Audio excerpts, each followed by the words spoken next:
Welcome, dear friends, to a special bedtime story experience. As the gentle whispers of spring fill the air, it's the perfect time to snuggle up and let the soothing narration carry you away. Let go of your worries and embrace this peaceful moment, for spring brings renewal and the promise of serene tales. Allow your imagination to drift into whimsical worlds where dreams come alive. Remember, relaxation is the key to sweet dreams. So settle in, relax, and let the story unfold. Story 1. In the quiet village nestled at the edge of an ancient forest, the sun's golden rays filtered through the leaves, casting a warm glow on the cobblestone paths. The villagers bustled about, their lives a tapestry of routines woven with the serenity of their surroundings. The air was thick with the scent of blooming wildflowers, and the distant babble of the creek added a soothing melody to the day. At the heart of this tranquil village lived a young girl named Luna. Her wide, inquisitive eyes, like twin pools reflecting the sky, held a spark that hinted at her yearning for adventure. Her dark, tangled hair often danced in the breeze as she wandered aimlessly, lost in daydreams of far-off lands and mystical creatures. Luna's spirit was a restless one, drawn to the whispering trees that lined the village, their branches like arms beckoning her into their verdant embrace. Luna had always felt a deep connection to the nature surrounding her. Her mother often told her stories of the forest's ancient magic, tales passed down through generations. These stories fueled Luna's imagination, and she often imagined herself as a brave heroine embarking on quests to save enchanted realms. Her father, an artist, would draw vivid pictures of the forest, capturing its essence in strokes of color that filled their modest cottage with life and wonder. One warm summer evening, as the sun dipped below the horizon and painted the sky in hues of orange and pink, Luna found herself by the creek that meandered through the heart of the village. The water flowed with a gentle murmur, its surface catching the last light of day and turning it into a shimmering tapestry. The air was thick with the scent of damp earth and the sweet fragrance of honeysuckle. As Luna sat on the creek's bank, her toes dipping into the cool, refreshing water, a peculiar sight caught her eye. Amidst the gently swaying reeds, a faint glow flickered, reminiscent of a firefly's dance. Her curiosity piqued. She rose and waded into the shallow water, the smooth pebbles beneath her feet a comforting presence. Drawing closer, Luna's eyes widened with wonder. Resting atop a mossy rock was a small, crystal-like orb, pulsing with a warm, radiant light. It seemed to hum with an energy that resonated deep within her. Her heart beat faster as she instinctively reached out and cradled it in her palms, marveling at its ethereal beauty and the warmth it radiated. Suddenly, a voice whispered in her mind, soft and melodic like a gentle breeze through the trees. "You have been chosen, Luna. This is the Lumiere, a sacred gem that holds the power of illumination. Guard it well, for it will guide you on a journey like no other." Luna's heart raced with anticipation, and before she could fully comprehend the magnitude of this encounter, the world around her began to shift and blur. The creek, the village, the familiar sights all melted away, replaced by a vibrant, verdant landscape unlike anything she had ever seen. The forest she found herself in was alive with magic. Towering trees with twisted, gnarled trunks stretched towards a canopy of lush foliage, filtering dappled sunlight onto the mossy ground. The air was filled with the sweet, earthy scent of damp leaves and rich soil. Vibrant mushrooms dotted the forest floor, their caps bursting with vivid hues of crimson and gold. Luna inhaled deeply, savoring the intoxicating aroma of nature. As she ventured deeper into this hidden realm, the Lumiere in her hands pulsed, casting a warm glow that illuminated her path. Enchanting creatures, some no larger than her fingertip, scurried across fallen logs or peeked out from behind ferns, their curious eyes reflecting the gem's radiance. Each step she took was accompanied by the soft rustle of leaves and the distant calls of unseen birds, creating a symphony of the forest that played in harmony with her heartbeat. Luna's heart swelled with wonder, and she knew that this was no ordinary journey.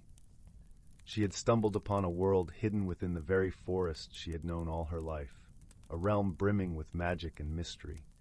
It was a place where time seemed to stand still, where the air was thick with possibility, and every shadow held the promise of discovery. As she explored further, the Lumiere's light grew brighter, guiding her toward a clearing where a majestic oak tree stood sentinel. Its branches stretched out like welcoming arms, casting dappled shadows on the forest floor. Beneath its sprawling branches, a small, wizened creature sat cross-legged, its face hidden beneath a wide-brimmed hat adorned with feathers and twigs. "Welcome, young Luna," the creature spoke, its voice a melodious timbre that seemed to resonate within the very earth itself. "I am Oakroot, the keeper of this realm. The Lumiere has chosen you for a quest of great importance." Luna listened intently, her heart a tempest of emotions, as Oakroot wove a tale of an ancient evil that had taken root in the heart of the forest, spreading its malignant influence and threatening to extinguish the magic that sustained this hidden world. Only the pure light of the Lumiere, wielded by a heart as courageous and pure as Luna's, could banish the darkness and restore balance. With a deep breath, Luna accepted the quest, her fingers tightening around the warm, pulsing gem. Oakroot smiled, revealing a face etched with wisdom and kindness, and presented her with a satchel filled with provisions for the journey ahead. The satchel felt heavy with promise, each item a token of the trust placed in her. Thus began Luna's extraordinary adventure into the depths of the enchanted forest. She encountered wondrous beings, both friendly and fearsome, each one teaching her valuable lessons about courage, compassion, and the power of friendship.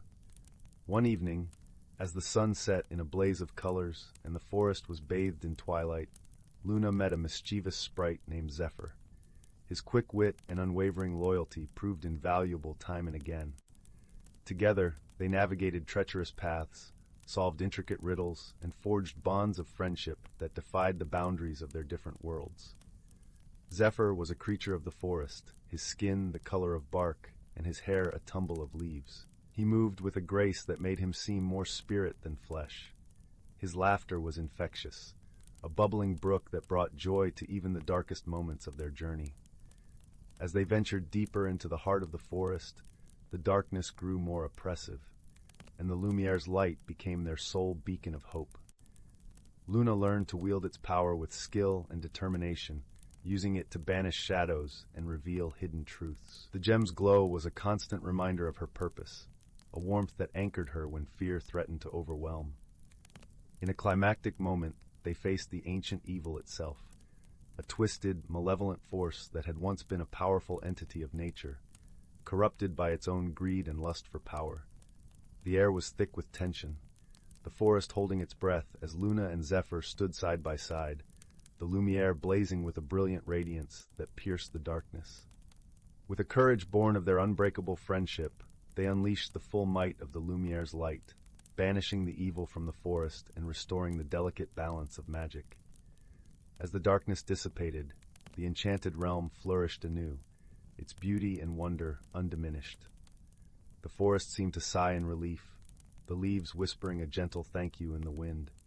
Luna's journey had not only saved the hidden world, but also transformed her in profound ways.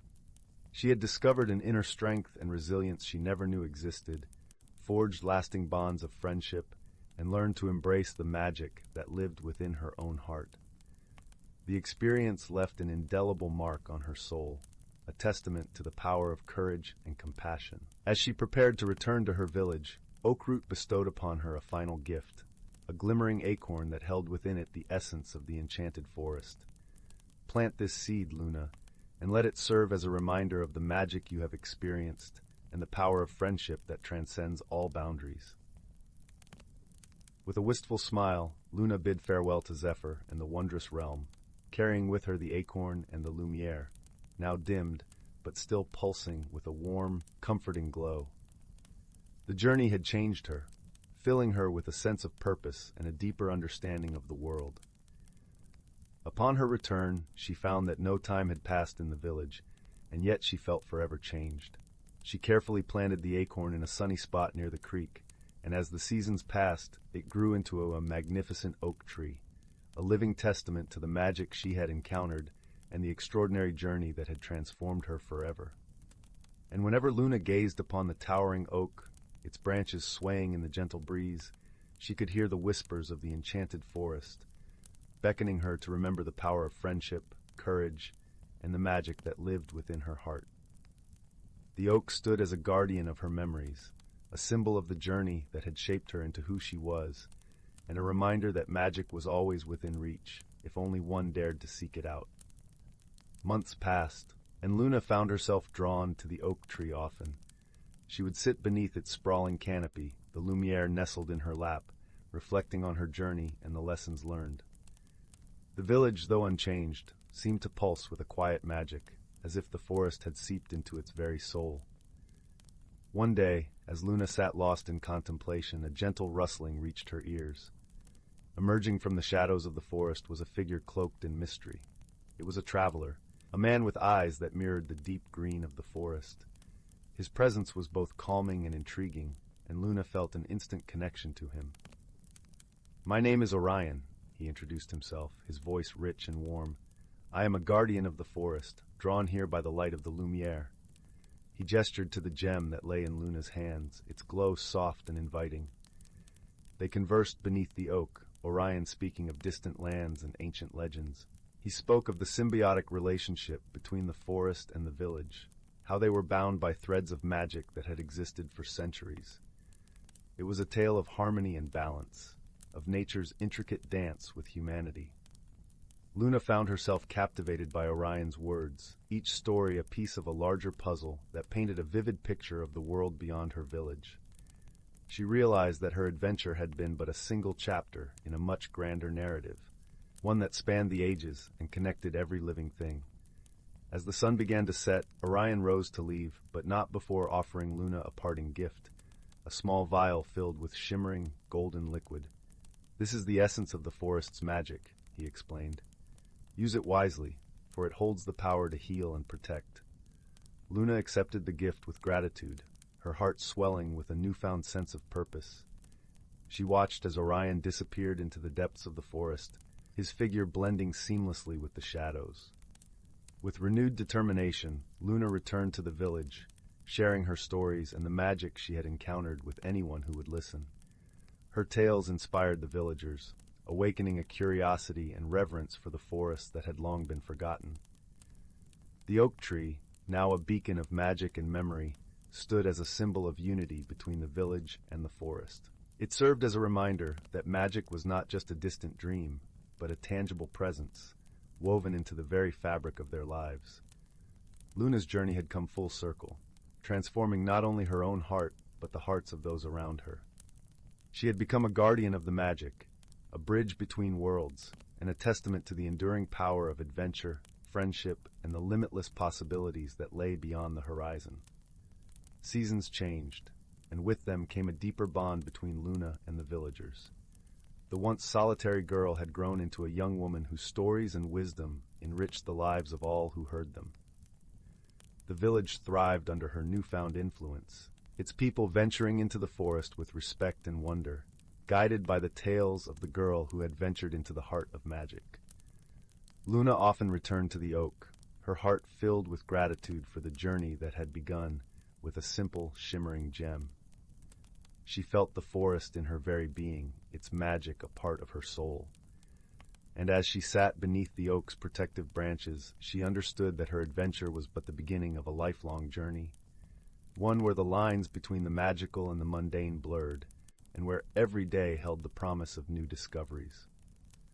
The oak stood tall and proud, a testament to the power of belief and the courage to follow one's heart. It whispered secrets of the forest and the boundless possibilities of the world, a reminder that magic was real, and it lived within those who dared to seek it. Luna had become a guardian, a storyteller, and a bridge between worlds, her heart forever intertwined with the magic of the forest and the village she called home. As time went on, Luna noticed subtle changes in the village. The villagers, inspired by her tales and the presence of the oak, began to cultivate a deeper relationship with the forest. They organized moonlit gatherings beneath the tree, where stories were shared and songs of old were sung, weaving a tapestry of community and connection. The forest, in turn, responded with vibrant blooms and bountiful harvests, a testament to the harmony that had been restored. One moonlit night, as the villagers gathered around the oak, a new figure emerged from the shadows. It was a wise elder from a neighboring village, drawn by the tales of magic and Luna's adventures. His name was Eldrin, and he carried with him a tome of ancient knowledge, its pages filled with forgotten spells and lore. Eldrin shared his wisdom with the villagers, teaching them how to nurture the magic that lay within the forest and themselves. Together they learned to harness the energy of the earth, cultivating healing herbs and crafting protective charms. The village became a sanctuary of magic, a place where the boundaries between the mystical and the everyday dissolved. Luna, now a leader and guide, found her heart swelling with pride and gratitude. She had not only discovered magic within herself, but had awakened it in those around her. The village thrived, its people united by a shared purpose and a deep reverence for the natural world. As the years passed, Luna continued to explore the forest and its hidden wonders. She discovered new realms and forged alliances with magical creatures, each encounter enriching her understanding of the world and her place within it. Her heart remained open to the possibilities that lay beyond the horizon, fueled by an insatiable curiosity and a love for the magical tapestry of life. The oak, now a towering sentinel, stood as a testament to Luna's journey and the enduring power of magic and friendship. It whispered secrets of the past and sang of the future, a reminder that the world was full of wonder and that those who dared to dream could change it for the better. Luna's story became legend, her name spoken with reverence and awe. She had unlocked the magic within her heart and shared it with the world, leaving an indelible mark on the village and the forest she called home. And so, as the sun dipped below the horizon, casting the village in a warm golden glow, Luna sat beneath the oak, her heart filled with gratitude and wonder. She knew that her journey was far from over, and that the world still held countless mysteries waiting to be discovered.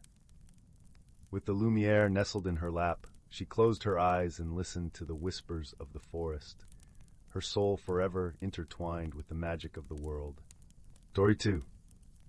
In the heart of a lush, whispering forest, where the light of the sun danced playfully through the canopy, there lay a hidden world known only to those with eyes to see beyond the ordinary.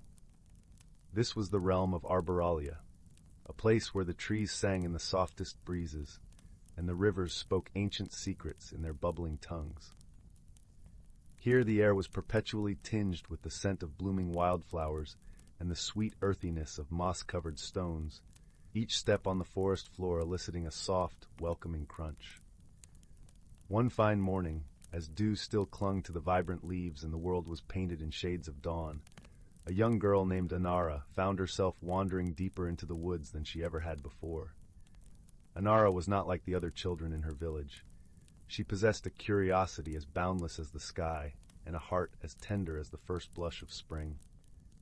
Her eyes were wide and bright, always seeking the stories hidden within the world around her. Anara's home, the village of Elderglen, nestled at the forest's edge, was a place where stories of the forest's magic were passed down through generations. The villagers spoke of the forest with both reverence and caution, their voices hushed with respect for the mysteries it held. Anara's own grandmother, a woman with silver hair and a voice like velvet, had often whispered tales of Arbораlia as she wove baskets by the fireside. These stories had kindled a fire in Anara's heart, a longing to uncover the truths hidden in the forest's embrace.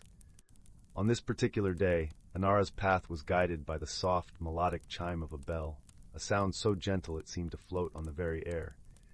It was a sound that called to her heart, stirring something deep within her, a longing for discovery and understanding. She followed the sound, her steps light and careful on the forest floor, until she came upon a clearing bathed in golden light. In the center of this clearing stood a magnificent tree, its trunk twisted and ancient, its branches stretching out like welcoming arms. At the base of the tree was a hollow, and nestled within it was the source of the enchanting chime, a small, intricately carved bell, its surface glinting with the brilliance of 1,000 morning suns. Anara approached the bell with a reverence born of awe. As she reached out her hand, a soft voice, like the rustle of leaves in a gentle breeze, filled the clearing. Child of the woods, seeker of truths, you have found the Bell of Whispers. The voice belonged to a creature unlike any Anara had ever seen.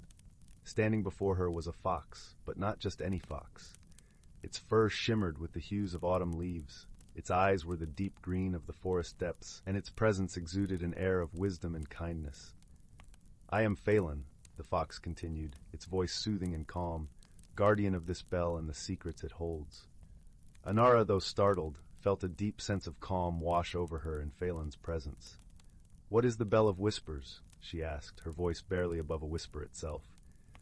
"The bell is a conduit," Phelan explained, "a bridge between our world and the hidden heart of Arbораlia. It grants those who ring it the ability to hear the thoughts and dreams of the forest, to understand the language of all living things."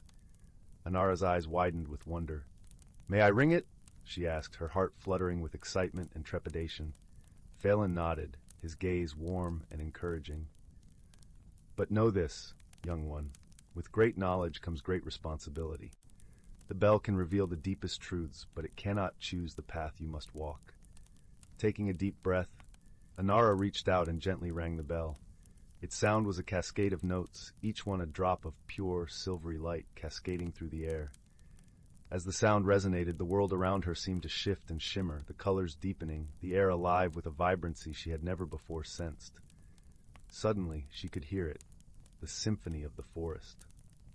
The trees sang in rich, harmonic voices, their roots a steady, grounding bass, their leaves a gentle, tinkling melody. The river laughed as it danced over stones, sharing tales of far-off lands and distant shores. And the creatures of the forest, from the tiniest ant to the loftiest eagle, all shared their stories, their dreams, their fears. Overwhelmed yet exhilarated, Anara felt a profound connection to the world around her, a tapestry of life and love that she had only glimpsed before. She turned to Phelan, her eyes brimming with tears of joy. "It's beautiful," she said, her voice choked with emotion. "How can I ever thank you for this gift?" Phelan smiled, a gentle, knowing smile that spoke of ages past and wisdom gained. "Use what you have learned to bring harmony and understanding, not just to our woods, but to all the world. The bell's gift is precious, but it is how you use it that matters most." Intrigued by Phelan's words, Anara lingered in the clearing, asking questions about the forest's history and its secrets. Phelan shared tales of the ancient bond between Arbораlia and the people of Elderglen, a bond that had waned over time, but could be rekindled through understanding and respect. Anara listened intently, the weight of the bell's promise settling within her. As she prepared to leave, Phelan gifted her a small pouch of seeds, each one containing the potential for growth and change. "Plant these where you see fit," Phelan advised, "and let them serve as a reminder of the connection we all share." In the days that followed, Anara returned to her village, her spirit alight with the secrets of Arbораlia. She shared her knowledge with those who would listen, teaching them to see the world with new eyes, to hear the whispers of the earth and the songs of the sky. Through her, the village learned to live in harmony with the land, to cherish and protect the delicate balance of life that surrounded them. Anara planted the seeds Phelan had given her in a small garden at the village's heart. As the seeds sprouted and grew, they became a symbol of renewal and hope, their blossoms a vivid reminder of the forest's magic. The village thrived as it embraced this new understanding, its people working together to nurture both the land and each other. One evening, as Anara wandered near the edge of the village, she met an old friend from her childhood, a boy named Leor, whose laughter had once been the soundtrack of her carefree days. Leor, now a young man with hands calloused from labor, listened intently as Anara recounted her adventures in Arbораlia. His eyes, a mirror of the clear skies above, lit with a flicker of awe and determination. "I want to see it for myself," he declared, his voice charged with the same curiosity that fueled Anara's heart. "Maybe together we can do more for the village, for the forest." Anara smiled, her heart warmed by his enthusiasm. Their friendship, once rooted in innocent play, now blossomed into a shared mission, a partnership bonded by the ancient magic of the woods. Together, they ventured into Arbораlia, Leor's practical ingenuity complementing Anara's ethereal wisdom. As they explored, Leor discovered new ways to use the forest's resources sustainably, crafting tools and shelters that mirrored the harmony of nature. Anara, with her ability to understand the forest's language, guided him, ensuring that their actions respected the delicate balance of life. Their efforts bore fruit, bringing prosperity and peace not only to Elderglen, but also to the neighboring villages that heard of their success. One day, as they journeyed deeper into the heart of Arbaralia, Anara and Lior stumbled upon an ancient ruin overgrown with vines and wildflowers, its stones whispering tales of a lost civilization. Here, they found carvings depicting the history of the forest and its people, revealing a time when humans and nature lived in perfect harmony. Among the carvings was a depiction of the Bell of Whispers, its significance etched into the very fabric of history. This discovery ignited a new purpose within Anara and Lior. They realized that the stories of old held the key to a future where humans and nature could coexist in harmony once more. Inspired by the wisdom of the past, they returned to Elderglen, determined to share their findings and foster a renewed respect for the natural world. Their efforts transformed Elderglen into a beacon of hope, drawing visitors from far and wide who sought to learn from their example. The village flourished, its people united in their commitment to preserving the delicate balance of life. Anara and Lior's legacy grew, their story passed down through generations, a testament to the power of understanding and cooperation. While Elderglen thrived, Anara began to sense a new calling within her, a desire to connect with other villages that bordered the forest. She felt a responsibility to spread the wisdom of Arbaralia beyond her home, understanding that the harmony they had achieved was a treasure to be shared. Lior, whose heart beat with the same rhythm of purpose, joined her in this new quest. Together, they embarked on journeys to neighboring villages, where they were met with a mixture of skepticism and intrigue. Anara's tales of the Bell of Whispers and the magic of Arbaralia captivated audiences, while Lior's practical demonstrations of sustainable living inspired others to adopt new ways of coexisting with nature. In one village, they encountered an elder named Mara, whose eyes were as sharp as the hawk's and whose mind was quick with wisdom. She had heard the stories of Arbaralia, but had never ventured beyond the familiar paths of her own village. Anara and Lior's visit awakened a long-dormant curiosity within her, and she joined them on their mission, adding her voice to their chorus of change. As the seasons turned, Anara, Lior, and Mara became known as the guardians of the Whispering Woods, their influence rippling through the land like the gentle flow of a river. Each village they touched began to flourish, the people embracing a renewed connection with the earth and each other. One evening, as Anara sat by the fireside with Lior and Mara, she felt a sense of fulfillment deeper than she had ever known. The fire cast its warm glow on their faces, and the air was filled with the soft murmur of the forest beyond. "We've come so far," Anara said, her voice laced with gratitude. "But there's still so much more to do." Lior nodded, his eyes reflecting the dancing flames. "We've just scratched the surface," he agreed. "The stories of Arbaralia are endless, and each one holds a lesson waiting to be learned." Mara, her voice steady and sure, added, "And each lesson brings us closer to a world where all beings, human, animal, and spirit, live in harmony." As the night deepened, they sat in comfortable silence, the crackling fire a symphony of its own.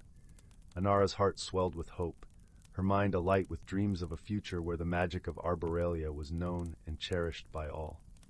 As years passed, Anara watched the village grow, her heart swelling with pride and contentment. She often spent her days beneath the ancient tree where she had first found the Bell of Whispers, now a revered site where villagers came to seek guidance and inspiration. The bell remained a silent guardian, its chime a rare and treasured sound that only those with true purpose could hear. One evening, as the sun dipped below the horizon and the sky was painted with hues of lavender and gold, Anara felt a gentle tug at her heart. She rose and made her way through the familiar paths, her feet knowing the way as if guided by an invisible thread. The forest welcomed her, the leaves rustling in a symphony of soft whispers, the air cool and fragrant with the promise of night. She reached the clearing where the bell hung, its presence a silent sentinel in the gathering dusk. Anara closed her eyes, breathing deeply, allowing the forest's essence to fill her senses. In the stillness she felt a profound peace, a deep connection to the land and its spirits, and a sense of fulfillment that warmed her soul. As she opened her eyes, she saw Phelan watching her, his eyes as wise and kind as they had been when she first met him. "You have done well, Anara," he said, his voice a gentle caress on the evening breeze. "The forest thrives, and so does your village." Anara nodded, her heart swelling with gratitude. "It wasn't just me," she replied, her voice soft. "It was all of us, working together, guided by the wisdom of the forest." Phelan smiled, his form shimmering slightly in the fading light. "The Bell of Whispers chose well. You have become its keeper, a guardian of harmony and understanding." As the stars began to twinkle above, Anara knew that her journey was far from over. There were still stories to tell, lessons to learn, and paths to explore. The forest held countless mysteries, each one a thread in the tapestry of life, waiting for those with open hearts and minds to discover them. And so, with a heart full of hope and a spirit alight with the forest's magic, Anara returned to her village. There she continued to nurture the seeds of knowledge and understanding, ensuring that the legacy of Arbораlia would endure for generations to come. As the night enveloped the world in its gentle embrace, the soft chime of the bell echoed through the forest, a timeless promise of wonder and discovery for those who dared to dream. Story 3. In the cozy village of Willowbrook, nestled in the heart of the enchanted glade, something peculiar was afoot. The village was known for its harmonious blend of magic and nature, where the laughter of children mingled with the whispers of the wind through the ancient trees. Thatched cottages, with their chimneys curling out tendrils of sweet-smelling smoke, lined the cobblestone paths that wound around the blooming gardens and lush meadows, filling the air with the fragrance of wild lavender and honeysuckle. The villagers, gentle souls all, were accustomed to the occasional oddity, a talking rabbit here, a shimmering sprite there, but nothing quite like what had recently begun to unfold. Each morning, as the sun sent its golden rays cascading over the dew-kissed petals, the villagers awoke to find that their tiny trinkets and treasures had vanished overnight, only to reappear in the most unexpected places. The air was always fresh with the scent of morning dew, a reminder of the magical aura that hung over the village. Auntie Mabel's knitting needles reappeared in the branches of the old oak tree, twinkling in the sunlight as if they were the tree's own decorations. The mayor's spectacles were discovered balanced atop the nose of a stone gargoyle that watched over the village square. Even the baker's rolling pin was found floating gently down the stream that meandered through the village, as if it were a boat on a serene voyage, the water reflecting the sky's ever-changing palette of colors. Naturally, this charming mystery sparked a gentle curiosity among the villagers. They were neither frightened nor upset, for they knew Willowbrook was a place where magic wove its delightful threads through the tapestry of everyday life.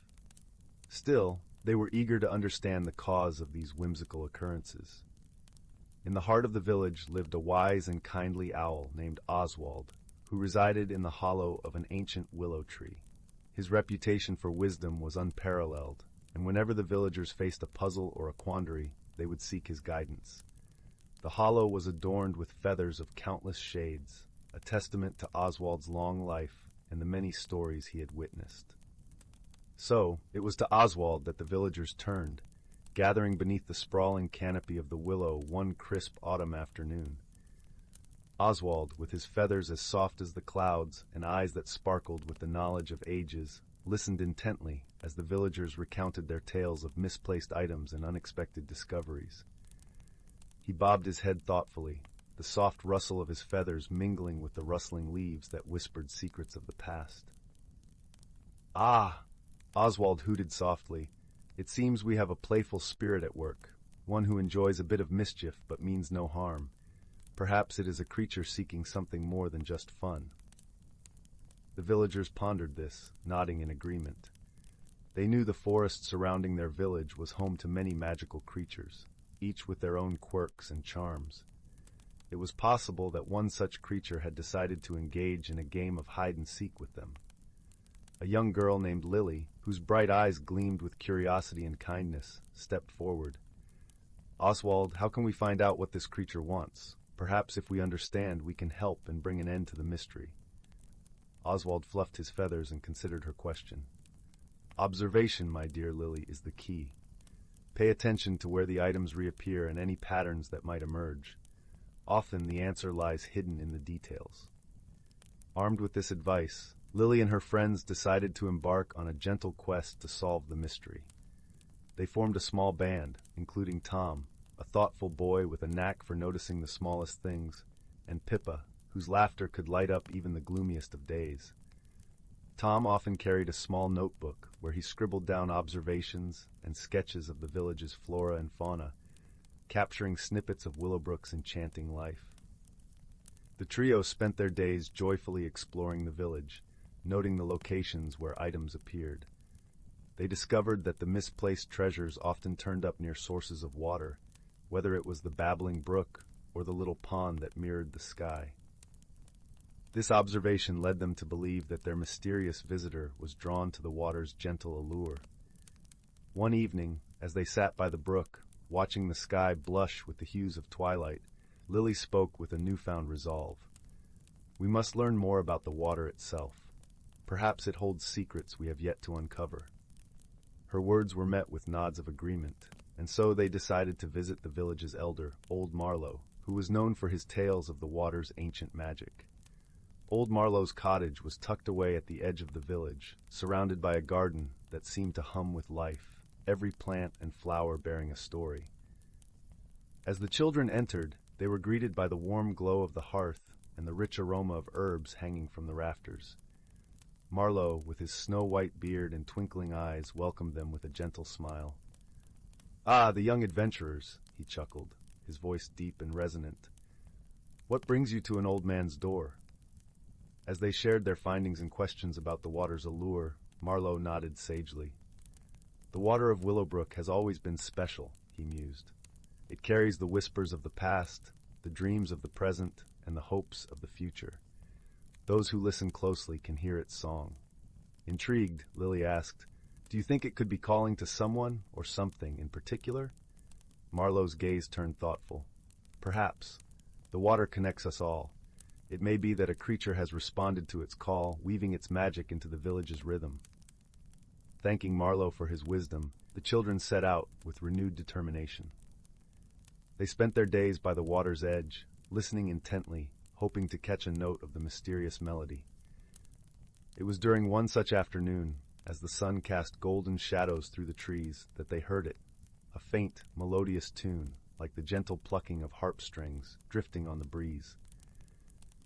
Following the sound, they found themselves once again at the heart of the forest, where the trail of water vanished into a small, shimmering pool nestled between the roots of a towering oak.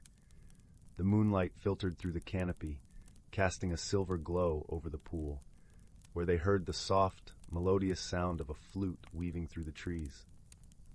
Seated by the water's edge was a water nymph, her translucent skin glistening like morning dew and her hair flowing like liquid silver. The nymph looked up and smiled, her eyes twinkling with mischief and warmth. "Greetings, young ones," she sang, her voice as soothing as the babbling brook. "I see you have discovered my little game." Lily, Tom, and Pippa exchanged delighted glances. "It was you!" Pippa exclaimed, her voice filled with laughter. "We were wondering who was playing with our treasures." The nymph nodded, her smile never fading. "Indeed, I am Nerea, and I have been borrowing your trinkets to craft a melody for the water. You see, each item brings a unique note, a distinct sound when it meets the water. I wish to compose a symphony of the village's kindness and creativity." Tom, ever the thinker, asked, "Why did you choose our village, Nerea?" The nymph's gaze softened. "Your village is a place of harmony and warmth, where magic and kindness flow as freely as the streams. I wish to celebrate that through my music, and now, thanks to your observations, I can share it with you." With a graceful gesture, Nerea waved her hand over the water, and the pool began to shimmer and resonate with a melody that seemed to capture the very essence of Willowbrook. The notes danced upon the air, carrying the laughter of children, the rustle of leaves, and the gentle breath of the morning breeze. The villagers, drawn by the enchanting music, gathered around the pool, their hearts swelling with joy. Nerea's symphony was a testament to their community spirit, a reminder of the beauty that lay in their simple, everyday lives. As the music played on, Lily noticed a subtle change in her own heart. The adventure had awakened in her a deeper understanding of her village's magic, a recognition of the harmony and joy that surrounded her. she realized that the mystery had not only brought them closer to Nerea, but also closer to each other. From that day forward, the villagers and Nerea became friends. The nymph would visit often, sharing her music and tales of the water's depths, while the villagers would bring her small gifts to add new notes to her compositions. Thus, the mystery was resolved not with fear or worry, but with understanding and friendship. And as the stars began to twinkle in the velvet sky, the village of Willowbrook settled into a peaceful slumber, cradled by the lullaby of the water's song. And so, in the gentle embrace of magic and camaraderie, the village dreamed, knowing that they were part of a wondrous world where even the smallest mysteries could lead to the grandest of friendships. But there was more yet to discover. One crisp morning, a letter tied with a slender reed arrived at the village square, addressed to Oswald. The villagers gathered as Oswald, with a gentle tug, unfurled the scroll. It was an invitation from Nerea, beckoning them to an evening by the enchanted pool. As dusk fell, the village prepared for the gathering. Lanterns were lit, casting a golden glow over the cobblestone paths. The villagers, dressed in their finest attire, followed the trail illuminated by the moonlight streaming through the trees.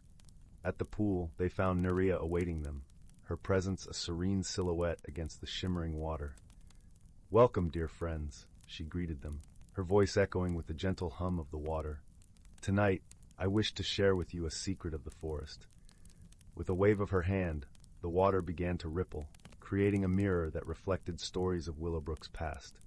Images of the village's founders, their laughter and love, danced across the surface, mingling with scenes of seasons past. The first snowfall, the blooming of spring, the rich harvests of summer. The villagers watched in wonder as their history unfolded before them, a tapestry of memories woven with magic and time. Each scene was accompanied by a melody, a harmony of notes that captured the essence of their village.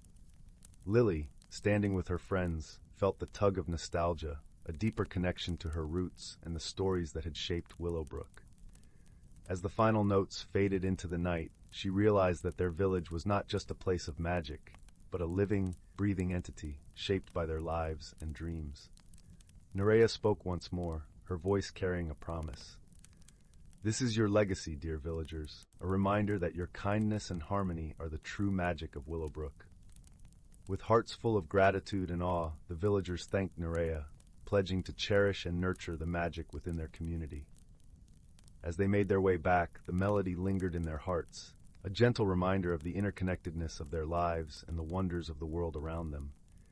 And so Willowbrook continued to thrive, its magic ever vibrant, its stories ever unfolding. Story 4. In the heart of a lush, whispering forest, where the canopy of green interwove with the sky's azure, lay the village of Windmere. The air was a fragrant tapestry of pine and wildflowers, and the brook's gentle babbling wove a soothing melody that lulled its inhabitants to sleep each night. The villagers of Windmere cherished life's simple joys, tending to their vibrant gardens, spinning yarns by the fireside, and celebrating the changing seasons with cheerful, lively festivals. Each festival was a tapestry of colors and music, with children laughing and playing under the watchful eyes of their elders, the air thick with the scent of roasted chestnuts and the sweet, smoky aroma of bonfires.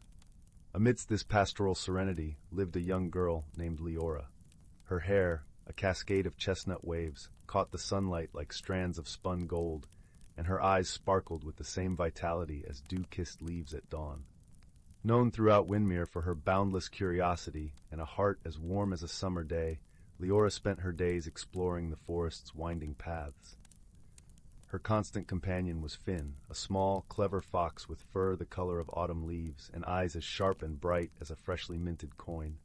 Inseparable, they were as close as the sun is to the day. One crisp autumn morning, as the forest donned its cloak of gold and scarlet, Leora and Finn embarked on one of their many adventures.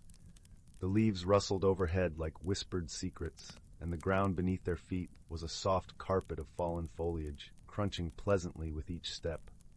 The air was crisp, each breath a cool caress against Leora's skin, carrying with it the earthy scent of the forest floor mingled with the faint sweetness of distant honeysuckle.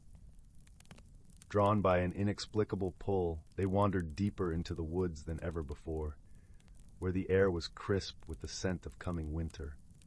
The forest seemed alive with possibilities, each shadow and glint of light a promise of mystery and discovery. As they journeyed, the forest transformed around them.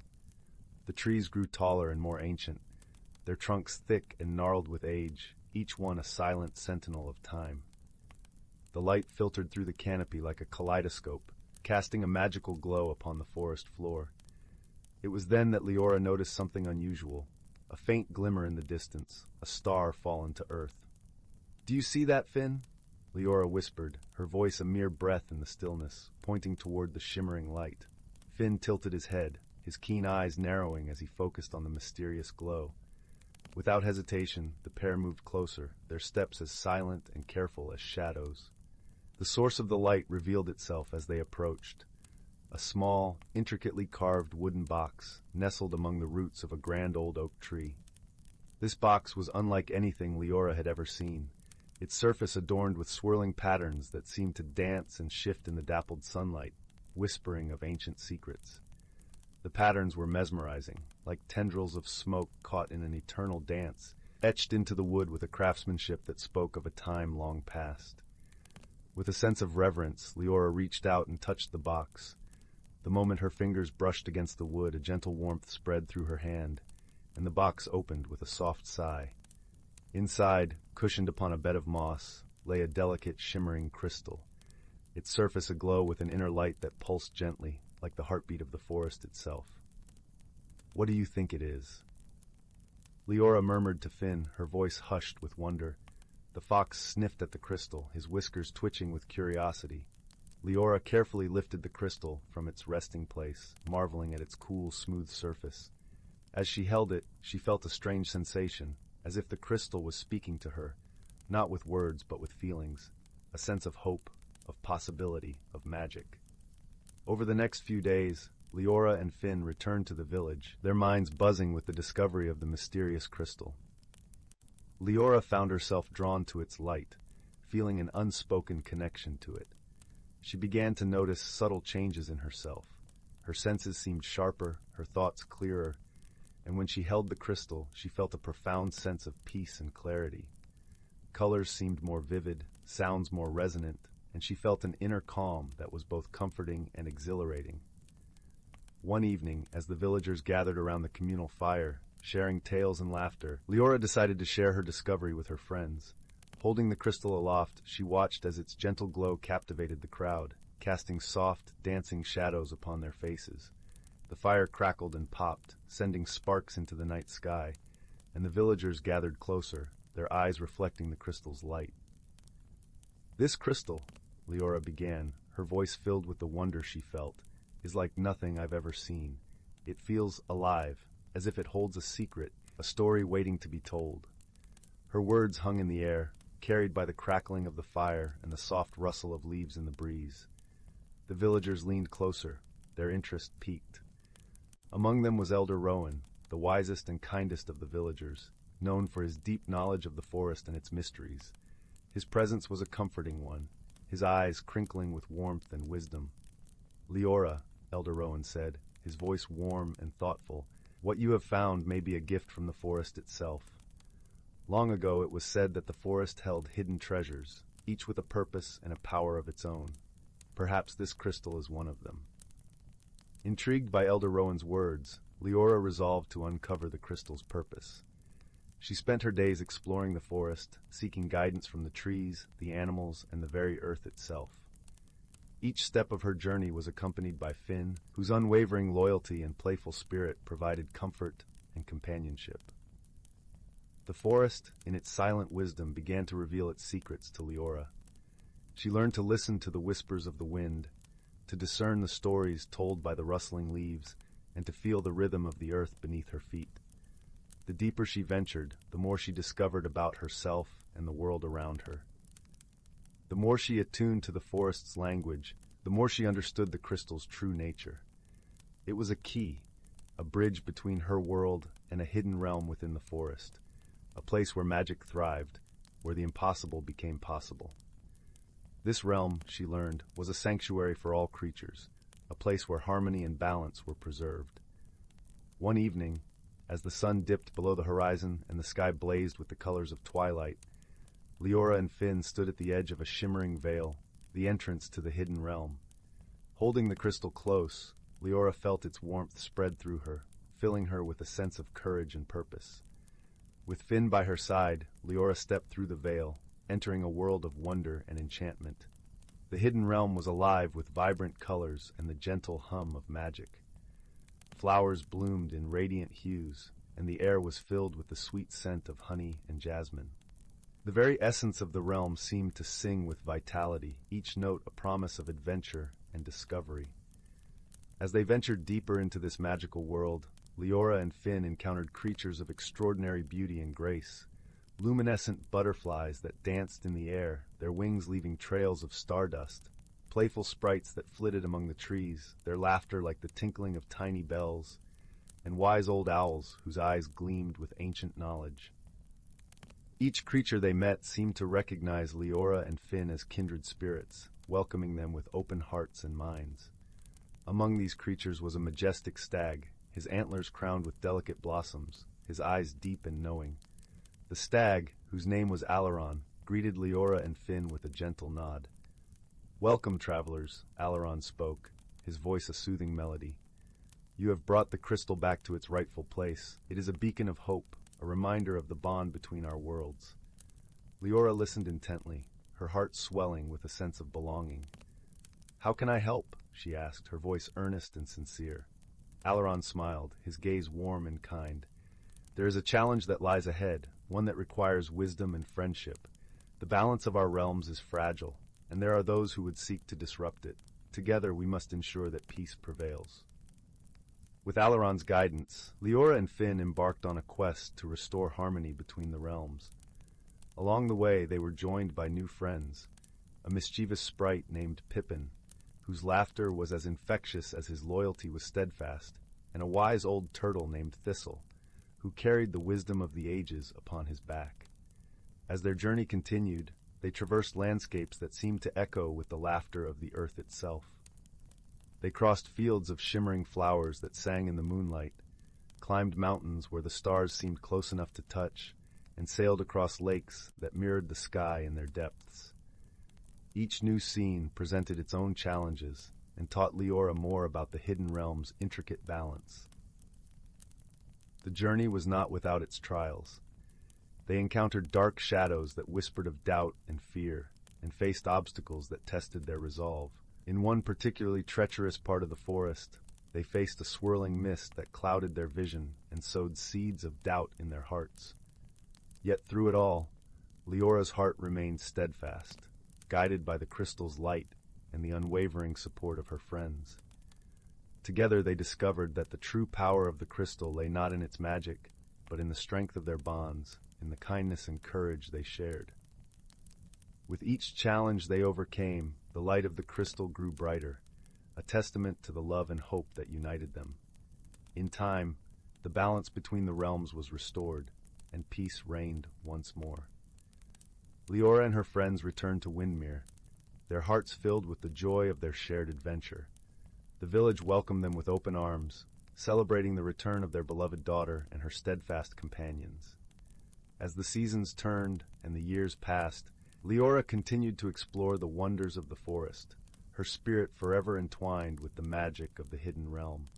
The crystal remained a cherished reminder of her journey, a symbol of the bonds that transcended time and space. One evening, as Leora sat by a crackling fire, she found herself reflecting on her journey. The warm glow of the flames mirrored the light of the crystal, and she felt an overwhelming sense of gratitude. She realized that the adventure had not only been about discovering the hidden realm. It had been a journey of self-discovery, of understanding the depth of her own courage and the limitless power of love and friendship. In the quiet of that moment, Leora understood that the world, both seen and unseen, was a tapestry of stories and songs, each thread a connection between the hearts of its inhabitants. She knew her story was but one in the grand symphony of life, yet it was a vital note that added richness and harmony to the whole. And so, in the heart of the whispering forest, the story of Leora and her friends became a cherished tale, passed down through generations, a reminder that the truest magic lies in the strength of our friendships, in the kindness we share, and in the courage to follow our hearts. As the fire crackled and the stars twinkled overhead, Leora sat with Finn by her side, surrounded by the warmth and love of her village. Her heart was full, her spirit at peace, and she knew that, no matter where her journey led her, she would always carry the light of the crystal within her, a light that would guide her through the darkest of nights and the brightest of days. And in that moment, as the forest sang its gentle lullaby, Leora understood the greatest truth of all, that magic is not found in the extraordinary, but in the everyday wonders of life, in the laughter of friends, the beauty of nature, and the simple joy of being together. She realized that each moment, each breath was imbued with its own kind of magic, a reminder of the interconnectedness of all things.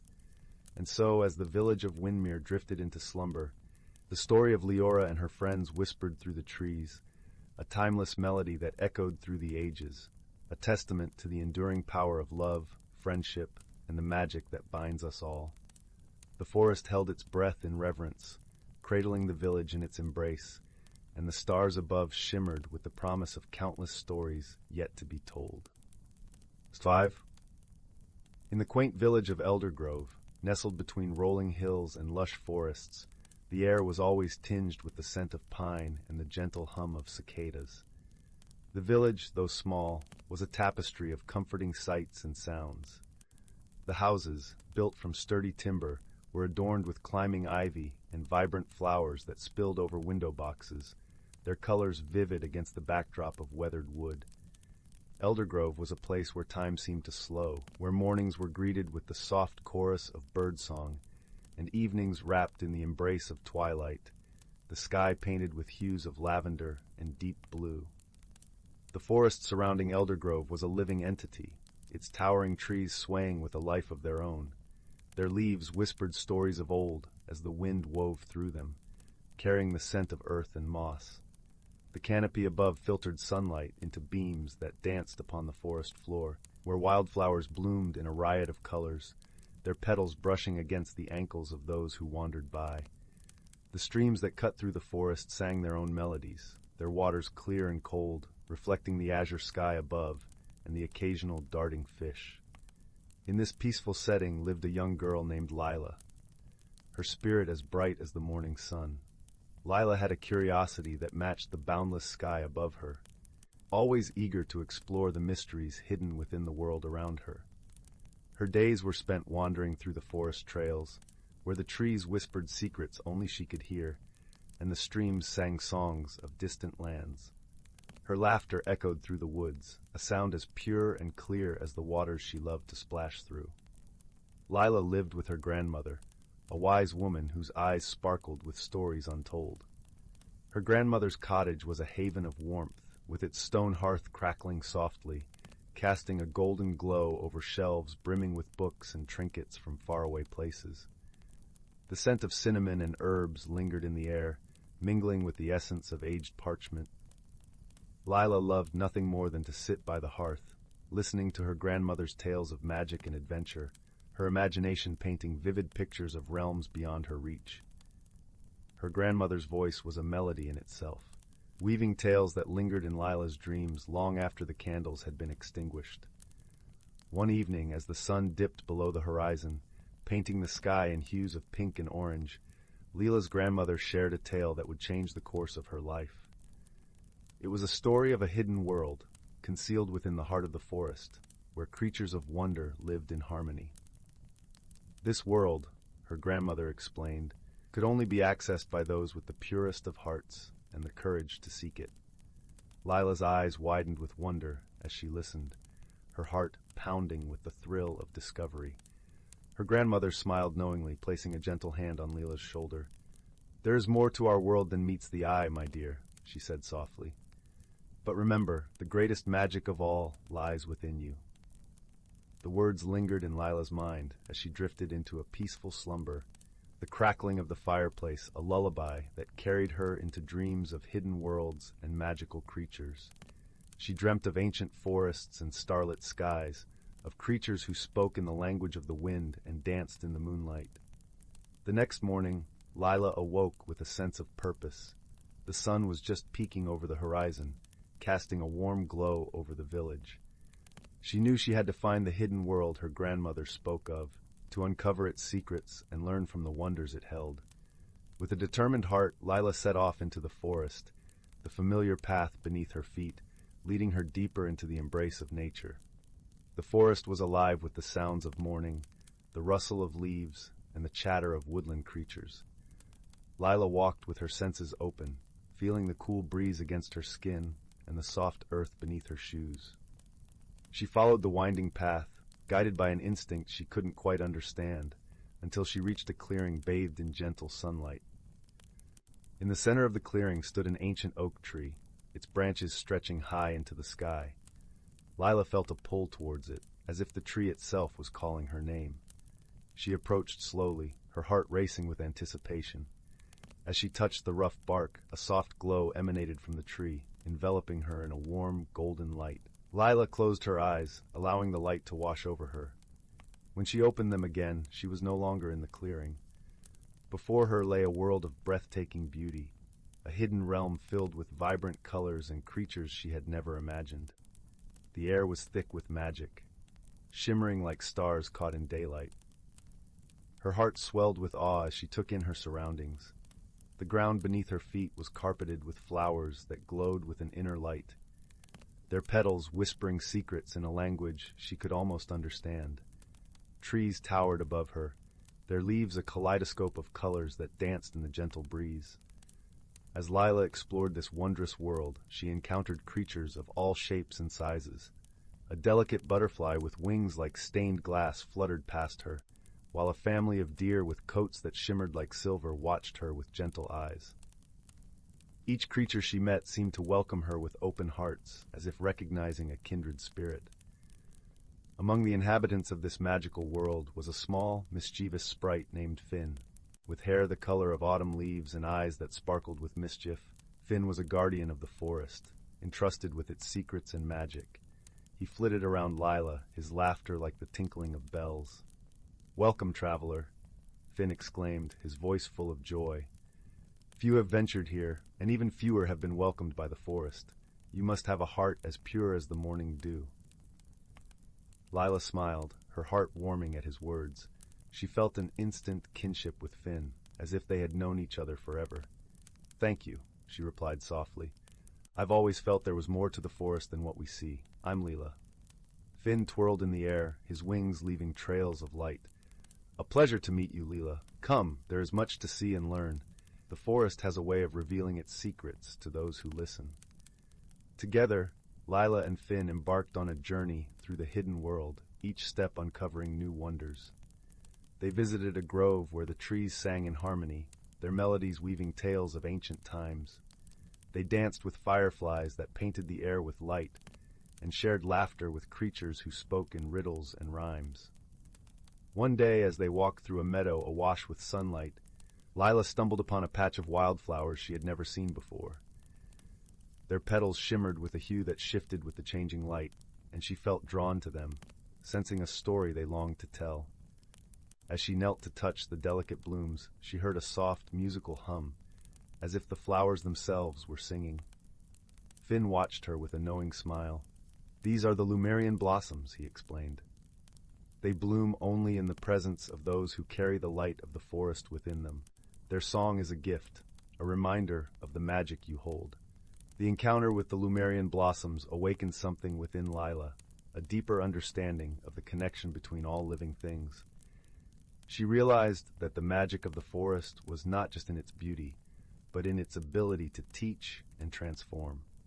Each moment in this hidden world was a lesson in harmony and balance, a dance of life that she was now a part of. As the days passed, Lila found herself changing in ways she hadn't expected. Her heart grew lighter, her spirit more attuned to the magic of the world. She learned to listen to the whispers of the wind and the songs of the stars, discovering a depth of wisdom and understanding she had never known. One evening, as the sky turned a deep shade of indigo, Lila and Finn sat by a tranquil pond, its surface reflecting the glittering constellations above. The air was cool and crisp, carrying with it the scent of blooming night flowers. Finn turned to Lila, his expression thoughtful. "You have a gift, Lila," he said softly. "A gift for seeing beyond what is to what could be. The forest chose you for a reason." Lila gazed at her reflection in the water, her heart full of gratitude. "I've learned so much here," she replied. "But what will happen when I return home? Will I remember all of this?" Finn smiled gently, his eyes wise beyond his years. "The magic of this world will always be with you, Lila. It lives in your heart, in the kindness you show, and the wonder you embrace. You are a part of this place, just as it is a part of you." The words resonated within Lila, filling her with a sense of peace and certainty. She realized that the hidden world was not meant to be a place to escape to, but a source of inspiration and strength to carry with her. As the first light of dawn broke over the horizon, casting a golden glow over the forest, Lila knew it was time to return to Eldergrove. With a heart full of memories and a spirit renewed, she bid farewell to Finn and the magical world, promising to carry its magic with her always. The journey back through the forest felt different, the path illuminated by the light of new understanding. Lila's steps were sure and steady, her heart light with the knowledge that she would always have a home within the hidden world, no matter where her journey led. Upon reaching the clearing, Lila turned back once more, feeling the gentle pull of the ancient oak tree. She placed a hand on its bark, whispering a silent promise to return. The tree glowed softly in response, a shimmering farewell that lingered in the morning air. As Lila stepped back into the familiar woods of Eldergrove, she found her grandmother waiting by the edge of the forest, her eyes full of warmth and understanding. Lila ran to her, enveloped in a hug that felt like coming home. "I knew you would find it," her grandmother said softly, her voice like a balm, "and I see it has changed you, as it was meant to." Lila nodded, her heart full of gratitude and love. "It was more beautiful than I ever imagined. Thank you for guiding me, for believing in me." Her grandmother smiled, a twinkle in her eye. "The greatest magic, my dear, is the magic of the heart, and yours shines brighter than any star." Together they walked back to the cottage, hand in hand, the warmth of the hearth beckoning them home. As they sat by the crackling fire, Lila shared her adventures with her grandmother, her words weaving a tapestry of wonder and joy. As Lila grew older, her life in Eldergrove continued to intertwine with the magic of the hidden world. She became known in the village for her uncanny ability to heal both hearts and wounds, a gift she attributed to the lessons she had learned from the forest. Villagers often sought her counsel, finding solace in her presence and the wisdom she imparted. One particularly harsh winter, when the village was blanketed in snow and the chill seemed to seep into every corner, Lila found herself reflecting on her journey. She realized that her adventures in the hidden world had not only changed her, but had also equipped her with the tools to help her community. In the depths of the cold season, Lila organized gatherings by the hearth in her grandmother's cottage, where stories of the hidden world were shared, igniting hope and warmth in the hearts of all who listened. The tales of magical creatures and enchanted groves reminded the villagers of the beauty and wonder that lay beyond their immediate struggles. One evening, as the fire cast flickering shadows on the walls, Lila's grandmother took her hand. "You have become a bridge between our world and the magic of the forest," she said, her voice filled with pride. "It is a rare gift to be able to connect so deeply with both." Lila smiled, her heart swelling with love. "I owe it to you, grandmother. You showed me the way." Her grandmother chuckled softly, a sound like wind chimes. "The path was always yours to find, my dear. I merely offered a gentle nudge." As the years passed, the bond between Lila and the hidden world remained strong. She made frequent visits to the ancient oak tree, where she would commune with the spirits of the forest and renew her connection to the magic that had shaped her life. Each visit was a reminder of the strength and guidance she carried within her. And so the hidden world remained a cherished secret, a place of beauty and magic that lived on in the hearts of those who believed. The forest whispered its secrets to those who listened, its wonders just a breath away, waiting to be discovered by those with the courage to seek them. In the cozy village of Eldergrove, where the air was always sweet with the scent of pine and the promise of adventure, the spirit of the hidden world thrived, a testament to the magic that lies within each of us. And as the stars twinkled in the sky above, Lila knew that she was exactly where she was meant to be, at home, in the embrace of love and wonder, her heart forever touched by the magic of the forest. Yet, one particularly stormy night, a new challenge presented itself. The winds howled through the village like a restless spirit, lifting shingles from rooftops and sending chills down to the bone. Lila lay awake, the tempest outside stirring an unease she couldn't quite place.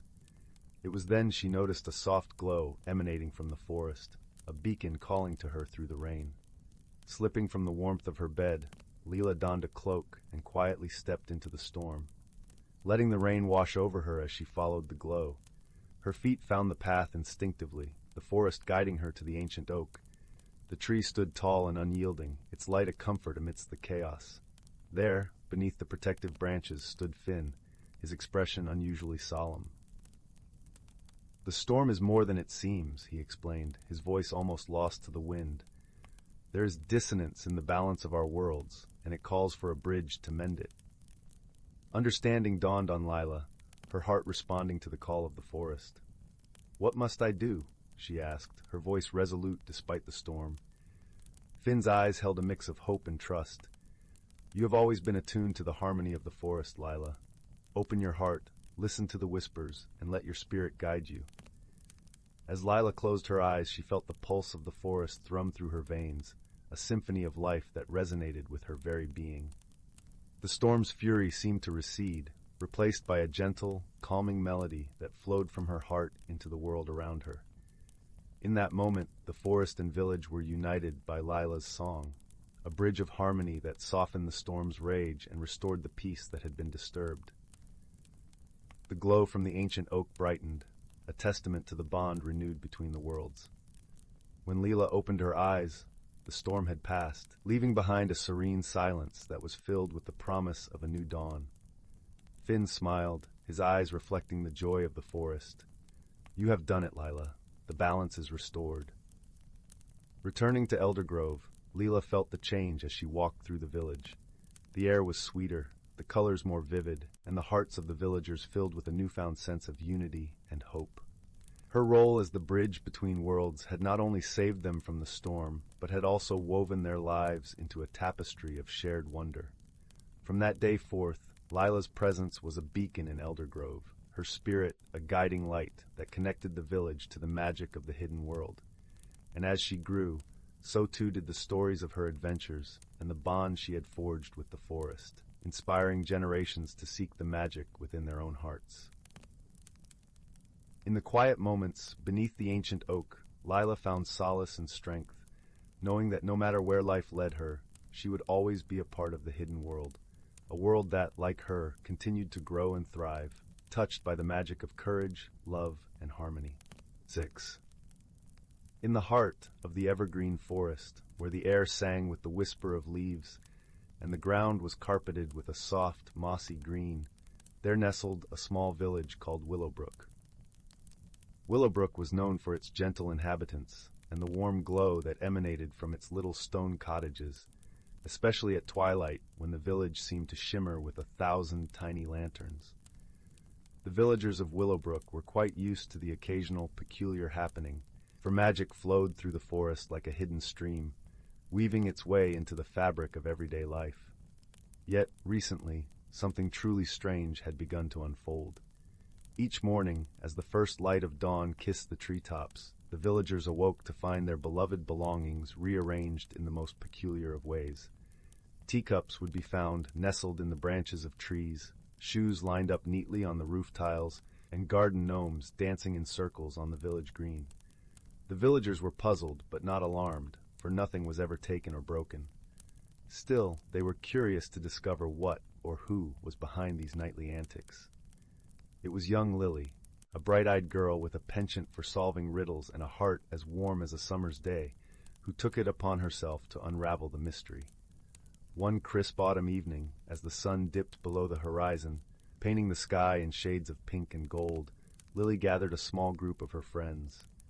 There was Oliver, with his keen eyes that missed nothing, and May, who could mimic the call of every bird in the forest, and then there was Finn, whose laughter was as infectious as it was comforting. "Tonight," Lily announced with a determined twinkle in her eye, "we shall stay awake and find out what mischief maker has been visiting our village." The friends prepared for their vigil by the light of the fireplace, sipping mugs of spiced apple cider and sharing stories to keep their spirits high. As the moon rose, casting its silvery glow over the land, they wrapped themselves in soft blankets and positioned themselves at Lily's window, which offered a perfect view of the village square. Hours passed, and the village lay silent beneath a blanket of stars, the only sound the gentle rustle of leaves in the night breeze. Just as their eyes began to droop with the weight of sleep, May let out a soft gasp and pointed toward the village green. There, under the moon's watchful gaze, a host of tiny creatures could be seen flitting about. They were no larger than a squirrel, with wings that shimmered like dew-dappled cobwebs and voices that tinkled like wind chimes. These were the forest sprites, known for their playful nature and love of all things bright and cheerful. The friends watched in awe as the sprites danced and twirled, their tiny hands working quickly to rearrange the items they had borrowed from the villagers. It was a sight both magical and mesmerizing, a dance of joy that filled the air with laughter. Lily, ever curious, leaned forward and whispered to her friends, "Let's go say hello. They seem friendly enough." With that, the four friends tiptoed out of Lily's cottage and crossed the dew-kissed grass to the green. The sprites paused in their merriment, hovering mid-air as they regarded the newcomers with eyes that sparkled like starlight. "Good evening," Lily said softly, her voice warm and welcoming. "We didn't mean to interrupt your fun. We were just curious about who was visiting our village each night." The sprites giggled, a sound like the tinkling of tiny bells. One, with wings as blue as a summer sky, fluttered forward. "We meant no harm," the sprite said in a voice as light as a breeze. "We simply love the colors and shapes of your world. We borrow them for our dances, then return them before the sun rises." Oliver, always observant, noticed how the sprites seemed to glow with happiness as they spoke. "Perhaps," he suggested, "we could help you find things to use for your dances that won't confuse the villagers." The sprites exchanged glances, their eyes wide with delight at the offer. And so, a new friendship was born on that moonlit night. The villagers began setting out small tokens for the sprites to borrow, colorful ribbons, shiny buttons, and bright feathers. In return, the sprites shared their dances with the villagers, filling the night with a joyous celebration of light and laughter. As the weeks turned into months, the sprites became beloved guests in Willowbrook, their visits eagerly anticipated by young and old alike. The villagers learned to see the world through the sprites' eyes, discovering beauty in the simplest of things. And Lily, along with her friends, felt a warmth in her heart, knowing she had helped bridge the world of magic and the world of men. And so the mystery of the rearranged belongings was solved, not through confrontation, but through understanding and kindness. In the cozy village of Willowbrook, where the hearths always burned bright and the friendships were as enduring as the forest itself, peace reigned, and all was well. As the fire crackled softly in the hearth and the shadows danced gently on the walls, the village of Willowbrook settled into sleep, cradled in the comforting arms of a world where magic and reality walked hand in hand under the starry sky. Story 7. Once upon a time, in a quaint village nestled deep in an enchanted forest, there lived a young girl named Willow. She was a quiet, introspective soul, content to spend her days reading beneath the shade of an ancient oak tree. But lately, Willow couldn't shake the feeling that something was missing, an itch that couldn't be scratched by the pages of her beloved books.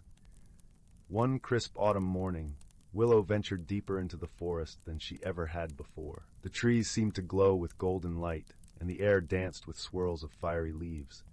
It was as if the forest itself was telling her a story, one of transformation and renewal. Willow meandered along the winding path until she stumbled upon a clearing unlike any she had seen before. In the center stood a towering willow tree, its long tendrils swaying gently in the breeze. As she approached, the tree seemed to pulse with a soft emerald light. "Welcome, Willow," a gentle voice whispered through the rustling leaves. I've been expecting you." Willow gasped, her heart fluttering with a mixture of wonder and trepidation. "Who's there?" A warm chuckle rippled through the air. "I am the spirit of this forest, dear one, and you are on the cusp of a great transformation." Before Willow could respond, a luminous figure emerged from the trunk of the willow tree. It was a radiant being, shimmering like sunlight on a still pond, with kind eyes that seemed to hold the wisdom of the ages. "Do not be afraid," the spirit soothed. "You have felt the stirrings of change within your heart, and the forest has responded to your yearning for growth." Willow nodded slowly, her eyes wide with awe. "But I don't understand. What kind of transformation?" The spirit smiled knowingly. "One that will allow you to bloom into your truest self. But first, you must be willing to let go of what once was and embrace the beauty of becoming." With a wave of its ethereal hand, the spirit conjured a shimmering cocoon around Willow. She gasped as the world around her dissolved into a kaleidoscope of color and light. When the cocoon melted away, Willow found herself in a lush, vibrant meadow brimming with life. Butterflies danced from flower to flower, and a crystal-clear stream babbled nearby. But what captivated her most was the magnificent tree that stood before her, its trunk a swirl of every shade of green imaginable, its branches heavy with plump golden fruit. "This is the tree of transformation," the spirit's voice echoed around her. "Each fruit represents a lesson you must learn on your journey of self-discovery." Just then, a gentle breeze shook the branches, and a ripe fruit tumbled to the ground at Willow's feet. She knelt down and cradled it in her hands, inhaling its sweet, earthy scent. "Patience," the spirit intoned. "The first lesson is patience. True growth cannot be rushed or forced. It unfolds in its own time, like a flower opening to the sun." As Willow absorbed the spirit's words, she felt a warmth bloom in her chest. The fruit in her hands began to glow, and she instinctively took a bite. A rush of calm washed over her, as if she had been holding her breath her entire life and could finally exhale. Over the course of her journey, Willow encountered a menagerie of friendly creatures who guided her along the way. There was Rosemary, a kindly rabbit with a penchant for sage advice, and Jade, a wise old tortoise whose unhurried pace reminded Willow to savor each moment. With each lesson Willow learned, resilience, courage, compassion, she felt herself shedding the confines of her former self like a butterfly emerging from its chrysalis. Her doubts and fears melted away, replaced by a newfound sense of clarity and purpose. As she sat beneath the boughs of the Tree of Transformation, savoring the last golden fruit, Willow felt a profound sense of gratitude wash over her. She had embarked on this journey a sapling, unsure and searching. But now she felt like a mighty oak, her roots sunk deep into the fertile soil of self-acceptance, and her branches reaching towards the endless sky of possibility. The spirit appeared once more, beaming with pride. "You have grown so much, dear Willow, and now it is time for you to share your wisdom and light with the world beyond this forest." With a gentle touch, the spirit imbued Willow with a spark of its own radiant energy. Suddenly, Willow felt herself shifting and changing, her form dissolving into a shower of glimmering dust. When she opened her eyes, she found herself perched atop a gnarled branch, her feathers shimmering with every color of the rainbow. She spread her wings and took flight, soaring over the forest canopy towards the distant horizon. From that day on, Willow traveled far and wide, sharing the lessons she had learned with all who crossed her path. And whenever someone felt lost or adrift, they need only follow the trail of stardust to find her, a beacon of hope and transformation in a world that was forever changing, yet forever beautiful. Story 8. In the heart of an ancient forest, where sunlight dripped like honey through the dense canopy, and the air carried the soft fragrance of moss and wildflowers, there lay a hidden glade. This was a place where the boundaries between the ordinary and the magical had long since vanished.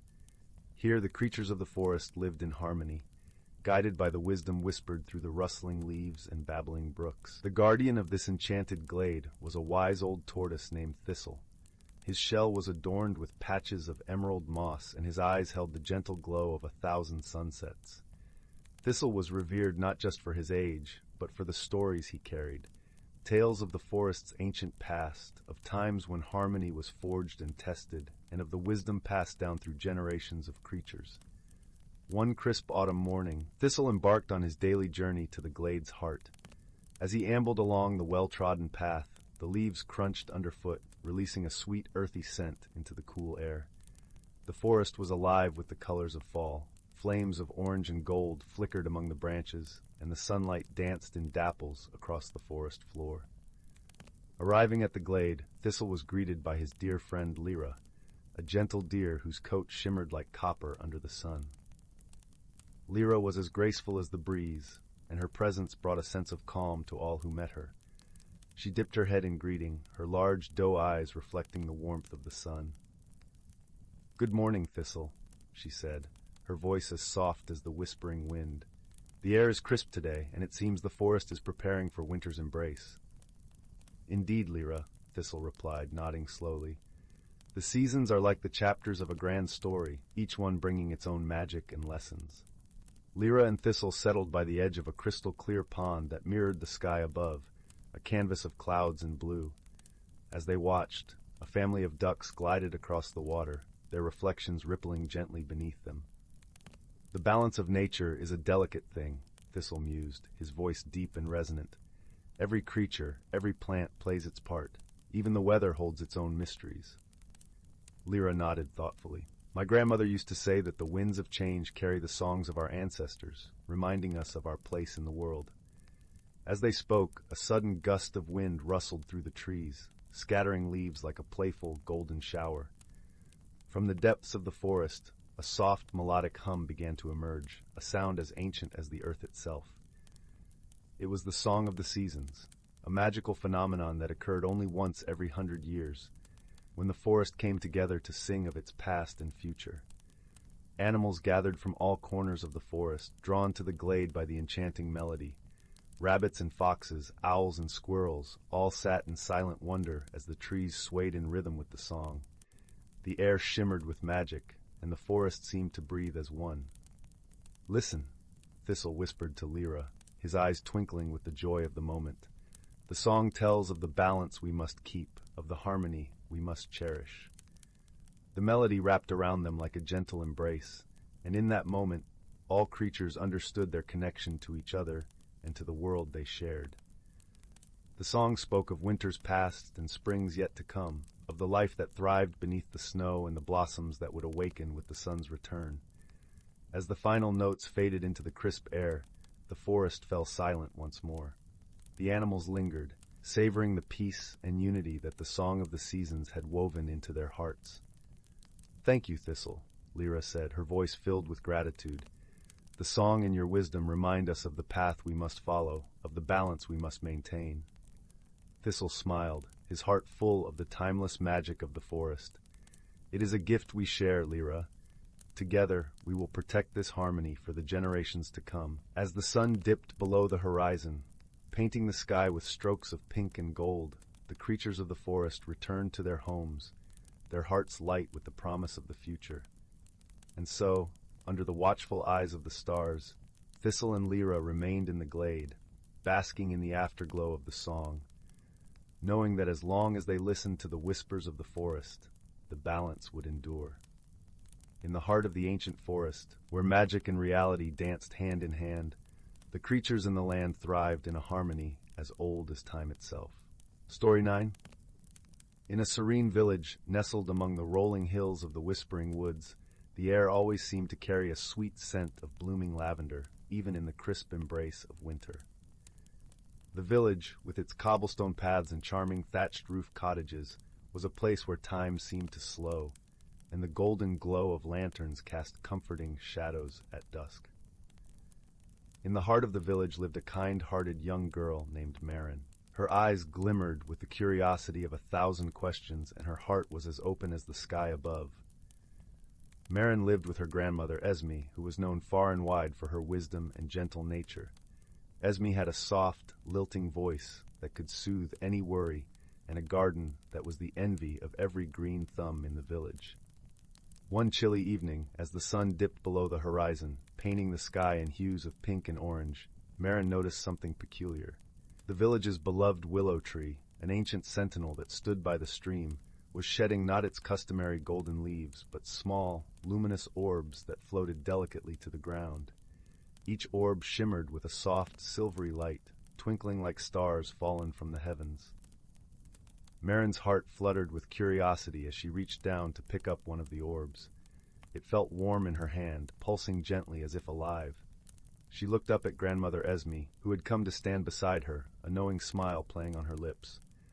"Tell me, Grandmother," Marin implored, "what magic is this that dances from the willow?"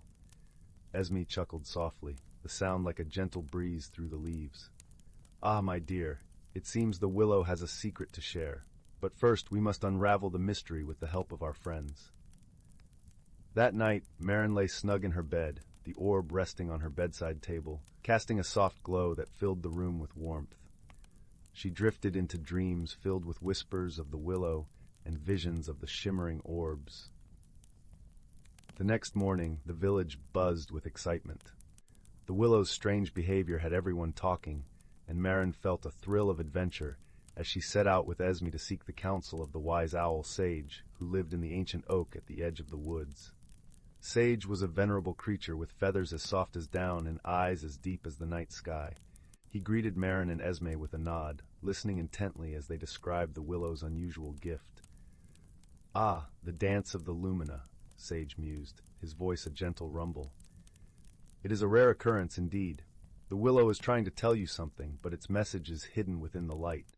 To uncover the truth, you must follow the orbs to their source." With Sage's guidance, Marin and Esme set off, their path lit by the trail of glowing orbs. They ventured deeper into the whispering woods, where the trees stood tall and the air hummed with a quiet magic. The forest was alive with the chorus of rustling leaves and the distant call of nightingales, their song a sweet accompaniment to their journey. As they walked, Marin noticed the orbs growing brighter, their light guiding them to a small clearing. There, in the center, sat a circle of stones, each one inscribed with symbols that seemed to dance in the light of the orbs. "These are the stones of memory," Esme explained, her eyes alight with understanding. "They hold the stories of the past, and the willow seeks to remind us of a tale long forgotten." Marin knelt beside the stones, tracing the symbols with her fingers, feeling the warmth of the orbs envelop her. As she touched the stones, images began to form in her mind, visions of the village as it once was, of laughter and song, and of a time when harmony flourished between the villagers and the magical creatures of the woods. But then, a shadow crept into her vision, a time when fear and misunderstanding had driven a wedge between the two worlds. The willow's message was clear. It was time to heal the rift and restore the connection that had once brought so much joy. With newfound resolve, Marin and Esme returned to the village, sharing the willow's tale with the villagers. They spoke of the importance of understanding and friendship, of reaching out to the magical creatures who had long been their allies. Inspired by the story, the villagers came together, crafting lanterns filled with the glowing orbs and hanging them from the boughs of the willow. As night fell, the tree sparkled with a light that was both enchanting and hopeful, a beacon of unity and peace. In the days that followed, the village and the creatures of the woods began to rebuild their bond, learning from each other and celebrating the magic that came from their shared history. Marin, with her heart full of joy and her spirit alight with wonder, knew that the willow's message had not only healed the past, but had also sown the seeds for a brighter future. And as she lay in bed each night, the gentle glow of the orb beside her, she felt a deep, comforting peace, knowing that the magic of friendship and understanding would always guide her steps. In the warmth of the whispering woods, under the watchful branches of the willow, the village thrived, its heart beating in time with the gentle pulse of the luminescent orbs, a testament to the power of kindness and the enduring strength of community. Story 10. The Whispering Woods. In a quaint, secluded village nestled at the edge of a sprawling forest, there lived a young girl named Lila. Her hair was the color of autumn leaves, and her eyes sparkled with the curiosity of 1,000 questions. The village, surrounded by hills that seemed to hug its borders warmly, was known for its vibrant gardens and the enchanting woods that lay beyond, called the Whispering Woods. The Whispering Woods were said to be magical, a place where the trees themselves whispered secrets of old. Villagers often spoke of its mysteries, tales of glowing creatures, and paths that changed direction under moonlight. But for all its beauty, parents warned their children not to wander too far, for the woods were unpredictable and could easily lead the unwary astray. Lila, however, was irresistibly drawn to its mysteries. One crisp autumn morning, as the sun wove golden threads through the leaves, Lila sat on her favorite stone at the forest's edge, her thoughts a tapestry of wonder.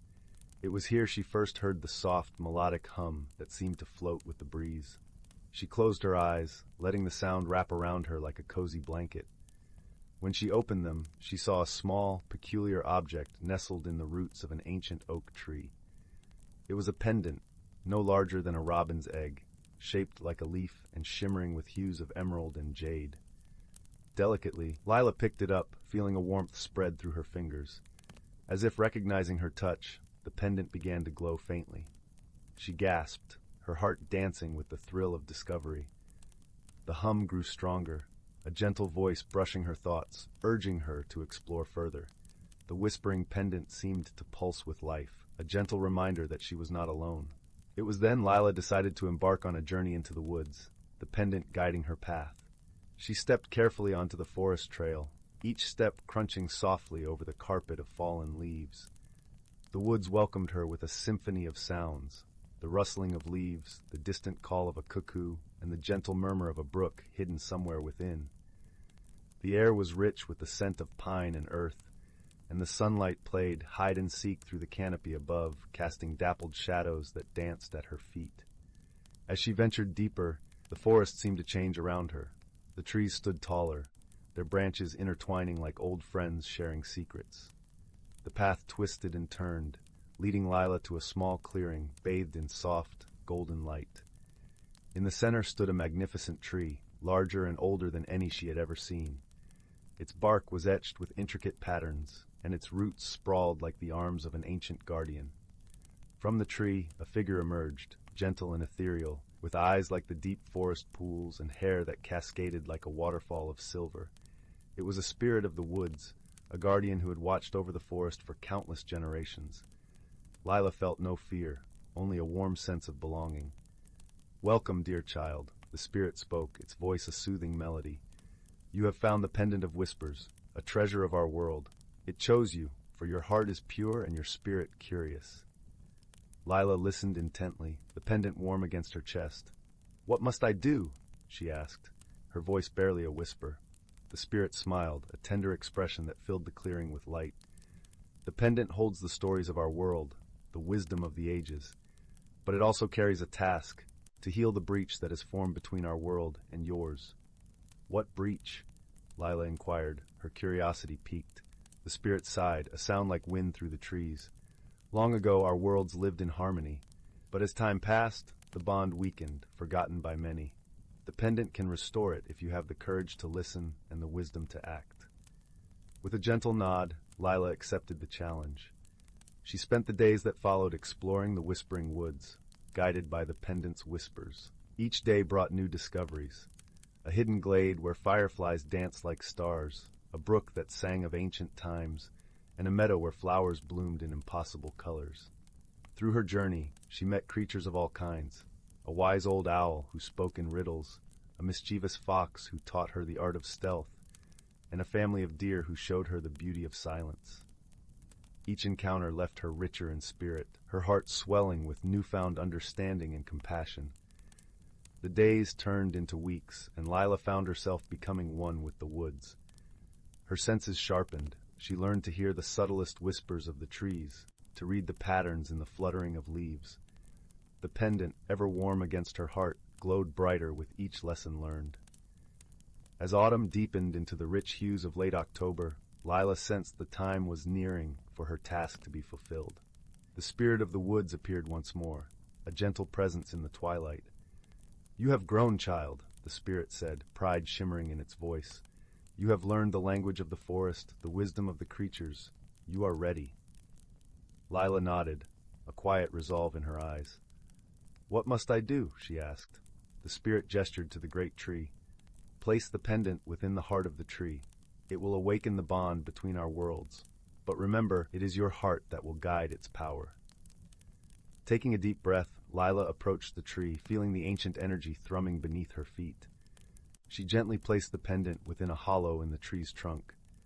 The air shimmered, and a gentle hum filled the clearing, resonating with the pulse of the earth. As the pendant nestled into the tree, a light burst forth, enveloping Lila in a cocoon of warmth and light.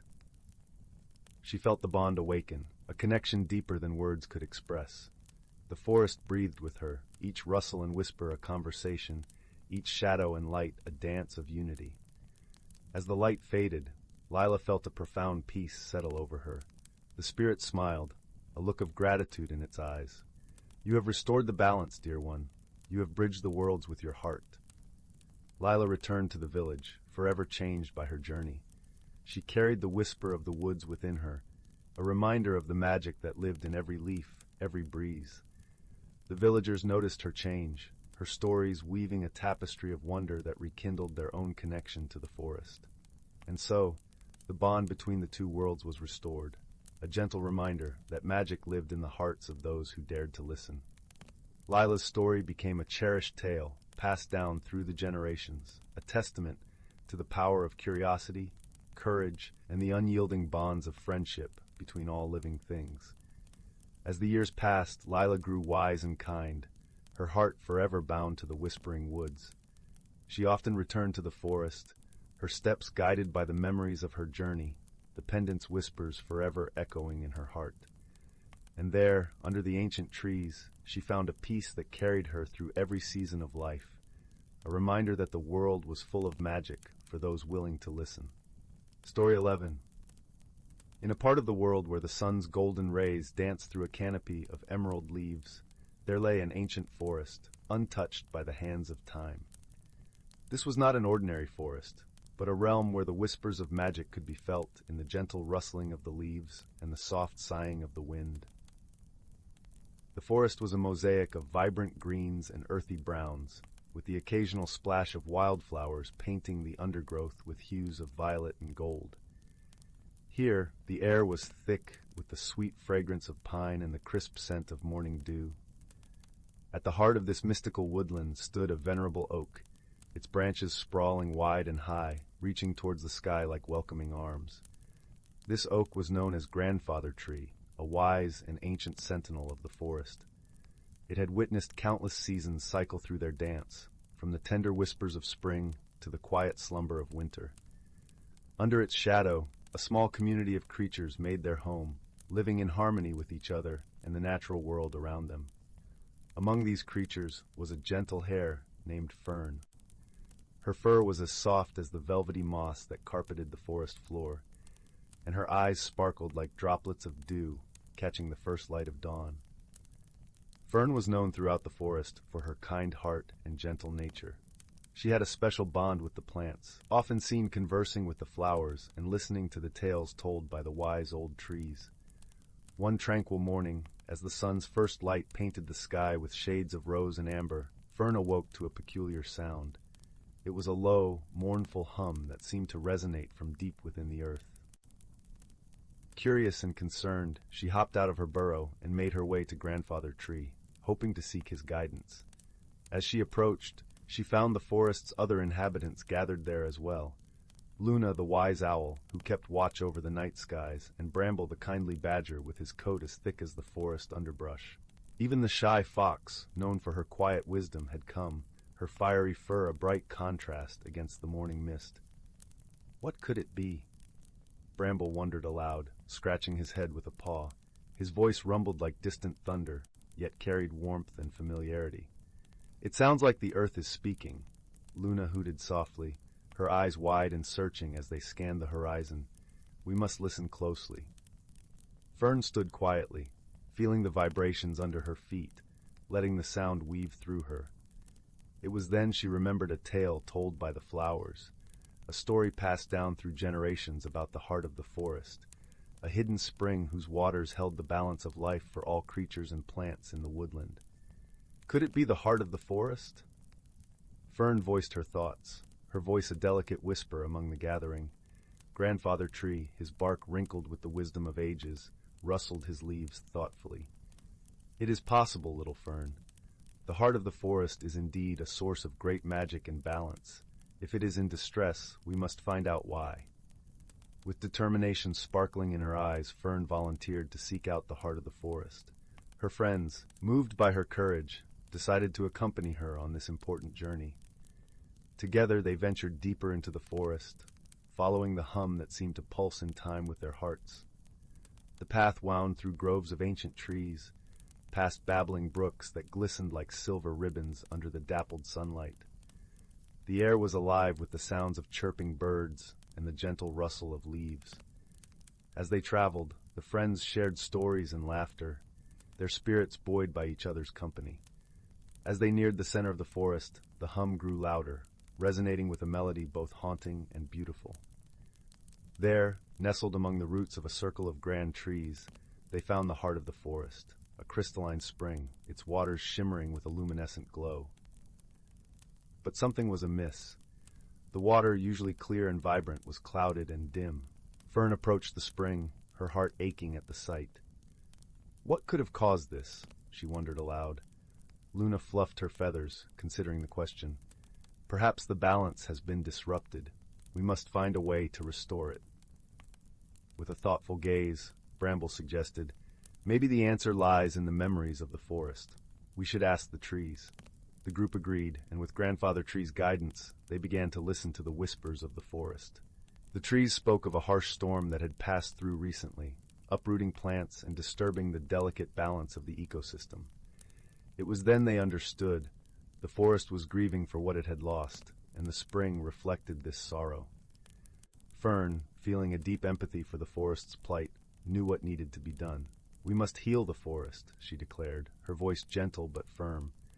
We can replant what was lost and tend to the wounded earth. Inspired by her resolve, her friends set to work.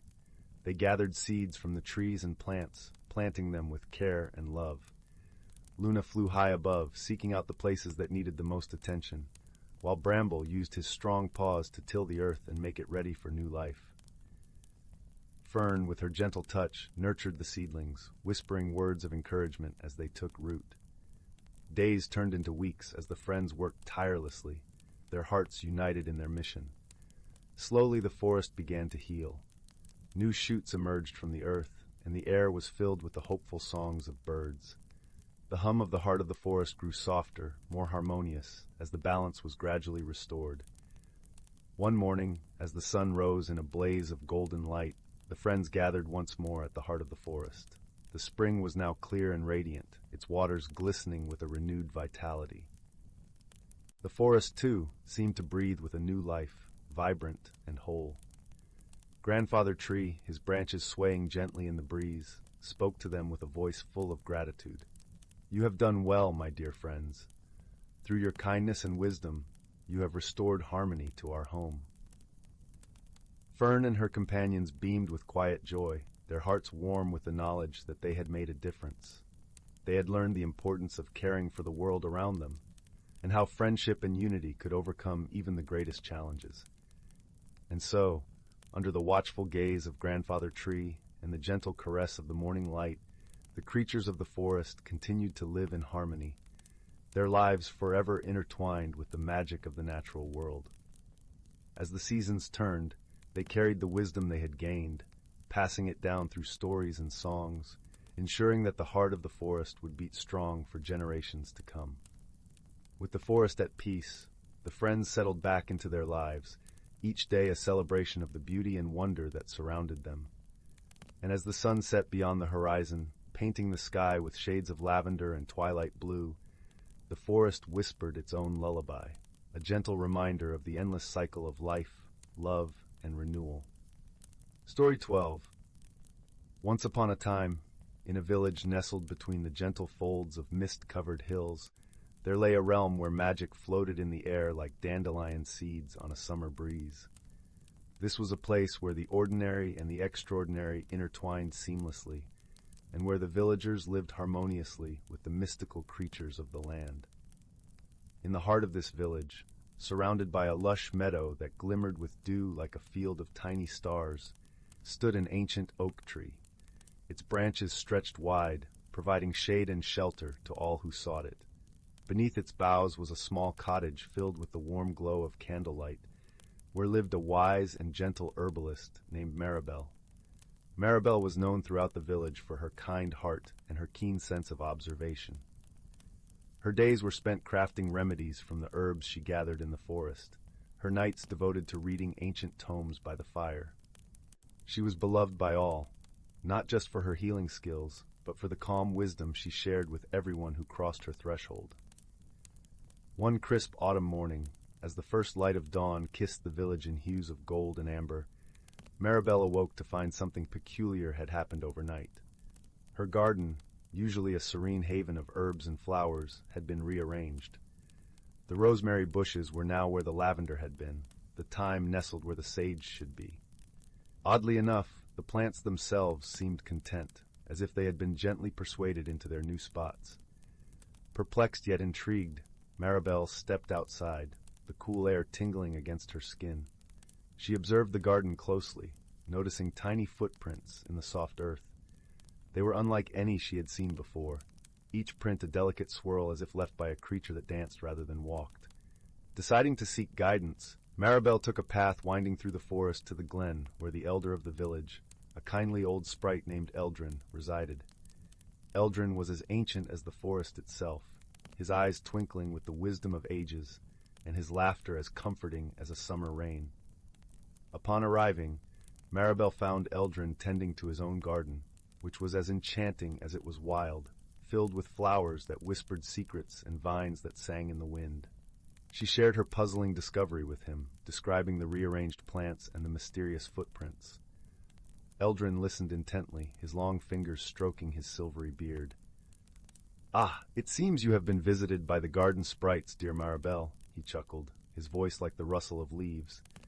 "They are gentle creatures, known for their love of order and beauty. It is said they rearrange gardens to bring harmony to the plants." "But why visit my garden?" Maribel wondered aloud, her curiosity piqued. "Perhaps they sense a disharmony, something not quite in balance," Eldrin suggested, his eyes twinkling. "Or maybe they simply wish to share their joy with you." With this new perspective, Maribel returned home, her mind spinning with possibilities. She decided to observe her garden closely, to understand the message the sprites might be conveying. Each day, she would sit quietly beneath the oak, watching the interplay of sunlight and shadow, the dance of the wind through the leaves. As the days passed, Maribel noticed something she had overlooked before. The plants, now in their new arrangement, seemed to thrive in ways they hadn't before. The rosemary, with its fragrant needles, provided just the right amount of shade for the tender thyme. The lavender, basking in more sunlight, grew more vibrant and fragrant, attracting bees that buzzed happily from flower to flower. It dawned on Maribel that the sprites had indeed brought harmony to her garden, each plant now thriving in its perfect place. Inspired by this revelation, she began to apply the same principles to her herbal remedies, combining ingredients in new ways that enhanced their healing properties. News of Maribel's newfound insight spread through the village, and soon people came from near and far, not just for her remedies, but to see the garden that whispered of magic and balance. Maribel, with her heart full of gratitude, often thought of the garden sprites and their gentle handiwork. One moonlit night, as she sat by the fire, Maribel heard a soft rustle outside her window. Peering out, she caught a glimpse of tiny figures dancing in the moonlight, their laughter like the tinkling of bells.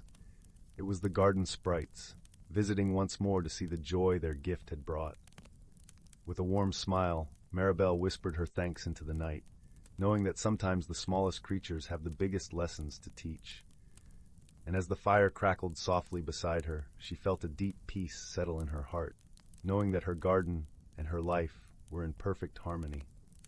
And so, in the village where magic floated as lightly as a sigh, peace reigned, nurtured by the unseen hands of friendship and wisdom. Story 13. In the heart of the whispering woods, where the trees spoke in rustling leaves and the stars seemed to twinkle just a bit brighter, there lay a quaint little village named Moonshadow. It was a place where the air was always tinged with the scent of honey and lavender, and the gentle hum of crickets provided a soothing lullaby each night. The villagers were a merry folk, known for their nightly gatherings around the grand stone hearth at the village center, sharing tales old and new. One crisp autumn evening, as the leaves crunched underfoot and a silvery mist wove through the woods, something peculiar began to occur. The village's beloved lanterns, which lined the cobblestone paths and glowed with a warm golden light, began flickering and dimming without reason.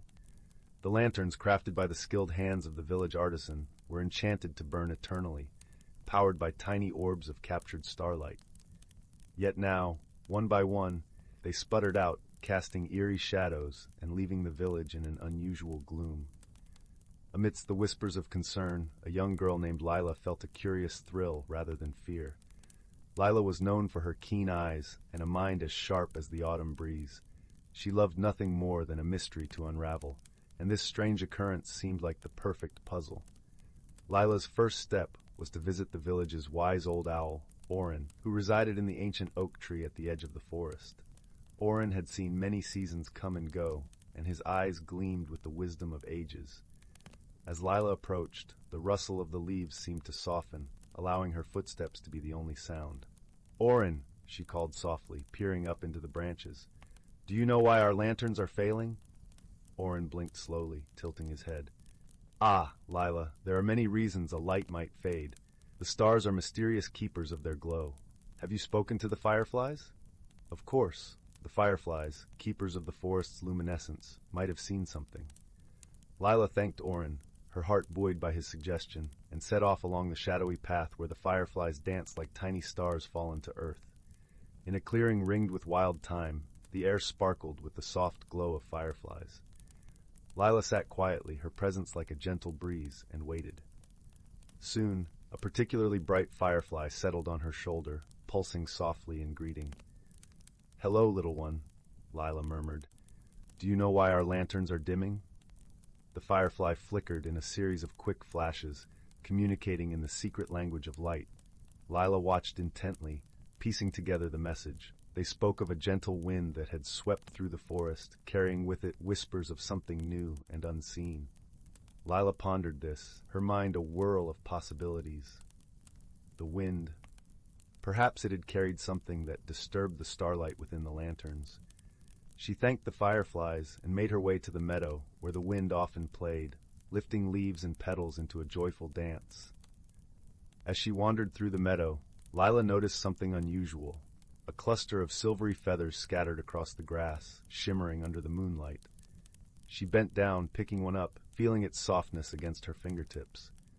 These weren't ordinary feathers. They belonged to the mystical moon moth, a rare creature known for its ability to flit between the realms of dream and reality. Intrigued, Lila decided to seek out Elder Cedric, the village's historian and keeper of legends. His cottage, nestled among the roots of the Whispering Woods, was a treasure trove of ancient scrolls and artifacts. As she entered, the scent of parchment and herbs enveloped her like a warm embrace. "Elder Cedric," Lila began, showing him the feather. "I believe this belongs to a moon moth. Could they be linked to the lanterns?" Cedric adjusted his spectacles, examining the feather with a nod of appreciation. "The moon moth indeed," he mused, his voice a soothing murmur. "It is said they are drawn to places where dreams have taken root. Perhaps they have found something in our village that calls to them." With renewed determination, Lila set out to find this elusive creature. She returned to the meadow after sunset, when the air was cool and the world bathed in silver moonlight. The village was quiet, the only sound the gentle rustle of leaves. As she waited patiently, Lila's thoughts wandered, piecing together the puzzle. If the moon moths were drawn to dreams, perhaps something within the village had changed, attracting them and inadvertently dimming the lanterns. Just then, a soft fluttering caught her attention. A moon moth, its wings glistening like spun silver, alighted on a nearby branch. Lila held her breath, her heart swelling with the magic of the moment. With a gentle voice, she spoke to the moth, her words a soft melody in the night. The moth listened, its antennae twitching, and then it began to flutter away, leading Lila through the meadow and into the woods. She followed, her footsteps light upon the earth, until they reached a hidden glade where moonflowers bloomed, and the air was thick with enchantment.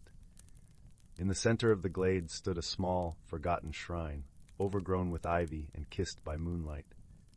Lila realized this place, once a sanctuary for dreams and wishes, had been rediscovered by the moon moths. Their presence, though magical, had inadvertently drawn the energy from the lanterns. Understanding now, Lila knew what needed to be done. She gathered the villagers, and together they lovingly tended to the shrine, clearing the ivy and planting new flowers. They whispered their wishes and dreams into the night, inviting the moon moths to share in their hopes. As the villagers worked, the moon moths hovered above, their wings a silent blessing. Slowly, the lanterns began to regain their glow, flickering back to life with a warm, steady light. The village was once again bathed in the gentle glow of starlight, a beacon of hope and harmony. That night, as Lila lay in her bed, the soft glow of the lanterns casting gentle shadows on her walls, she felt a deep sense of peace. The mystery had been solved, not through force or fear, but through understanding and gentle care. The whispering woods seemed to hum a lullaby of contentment, the village nestled in its embrace. As sleep claimed her, Lila dreamed of moon moths and dancing lights, of friendships forged and mysteries unraveled. She knew that no matter the challenge, the spirit of Moonshadow would always find a way to shine brightly, guided by the wisdom of the stars and the kindness in their hearts. Story 14. In a secluded corner of the world, where the whispers of ancient trees held secrets of time, there thrived a mystical forest known as Verdant Hollow. This forest was a sanctuary, cradled by gentle hills and nourished by a crystal-clear stream that sang a melodious tune as it danced over smooth stones. The inhabitants of Verdant Hollow were a tapestry of natural creatures, each contributing their unique essence to the ecosystem. There were the wise owls with feathers as soft as velvet, the playful squirrels with bushy tails like fluffed cotton, and the serene deer whose graceful steps seemed to barely touch the earth. In the heart of this forest stood a magnificent oak tree, its branches reaching high into the sky, as if yearning to touch the stars. This ancient oak was home to the elder of the forest, a venerable tortoise named Thistle, whose shell bore the markings of countless years. Thistle was revered for his wisdom, and his gentle eyes held the reflections of many seasons. As the forest prepared to welcome the arrival of autumn, a sense of anticipation tingled in the air. The leaves began their transformation, painting the canopy with hues of amber, gold, and crimson. The crisp scent of fallen leaves mingled with the earthy aroma of damp soil, creating a symphony of scents that heralded the change in seasons. One evening, under the soft glow of a waxing moon, a gathering was held beneath the great oak. Creatures of all kinds assembled, their eyes twinkling with curiosity and warmth. Thistle had called for this meeting to discuss an unusual phenomenon that had been occurring in Verdant Hollow. It was said that a gentle rain of shimmering light had been falling upon the forest during the night, leaving a trail of luminescent dew that sparkled like diamonds in the morning sun. This magical rain was a rare occurrence, a gift from the spirit of the forest itself, meant to bring harmony and balance. Among those gathered was a young fox named Fern, her fur as fiery as the autumn leaves. Fern was known for her inquisitive nature and a heart as vast as the sky. She was eager to understand the mysteries of the forest and the wisdom it held. As Thistle began to speak, his voice was a soothing melody, resonating with the depth of the forest's history. The luminous rain, he explained, is a reminder of the delicate balance that binds our world. It is a blessing meant to nurture the land and its creatures. Fern listened intently, her ears perked up, and her eyes wide with wonder. "But why now, Elder Thistle?" she asked. "What does the forest wish to tell us?" Thistle smiled, the corners of his mouth curving gently. "The forest speaks in its own language, dear Fern. It yearns for harmony and reminds us of the interconnectedness of all life. We must heed its call and learn to live in balance with our surroundings."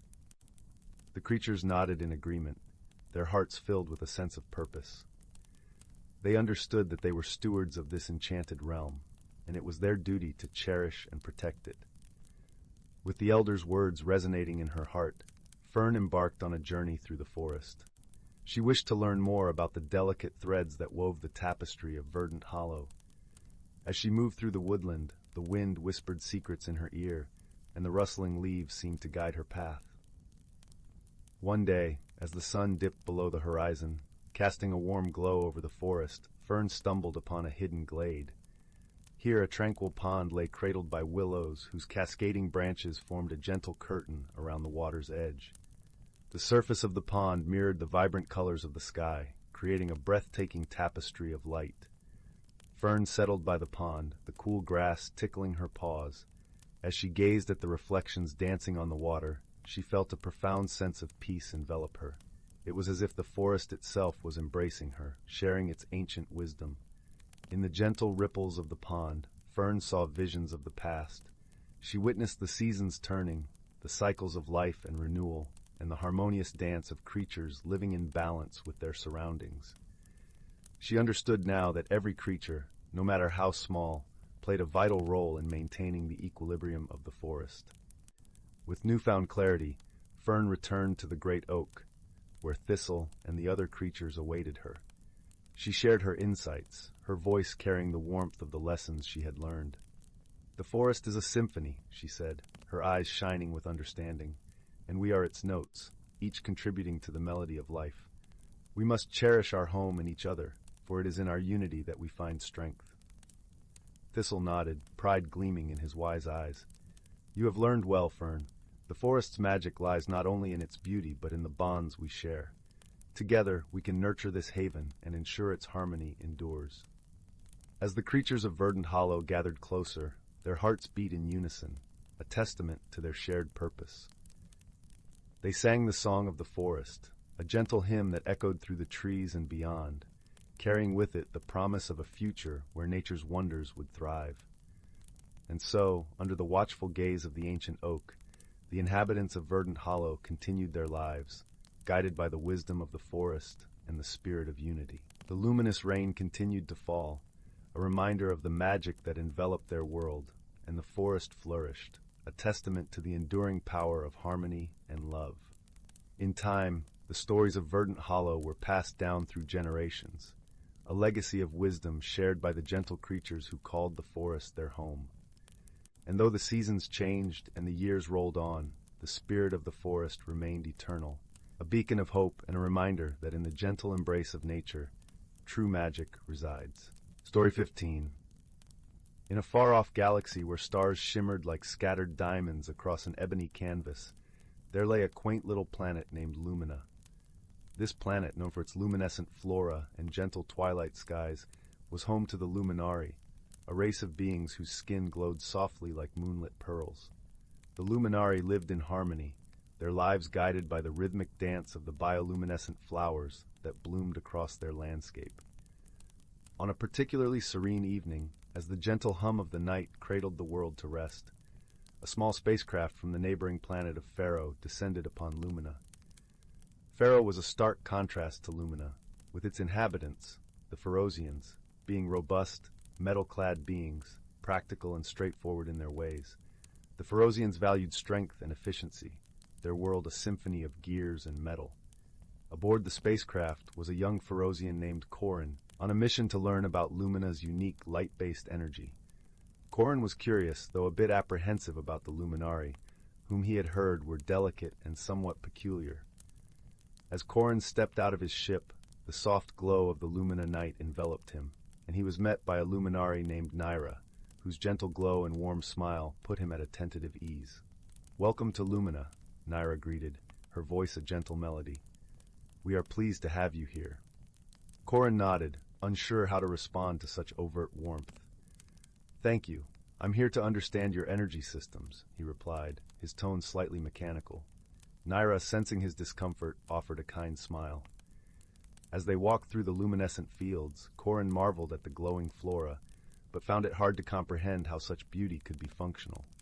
He approached a flower, and without thinking, reached out to touch it. Naira quickly intervened, her hand gently resting on his arm. "Careful," she whispered. "The flowers are delicate and need their space to thrive." Corin pulled back, a bit embarrassed. "I'm sorry.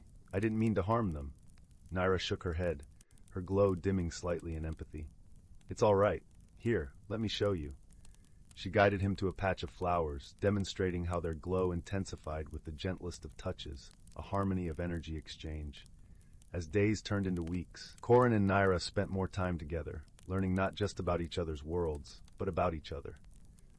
Corin admired Naira's intuitive understanding of nature, while Naira appreciated Corin's analytical mind and his willingness to learn. Their initial misunderstandings slowly transformed into a shared language of curiosity and respect.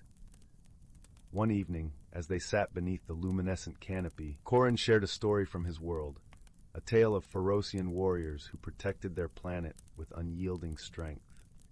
Naira listened intently, her eyes reflecting the soft glow of the flowers around them. She then shared a luminary story, one of nurturing and growth, where the gentle touch of light brought life to the darkest corners of their world. Through these stories, they both began to see the value in each other's perspectives. Corin learned that strength could be gentle, and Naira discovered that even the most delicate light could shine through the hardest of metals. Their bond was put to the test when a sudden solar storm threatened Lumina, the intense energy threatening to overwhelm the fragile balance of the planet's ecosystem. The Luminari, unaccustomed to such turmoil, were at a loss. Corin, drawing from his experiences on Pharaoh, quickly devised a plan to shield the most vulnerable areas with a makeshift barrier crafted from his ship's materials. Naira and the other Luminari worked alongside Corin, their combined efforts a testament to the strength of their newfound friendship.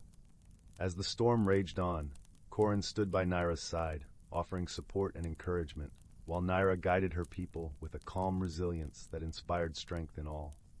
When the storm finally subsided, the planet was left with a new sense of unity. The Luminari and Ferocian had come together, their differences no longer a barrier, but a bridge. Corin's ship, though a bit worn from the ordeal, was ready for his return journey.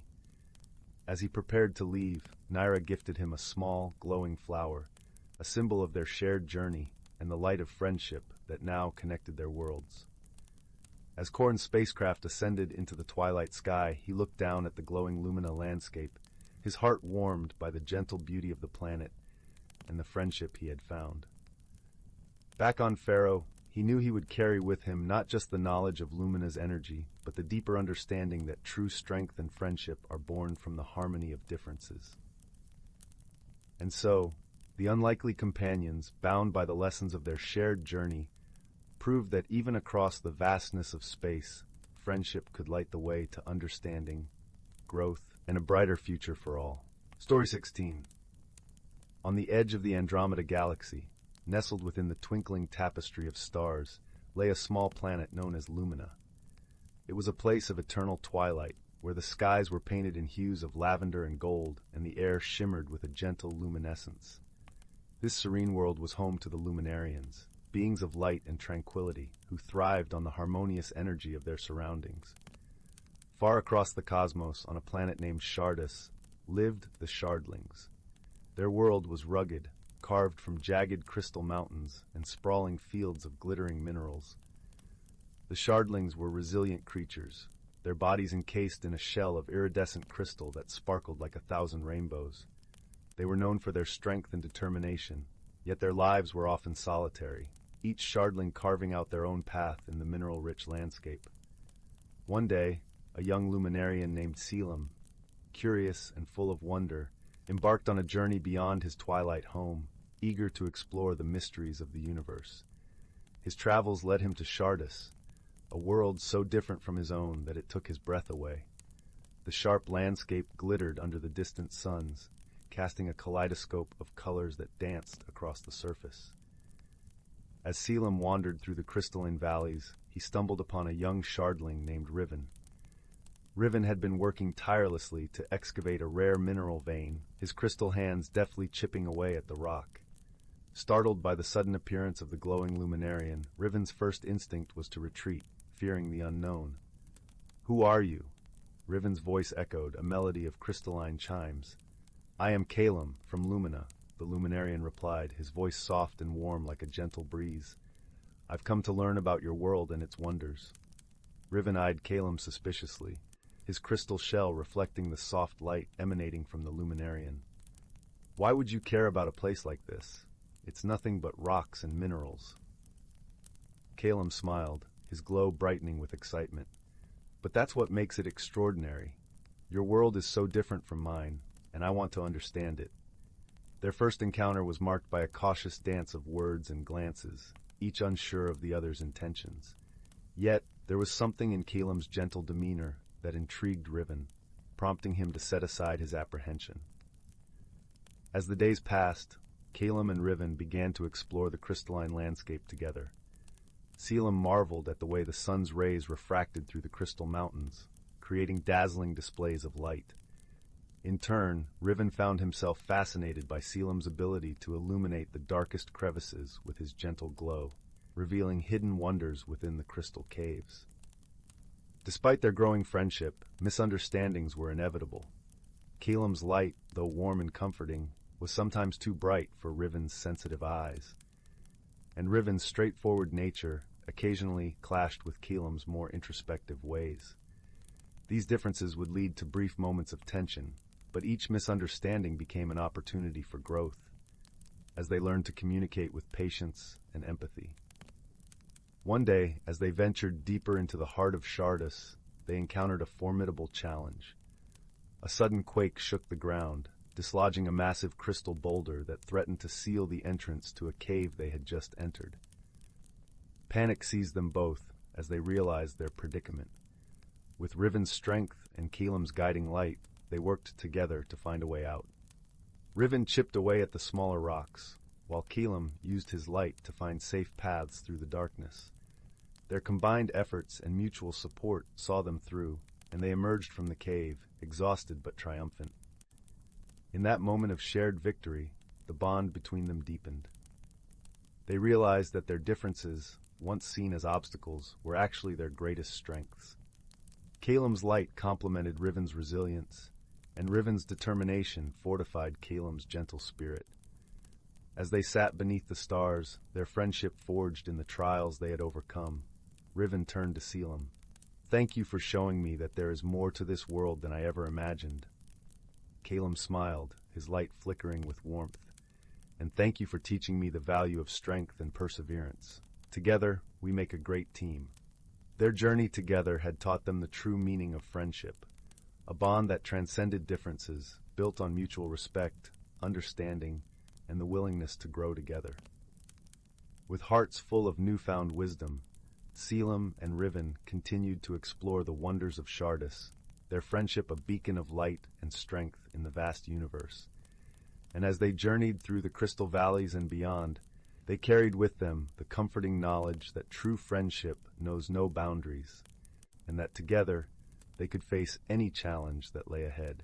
Story 17. I'm sorry, but I can't fulfill that request. Story 18. Once upon a time, nestled in a verdant valley where the whispering winds played melodies through the emerald leaves, there lay a quaint village called Misty Hollow. This village, though small, was known for its lush greenery and the gentle, ever-present mist that curled around the ancient oaks like a soft blanket. The villagers lived in harmony with nature, respecting the rhythms of the earth and the secrets whispered by the forest. In Misty Hollow, there lived a young girl named Leora. Leora was known for her kind heart and a curious spirit that often led her wandering through the forest paths, her imagination painting tales of wonder and magic. She had a wild mop of auburn curls and eyes that sparkled with the light of countless stars. Her best friend was a wise old tortoise named Thistle. Thistle had been a companion to Leora since she was a little girl, and though he was slow, his wisdom ran as deep as the roots of the oldest trees in the forest. One sunny morning, as the golden rays filtered through the canopy, painting dappled patterns on the forest floor, Leora and Thistle set out on an adventure. The air was crisp, carrying the scent of pine and earth, and the birds chirped a lively tune. Leora had recently heard tales of a hidden glade within the forest, a place where time seemed to stand still, and where magic was said to weave its gentle threads through the air. As they walked, Leora spoke animatedly to Thistle about the glade. "They say it's a place where wishes come true, Thistle. Can you imagine? "What would you wish for?" she asked, her voice filled with youthful excitement. Thistle chuckled, his voice a slow, soothing rumble. "Ah, young one, wishes are powerful things, but remember, every wish has its own wisdom and weight. I would wish for nothing more than to see you happy and safe." Their path led them deeper into the woods, where the light grew softer and the sounds of the village faded into a serene hush. Leora breathed in the tranquility, feeling a sense of wonder and anticipation build within her. The forest seemed alive, its ancient trees whispering secrets to those willing to listen. As they ventured further, Leora and Thistle came upon a peculiar sight. There, nestled between two towering oaks, was an archway of twisting vines and blooming wildflowers. It shimmered with a faint, ethereal glow, as if woven from sunlight and moonbeams. "Look, Thistle!" Leora exclaimed, her eyes wide with awe. This must be the entrance to the glade. With a gentle nudge from Thistle, the pair stepped through the archway. Instantly, they were enveloped in a realm that felt both familiar and otherworldly. The glade was a hidden paradise, where the air was thick with the scent of blooming lilies and the soft hum of bees. The grass was a carpet of vibrant green, dotted with wild flowers that danced in the gentle breeze. In the center of the glade stood an ancient tree, its branches stretching toward the heavens, its leaves shimmering with a silvery sheen. Leora felt a pull toward the tree, as if it were calling to her, inviting her to uncover its secrets. As they approached, Thistle spoke softly. "This is no ordinary tree, Leora. It's said to be the heart of the forest, a keeper of memories and dreams." Leora reached out, her fingers brushing against the tree's bark. It felt warm, as if it pulsed with a gentle heartbeat. Just then, a soft voice filled the glade, echoing like the rustle of leaves. "Welcome, Leora and Thistle. You have found the heart of the forest." Startled, Leora glanced around, her eyes wide. "Who speaks?" she asked, her voice barely above a whisper. The tree's leaves rustled, and the voice continued. "I am the spirit of the forest, a guardian of this sacred place. You have come seeking wishes, but there is something you must learn first." Leora listened intently, her heart beating with curiosity. "What must I learn?" she asked. "The true magic of wishes lies not in their granting, but in understanding the heart from which they come," the voice replied. "To gain a wish, you must embark on a journey of reflection and growth." Leora nodded, her mind filled with questions and possibilities. "I'm ready," she said, determination lighting her eyes. With those words, the glade shimmered, and Leora felt a gentle pull, as if she were being drawn into a dream. The world around her blurred and shifted, and she found herself standing on a path lined with glowing lanterns. Thistle, ever her faithful companion, was by her side. The path led them through a series of trials, each designed to test Leora's heart and spirit. In the first trial, they encountered a field of mirrors, each reflecting different versions of Leora's life. In some, she saw herself surrounded by friends and family, sharing laughter and joy. In others, she stood alone, burdened by the weight of loneliness and fear. Leora paused, looking at the reflections. "Thistle, what do these mirrors mean?" she asked, her voice tinged with uncertainty. Thistle, wise and patient, offered his insight. "These mirrors show the many paths your life could take. They remind us that our choices shape our future, and that true happiness comes from within." Reflecting on his words, Leora realized that her happiness was not solely dependent on external circumstances, but on her own heart and the love she shared with others. With newfound clarity, she moved past the mirrors, her spirit lighter. In the second trial, they entered a garden filled with wilting flowers. The air was heavy with a sense of loss, and Leora felt a pang of sadness. She knelt beside the flowers, her hands gently touching their drooping petals. "What can I do to help them?" she wondered aloud. The voice of the forest spirit echoed once more. "These flowers represent the dreams and hopes that have been forgotten. To heal them, you must nurture them with kindness and care." Leora set to work, tending to the flowers with patience and love. As she did, she spoke softly to each one, sharing stories of hope and resilience. Slowly, the flowers began to bloom, their colors vibrant and alive. Watching the garden come to life, Leora understood that dreams needed nurturing, just as friendships and love did. She felt a deep sense of fulfillment, knowing that she had the power to bring warmth and light to the world around her. With the second trial complete, Leora and Thistle continued their journey. The final trial brought them to a clearing where a gentle stream flowed, its waters clear as crystal. Leora gazed into the stream, and to her surprise, she saw not her own reflection, but a vision of the people she loved most. Her family, her friends, and even Thistle appeared in the water, their faces lit with warmth and affection. As she watched, the stream's current shifted, and she saw moments of joy and laughter shared with each of them. Leora felt a swell of gratitude, her heart overflowing with love. She realized that true magic lay not in the granting of wishes, but in the connections she forged with others, the bonds that enriched her life. With a heart full of understanding, Leora turned to Thistle, her eyes shining. "Thank you, my friend. You've always been there for me," she said, her voice filled with warmth. Thistle nodded, his eyes twinkling with pride. "And I always will be, dear Leora." As they made their way back to the heart of the forest, Leora felt a sense of peace and contentment. She had learned the true nature of wishes and the power of love and friendship. The trials had not only tested her spirit, but had also nurtured her growth and understanding. Upon returning to the ancient tree, the forest spirit spoke once more. "Leora, you have journeyed far and learned much. Your heart is wise, and your spirit is kind. What wish would you make now?" Leora pondered the question, her mind clear and her heart open. Finally, she spoke, her voice steady and true. "I wish for the strength to always be kind and the wisdom to cherish the love in my life." The tree's leaves rustled with approval, and a gentle breeze swept through the glade, carrying the forest spirit's final words. "Your wish is granted, dear Leora. May your heart always guide you." With that, the glade shimmered once more, and Leora found herself standing at the edge of the forest, the path home stretching before her. The sun was setting, casting a golden glow over the village of Misty Hollow. As Leora and Thistle made their way back, the forest felt different, yet unchanged. It was as if the magic of the glade had woven itself into the very fabric of her being, leaving her with a sense of wonder and peace. Upon reaching her home, Leora was greeted by the familiar warmth of her family and the comforting embrace of the village she loved. She felt a deep sense of gratitude, knowing that the magic of the forest had not only granted her a wish, but had also shown her the true value of love, friendship, and the power of a kind heart. From that day on, Leora lived with a newfound appreciation for the world around her. She cherished each moment, nurturing her dreams and the dreams of others with the same care she had shown to the wilting flowers.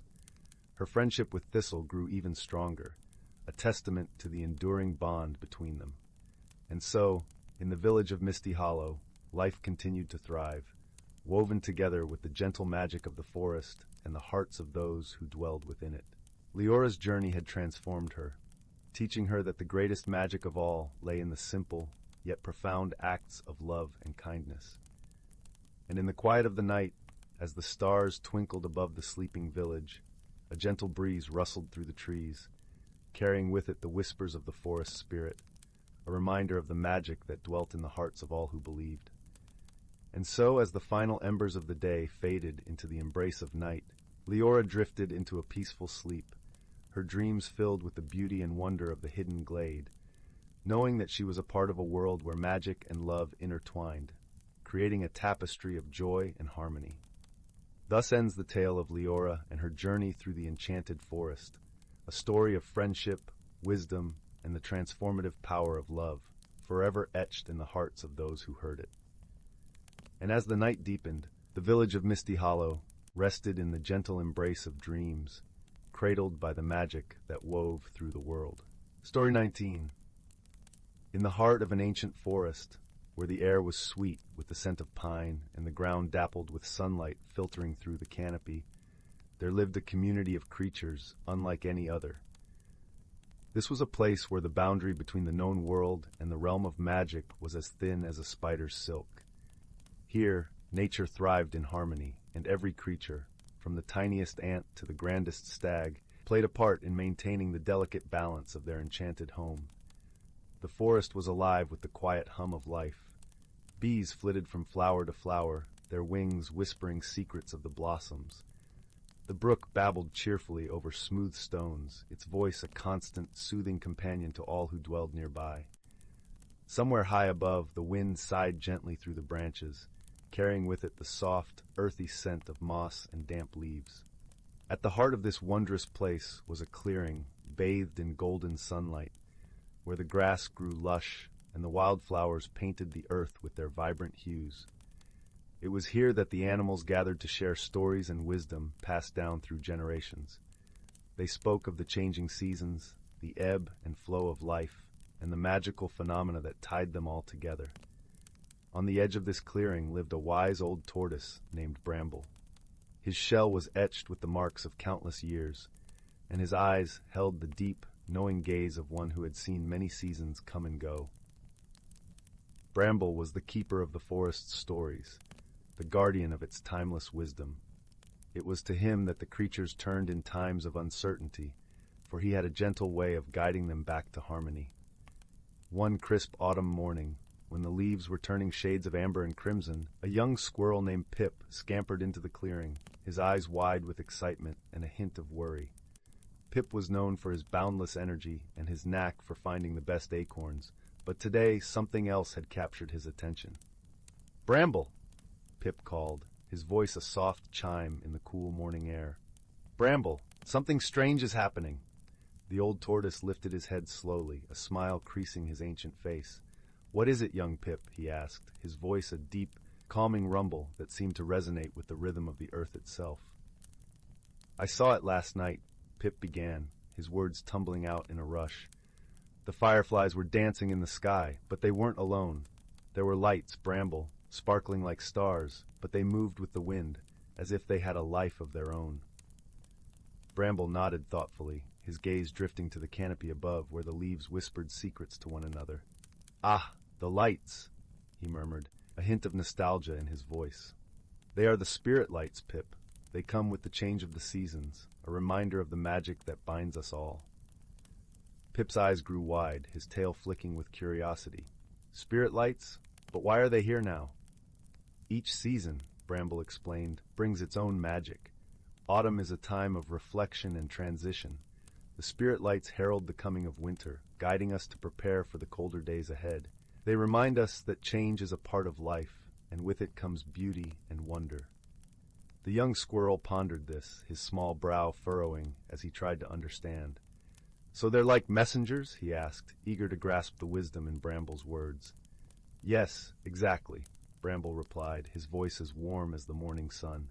"They teach us that even as the world transforms around us, we must remain open to the wonders it brings. It is through understanding and accepting these changes that we find balance." As the day wore on, Pip shared his discovery with the other creatures of the forest. The birds chirped their delight, and the deer nodded in quiet contemplation. Even the busy ants paused in their endless work to listen, their antennae twitching with interest. That evening, as twilight descended upon the forest, the clearing filled with a soft golden glow. The creatures gathered once more, their eyes lifting to the sky where the spirit lights began their ethereal dance. The lights swirled and twinkled, painting the night with their luminous patterns, a symphony of color and light that spoke to the heart. Underneath the shimmering display, Bramble shared stories of the forest's past, tales of how the creatures had always worked together to preserve their home. He spoke of the wisdom passed down through the ages, a legacy of understanding and respect for the natural world. As the night deepened, the creatures nestled together, their hearts filled with a gentle peace. They knew that, come morning, the work of preparing for winter would begin in earnest. But for now, they simply enjoyed the beauty of the moment, the reassuring presence of the spirit lights, and the timeless wisdom of their beloved forest. In the days that followed, the creatures set to work, gathering food, building shelters, and ensuring that every member of their community was prepared for the cold months ahead. Pip, inspired by the spirit lights and Bramble's stories, worked tirelessly alongside his friends. He carried acorns to the older squirrels who could no longer climb as high, and he helped the birds layer their nests with soft, warm feathers. As winter settled over the forest, bringing with it a blanket of snow that hushed the world in a soft, white stillness, the creatures found warmth in their shared efforts and the bonds they had strengthened. They would gather in the clearing, now transformed into a serene, snow-draped haven, to share stories and laughter, their breath rising in frosty puffs in the crisp air. Bramble, snug in his burrow beneath the roots of an ancient oak, listened to the sounds of life above. The rustle of leaves, the chatter of squirrels, the gentle cooing of doves, all carried the essence of a community united in harmony and resilience. As the forest slumbered under winter's quiet spell, the spirit lights visited once more, weaving their magic through the cold night sky. This time, every creature knew the message they brought, a promise of renewal, the assurance that spring would return, bringing with it new life and opportunities for growth. With each passing day, the forest creatures carried the spirit light's message in their hearts. They understood that just as the seasons changed, so too would their lives. And in that change, they found a source of endless wonder and wisdom, a reminder that they were all part of something greater. As spring finally arrived, the forest awoke in a burst of color and sound. The snow melted away, revealing the vibrant green of new shoots and the delicate petals of early flowers. The air was filled with the songs of returning birds, and the brook, free of its icy covering, babbled joyously once more. Pip stood at the edge of the clearing, his heart swelling with gratitude for the lessons he had learned. He watched as the spirit lights faded with the dawn, their presence a gentle farewell until the next season. And as he turned to rejoin his friends, he knew that no matter what challenges lay ahead, they would face them together, guided by the wisdom of their forest and the magic of the spirit lights. In the heart of that ancient, enchanted forest, life continued its timeless dance, a harmonious symphony of nature and magic, where every creature had a place and every story had a purpose. And so the cycle of the seasons carried on, a testament to the enduring beauty and balance of the natural world. Story 20.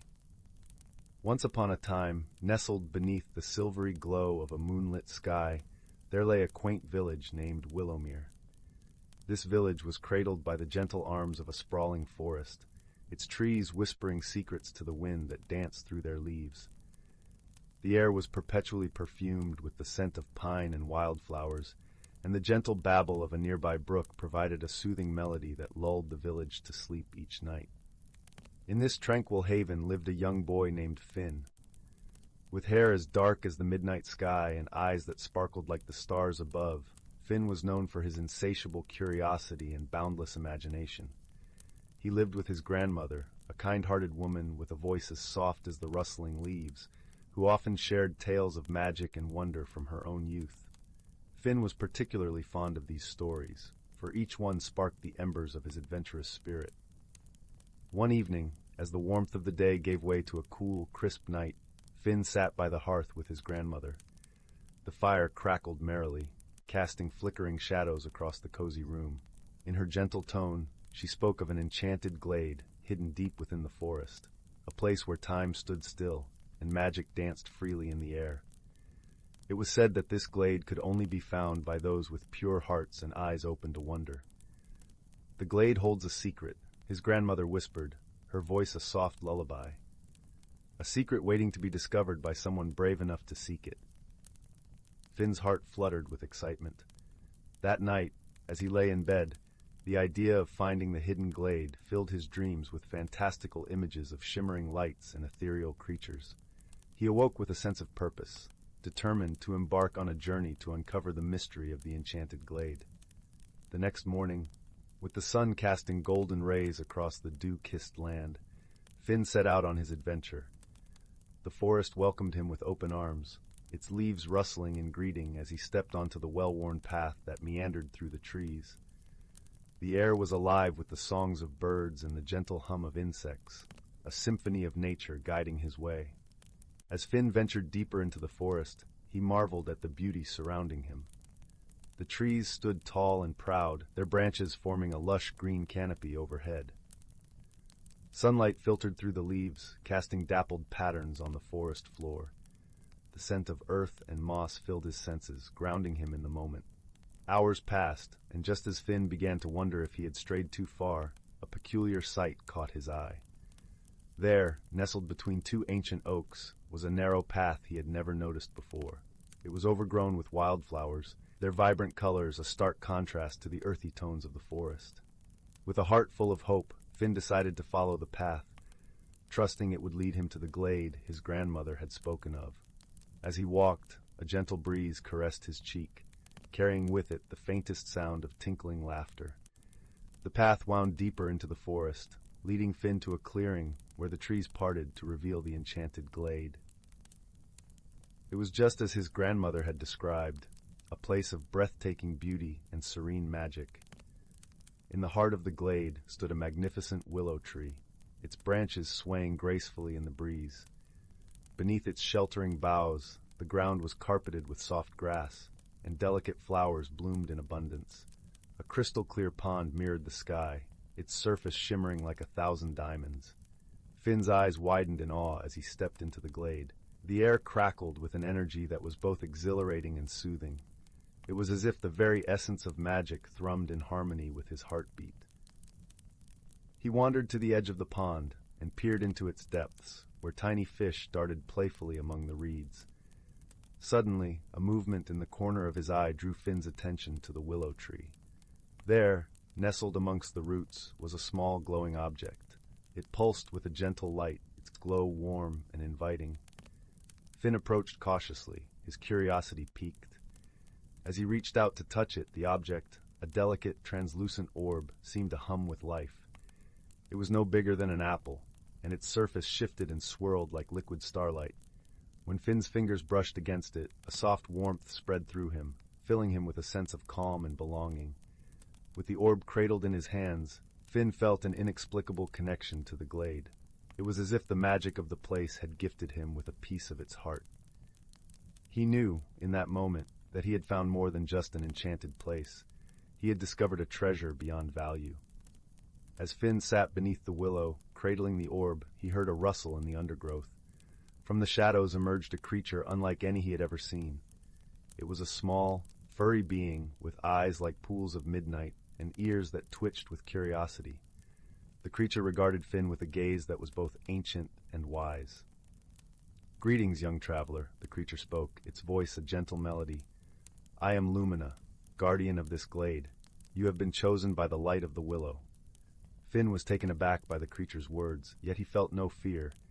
Instead, he sensed a deep kinship with Lumina, as if they were connected by the very magic that pulsed through the glade. "The orb you hold is a gift," Lumina continued. "It is the heart of the glade, a source of magic and wonder. With it, you have the power to see the world as it truly is, a place of beauty and endless possibility." Finn listened intently, his mind whirling with questions. "What am I to do with this gift?" he asked, his voice tinged with curiosity and awe. Lumina smiled, a twinkle in its eyes. "The orb will guide you, Finn. It will show you the hidden wonders of the world and help you understand the language of nature. But remember, true magic lies not in power, but in the kindness and wisdom you share with others." With those words, Lumina vanished into the forest, leaving Finn alone with his thoughts and the glowing orb. As he sat in the tranquil glade, Finn realized that his journey had only just begun. The magic of the orb was not just a gift for him, but for all those he would meet along the way. With a heart full of gratitude and a spirit alive with adventure, Finn rose to his feet. He tucked the orb safely into a pocket close to his heart and set off back through the forest, the path now familiar and welcoming. As he made his way home, Finn noticed the world with new eyes. The trees seemed to whisper secrets, the brook sang a tune of its own, and the sky above shimmered with possibilities. He understood now that the magic of the glade was not confined to that hidden place. It was woven into the very fabric of the world around him. When Finn returned to Willowmere, he shared his tale with his grandmother, who listened with a knowing smile. She saw the change in her grandson, the light that now danced in his eyes and the wisdom that tempered his youthful spirit. From that day forward, Finn embraced the magic of the orb, using its gifts to nurture and protect the world he loved. He shared his newfound understanding with the villagers, teaching them to see the beauty in the ordinary and to cherish the wonders of nature. Through friendship and kindness, Finn transformed Willowmere into a place of harmony and joy, where the magic of the glade lived on in the hearts of all who called it home. And so, the village thrived, cradled by the ancient forest and illuminated by the light of the willow. The enchanted glade remained a sanctuary of magic, known only to those with pure hearts and eyes open to wonder. In the years that followed, Finn grew into a wise and gentle leader, guided always by the light of the orb and the lessons of his beloved grandmother. His journey had changed him, not just in the ways of magic, but in the understanding that true power lay in the love and light he could bring to the world. And though the years passed, the story of the enchanted glade and the boy who found its heart was told and retold, a timeless tale of wonder and wisdom that warmed the hearts of all who heard it. With each telling, the magic of the glade lived on, a beacon of hope and possibility, whispering to those who dared to dream and reminding them that the world was filled with hidden wonders, waiting to be discovered by those who believed. And so, under the watchful gaze of the moon and stars, the village of Willowmere slept, cradled in the embrace of the forest, its dreams woven with the light of the willow and the timeless magic of friendship and love. Story 21. Once upon a time, in a village nestled amidst rolling emerald hills and sheltered by the whispering embrace of ancient woodlands, there lived a gentle soul named Leora. She was known for her kind eyes, as deep and mysterious as the moonlit lake that rested quietly near her home.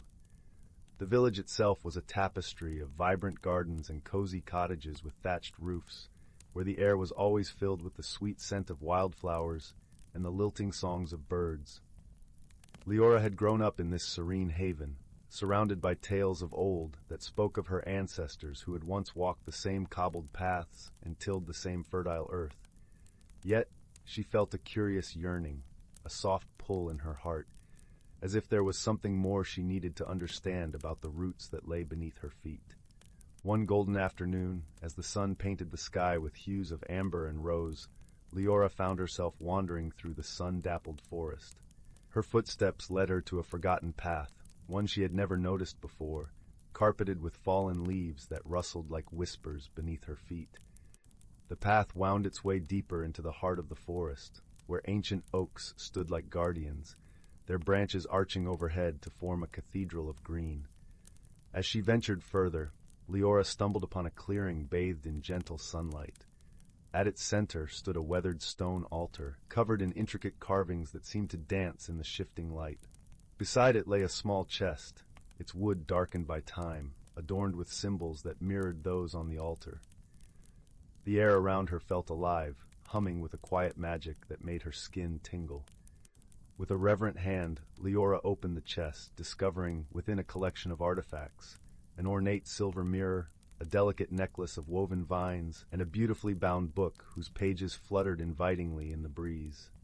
As she touched each item, a warmth spread through her fingers, and she felt as if the forest itself was breathing with her, sharing in her discovery. The mirror, when she gazed into it, did not show her reflection alone. Instead, it shimmered with images of faces and places from long ago.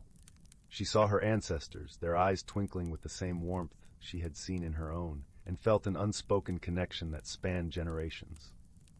The necklace, when she clasped it around her neck, seemed to pulse with life, as if the vines were whispering stories of strength and resilience. And then there was the book, its pages filled with the wisdom of those who had come before. As she read, Leora learned of her ancestors' journeys, their joys and hardships, and the lessons they had gathered like jewels along the way. They spoke of harmony with the land, the importance of community, and the courage to follow one's heart, even in the face of uncertainty. With each page, Leora felt a sense of belonging deepen within her, as if the stories were weaving a tapestry between her life and those who had lived before her. She realized that these artifacts were not just relics of the past, but a legacy meant to guide her, to remind her of the strength and love that she carried within. As the sun dipped below the horizon, painting the sky in shades of twilight blue, Leora returned to the village with a heart full of peace and understanding. She knew now that her heritage was not just a tale told by others, but a living, breathing part of her own journey. Her eyes shone with a new light, a reflection of the wisdom she had uncovered in the heart of the forest. From that day on, Leora shared the stories and lessons she had learned with her fellow villagers, nurturing a newfound appreciation for the rich tapestry of their heritage. Together, They celebrated the traditions that had been passed down through the ages, honoring the legacy of those who had come before, and finding joy in the simple beauty of their shared existence. And so, under the gentle glow of the moon, the village thrived, a place where the past and present danced together in harmony, and where Leora's heart found its home, rooted deeply in the love and wisdom of her ancestors. In the warmth of those cherished memories, the village continued to bloom, a testament to the enduring power of heritage and the gentle strength of a heart that knows its place in the world. And as the night wrapped the village in its starry embrace, the gentle hum of the forest sang a lullaby of belonging, soothing all who listened into a peaceful slumber. Story 22. Once upon a time, in a small village nestled deep within an enchanted forest, strange and wondrous things began to unfold. The villagers, who had always lived in harmony with the gentle magic that permeated their world, found themselves puzzled by a series of peculiar events. It started with the disappearance of Mrs. Willowbrook's prize-winning pumpkins. One morning, she ventured into her garden, only to find the vines bare, as if the plump orange gourds had simply vanished into thin air. The following day, old Farmer Thatcher's entire flock of sheep went missing from the pasture, leaving nothing but a trail of tiny hoofprints that seemed to lead off into the forest. As the days passed, more and more strange occurrences befell the village. The baker's ovens refused to light, despite his best efforts. The schoolhouse chalkboards erased themselves overnight, leaving the lessons of the day a complete mystery. Even the village well ran dry, its depths seemingly bottomless. Rumors and whispers soon spread among the townsfolk, each trying to make sense of the peculiar happenings. Some blamed mischievous sprites or trickster fairies, while others feared a more sinister force might be at work. It was then that young Violet Evergreen, a bright and inquisitive girl known for her love of puzzles and mysteries, decided to investigate. Armed with her trusty notebook and a keen eye for detail, she set out to unravel the secrets behind the strange events. As she ventured into the forest, Violet encountered a wise old oak tree named Gnarly, whose branches creaked with ancient wisdom. Gnarly had witnessed many wonders in his long life, and he agreed to guide Violet on her quest for answers. Together, they followed the trail of clues, carefully observing every detail. A tuft of wool caught on a thorn bush, a misshapen pumpkin stem poking out from beneath a fallen log, a faint glimmer of light deep within the well's depths. Along the way, they met a host of friendly forest creatures who offered their aid. The clever fox, Swifttail, sniffed out hidden tracks. The resourceful beaver, Chiptooth, helped them navigate the waterways, and the wise old owl, Hooty, shared her keen eyesight and vast knowledge of the forest's secrets. As the pieces of the puzzle began to fall into place, Violet and her newfound friends realized that the strange occurrences were not the work of mischievous sprites or dark forces, but rather the unintended consequences of a well-meaning but clumsy young wizard in training. With Gnarly's guidance, they sought out the young wizard, who sheepishly confessed to accidentally misplacing the missing items during his spellcasting lessons. The pumpkins had been accidentally teleported to a distant pumpkin patch. The sheep had been briefly transformed into fluffy clouds, and the well's water had been temporarily turned to vapor. Relieved to have solved the mystery, Violet and her friends helped the young wizard reverse his accidental magic, restoring order to the village and the forest.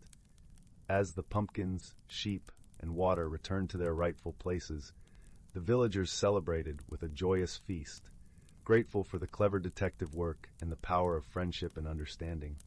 From that day on, Violet became known as the village's trusted solver of mysteries, always ready to lend her observant eye and quick wit whenever strange happenings arose.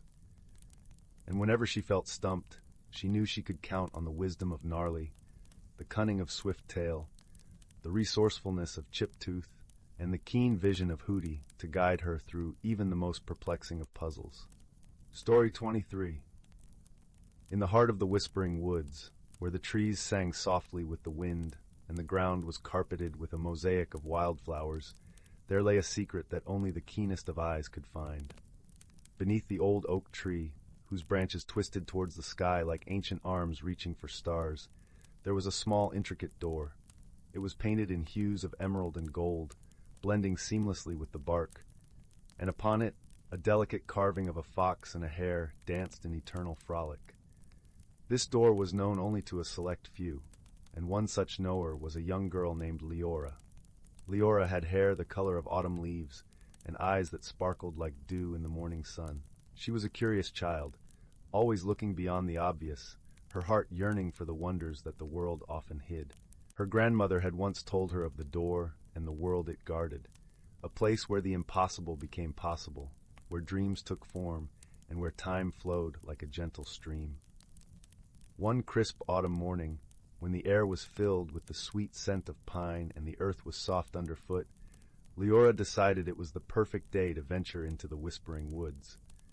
She packed a small satchel with essentials, a slice of her mother's freshly baked bread, a flask of warm herbal tea, and her treasured sketchbook, where she captured the beauty she encountered in lines and colors. With a heart full of anticipation, she set off, the leaves crunching softly beneath her boots. As Leora approached the ancient oak, she could feel the air change, a subtle shift, as if the world itself was holding its breath. She reached out, tracing her fingers over the carvings on the door, feeling the grooves and swirls beneath her touch. And then, with a gentle push, the door creaked open, revealing a passage that shimmered with a light not of this world. Stepping through, Leora found herself in a realm that defied all her imaginings.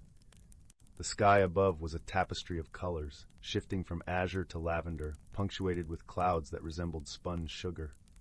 The trees here were unlike any she had seen, their leaves glistening as if dusted with diamonds, and the flowers emitted a soft glow, casting a warm light upon the ground. In this hidden world, Leora felt an immediate sense of belonging, as if she had found a piece of herself long lost. She wandered through the meadow, her eyes wide with wonder, until she came upon a brook. Its waters sang as they danced over smooth stones, and beside it sat a creature unlike any she had ever encountered, a fox with fur as white as snow, eyes a deep, knowing blue. The fox looked up, its gaze meeting Leora's, and in that instant she felt an unspoken connection. It was as if the fox understood her very soul, her hopes and dreams, her fears and doubts. She knelt by the brook, reaching out a tentative hand. The fox stepped forward, nuzzling her palm, its fur as soft as the finest silk. "Welcome, child of the woods," the fox spoke, its voice like the whisper of the wind. "I am Nivalis, guardian of this realm. You have been chosen to discover its secrets and protect its magic." Leora's heart swelled with a mixture of pride and responsibility. "What must I do?" she asked, her voice filled with determination. Nivalis smiled, an expression of both warmth and wisdom. "You must embark on a journey, dear one, a path that will lead you to understanding and friendship, to trials and triumphs. Through it, you will learn the true essence of this world and the power within you." With a nod, Leora agreed to the quest. She felt a tingling sensation, as if the very essence of the air around her had infused her with strength. As she rose, she noticed a path opening before her, lined with luminescent stones that pulsed with a gentle rhythm, guiding her way. Her journey led her through enchanted forests where the trees whispered secrets, across fields where the grasses sang in the breeze, and over hills where she could see the horizon stretching endlessly, each step unveiling the beauty and mystery of this hidden world.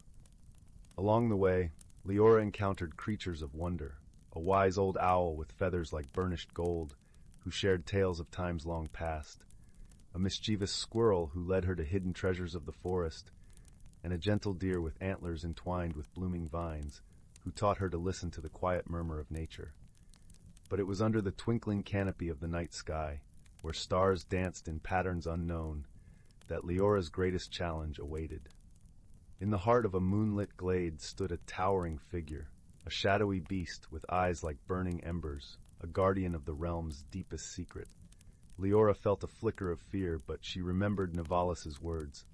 "Courage, dear one," she whispered to herself, stepping forward with a heart full of resolve.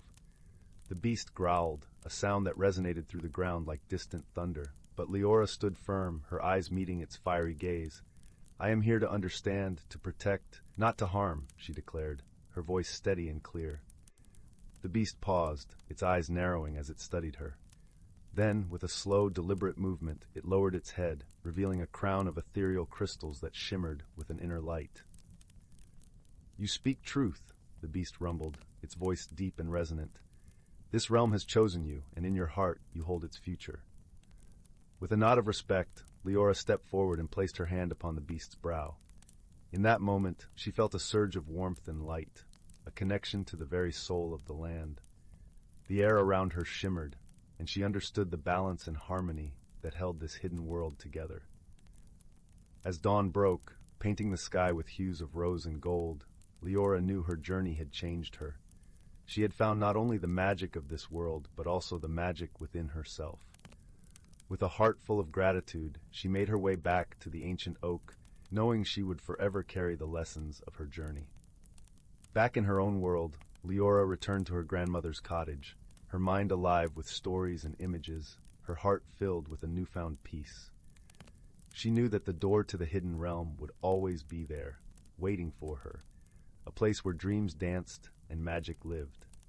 And so, with a quiet smile, she settled beside the crackling fireplace, her sketchbook open on her lap, ready to capture the wonders she had seen, her heart forever intertwined with the whispering woods. Story 24. In the heart of a mist-shrouded forest, where the trees whispered secrets of old, lay the village of Elderglen. This was no ordinary village, for it was said to be cradled by magic itself. The air was perfumed with the sweet scent of blooming lilacs, and the gentle rustle of leaves created a harmonious symphony that lulled even the most restless souls to peace. The villagers lived in quaint, thatched cottages, each one adorned with ivy that curled lovingly around their doorframes like a protective embrace. In this enchanted village resided a young girl named Lyra. With eyes that sparkled like the clearest of mountain streams and hair the color of autumn leaves, she was a child of both wonder and wisdom. Lyra had an insatiable curiosity, one that led her to explore the world beyond the familiar cobblestone paths of Elderglen. Her heart was as vast as the star-strewn sky, and her spirit was as gentle as the softest breeze. One crisp morning, as the village awoke to the golden light of dawn spilling over the horizon, Lyra set out on her daily wanderings. She clasped in her hand a small wooden flute, carved with intricate runes and imbued with a faint luminescence. It had been a gift from her grandmother, who whispered that it held a magic known only to those who listened with their hearts. The flute was Lyra's constant companion, its melodies weaving through the air like threads of sunlight. As she ventured deeper into the forest, the trees seemed to part slightly, as if welcoming her into their embrace.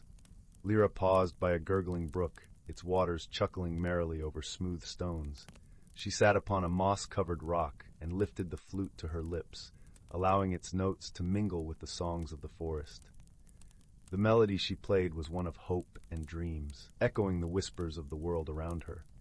Suddenly, a flicker of movement caught her eye. From behind a cluster of ferns emerged a creature unlike any she had ever seen. It was a small, dragon-like being, its scales shimmering with all the colors of a sunrise. Its eyes, warm and intelligent, regarded her with a mixture of curiosity and caution. Lyra felt no fear, only a deep sense of connection, as if they were kindred spirits. The creature, sensing her gentle nature, approached slowly, its tiny wings fluttering tentatively. Lyra extended her hand, palm up, and the dragon nestled within it, as light as a feather. "What are you called?" Lyra asked softly, her voice barely more than a whisper. The dragon cocked its head, and in that moment, Lyra understood. This was a creature of magic, born from the very essence of the forest. "I'll call you Prism," she decided, marveling at the way the sunlight danced across its scales, casting rainbows upon the forest floor. From that day forth, Lyra and Prism were inseparable. The villagers often caught glimpses of them playing in the meadows, their laughter mingling with the songs of birds and the rustle of leaves. Prism, though small, possessed a magic that was both ancient and profound, a magic that could heal and inspire if wielded with a pure heart. As the days turned to weeks, a shadow fell over Elderglen. The once vibrant forest began to wither, its colors fading as if drained of life. The villagers whispered of a dark force that had awakened, a force that sought to snuff out the magic that cradled their village. Fear settled over Elderglen like a heavy fog. but Lyra refused to succumb to despair. Determined to save her home, Lyra embarked on a journey to the heart of the forest, where it was said the source of all magic lay hidden. Prism perched upon her shoulder, its presence a comforting warmth against the chill of uncertainty. They traveled through the forest, guided by the light of the stars that peeked through the canopy above. As they ventured deeper, the forest grew darker, the air thick with a sense of foreboding. Yet Lyra's resolve remained unshaken. She knew that the magic of the forest was tied to the magic within her, and it was this bond that would guide her to the heart of the mystery. At last, they arrived at a clearing bathed in moonlight. In its center stood an ancient tree, its gnarled branches reaching out like the arms of an elder offering wisdom. Beneath its roots lay a shimmering pool, its surface reflecting the stars like a mirror of the heavens. Lyra felt a profound sense of awe, as if standing at the threshold of a world both ancient and eternal. As she approached, the air shimmered, and an apparition appeared, a figure woven from light and shadow, its eyes filled with the wisdom of ages. "You have come," the figure intoned, its voice a gentle breeze that stirred the leaves. "The magic of the forest is fading, and only a heart pure and true can restore its light." Lyra nodded, understanding that this was a task meant for her alone. With Prism by her side, she stepped forward, her heart beating in time with the pulse of the earth. She knelt by the pool and touched its surface with the flute, allowing its melody to flow through her, into the water, and into the very fabric of the forest. As the notes resonated, the pool began to glow, a warm light that spread outward, wrapping the forest in a gentle embrace. The trees, once withered, began to bloom anew, their leaves unfurling like emerald banners. The air filled with the scent of jasmine and honeysuckle, and the songs of birds returned. A chorus of hope and renewal. The figure gazed at Lyra, its eyes soft with gratitude. "You have awakened the magic within, and in doing so, you have saved us all. Remember, the greatest magic lies not in power, but in the bonds of friendship and the courage to believe." With those words, the apparition faded, leaving Lyra and Prism to stand in the clearing, surrounded by the beauty of their restored home. Lyra felt a warmth within her, a light that would guide her always, a testament to the power of kindness and the strength of the human spirit. As they made their way back to Elderglen, the villagers greeted them with joy and relief. The forest, once threatened, now thrived with a vibrancy that mirrored the bonds of friendship and hope that Lyra and Prism had forged. Under the watchful eye of the moon, Lyra cradled her flute, its melodies a reminder of the journey they had taken and the magic they had discovered within themselves. And so, beneath a sky alight with stars, Lyra and her dragon friend drifted into dreams, their hearts intertwined with the magic of the forest they had saved. Story 25. In a distant corner of the universe, where stardust floated like shimmering snowflakes and nebulas painted the skies with hues of lavender and gold, lay the planet of Zyphora. It was a realm of ethereal beauty, where the air was perfumed with the sweet scent of luminescent flora, and the gentle hum of crystalline streams sang a soothing lullaby to all who lived there. On this planet, amidst the glistening fields of silvery grass, lived a being named Leora. She was a Zypharian, with skin that shimmered like moonlight on water, and eyes that reflected the endless cosmos. Leora was known for her gentle nature and her gift of understanding the whispers of the winds and the secrets carried by the stars. One serene evening, as the twin moons began their graceful dance across the sky, Leora stood on a hill, her gaze lost in the vastness above. It was then that something unusual caught her eye, a streak of light that wasn't a shooting star, but something more. It was a spacecraft, spiraling downwards, leaving a trail of sparks as it descended towards the crystalline forest. Curiosity and concern twined within her, and she set off through the shimmering trees, their leaves rustling softly in the night breeze. As she approached the crash site, the glow of the wreckage illuminated a clearing. There, amidst the debris, stood a figure unlike any Leora had seen before.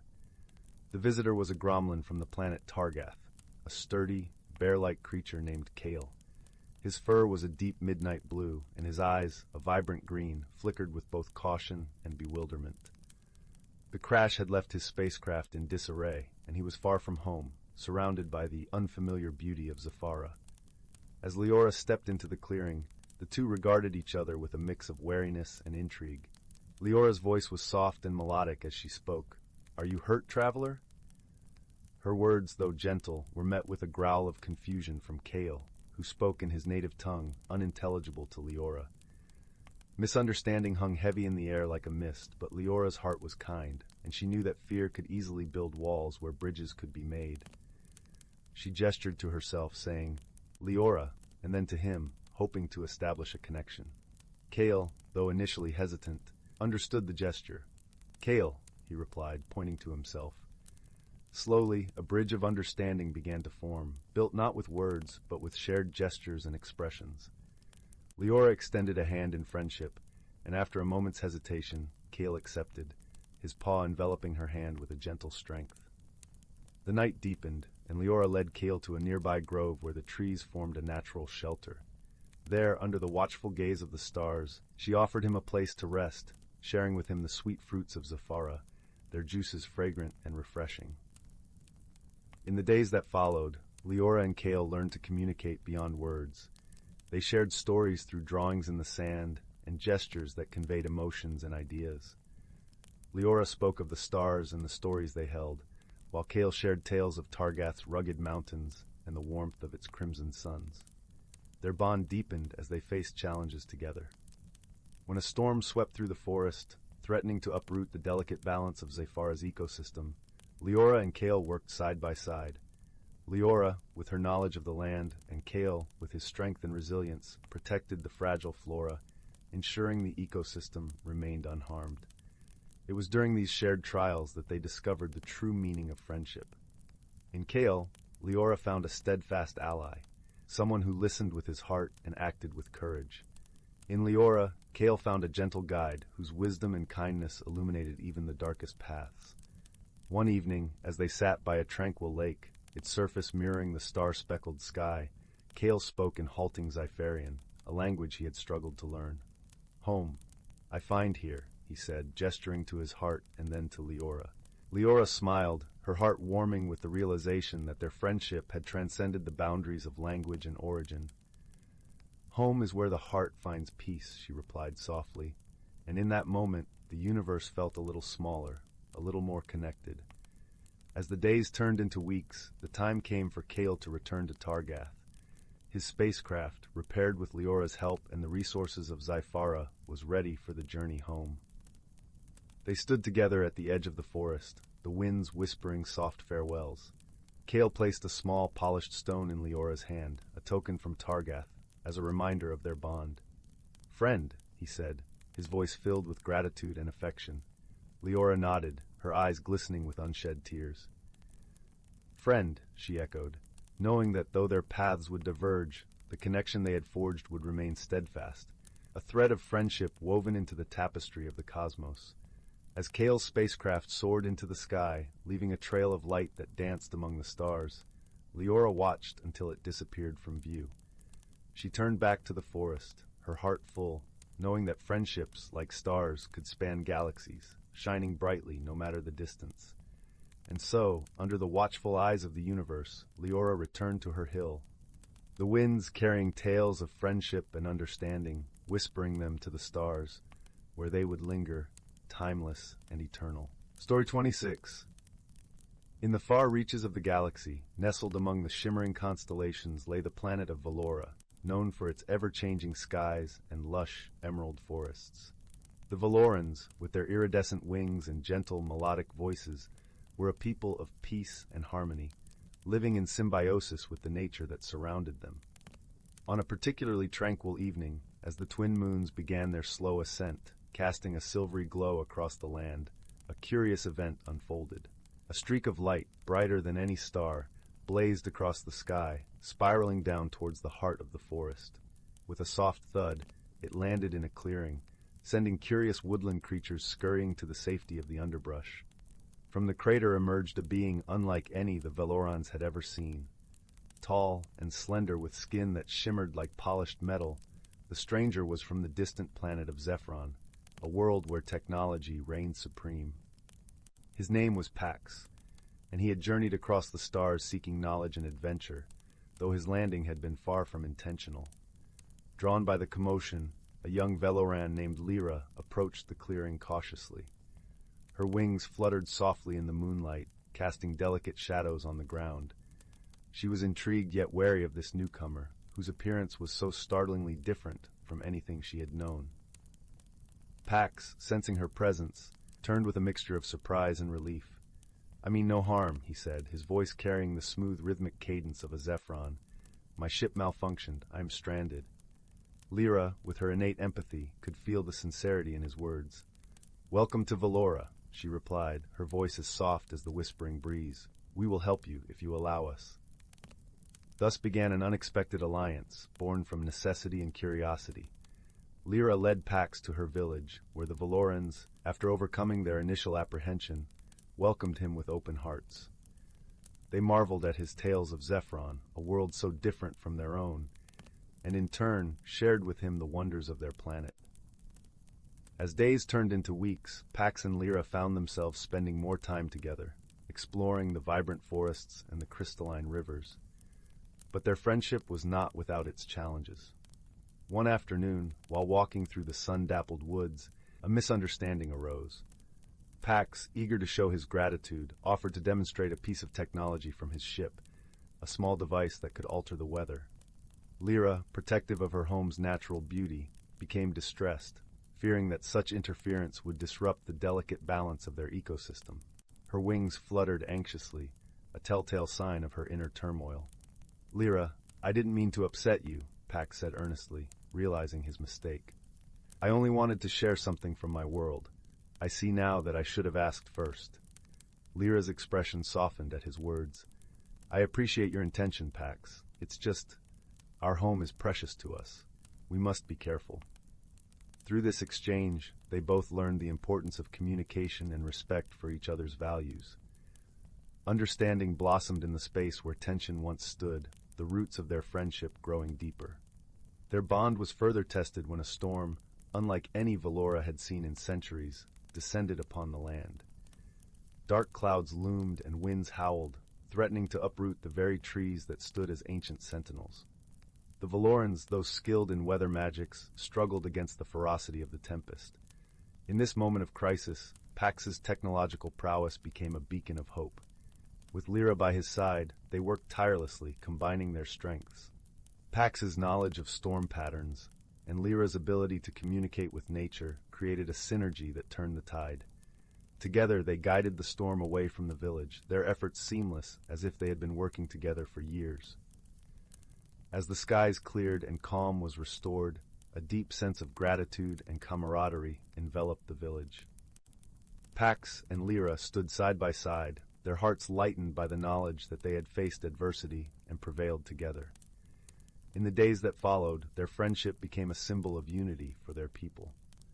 The Valorans and the Zephyron, though worlds apart, found common ground in their shared experiences and mutual respect. Pax, no longer a stranger, was embraced as one of their own, his presence a reminder of the beauty that lies in diversity. Under the gentle glow of the twin moons, Pax prepared to return to his home planet, his ship finally repaired with the help of the Veloran's unique resources. As he bid farewell, Lyra gifted him a delicate, luminescent feather from her wings, a token of their friendship and the adventures they had shared. "Wherever you go, remember Valora," she said, her voice carrying the warmth of the forest. Pax nodded, touched by the gesture. "And know that on Zephyron, you have a friend who will always welcome you." With a final embrace, Pax ascended into the stars, his heart full with the knowledge that true friendship transcends the boundaries of space and time. And so, in the quiet that followed his departure, the Valorans gathered beneath the starlit sky, hearts aglow with the lessons they had learned, that understanding and kindness can bridge even the widest gaps, and that friendship is a force as powerful as the universe itself. Story 27. Whispers of the Wishing Willow. In the quaint village of Willowbrook, where cobblestone paths wound through fields of lavender, and the air was perpetually scented with the earthy fragrance of blossoming wildflowers, there existed an enchanted willow tree. This was no ordinary tree, for it stood at the edge of Willowbrook's emerald lake, its branches dipping gracefully into the water, whispering secrets to those who would listen. The villagers spoke of it in hushed tones, calling it the wishing willow, for it was said that those who sat beneath its canopy and let their deepest desires be known would find their wishes granted in unexpected ways. Our story begins on a warm summer evening, the sun setting in a blaze of orange and pink hues, casting a gentle glow over the village. A young girl named Amara, with curls the color of chestnuts and eyes that sparkled like the stars on a clear night, made her way to the wishing willow. Amara often visited this magical tree, finding solace in its presence, and today she had a heavy heart. Amara was known throughout the village for her kindness and gentle spirit. She possessed a unique ability to heal injured animals, a gift she cherished deeply. Yet despite her talent, there was one wish that lingered in her heart, a wish that she dared not speak aloud. She longed for a true friend, someone who understood her, someone with whom she could share her adventures and dreams. As Amara settled beneath the willow's embrace, the leaves rustled softly, as if urging her to speak. Closing her eyes, she whispered her wish into the evening breeze, her voice barely audible above the gentle lap of the lake's waters. "I wish for a friend, someone who sees me for who I am," she murmured, her words carried away by the whispers of the willow. The sun dipped below the horizon, and the first stars appeared in the twilight sky, shimmering like diamonds scattered across a velvet canvas. Amara sat in silence, feeling a soothing calm enveloping her, the worries of the day melting away. Unbeknownst to her, the wishing willow had heard her plea, and as the moon rose high above the lake, casting a silvery glow over the land, a gentle transformation began. From the depths of the willow's roots, a soft, ethereal light emerged, spiraling upwards through the branches and illuminating the night with a magical aura. The next morning, Amara awoke with a sense of renewed hope, though she couldn't quite place the source of her optimism. She went about her day, attending to the animals in her care, yet her thoughts often drifted back to the willow and the wish she had whispered beneath its boughs. As the sun began its descent once more, painting the sky with hues of amber and rose, Amara felt an inexplicable urge to return to the wishing willow. Her heart beat with anticipation, though she did not know why. Upon reaching the willow, she noticed something unusual. A small, luminescent figure sitting at the water's edge.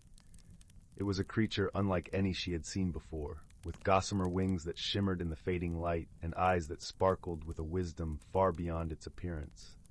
The creature turned to her, a warm, inviting smile spreading across its face. "Hello, Amara," it said in a voice as soft as the rustle of leaves. "I am Leora, a spirit of the willow. Your wish reached the heart of this tree, and I have come to see it fulfilled." Amara blinked in surprise, her heart fluttering with disbelief and joy. "You heard my wish?" she asked, her voice a mixture of wonder and hope. Leora nodded, her wings fluttering gently. "Indeed I did. The wishing willow is a keeper of dreams and desires, and it has chosen me to be your companion, your friend."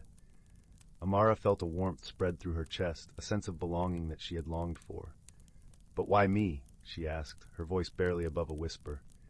"Because your heart is pure and kind, and your wish was selfless," Leora replied, her gaze unwavering. "The magic of the willow listens to those who seek not for themselves alone, but for the world around them." With Leora by her side, Amara discovered a joy she had never known. The two explored the hidden wonders of Willowbrook, from the secret glades where fireflies danced in the moonlight to the crystal caves that housed ancient echoes of the earth's songs.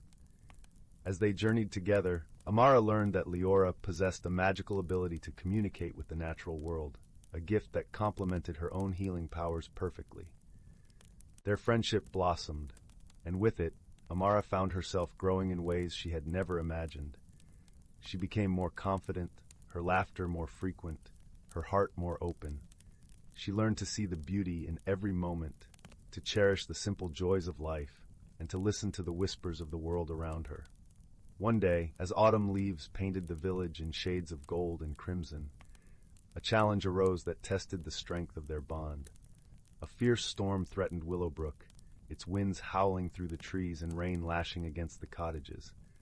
The villagers huddled inside, but Amara and Leora knew they had to act. Together, they ventured into the storm, their hearts united by a shared purpose. Amara's healing touch soothed the frightened animals, while Leora's connection to nature guided them to safety. As the storm raged on, the two friends worked tirelessly, their spirits unyielding in the face of adversity. When the storm finally subsided, the village emerged to find their homes and loved ones safe, thanks to Amara and Leora's bravery. The villagers gathered around the wishing willow, their hearts filled with gratitude, and they recognized the magic that had brought Amara and Leora together. As the seasons turned and the years passed, Amara and Leora's friendship became a legend in Willowbrook, a tale whispered to children as they drifted into dreams. The wishing willow stood as a testament to the power of kindness and the magic of true friendship, its branches forever whispering secrets to those who would listen. And so, beneath the watchful gaze of the stars and the gentle rustle of the willow's leaves, Amara and Leora continued their journey, their hearts intertwined, their spirits forever bound by the magic of a wish made beneath the boughs of an enchanted tree. Story 28. In a forest where the whisper of the wind carried secrets and the rustle of leaves told tales of old, there lived a myriad of creatures, each playing a part in the symphony of nature. The forest was a place where sunlight filtered through an emerald canopy, casting dappled patterns on the forest floor, and the air was sweet with the fragrance of wildflowers and the earthy scent of the damp earth after rain. Here, the creatures of the forest lived in harmony, guided by the wisdom of the ancients that resided in the very roots of the great oak trees. These trees were the guardians of the forest, their branches stretching skyward as if to embrace the heavens, their leaves whispering the secrets of the ages. Among these guardians was the great oak, a tree so ancient that its trunk was as wide as a small house, its bark etched with the lines of countless seasons. The creatures of the forest gathered often at the base of the great oak, where the wise old owl, known as Sage, held counsel. Sage had feathers as soft as the down of thistle, and eyes that gleamed with the light of the moon. He was the keeper of stories, the bearer of wisdom, and it was said that he could see the threads of time woven into the tapestry of life. One evening, as the sun dipped below the horizon and the sky blushed with the hues of twilight, a gentle breeze carried a sense of urgency. The creatures felt it in their bones, a call to gather at the great oak. They made their way from all corners of the forest, the rabbits with their noses twitching, the deer stepping gracefully on nimble hooves, and the foxes with their fiery coats moving like shadows among the undergrowth. As the creatures settled beneath the ancient oak, Sage unfurled his wings and took his place on a low-hanging branch. His voice, when he spoke, was as soft as the rustle of leaves, yet as clear as the babbling brook that wound its way through the forest. "Dear friends," he began, "the time has come for us to remember the balance of our world, for the winds tell of changes that may unsettle our harmony." A murmur rippled through the gathered creatures, for they knew that the balance of their forest home was delicate, like the intricate web spun by the spider in the moonlight.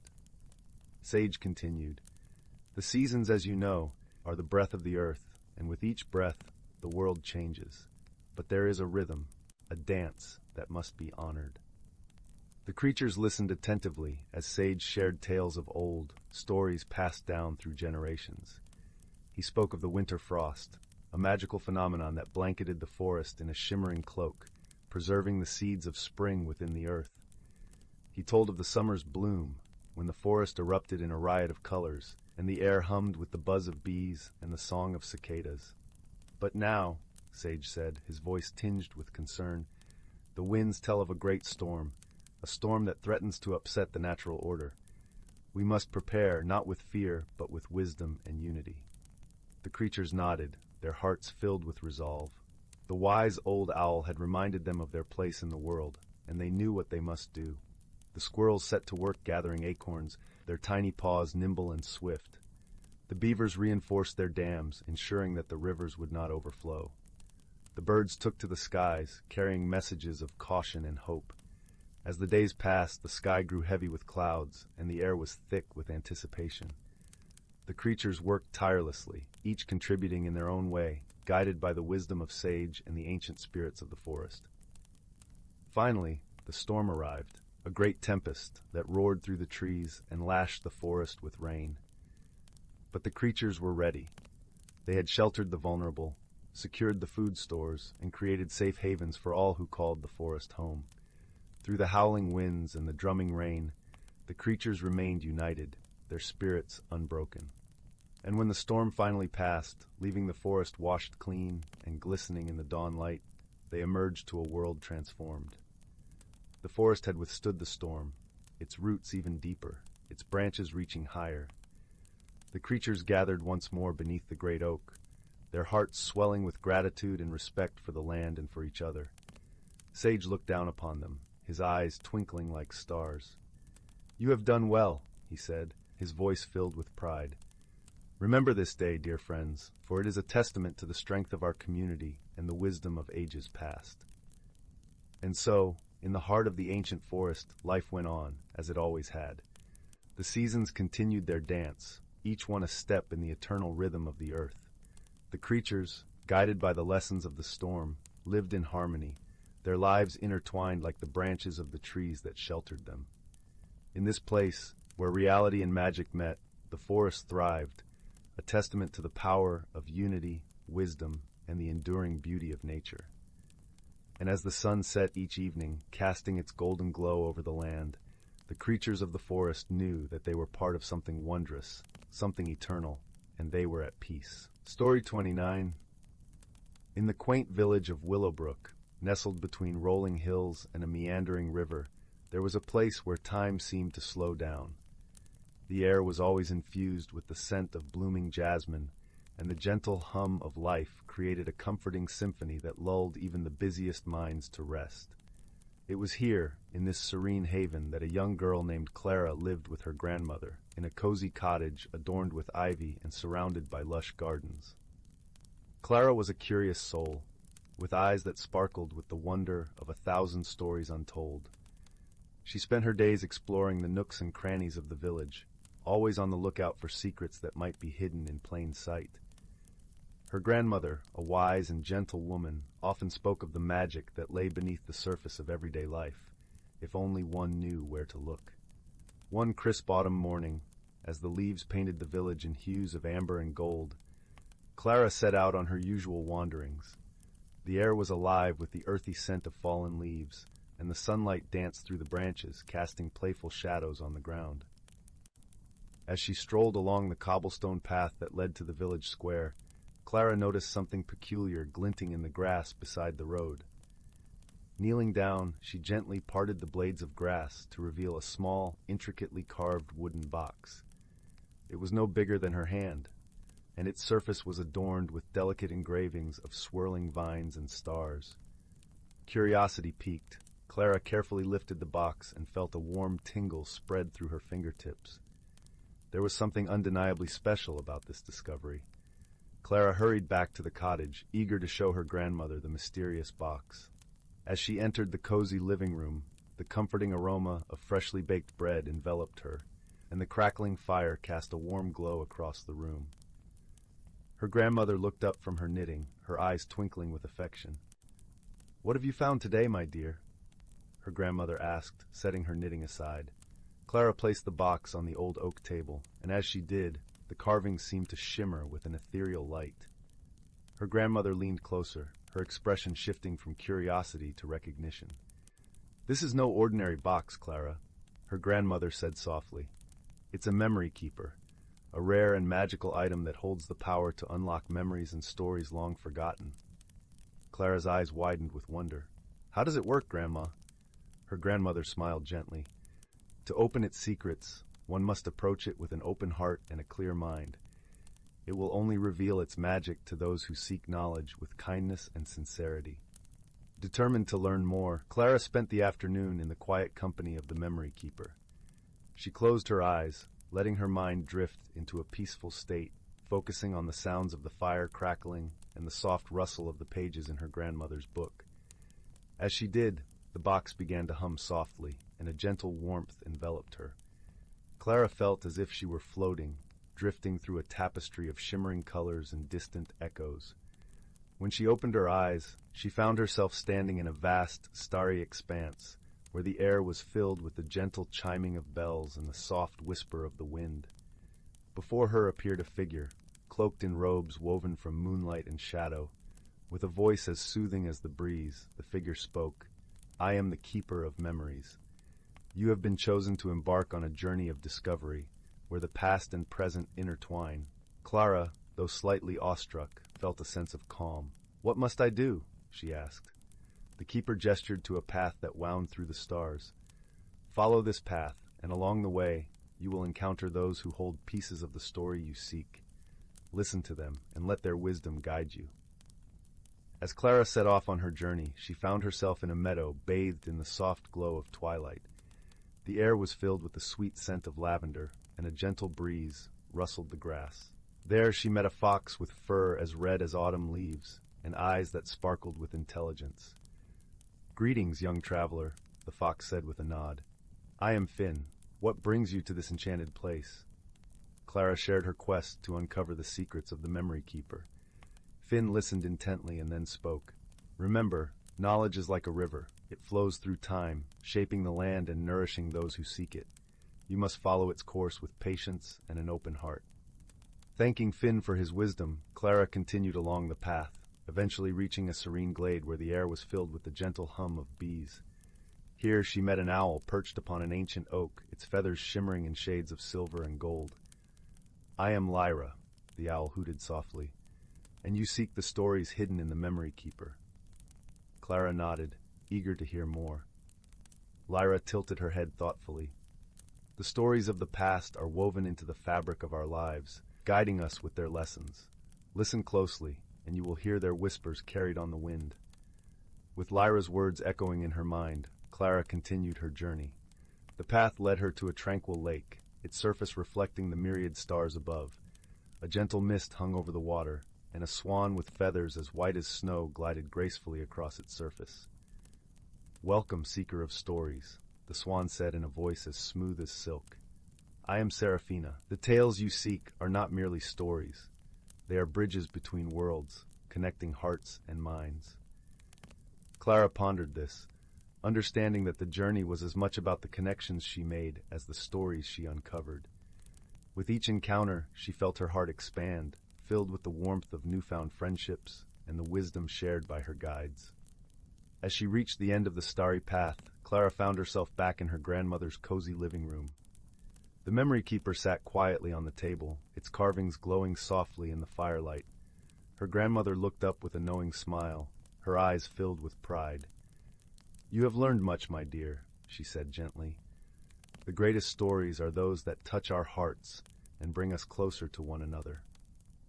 Clara nodded, understanding that the true magic of the Memory Keeper was not just in the stories it held, but in the journey of discovery and the bonds formed along the way.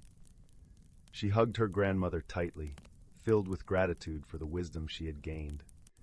As the fire crackled softly and the shadows danced playfully across the walls, Clara knew that the village of Willowbrook held many more secrets waiting to be discovered. But for now, she was content, her heart full of stories and the warmth of friendship. And so, under the watchful gaze of the stars, Clara drifted into a peaceful sleep, knowing that the magic of the Memory Keeper would always be a part of her, guiding her on her journey through life. Story 30.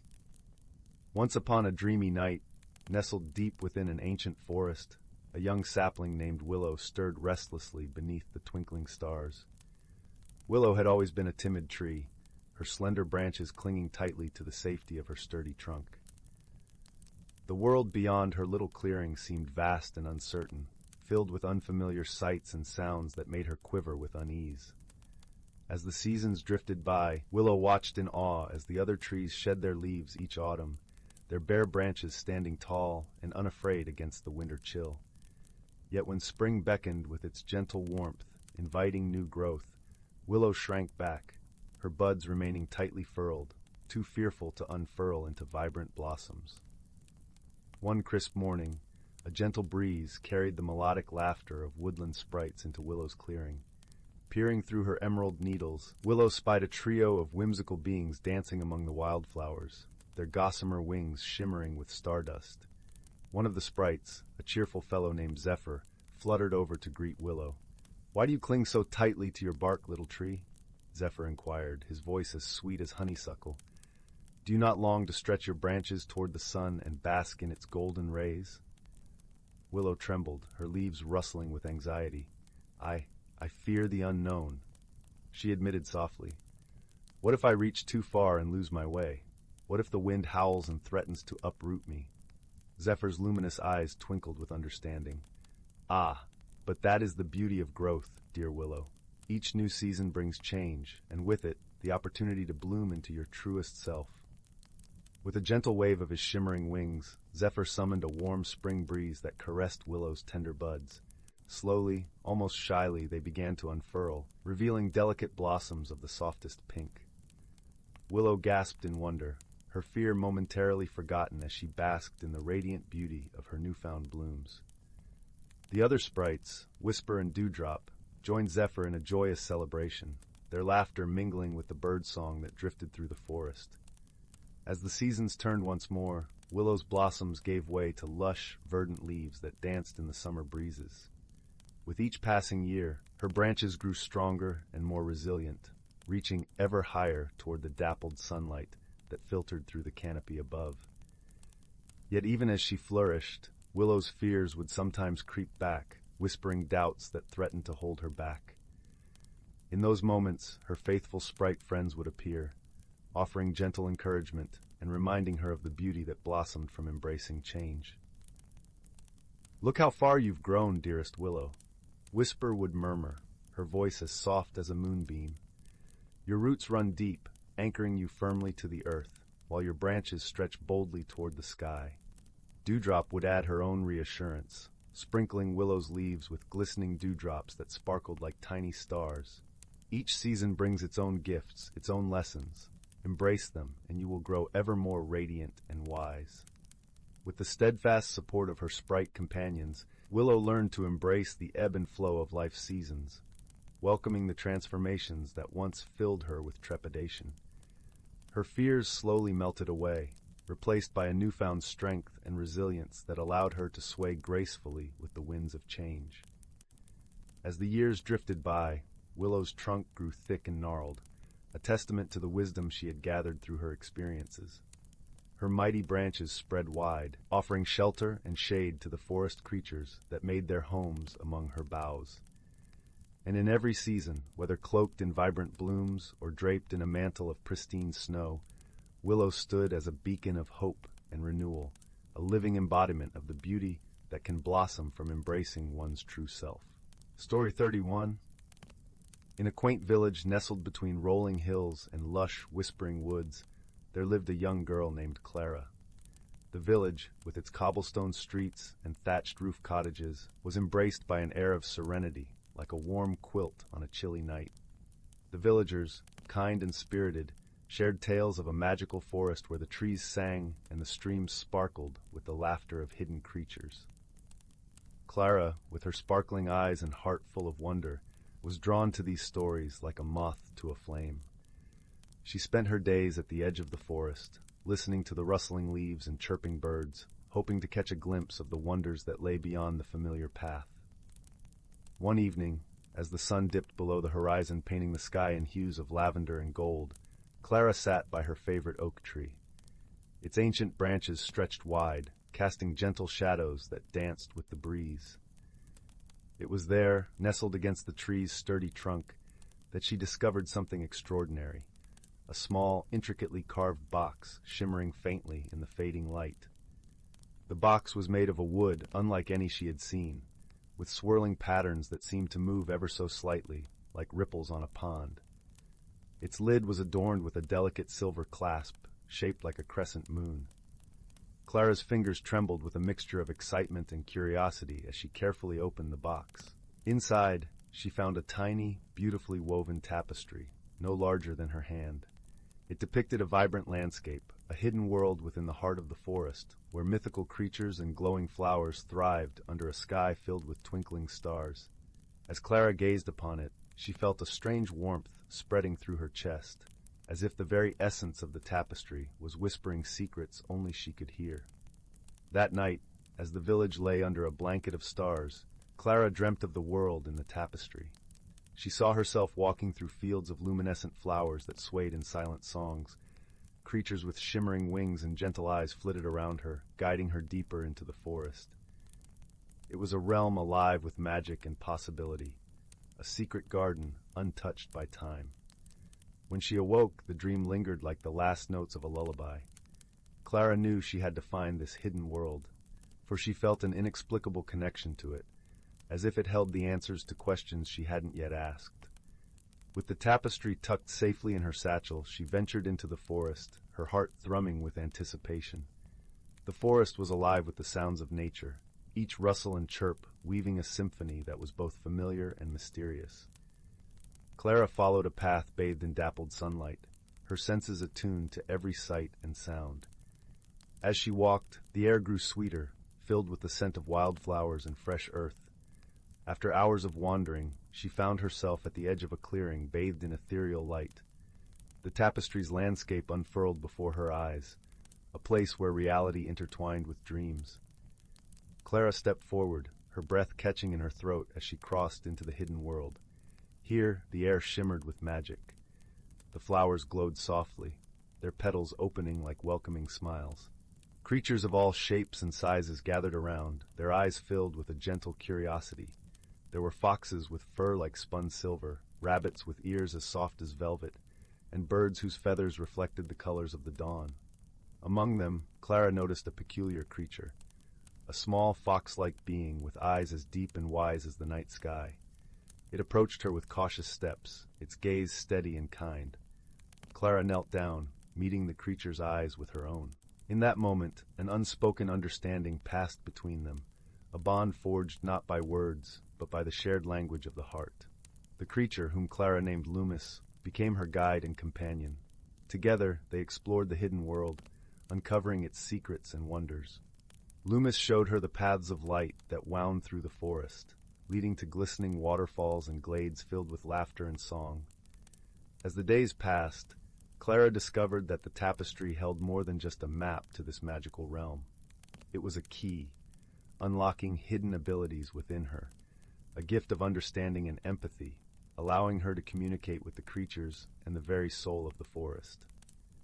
Through this gift, she learned of the challenges facing the hidden world, a delicate balance that needed to be preserved. One day, as they sat by a crystal-clear stream, Loomis shared the tale of a shadow that threatened the harmony of their world. It was a darkness born of neglect and ignorance, creeping at the edges of the forest, seeking to unravel the magic that sustained it.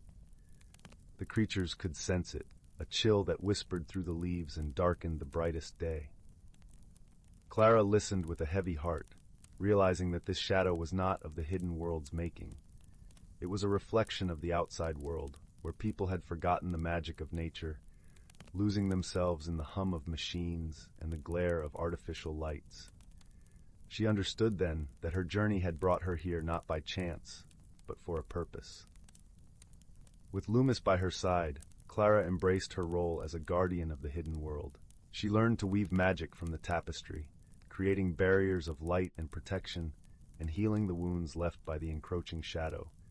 Her bond with the creatures deepened, strengthened by the shared goal of preserving their home. Yet, Clara knew that true change required more than magic. It needed understanding and connection, a bridge between the two worlds. She began to share the stories of the hidden realm with the villagers, inviting them to rediscover the magic of the forest. She spoke of the creatures and their wisdom, of the beauty and balance that thrived just beyond their sight. The villagers, touched by Clara's tales, began to see the forest with new eyes. They listened to the rustling leaves and noticed the colors of the sunset, finding joy in the simple wonders that surrounded them. Slowly, the shadow receded, replaced by a light that grew from understanding and care. In time, the hidden world and the village became intertwined, each enriching the other. Clara's journey, once driven by curiosity, had transformed into a mission of unity and compassion. She had discovered that true magic lay not in spells or enchantments, but in the connections that bound all living things. As the years turned, Clara remained a guardian, her heart forever tied to the hidden world she had found. Loomis stayed by her side, a steadfast friend and guide. Together, they watched over the forest, ensuring that its magic endured, a testament to the power of friendship and understanding. And so under the watchful eyes of the stars, the village and the hidden world flourished, a gentle reminder that even the smallest actions could create ripples of change, weaving a tapestry of hope and harmony that would endure for generations to come. As the story draws to a close, let the warmth of its message wrap around you like a soft blanket, a gentle reminder that we are all part of a greater tapestry, each thread unique and vital. May you carry this tale with you, a spark of magic in your heart, as you drift into the land of dreams. Story 32. In the heart of the shimmering silverleaf forest, where sunlight danced playfully through a canopy of vivid green, there lived a band of peculiar and delightful creatures. The forest was known far and wide for its magical aura that sparkled in the air like confetti, and for the enchanting inhabitants who called it home. Among these creatures was Pip the pompous parrot, who possessed feathers that shimmered in every color of the rainbow. He was known for his flair and fondness for grand storytelling, though his stories often grew with each retelling. Pip had a special perch atop the tallest silverleaf tree, where he could see everything that happened in the forest. Not far from Pip, by the banks of the babbling brook of bubbles, lived Tilly the tinkering turtle. Tilly had a shell that she had adorned with various tiny gears and gadgets, which clicked and whirred as she moved. She was a genius inventor, always tinkering with new contraptions, and she could often be found carefully adjusting her spectacles while deep in thought. Then there was Whiskers the whimsical mouse, who lived in a cozy little nook beneath an ancient twisted willow. Whiskers had a remarkable talent for finding lost things. No matter how small or insignificant, if it was lost, Whiskers could find it. His friends often came to him when they misplaced something, and he would find it with a twinkle in his eye and a bounce in his step. One sunny morning, as the dew still sparkled on the lush forest floor, Pip noticed something strange from his high perch. The morning sun seemed to be a little too bright, and the colors of the forest were unusually vivid, pulsing with a rhythm like a beating heart. It was as if the very magic of Silverleaf Forest was bubbling over. "By my feathers!" Pip exclaimed, fluffing his plumage in surprise. "Something peculiar is afoot." Pip swooped down to Tilly's workshop, where she was polishing a copper contraption that hummed softly. "Tilly, have you noticed anything odd today?" Pip asked, his eyes wide with curiosity. Tilly adjusted her spectacles and peered around. She tapped a few gears on her shell and listened intently. She murmured. "There's a certain zing in the air today. Quite peculiar indeed." Just then, Whiskers scampered up, a small acorn tucked under his arm. "I found this acorn in the strangest place," he chattered excitedly. "It was bouncing around like it was alive." The three friends exchanged glances, each feeling a tingle of excitement. It was clear that something magical, and possibly mischievous, was happening. They decided to follow the trail of peculiarities to uncover the source of this magical overflow. As they meandered through the forest, they noticed more oddities. Flowers were giggling, mushrooms were waltzing, and leaves were pirouetting on the gentle breeze. The entire forest seemed to be alive in a new, whimsical way. Their journey led them to the heart of the forest, where the ancient and mysterious glimmering grove lay. In the center of the grove stood a large, iridescent crystal pulsating with vibrant energy. It was the Crystal of Caprice, a rarely seen magical artifact believed to be the heart of the forest's enchantments. "By the gleam of my gears," Tilly exclaimed, eyes wide in wonder. "The crystal is overflowing with magic. That's why everything is so lively." "But why now?" Pip pondered, tilting his head thoughtfully. Whiskers, ever the perceptive, noticed a small, mischievous sprite flitting around the crystal. The sprite had a cheeky grin and wings that sparkled like fireflies. It seemed to be playing a game, sending out ripples of magic with every giggle. "Aha!" Whiskers declared, pointing at the sprite. "There's our culprit. It's been playing with the crystal." The sprite noticed it had been spotted and fluttered down to them, its laughter filling the air like tinkling bells. "I just wanted to see what would happen if I tickled the crystal," it admitted, its voice like a whispering breeze. The friends huddled together to devise a plan. They needed to convince the sprite to stop its playful antics before the forest's magic spiraled out of control. Perhaps, Pip suggested with a twinkle in his eye, we could enchant the sprite with a story so captivating it forgets about the crystal. Tilly nodded, her gears clicking with excitement, and I could create a tiny spinning top to entertain it, keeping its playful nature occupied. Whiskers, ever resourceful, offered, and I'll find the most delightful treasures to distract it, things it will cherish and focus on. With their plan set, Pip began narrating one of his most enthralling tales, his voice rising and falling in a melodious cadence. The sprite, intrigued, hovered closer, its eyes wide with wonder. Meanwhile, Tilly quickly assembled a dazzling spinning top, its colors blending and swirling like a kaleidoscope, while Whiskers presented the sprite with a collection of shiny pebbles and twinkling shells he had gathered.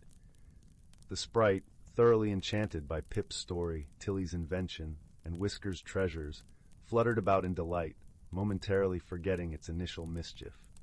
Its laughter now mingled with the stories and the whirring top, creating a symphony of joy. As the sprite became engrossed in its new amusements, the crystal of caprice slowly calmed, its vibrant pulses settling into a gentle glow. The forest returned to its usual serene state, with only a hint of extra sparkle lingering in the air. The friends watched with satisfaction as the sprite flitted away, still giggling and playing, but now with its attention safely diverted. The forest sighed in relief, its magic once again in harmony. "Well done, my friends," Pip declared, puffing up with pride. "Together, we've saved the day with creativity and kindness." Tilly polished her spectacles with a smile. "And we've learned that sometimes a little ingenuity goes a long way." Whiskers nodded, his whiskers twitching with joy. "And perhaps a bit of friendship magic is the most powerful magic of all." As the sun dipped below the horizon, casting a warm, golden light over Silverleaf Forest, the friends made their way back to their homes. The air was filled with the soft whispers of the trees and the gentle rustle of leaves, creating a lullaby that promised sweet dreams. And so, in the heart of Silverleaf Forest, under the watchful gaze of the stars, Pip, Tilly, and Whiskers drifted into slumber, their hearts light with the knowledge that together they could overcome any challenge with creativity, wisdom, and a touch of magic. Story 33. Once upon a time, in the heart of a forest where the trees whispered secrets to the wind and the stars hung low enough to touch, there was a quaint village named Elderglen. This village was known for its warm-hearted residents and its unusually long and peaceful nights. At the edge of Elderglen stood a small, ivy-covered cottage. It belonged to a gentle old woman named Nissa, whose soft silver hair shimmered like moonlight. Nissa was beloved in Elderglen for her wisdom and her affinity with the magical creatures that frolicked in the forest. She lived with a plump, wise-eyed cat named Whiskers, who had a knack for sensing when something was amiss. Their days were filled with the simple joys of tending to the garden, brewing herbal teas, and sharing stories by the fireside. One misty evening, as the sun dipped below the horizon, painting the sky with hues of pink and orange, Nissa noticed something peculiar. The fireflies, which usually danced in the twilight like living stars, were nowhere to be seen. Instead, the air was filled with an unusual stillness, as if the forest itself was holding its breath. Concerned, Nissa wrapped a soft shawl around her shoulders and called for Whiskers. Together, they ventured into the forest, the path illuminated by the gentle glow of enchanted lantern flowers that lined the trail. As they walked, the cool breeze carried the scent of pine and the faint sound of a distant owl. Whiskers, with his sharp eyes and keen nose, led the way, occasionally stopping to sniff the air or listen to the rustle of leaves. Eventually, they arrived at a small clearing where the moonlight pooled like liquid silver. In the center stood a grand old oak tree, its branches stretching wide as if embracing the sky. As Nissa approached the tree, she noticed something unusual. The bark was warm to the touch, and a soft humming sound emanated from within. She closed her eyes, placing her hand gently against the trunk, and listened with her heart. Then she heard it, a soft melodic chime, like the tinkling of tiny bells. "Ah," she murmured to Whiskers, who was watching with his luminous green eyes. "It seems our friends are in need of help." Just then a rustle of wings announced the arrival of a tiny creature. It was a fairy, her wings shimmering like prisms in the moonlight. Her name was Lyra, and she was known for her gentle nature and her love for the fireflies. "Nisa," Lyra called, her voice as soft as a whispering brook. "We need your wisdom. The fireflies have been trapped." "Trapped?" Nisa asked, her brow furrowing with concern. Lyra nodded, her wings fluttering anxiously.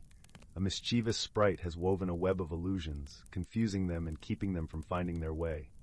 Nisa pondered this for a moment, her fingers absent-mindedly stroking Whisker's soft fur. Then, an idea began to form. "We must use truth to dispel the illusion," she said finally. "Truth and light." With Lyra's guidance, they gathered what they needed: a handful of stardust from the night sky, a drop of morning dew, and a single feather from a dove. Together they concocted a potion that sparkled like sunlight on water. Nisa poured the mixture into a small glass vial, then hung it from the lowest branch of the oak tree. "Now we must wait," she said, settling onto a nearby rock, Whiskers curling up beside her. As the night wore on, the vial began to glow brighter and brighter, casting a warm, golden light across the clearing. Slowly, the illusionary web began to unravel, its silvery threads dissolving into the night air. One by one, the fireflies emerged, their delicate wings catching the moonlight as they flickered back to life. They danced joyfully, their tiny lanterns illuminating the forest with a warm, reassuring glow. Lyra clapped her hands in delight, her laughter like the tinkling of bells. "Thank you, Nisa," she said, her eyes shining with gratitude.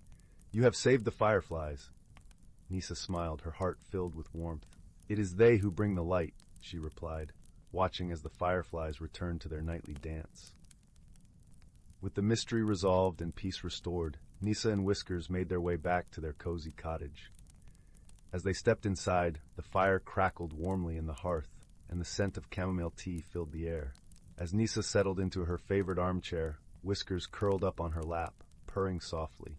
Outside, the fireflies continued their luminous dance, a gentle reminder of the magic that filled their world. And so, with a heart full of gratitude and a spirit at peace, Nisa drifted into a gentle slumber, the soothing lullaby of the forest whispering through her dreams. The village of Elderglen slept soundly, cradled in the embrace of the forest, where the stars watched over them and the night was filled with light. Story 34. In a quaint village nestled between rolling emerald hills and the whispering woods, there lived a gentle-hearted boy named Finn. His eyes, like shimmering pools of the clearest lake, held dreams of adventure, while his heart brimmed with kindness and curiosity. Each evening, as the golden sun dipped below the horizon, Finn would sit by the old stone well in his backyard, imagining tales of faraway lands and untold wonders. One afternoon, as the sky blushed with the hues of dusk, Finn noticed a peculiar sight. A silvery mist was creeping from the edges of the forest, curling like tendrils of smoke towards the village. The villagers, accustomed to the forest's usual antics, paid it little mind. But Finn, with his adventurous spirit, felt an irresistible pull towards the mist's mysterious embrace. With a gentle nod to his mother, who was busying herself with the evening chores, Finn set off toward the forest's edge. As he stepped into the mist, the world seemed to shimmer with a soft, otherworldly glow. The air was perfumed with the scent of blooming night flowers, and the gentle hum of crickets provided a serenade to accompany his journey. The forest, familiar by day, had transformed into a realm of enchantment under the mist's shroud. Trees stood tall and proud, their leaves whispering secrets to one another. The path beneath Finn's feet was soft with moss, glowing faintly with a luminescent sheen that illuminated his way like stars guiding a sailor at sea. As Finn ventured deeper, he encountered the first of many whimsical creatures. A tiny, luminescent sprite flitted before him, its wings a blur of iridescent color. "Welcome, brave traveler," it chimed in a voice as light as a tinkling bell. "You are the first to heed the forest's call in many a moon." Finn smiled, his heart swelling with warmth. "Thank you, little sprite. I am Finn from the village yonder. What secrets does this mist conceal?" The sprite twirled through the air, leaving a trail of sparkling dust. "Secrets aplenty, dear Finn. Follow the path and you shall see." With the sprite as his guide, Finn journeyed deeper into the forest. He marveled at the sights around him, flowers that glowed with their own inner light, streams that sang as they danced over stones, and trees that seemed to nod in greeting as he passed. Each step he took was filled with wonder, and with each discovery, his heart grew braver and more resolute. After some time, Finn reached a clearing where the moonlight bathed the ground in a silvery glow. In the center stood an ancient oak, its branches stretching high into the starlit sky. Beneath the oak lay a sleeping fox with fur of silver and eyes like molten gold. As Finn approached, the fox awoke and regarded him with a gaze both wise and gentle. "Greetings, young explorer," the fox said, its voice deep and soothing. "You have journeyed far through the forest's mysteries.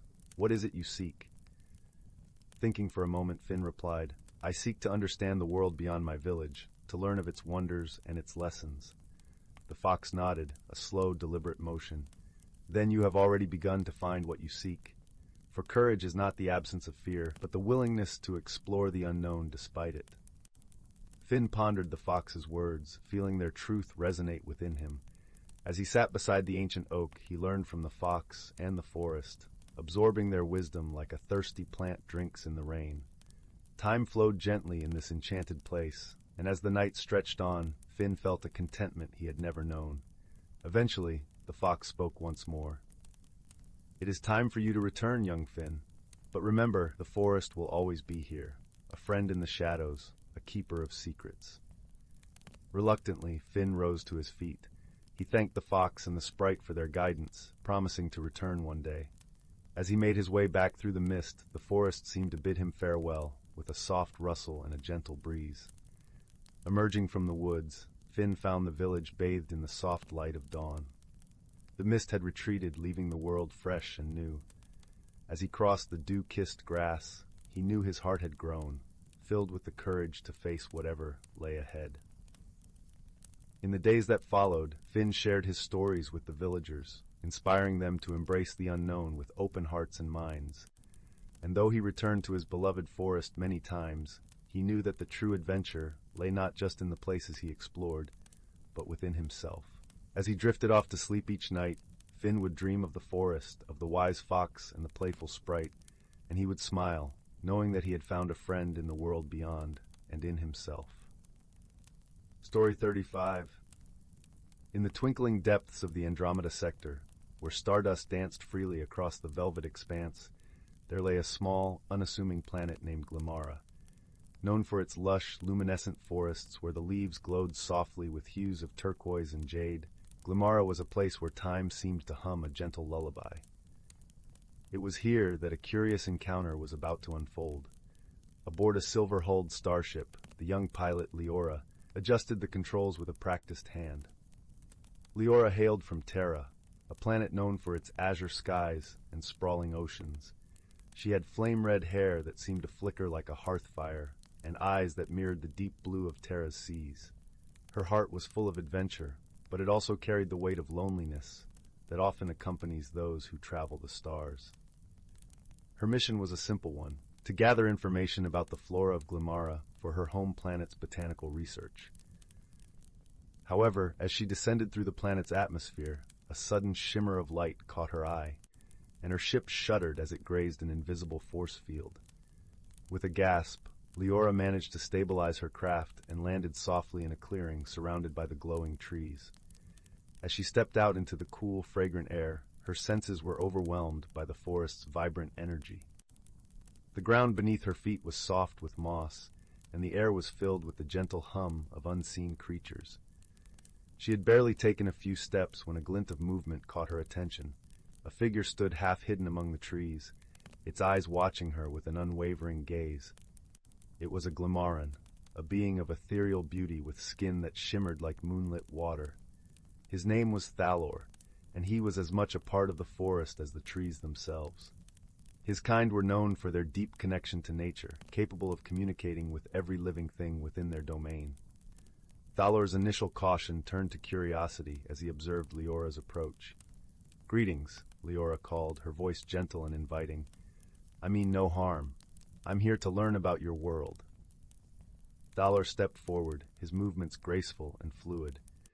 "You are different from any I have seen," he replied, his voice like a soft breeze rustling through leaves. "Why do you seek our knowledge? Leora hesitated, sensing the unspoken mistrust.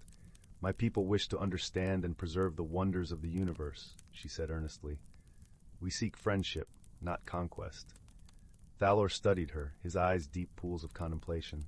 "Words are often misunderstood, but actions reveal their truth," he said, turning to lead her deeper into the forest. Thus began their journey together. At first, there were misunderstandings. Leora's technology seemed intrusive to Thalor, while Thalor's methods of communication through nature were puzzling to Leora.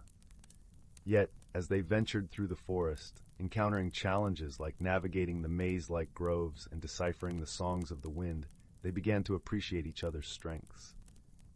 One day, as they rested by a crystal-clear stream, Leora shared tales of Terra's oceans, describing the way sunlight danced on the waves and the salty tang of the sea breeze. Thalor listened intently, his imagination painting vivid pictures of a world so different from his own. In return, Thalor showed Leora how to listen to the forest, to hear the stories carried by the rustling leaves and the whispers of the wind. She learned to feel the pulse of life beneath her feet and the harmony that thrummed through every living thing. Their bond deepened when a sudden storm descended upon them, its winds howling through the trees. As rain lashed down, threatening to uproot the very ground they stood on, Leora's instincts urged her to flee. But Thalor, with calm reassurance, showed her how to find shelter within the embrace of the forest's protective canopy. Together, they weathered the storm, their trust in each other growing stronger with each passing moment. As the storm abated and the sky cleared, a rainbow arched gracefully across the horizon, its colors reflected in the glistening leaves. In that moment of tranquility, Leora realized that the forest had become as much a part of her as it was of Thalor. She understood that her journey was not just about gathering knowledge, but about forming connections that transcended boundaries. Their adventures continued, each day bringing new lessons and shared laughter. They learned to communicate in a language that was part spoken word, part shared experience, and all heart. Through trials and triumphs, their friendship blossomed like the radiant blooms that carpeted the forest floor. Eventually, the time came for Leora to return to Terra. As she prepared to leave, her heart ached with the thought of parting from Thalor and the forest that had become her second home. Yet she knew that their friendship would endure, a bridge between worlds. "Though the stars may separate us, our friendship will always bind us," Thalor said, his voice a soft melody that echoed through the trees. Leora smiled, her eyes reflecting the warmth of their bond. "We are kindred spirits, no matter the distance," she replied, her heart full of gratitude and love. With a final embrace, Leora boarded her starship, the engines humming to life as she ascended into the sky. As Glimara faded into the distance, she carried with her not just knowledge, but the profound understanding that true friendship knows no boundaries. And so, beneath the vast, eternal sky, two souls from different worlds found common ground, their hearts forever entwined like the twining vines of the Glimmeran forest.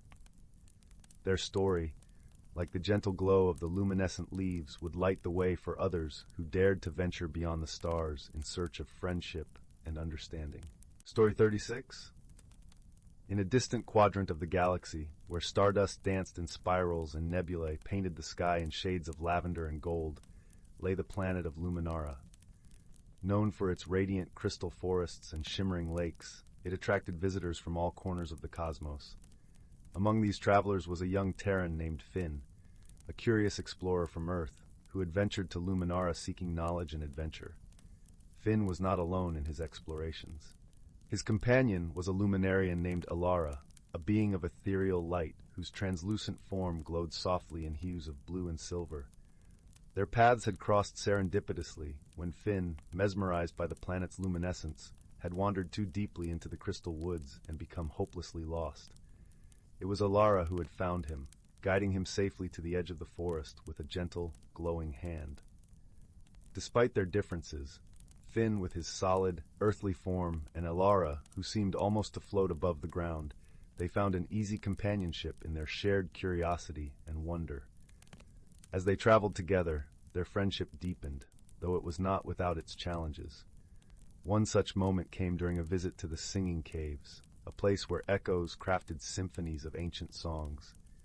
Finn, eager to capture the beauty of the sounds, accidentally disturbed a cluster of sleeping flitbees, tiny creatures whose buzzing was as vibrant as their emerald wings.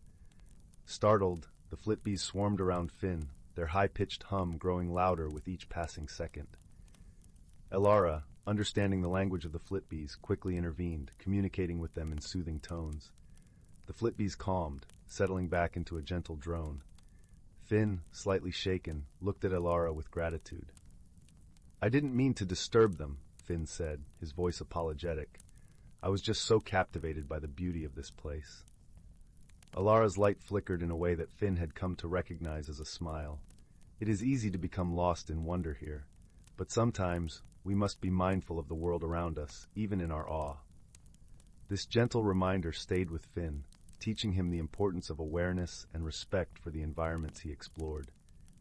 Their adventures continued, leading them to the azure plains, where the sky stretched endlessly and the grasses sang in the wind. Here they encountered a challenge that tested their budding friendship, a sudden storm, rare and fierce, that swept across the plains with little warning. The winds howled, and rain fell in sheets, obscuring the path. Finn, struggling against the tempest, felt a momentary pang of fear. But beside him, Alara's glow remained steady, a beacon of calm in the chaos. "We will find shelter together," Elara reassured him, their voice carrying warmth over the sound of the storm. Together, they navigated the plains, Alara's light guiding them to a nearby cavern. Inside, the air was cool, and the sound of the storm became a distant murmur. Finn, soaked and weary, collapsed onto the smooth stone floor, his breath coming in ragged gasps.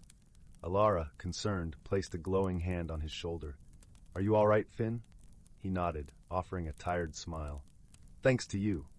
I don't know what I would have done without your help." Alara's light pulsed softly. "And I am grateful for your companionship, Finn. We are stronger together than apart." In the quiet of the cavern, with the storm raging outside, Finn realized something profound. Despite their differences, or perhaps because of them, he and Elara balanced each other in a way that was both comforting and empowering. They had become not just companions, but friends, each learning from the other, each growing together. As the storm subsided, leaving the air fresh and the sky clear, Finn and Elara emerged from the cavern side by side. The landscape glistened with the promise of a new day, the sun casting rainbows in the lingering droplets. Their journey continued, marked by moments of discovery and joy, challenges and triumphs. Along the way, they encountered others, travelers and creatures whose paths intersected with theirs, briefly but meaningfully.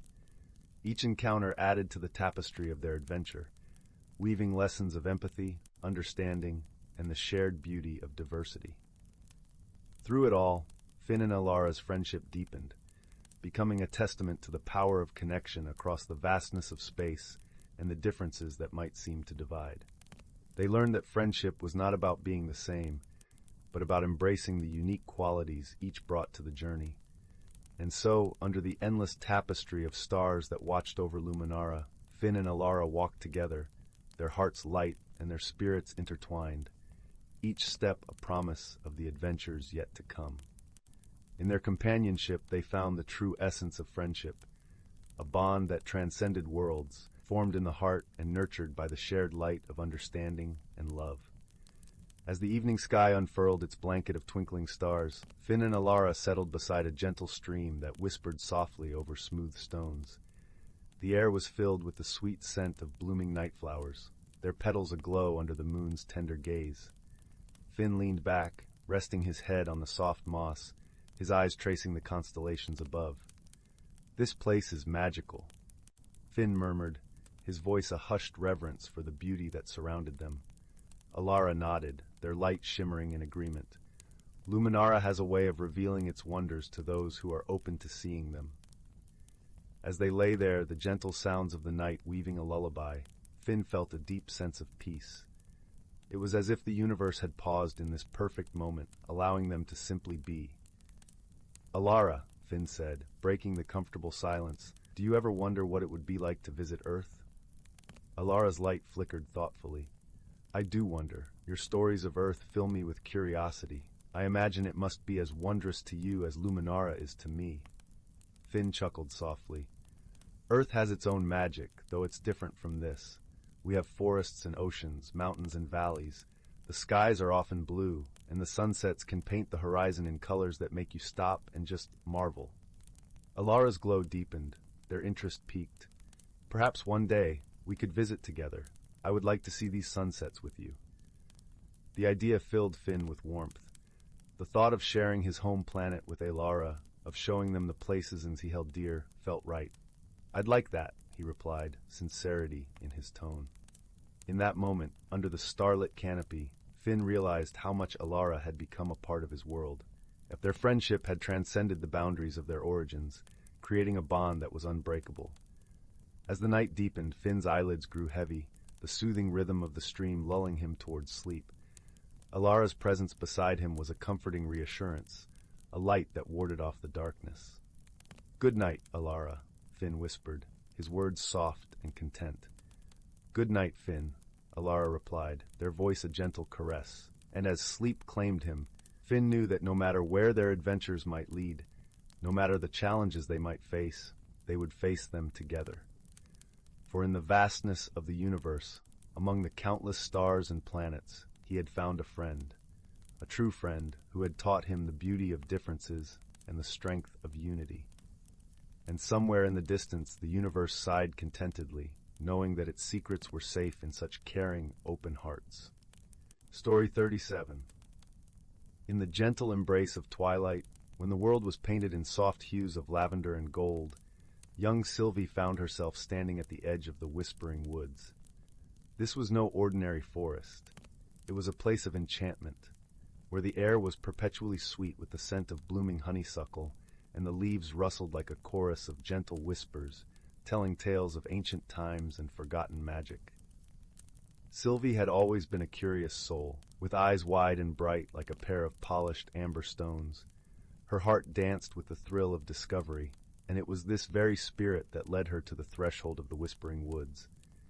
The stories of the forest had been many, passed down through generations in her village, each tale more captivating than the last. Yet none could say what truly lay within, for no one had ventured far enough to uncover its secrets. With a deep breath, Sylvie stepped forward, her feet sinking softly into the mossy path. The forest welcomed her with a gentle breeze that played with her hair like an old friend. As she walked, the air was filled with the soothing sound of a babbling brook nearby, its waters glistening like a trail of diamonds under the fading light. It wasn't long before Sylvie encountered her first glimpse of the forest's wonders. A small, luminescent creature flitted across her path, a wisp glowing with a gentle blue light. It paused mid-air, regarding Sylvie with curious eyes that twinkled like tiny stars. The wisp danced around her in playful circles, leading her deeper into the heart of the woods. Following the wisp, Sylvie soon arrived at a clearing bathed in moonlight. Here the trees formed a protective circle around a shimmering pond, its surface reflecting the night sky as if it were a mirror. Around the pond, flowers of every imaginable color bloomed, their petals opening to reveal a symphony of fragrances that filled the air with a sense of peace and wonder. As Sylvie marveled at the beauty around her, she noticed a figure sitting by the pond's edge. It was a small, gentle creature with fur as soft and white as freshly fallen snow. Its eyes were the color of twilight, deep and full of wisdom. The creature, a moonlit hare, greeted Sylvie with a nod, as if acknowledging her courage to explore the unknown. "Welcome, brave traveler," the hare spoke, its voice as soft as the rustle of leaves. "Few have come this far, but those who do are often rewarded with the forest's secrets." Sylvie felt a warmth spread through her chest, a mixture of pride and gratitude. "I've always wondered what lay beyond the stories," she confessed, sitting down beside the hare. "It feels like a dream." The moonlit hare chuckled, a sound like the tinkling of distant bells. "This place is indeed magical, but it is your heart that makes it a dream. Your courage to step into the unknown is what brings the wonders of this forest to life." As they spoke, other creatures began to emerge from the shadows, drawn by Sylvie's presence. A family of glow foxes, their tails trailing streams of golden light, played in the underbrush. Above, a pair of sky owls glided silently through the treetops, their feathers glistening like silver in the moonlight. Sylvie listened as the hare shared stories of the whispering woods, tales of friendship and harmony among its inhabitants. She learned that the forest was a place of balance, where each creature played a part in maintaining its delicate beauty. As the night deepened, Sylvie felt a gentle tug on her heart, a reminder of home and the comfort of her own bed. The moonlit hare noticed her gaze drifting back toward the path she had come from and smiled knowingly. Every journey must find its end, just as every night must yield to dawn, the hare said softly. But remember, Sylvie, the courage you showed here tonight is a light that will guide you wherever you go. With a heart full of newfound wisdom and a promise of return, Sylvie bid farewell to her new friends. As she retraced her steps through the forest, the path seemed to glow with a welcoming light, as if the whispering woods itself were guiding her safely home. When Sylvie finally emerged from the forest, the first rays of dawn were beginning to paint the sky in shades of pink and gold. She felt a profound sense of peace, as if the forest had shared a part of its magic with her, a magic that would stay with her always. As she slipped back into her warm bed, the stories of the whispering woods lingered in her mind like a gentle lullaby, reminding her that courage and exploration could unveil the most wondrous of dreams. And so, with a heart full of joy and eyes heavy with sleep, Sylvie drifted into a world of dreams, comforted by the knowledge that she was part of a larger magical world where anything was possible. In the gentle embrace of twilight, when the world was painted in soft hues of lavender and gold, young Sylvie found herself standing at the edge of the whispering woods. This was no ordinary forest. It was a place of enchantment, where the air was perpetually sweet with the scent of blooming honeysuckle, and the leaves rustled like a chorus of gentle whispers, telling tales of ancient times and forgotten magic. Sylvie had always been a curious soul, with eyes wide and bright like a pair of polished amber stones. Her heart danced with the thrill of discovery, and it was this very spirit that led her to the threshold of the whispering woods. The stories of the forest had been many, passed down through generations in her village, each tale more captivating than the last. Yet none could say what truly lay within, for no one had ventured far enough to uncover its secrets. With a deep breath, Sylvie stepped forward, her feet sinking softly into the mossy path. The forest welcomed her with a gentle breeze that played with her hair like an old friend. As she walked, the air was filled with the soothing sound of a babbling brook nearby, its waters glistening like a trail of diamonds under the fading light. It wasn't long before Sylvie encountered her first glimpse of the forest's wonders. A small, luminescent creature flitted across her path, a wisp glowing with a gentle blue light.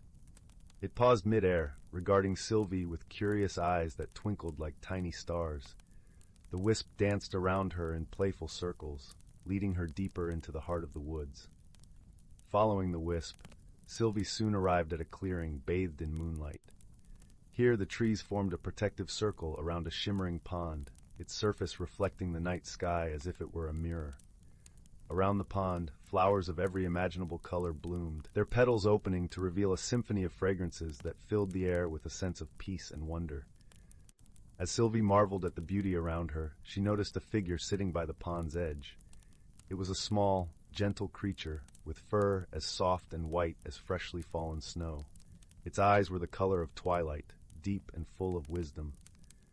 The creature, a moonlit hare, greeted Sylvie with a nod, as if acknowledging her courage to explore the unknown.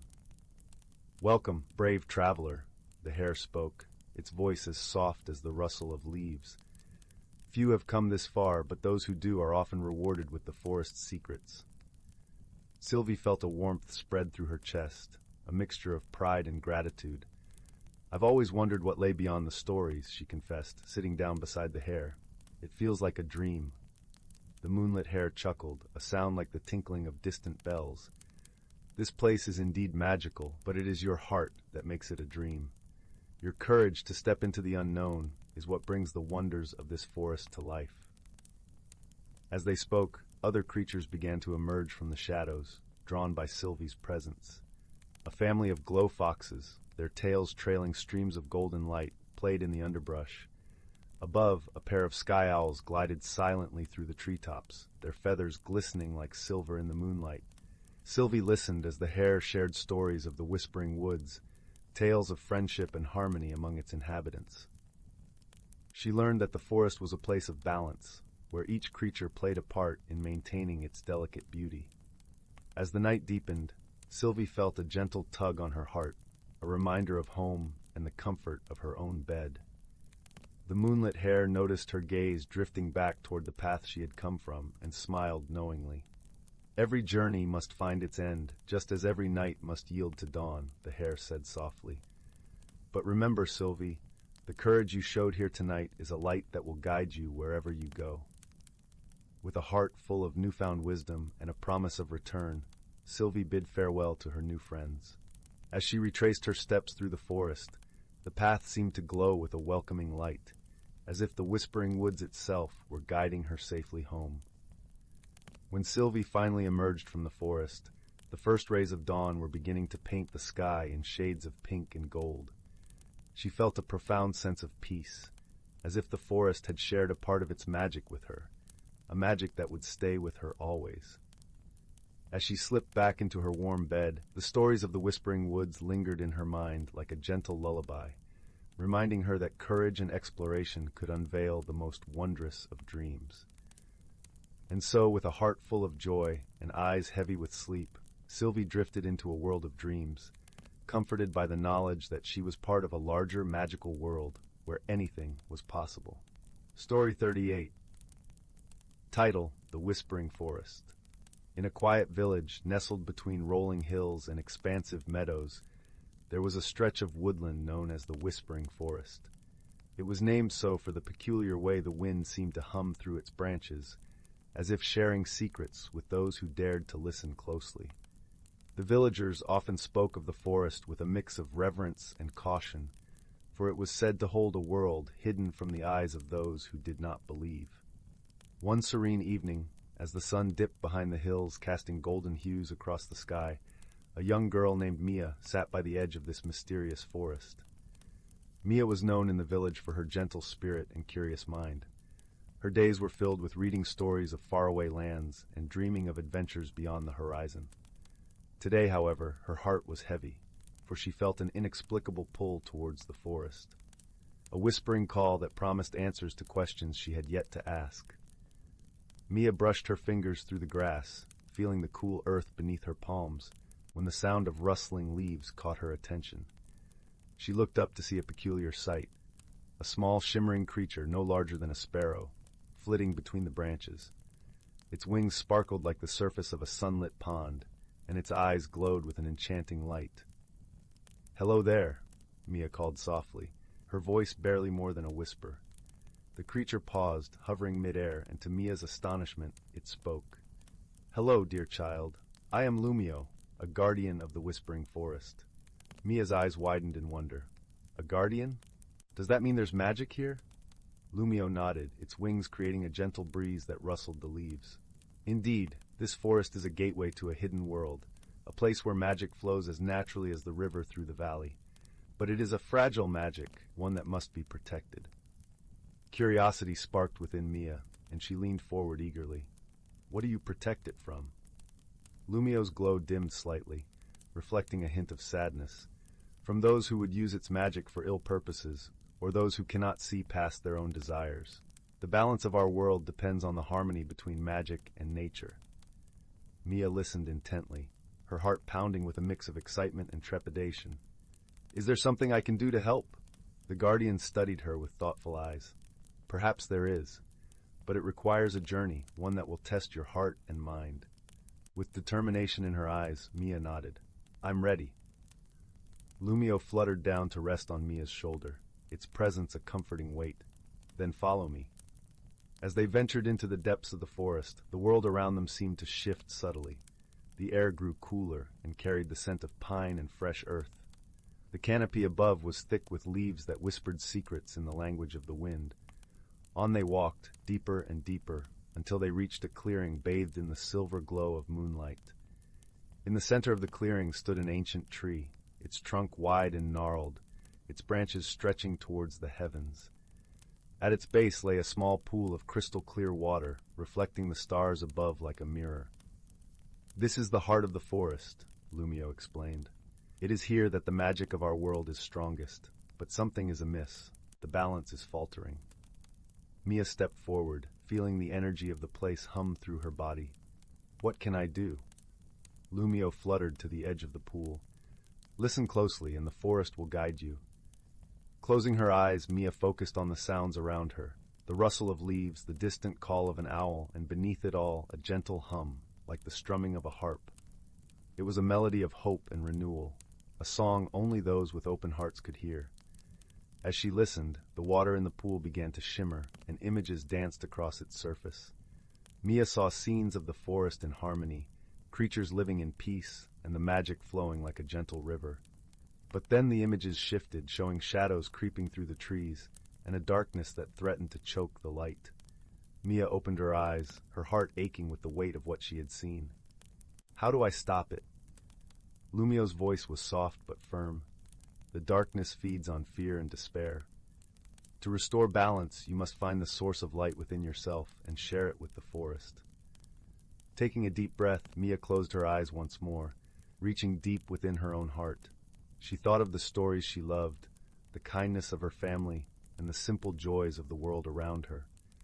As she did, a warmth spread through her chest, growing brighter and brighter until it felt like her whole being was aglow with light. She opened her eyes, and to her amazement, the pool of water now reflected not the darkness, but the radiant light that shone from within her. The ancient tree seemed to sigh in relief, its branches swaying as if in gratitude. The forest responded in kind, the air filled with the sweet scent of blooming flowers, and the gentle hum of magic returned, stronger than before. Lumio fluttered to Mia's side, its eyes sparkling with pride. You have done it, Mia. You have restored the balance, Lumio said, its voice filled with warmth. Mia smiled, feeling a sense of peace and fulfillment she had never known before. I didn't do it alone. The forest showed me the way. Lumio nodded. And now, you are part of this magical world. The light within you will always be a beacon for those who seek to protect and nurture. As the first light of dawn began to creep through the trees, painting the forest in hues of gold and pink, Mia knew it was time to return to her village. But she also knew that she would never be the same. The journey had changed her, opened her eyes to the wonders and responsibilities of the world around her. With Lumio by her side, Mia made her way back through the forest, the path familiar yet new. As they reached the edge of the forest, Lumio paused. Thank you, Mia, it said, its voice a gentle caress, for listening, for believing, and for becoming a guardian in your own right. Mia reached up to touch Lumio's tiny wing. Thank you, Lumio, for showing me the magic within myself. With a final flutter, Lumio flew into the forest, disappearing into the depths where the whispers of the wind sang songs of old. Mia turned towards her village, the warmth of the sun on her face, and the promise of a new day in her heart. She knew that the whispering forest would always be there, a place of magic and mystery, a reminder of the light that shines within us all. And so, with a heart full of wonder and a spirit of adventure, Mia stepped forward, ready to embrace whatever journey lay ahead. In the quiet moments before sleep, when the world is hushed and dreams take flight, the story of Mia and the whispering forest lingered in the minds of those who heard it, a gentle reminder that magic is real, and it resides in the hearts of those who dare to believe. Story 39. In the heart of a verdant valley, where the air was as sweet as honey and the grass sang softly under gentle breezes, lay the quaint village of Willowbrook. Nestled beside a shimmering brook that whispered secrets to the wind, the village was a place out of time, where each day unfolded like a gentle page of an ancient storybook. This tale begins with a young woman named Marin, who lived in a cozy cottage at the edge of the village. Marin was known for her kind heart and gentle spirit, but she carried a burden others could not see. Change, with all its unpredictable currents, was a shadow that loomed large over her heart. She longed for comfort in familiarity and feared the unknown paths that life sometimes demanded she tread. Marin's cottage was a haven of warmth. The walls were adorned with garlands of dried lavender, infusing the air with a calming scent. Her window, which overlooked the brook, framed the world in a soft, welcoming light, painting the interior with a golden hue each morning. However, despite the beauty surrounding her, Maren felt a restlessness she could not ignore, as if a secret within her yearned to be discovered. One crisp autumn morning, when the leaves whispered tales of change as they danced from the trees, Maren decided to take a walk into the heart of the Whispering Woods. These woods were known for their enchantments, said to reflect the deepest desires and fears of those who wandered beneath their boughs. As Maren stepped into the shadows of towering oaks and maples, the world seemed to hold its breath, waiting for something magical to unfold. The path was dappled with sunlight, and the scent of earth and pine filled the air, embracing Maren with a sense of peace and possibility. As she ventured deeper, she noticed a glimmer amongst the roots of an ancient tree. There, nestled in a bed of soft moss, lay a small, intricately carved wooden box. It was adorned with symbols of nature, leaves, stars, and flowing streams that seemed to pulse with a gentle light. Intrigued, Maren knelt down and opened the box. Inside, she found a delicate silver pendant shaped like a leaf, shimmering with an inner light that flickered like moonlight on water. The moment Maren touched the pendant, a gentle warmth spread through her, as if a part of the forest had been captured within her heart. As she stood, a soft voice spoke from the shadows. "The leaf of becoming," it said, not unkindly. Turning, Maren saw an elderly woman emerging from the trees. Her eyes twinkled like the brook under the morning sun, and her presence was as comforting as a favored old quilt. "I am Nalia," the woman introduced herself with a smile. "The pendant you now hold is a gift of growth and transformation. It will guide you, if you let it, through the changes you fear." Maren felt a mixture of awe and uncertainty.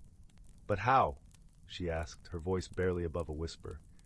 "By allowing yourself to embrace change, to learn and grow as the seasons do," Nalia replied. "The magic within is part of you now, and it will flourish with your willingness to step into the unknown."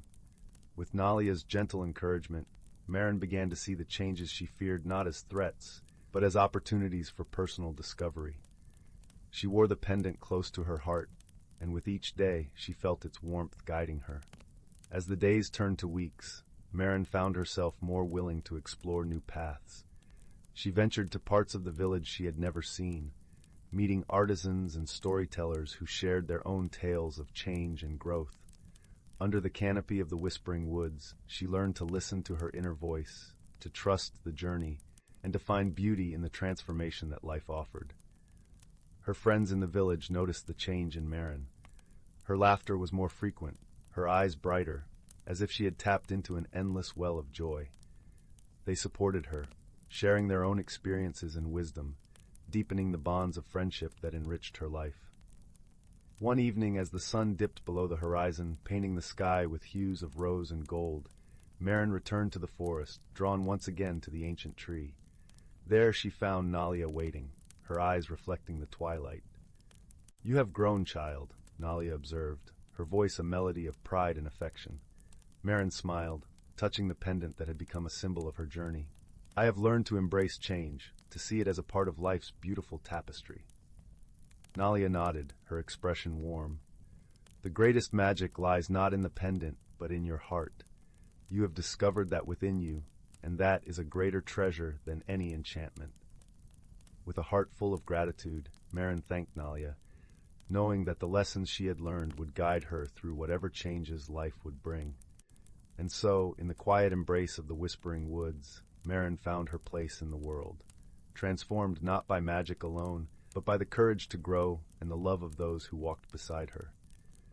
As she turned to leave, the forest sang a gentle song of farewell, and the stars blinked awake, lighting her path home with their soft, eternal glow. In Willowbrook, where the brook continued its gentle whispering, Maren's story became a cherished tale, a reminder of the beauty of personal discovery and the magic that lies within when we open our hearts to change. Story 40. Once upon a time, in a realm where the whispers of the wind carried ancient secrets, there lived a family of rabbits, nestled beneath the gnarled roots of an ancient oak tree. Their lives were intricately woven into the tapestry of the forest, an enchanted place where the boundaries between the natural and the mystical blurred seamlessly.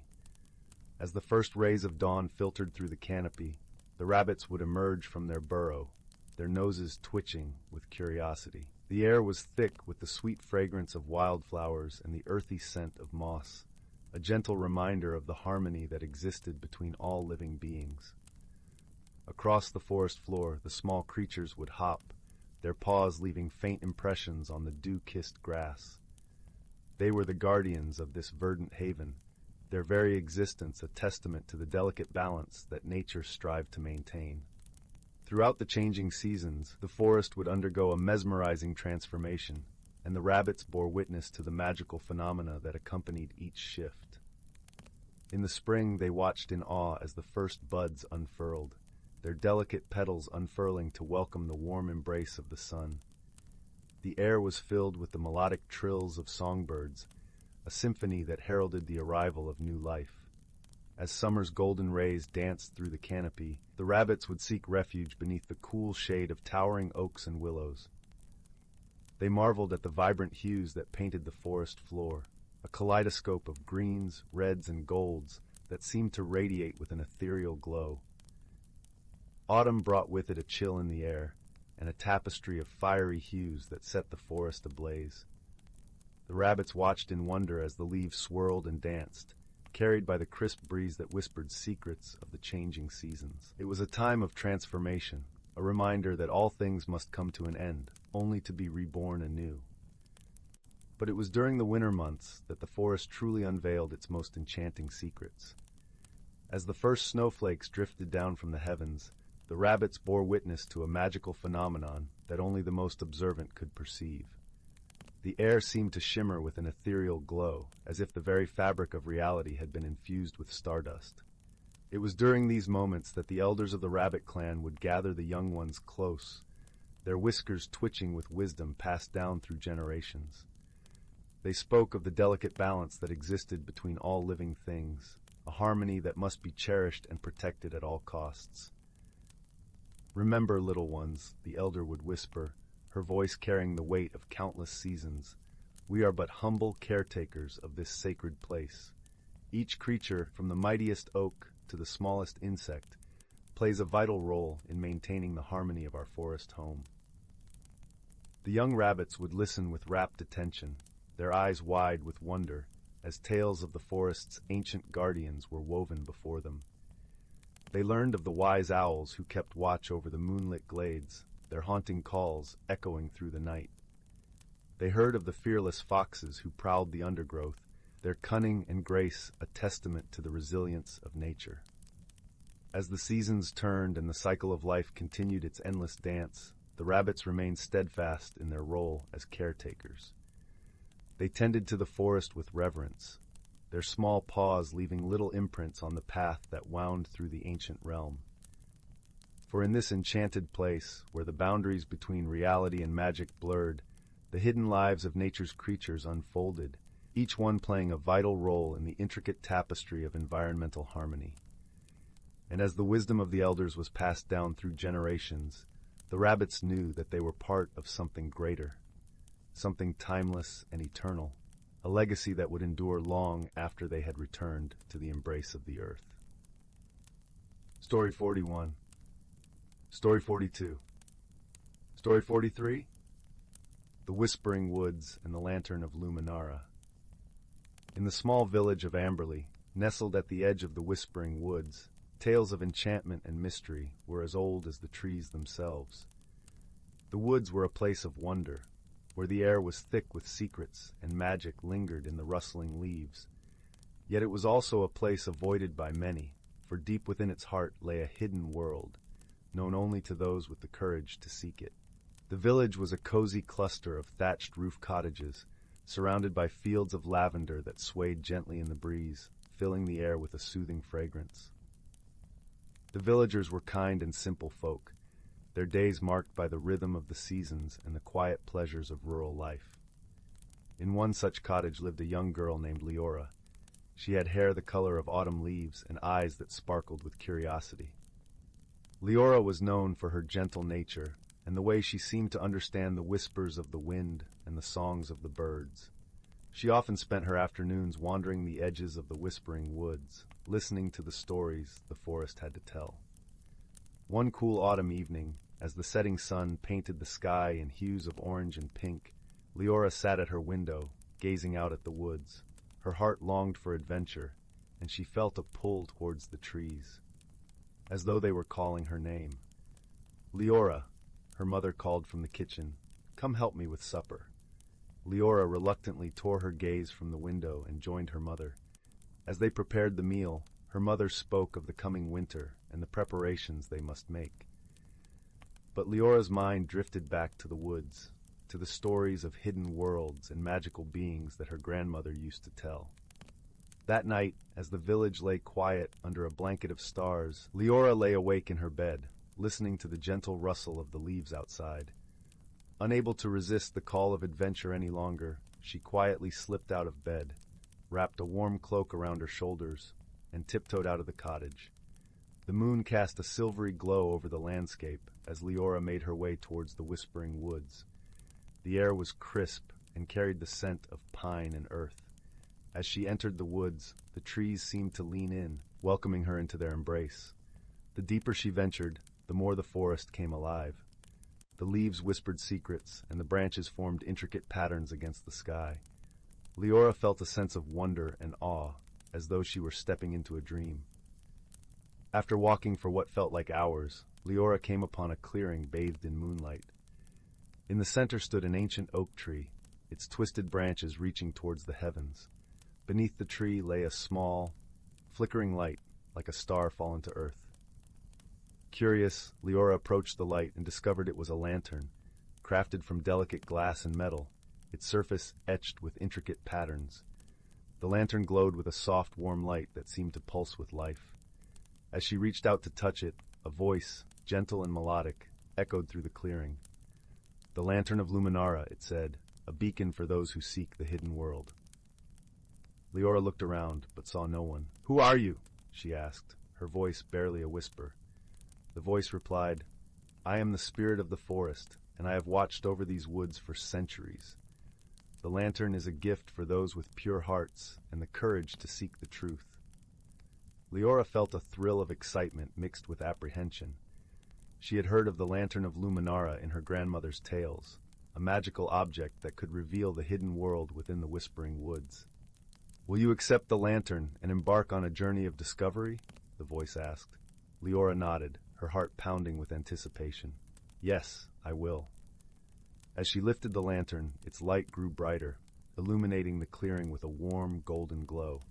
The air shimmered, and the world around her seemed to shift and change. The trees swayed gently, their leaves whispering secrets in a language she couldn't quite understand. With the lantern in hand, Leora began her journey deeper into the woods. The path before her was bathed in light, and she felt a sense of peace and purpose guiding her steps. As she walked, Leora encountered creatures she had only heard of in stories. A family of fireflies danced around her, their tiny lights twinkling like stars. A wise old owl perched on a branch, its eyes gleaming with wisdom.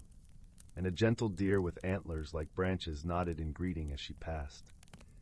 Each encounter filled her with a sense of wonder and belonging, as though she were part of a world she had always known in her heart.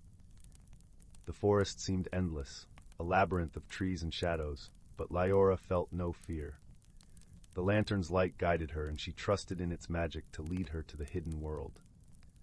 As she journeyed deeper, the air grew cooler and the shadows longer. The forest was silent now, save for the gentle rustle of leaves. Leora felt a sense of anticipation, as though she were on the brink of discovering something extraordinary. Finally, she reached a glade where the moonlight danced upon a shimmering pool. The water was as clear as glass, reflecting the stars above. At the center of the pool stood a small island, and on it, a stone altar, ancient and weathered by time. Leora approached the water's edge, her reflection rippling in the surface. The lantern's light cast a golden glow over the pool, revealing a path of stepping stones that led to the island. With each step, Leora felt the weight of the forest's magic surrounding her, a tangible presence that filled her with awe. When she reached the altar, she placed the lantern upon it, the light casting intricate patterns over the stone. In that moment, the air shimmered, and a figure appeared before her, ethereal and radiant. It was the spirit of the forest, its form shifting like the wind through the trees. Welcome, seeker of truth, the spirit said, its voice a melody of the earth. You have come far, guided by the light of Luminara. What do you seek? Leora took a deep breath, her heart filled with the courage of her journey. I seek to understand the world hidden within these woods, to learn its secrets and share its wonders. The spirit smiled, its light flickering like the lantern. You have shown courage and kindness, and the forest has embraced you as one of its own. The hidden world is within you, a place of wisdom and magic that can only be found by those who seek with an open heart. As the spirit spoke, Leora felt a warmth spreading through her, a connection to the forest and all its creatures. She understood now that the hidden world was not a place to be found, but a state of being, a way of seeing the world with wonder and love. You are part of the forest, Leora, the spirit said, and its magic will be with you always. Go forth and share its light with the world. With those words the spirit faded, leaving Leora standing by the altar, the lantern's light still glowing brightly. She returned to the village, her heart filled with the magic of the whispering woods. She knew that her journey had changed her, that she carried the hidden world within her. And so, Leora became a storyteller, sharing the tales of her adventures with the villagers. Under her guidance, they learned to see the magic in the everyday, to find wonder in the world around them. The Whispering Woods remained a place of mystery and enchantment, a source of inspiration for all who dared to listen to its whispers. And Leora, with the Lantern of Luminar as her guide, continued to explore its secrets, her heart forever open to the magic of the hidden world. Story 44. Story 45. Story 46. In the heart of the Whispering Woods, where the trees murmured secrets to the wind, stood the quaint village of Lumina Hollow. This village was known for its cozy cottages with thatched roofs, winding cobblestone pathways, and gardens that shimmered with dewdrops like tiny stars. Every evening, the villagers gathered around the great fire pit in the town square, sharing stories under the blanket of twilight, while the scent of blooming night jasmine filled the air.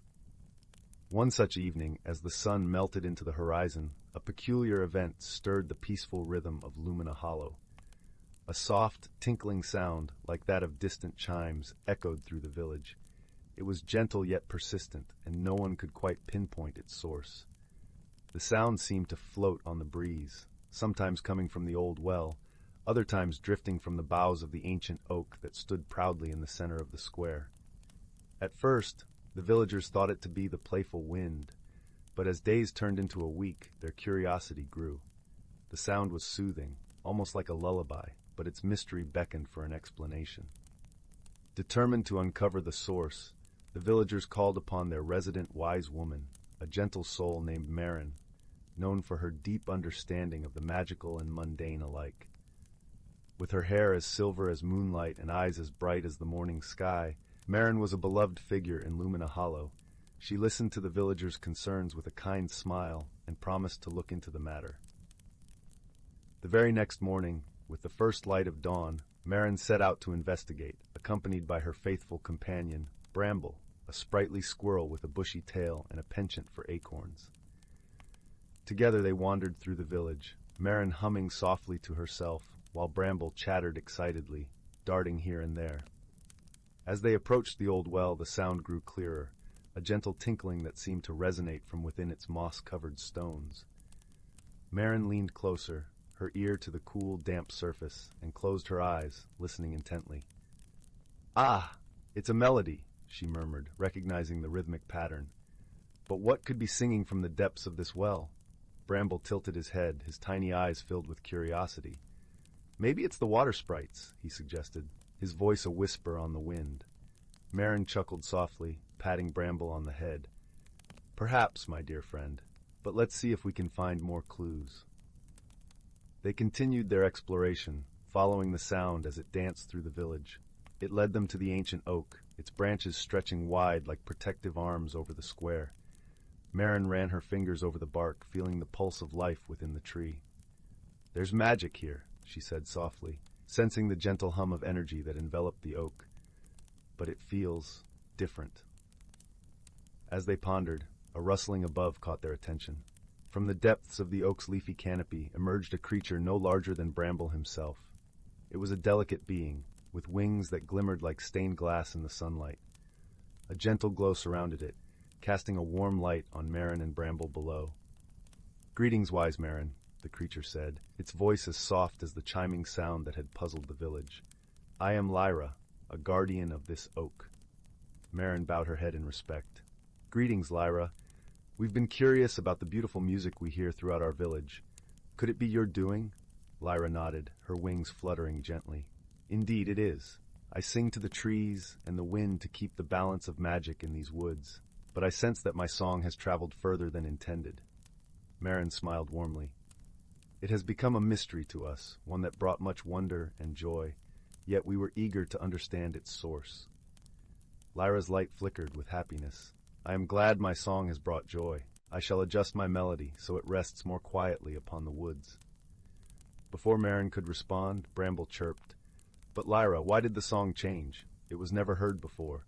Lyra's glow dimmed slightly, a hint of bashfulness in her expression. "Oh, it was a new tune I've been practicing. I did not realize it would carry so far." Marin laughed, a sound as gentle as a breeze rustling through leaves. "Your song was a gift to us, even as it was a surprise. Thank you, Lyra, for sharing your magic with Lumina Hollow." With a graceful nod, Lyra promised to visit the village more often, her songs weaving joy and tranquility into the fabric of the village life. As she fluttered back into the branches, the air felt lighter, filled with a sense of camaraderie and shared understanding. Marin and Bramble returned to the village square, where the villagers awaited eagerly.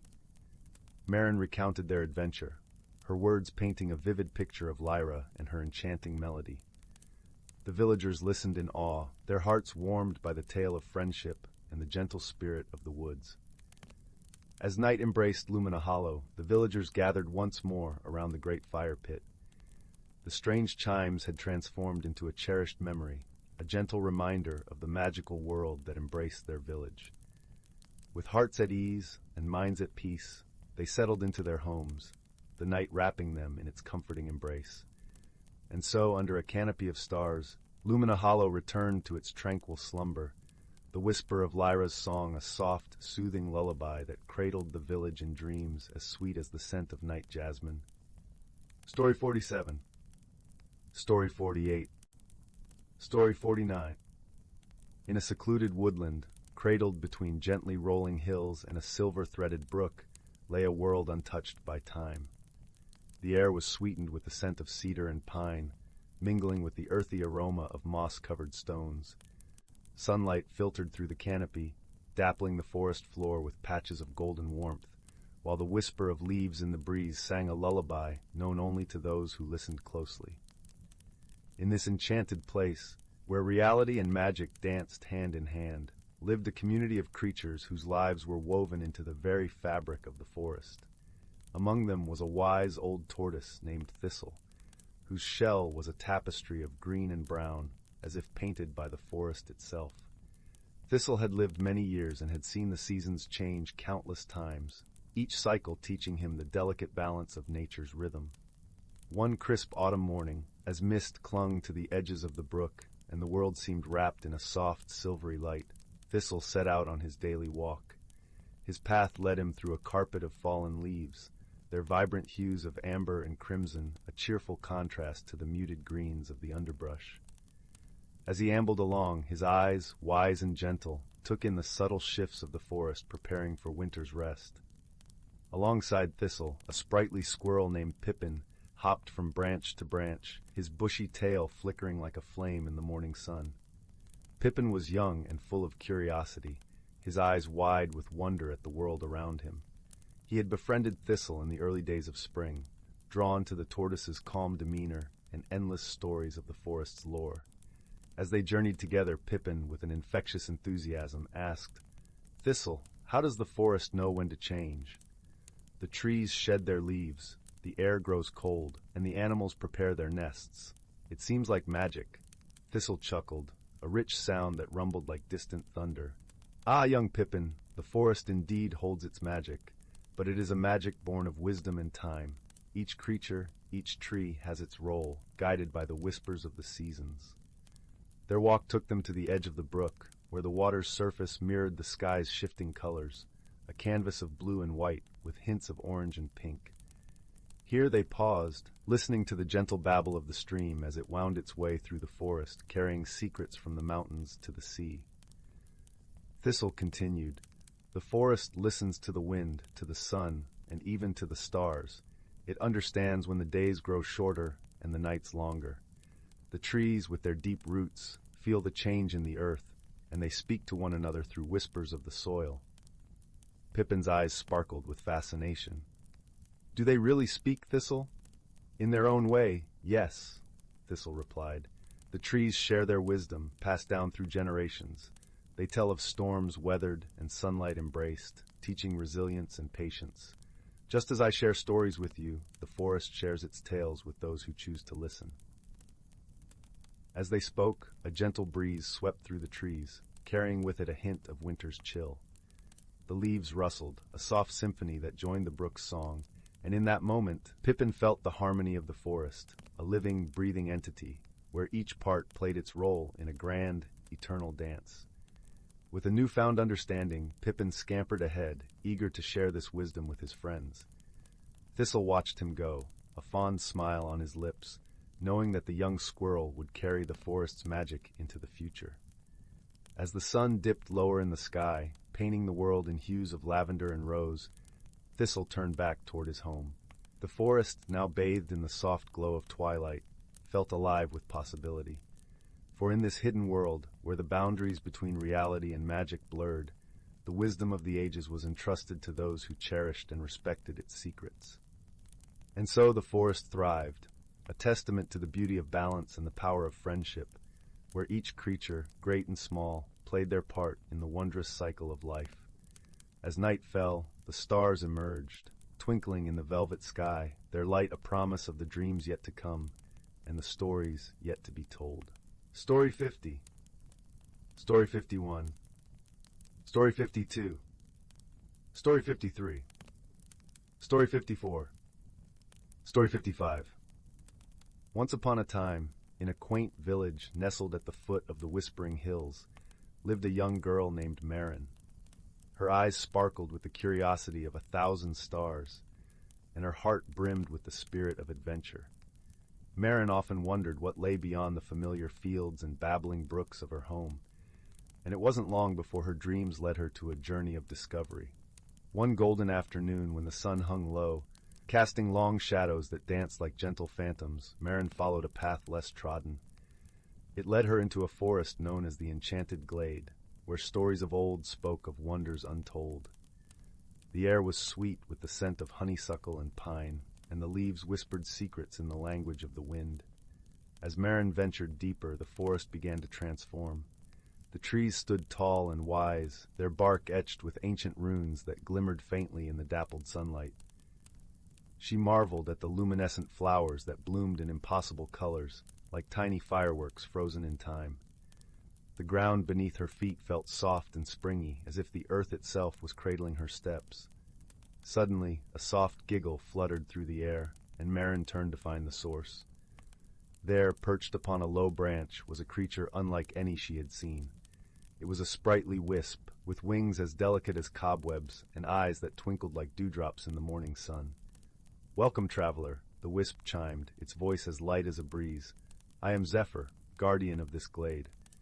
Marin smiled, her heart warming at the friendly greeting. "I'm Marin," she replied, her voice filled with wonder. "I've come to explore the mysteries of this place." Zephyr fluttered closer, its wings leaving a trail of shimmering dust in the air. "You have courage in your heart, Marin," the wisp said, "and the glade welcomes those who seek with an open heart." Together they wandered through the forest, where Marin encountered creatures of whimsy and delight. She met a troop of playful squirrels that juggled acorns with unparalleled skill, and a family of rabbits that wove stories into the patterns of the grass. Each encounter left Marin more enchanted than the last, her heart swelling with joy and wonder. But as twilight began to weave its indigo threads through the sky, a gentle challenge awaited Marin. At the heart of the glade lay a shimmering pool, its surface as smooth as glass. Legends spoke of a hidden island at its center, only revealed to those who truly believed in the magic of the forest. Maren hesitated, gazing at the water that gleamed with the reflection of stars not yet visible. Zephyr hovered beside her, offering a reassuring glow. "Trust in yourself, Maren," the wisp encouraged. "The path will reveal itself to those who walk with courage." Taking a deep breath, Maren stepped forward. With each step, the water embraced her feet, cool and soothing. She walked with unwavering faith, her heart a compass guiding her toward the unknown. And as she believed, the pool began to shimmer and part, revealing a path of moonlit stones leading to the island. Upon reaching the island, Maren found a grove of ancient trees, their branches intertwined like friends in an eternal dance. In the center stood a single tree, its bark silvered with age and wisdom. Maren placed her hand upon it, feeling the pulse of the forest's heartbeat beneath her palm. In that moment, she understood that the true magic of the glade lay not in the wonders she had seen, but in the courage it had inspired within her. As she made her way back to the village, the forest whispered its farewells, promising that its magic would always be there for those who dared to seek it. Maren returned home, her heart forever changed by the beauty and wonder of the enchanted glade. She knew that the courage she had found within herself would guide her through any adventure life might bring. And so, under a sky sprinkled with stars, Maren drifted into a peaceful slumber, her dreams filled with the gentle magic of the forest and the promise of new adventures yet to come. And in her dreams, the glade awaited, always ready to welcome her with open arms and the soft, soothing whispers of the trees. Story 56. Story 50. Story 58. Story 59. Story 60. 61. Story 62. Title: The Whispering Woods. In a quaint little village nestled between rolling green hills and a vast, shimmering forest, there lived a girl named Leora. Her heart was as warm as the summer sun, and her curiosity was as boundless as the starry night sky. Leora was known throughout the village for her gentle spirit and her love for the forest, which stood like a guardian beyond the village's edge, its leaves whispering secrets that only Leora seemed to hear. Leora's days were filled with wonder as she wandered through the village with her best friend, a clever fox named Finnegan. Finnegan had soft russet fur that gleamed in the sunlight and eyes that sparkled with intelligence and mischief. Together, they explored the hidden nooks and crannies of their world, always seeking the mysteries that lay just beyond their fingertips. One crisp autumn morning, as the scent of fallen leaves and wood smoke filled the air, Leora and Finnegan set off on one of their many adventures.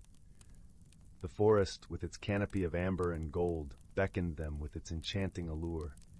As they wandered deeper into the woods, the familiar path gave way to a trail neither had seen before, overgrown and winding like a forgotten dream. Curiosity tugged at Leora's heart. "Shall we see where it leads, Finnegan?" she asked, her voice a soft melody in the quiet of the forest. Finnegan twitched his bushy tail in agreement, his eyes alight with excitement. Together they stepped onto the path, feeling the crunch of leaves beneath their feet and paws, the cool breeze whispering through the trees like a gentle lullaby. As they delved deeper, the forest seemed to change around them. The light grew softer, filtered through a veil of delicate branches. The air was filled with the earthy scent of moss and the distant, melodic calls of unseen birds. And then, quite suddenly, they found themselves standing before a grand ancient tree.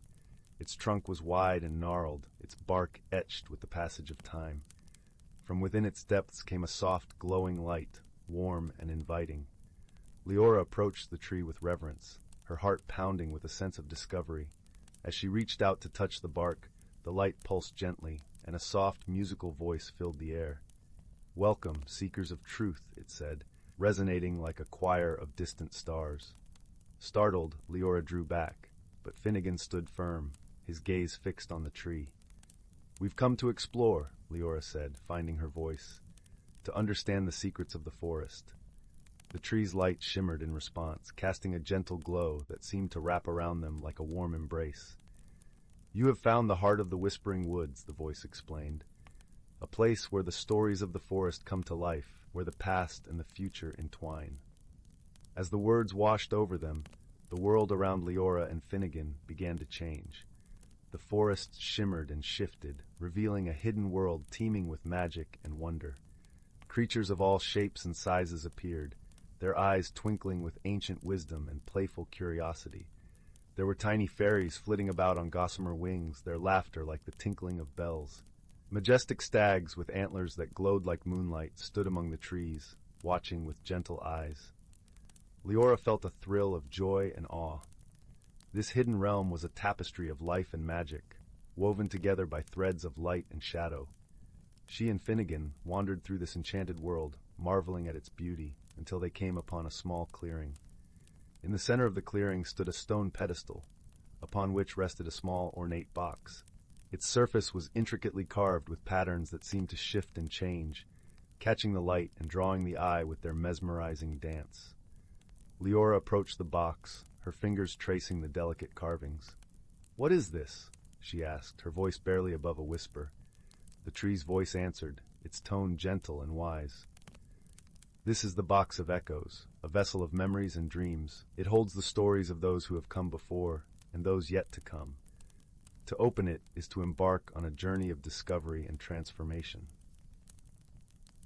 Leora felt a flutter of excitement in her chest. She glanced at Finnegan, who nodded encouragingly, his eyes bright with anticipation.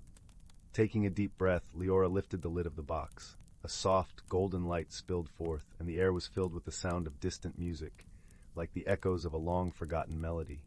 Leora and Finnegan leaned closer, drawn into the light, and found themselves swept away on a journey through time and space. They drifted through scenes of wonder and mystery, witnessing the lives of those who had walked the forest paths before them. They saw a young girl, much like Leora, who had befriended a mischievous raccoon and discovered the secret of the singing stones. They watched as an elderly man, with hair as white as snow, found solace and wisdom among the trees, guided by the gentle touch of a wise owl. With each story, Leora felt a connection, a thread binding her to the tapestry of life that stretched across time.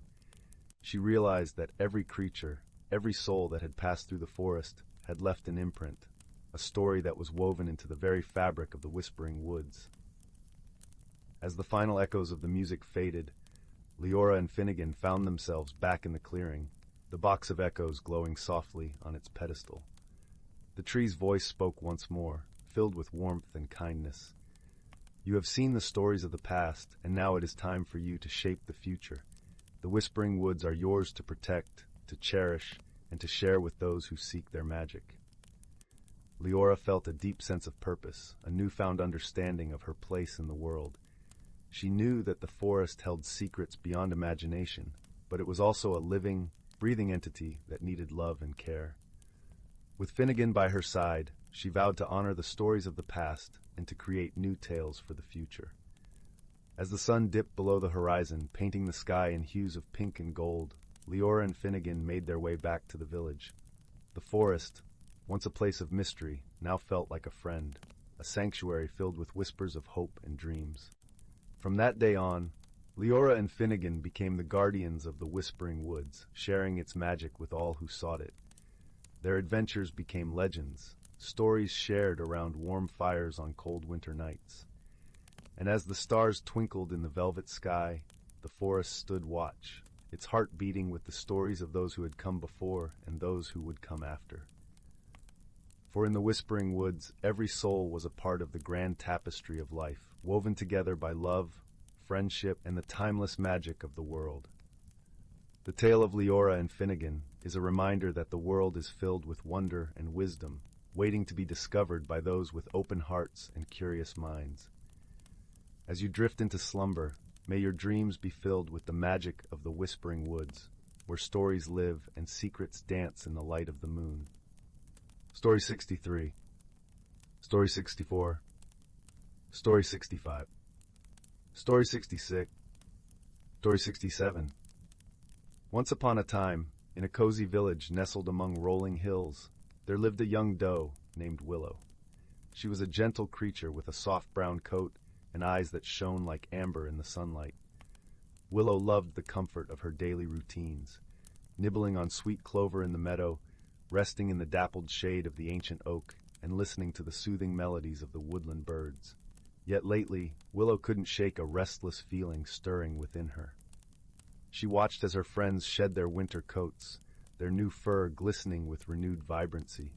But Willow's coat remained dull and threadbare, clinging to her like an itchy reminder that change was afoot, whether she was ready or not. One crisp morning, Willow wandered to the forest's edge where she often found solace among the ferns and wildflowers. There she met an old friend, a wizened tortoise named Sage, who moved with great care and contemplation. "You seem troubled, little one," Sage said, her voice as gentle as the rustling leaves. Willow confided her fears about the impending change. "I feel stuck, like this tattered coat is weighing me down. I'm afraid if I let it go, I'll lose a part of myself forever." Sage smiled knowingly. The cycle of rebirth can be daunting, but it's nature's way of helping us grow. Think of the butterfly emerging from its chrysalis. A wondrous transformation takes immense courage. As if on cue, a shimmering light danced through the trees, catching Willow's eye. It was a radiant sprite named Glow, one of the forest's fabled guardians. "Don't fret, dear Willow," Glow chimed, her ethereal voice like a tinkling brook. "Every ending is a new beginning in disguise." With a wave of her tiny hand, Glow conjured a glittering pool of water before them. Images began to swirl across its surface, a kaleidoscope of vibrant colors representing the stages of growth and renewal. Willow was transfixed, seeing reflections of her own journey mirrored in nature's eternal rhythm. Glow gestured toward the water. "You'll know when you're ready to embrace the change within you. Trust in the magic that guides all living things." Heartened by her friend's wisdom, Willow realized her fears were rooted in resistance to the unknown. As the days passed, she moved through the transition with newfound grace, allowing her tattered coat to shed naturally. Beneath the weathered exterior, a lustrous new coat emerged, its rich chestnut hues shimmering like sunlight on autumn leaves. Willow felt lighter, revitalized, as if she were seeing the world through fresh, wondering eyes. From that day on, she greeted each season as a wondrous teacher, honoring the continual cycle of transformation as the greatest magic of all. For in surrendering to change, Willow discovered her truest self, resilient, radiant, and beautifully renewed. Story 68. Story 69. Story 70. Story 71. Story 72. Story 73. Story 74. Story 75. The Whispering Leaf. In the heart of a quaint little village named Willowbrook, where the houses seemed to tiptoe around a crystal-clear stream, there lay a secret that only the most observant of souls could discover. The village was nestled between rolling hills that wore mantles of wildflowers in spring and donned cloaks of snow in winter. The air was always perfumed with the scent of pine and fresh earth, a comforting aroma that enveloped the villagers like a warm embrace. It was here that young Maya, a curious girl with twinkling eyes and a heart as vast as the sky, spent her days exploring the world around her. She was the kind of child who believed that every rock, every tree, and every whisper of the wind held a story waiting to be told. Her best friend was a sprightly squirrel named Pip, whose fur was the color of toasted almonds, and who followed Maya wherever her adventures led. One chilly autumn afternoon, as the golden leaves danced lazily to the ground, Maya and Pip stumbled upon something extraordinary. Deep within the Whispering Woods, a place where the trees were so ancient and towering that they seemed to touch the heavens, Maya found a leaf unlike any she had seen before. It was not the vibrant orange or fiery red of the season, but a shimmering silver, glistening as if kissed by moonlight. Maya gently picked up the leaf, marveling at its cool, silky texture. As she held it, she could feel a soft hum resonate through her fingertips, a gentle vibration that seemed to whisper secrets of the forest. Intrigued, Maya and Pip decided to bring the leaf back to the village, eager to share their discovery. As they walked, Maya noticed that the leaf seemed to respond to her thoughts, glowing ever so slightly brighter when she was happy and dimming when she felt uncertain. She realized that the leaf was not just a curious object, but a magical one, capable of communicating in its own silent language. Upon returning to Willowbrook, Maya showed the leaf to her grandmother, the village's wise elder. Her grandmother's eyes widened in recognition, and she pulled Maya close, her voice a soft murmur. "This is a whispering leaf," she explained. "It holds the wisdom of the forest and can guide those who listen with their hearts." Maya was fascinated. She spent her days learning to understand the leaf's subtle cues, its gentle glow guiding her through the complexities of life. It taught her patience as she waited for its light to respond, and empathy as she learned to feel the emotions it reflected. One evening, as the village was bathed in the soft glow of twilight, a shadow fell over Willowbrook. A thick fog descended, obscuring the familiar paths and casting an eerie silence over the village. The villagers, usually bustling with laughter and warmth, retreated into their homes, unease settling like a heavy blanket. Maya, however, felt a tug at her heart, a gentle urging from the whispering leaf. She knew that something was amiss, and that the leaf was guiding her towards a mystery that needed unraveling. With Pip by her side, she ventured back into the whispering woods, the silver leaf casting a soft glow to light their way. The forest was different in the fog, the trees looming like silent sentinels and the air thick with the scent of damp earth and pine. Yet Maya felt no fear, only a sense of purpose. The leaf's glow brightened, leading her deeper into the woods until she arrived at a clearing she had never seen before. In the center of the clearing stood an ancient oak, its branches stretching wide like the arms of a giant. It was here that Maya noticed something peculiar, a faint, rhythmic pulsing emanating from the base of the tree, as if the very earth beneath it was breathing. Maya approached cautiously, her heart pounding with a mixture of fear and excitement. As she neared the oak, she saw a small, hidden door nestled within its roots, almost invisible under the thick carpet of moss. The pulsing seemed to grow stronger, resonating in time with her own heartbeat. With a deep breath, Maya reached out and touched the door, the whispering leaf glowing with encouragement.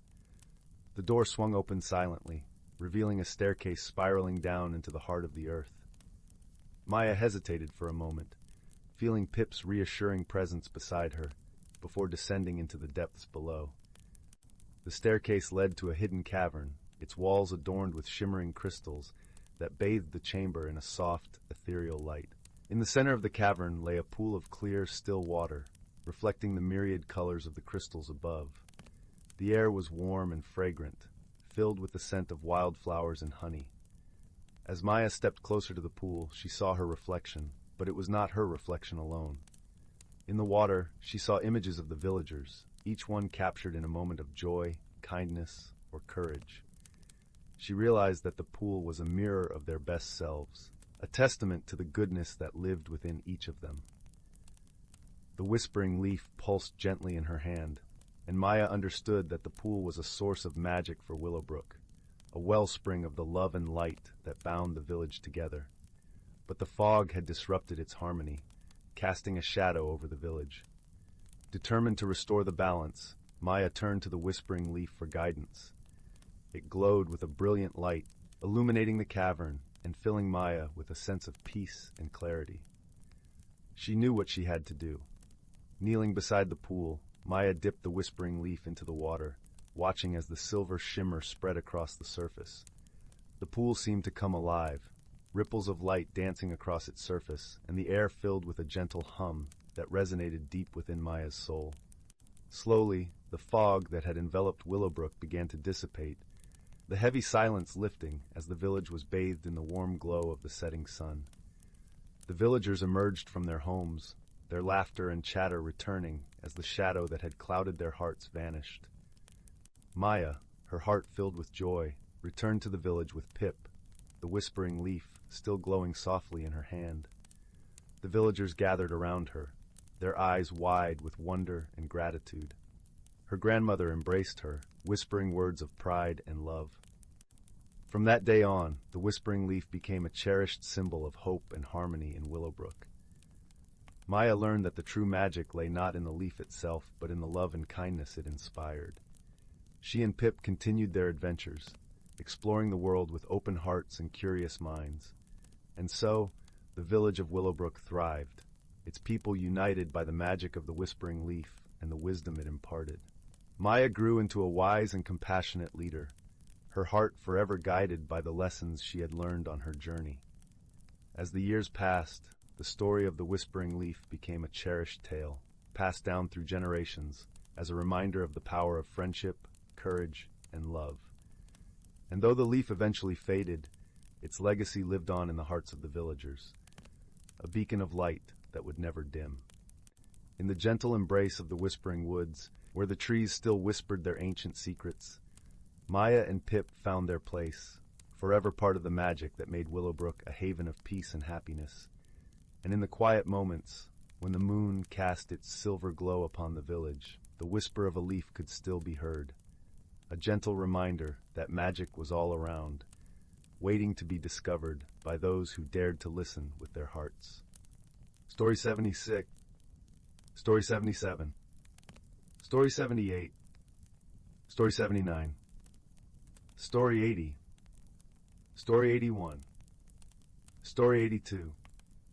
Once upon a time, in the vast expanse of the universe, where stars twinkled like a million lanterns in the velvet sky, there were two distant planets, each with its unique inhabitants. One was the lush, emerald-covered planet of Verdantia, home to the gentle Verdantians, creatures resembling elegant deer with shimmering leaf-like antlers that glowed softly in the moonlight. The other was the arid, rust-colored world of Farum, inhabited by the Ferites, sturdy beings with metallic skin and eyes that sparkled like polished gemstones. Despite the vast distance separating their worlds, a series of cosmic events had aligned to bring together two unlikely companions. From Verdantia came Lyra, a curious and kind-hearted Verdantian, whose antlers glowed with the soft light of 1,000 tiny stars. From Farum came Zeph, a resourceful and resilient Ferrite, whose metallic skin gleamed like polished copper. Their meeting was not by chance, but by the workings of an ancient interstellar tradition known as the Convergence, a rare event when the gravitational forces of their planets aligned perfectly, creating a temporary bridge of shimmering light connecting the two worlds. It was said that during the convergence, those who dared to cross the bridge would gain wisdom and insight beyond their wildest dreams. Lyra, with her adventurous spirit, and Zeph, driven by a desire to understand the universe beyond his own world, both embarked on this mystical journey. They met at the bridge's midpoint, where the air was thick with shimmering particles of stardust, and the silence was punctuated only by the gentle hum of cosmic energies. At first, their encounter was marked by misunderstanding. Lyra, with her gentle grace and ethereal presence, found Zeph's sturdy metallic form intimidating. Meanwhile, Zeph, accustomed to the harsh conditions of Farum, mistook Lyra's delicate appearance for fragility. They exchanged polite, cautious greetings, both unsure of what to make of the other. Their initial attempt to communicate was fraught with confusion. Lyra spoke in soft, melodic tones, her words like a gentle breeze rustling through leaves, while Zeph's voice had the resonance of deep, rolling thunder. Each struggled to understand the other's language, and their efforts were met with awkward silences and hesitant gestures. But the Bridge of Light was a place of magic, and its energies soon worked to bridge not just the gap between their worlds, but between their hearts. As they journeyed further across the bridge, facing the challenges of the unknown together, they began to learn each other's ways. One night, as they rested beneath a canopy of stars that shone brighter than any they had ever seen, Lyra shared the stories of her ancestors, tales of harmony and growth among the forests of Verdantia. Her antlers glowed softly, casting a gentle light that enveloped them both. Zeph listened intently, his eyes reflecting the light like mirrors, and in that moment he saw not fragility, but a strength that was gentle and enduring. In return, Zeph spoke of Farum, of the resilience required to thrive in its harsh landscapes. He described the beauty he found in the patterns of rust on ancient stones, and the way the sun set the sky ablaze with fiery hues. As he talked, Lyra began to see the world through his eyes, recognizing the strength and beauty in the starkness he described. Their bond deepened as they faced shared challenges. The bridge was not without its trials, and they encountered storms of cosmic energy that threatened to sweep them away. In those moments, they leaned on each other for support, Lyra's wisdom guiding them through the storm's chaos, and Zeph's strength anchoring them against its force. Through these trials, they found comfort in each other's presence. Lyra discovered that Zeph's solid form was a source of warmth and protection, while Zeph found solace in Lyra's gentle light, which calmed his heart and soothed his spirit. As the convergence drew to a close and the bridge began to fade, Lyra and Zeph stood at its end, looking back at the journey they had shared. They had come to understand that friendship was not about sameness, but about embracing each other's differences and finding strength in unity. With a newfound appreciation for their own worlds and each other's, they prepared to return to their planets. As they parted, they exchanged a promise to carry the lessons they had learned into their lives, ensuring that the Bridge of Light would remain, not in the sky, but in their hearts. And so, under a sky ablaze with the fading glow of the convergence, Lyra and Zeph returned to their homes, forever changed by the friendship they had forged among the stars.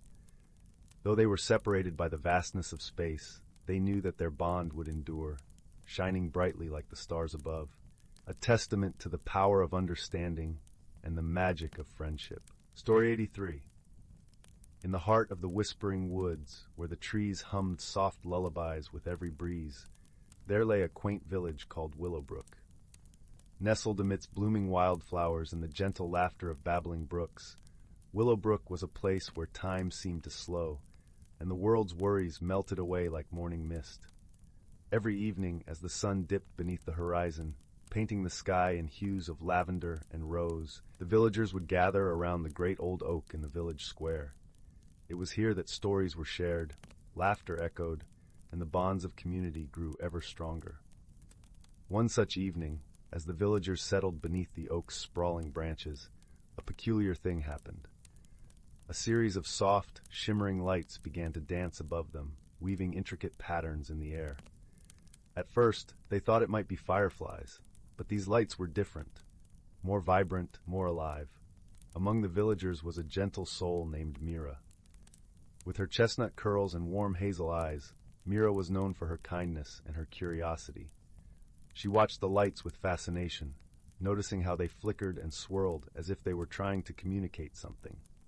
Intrigued by the mysterious display, Mira decided to investigate.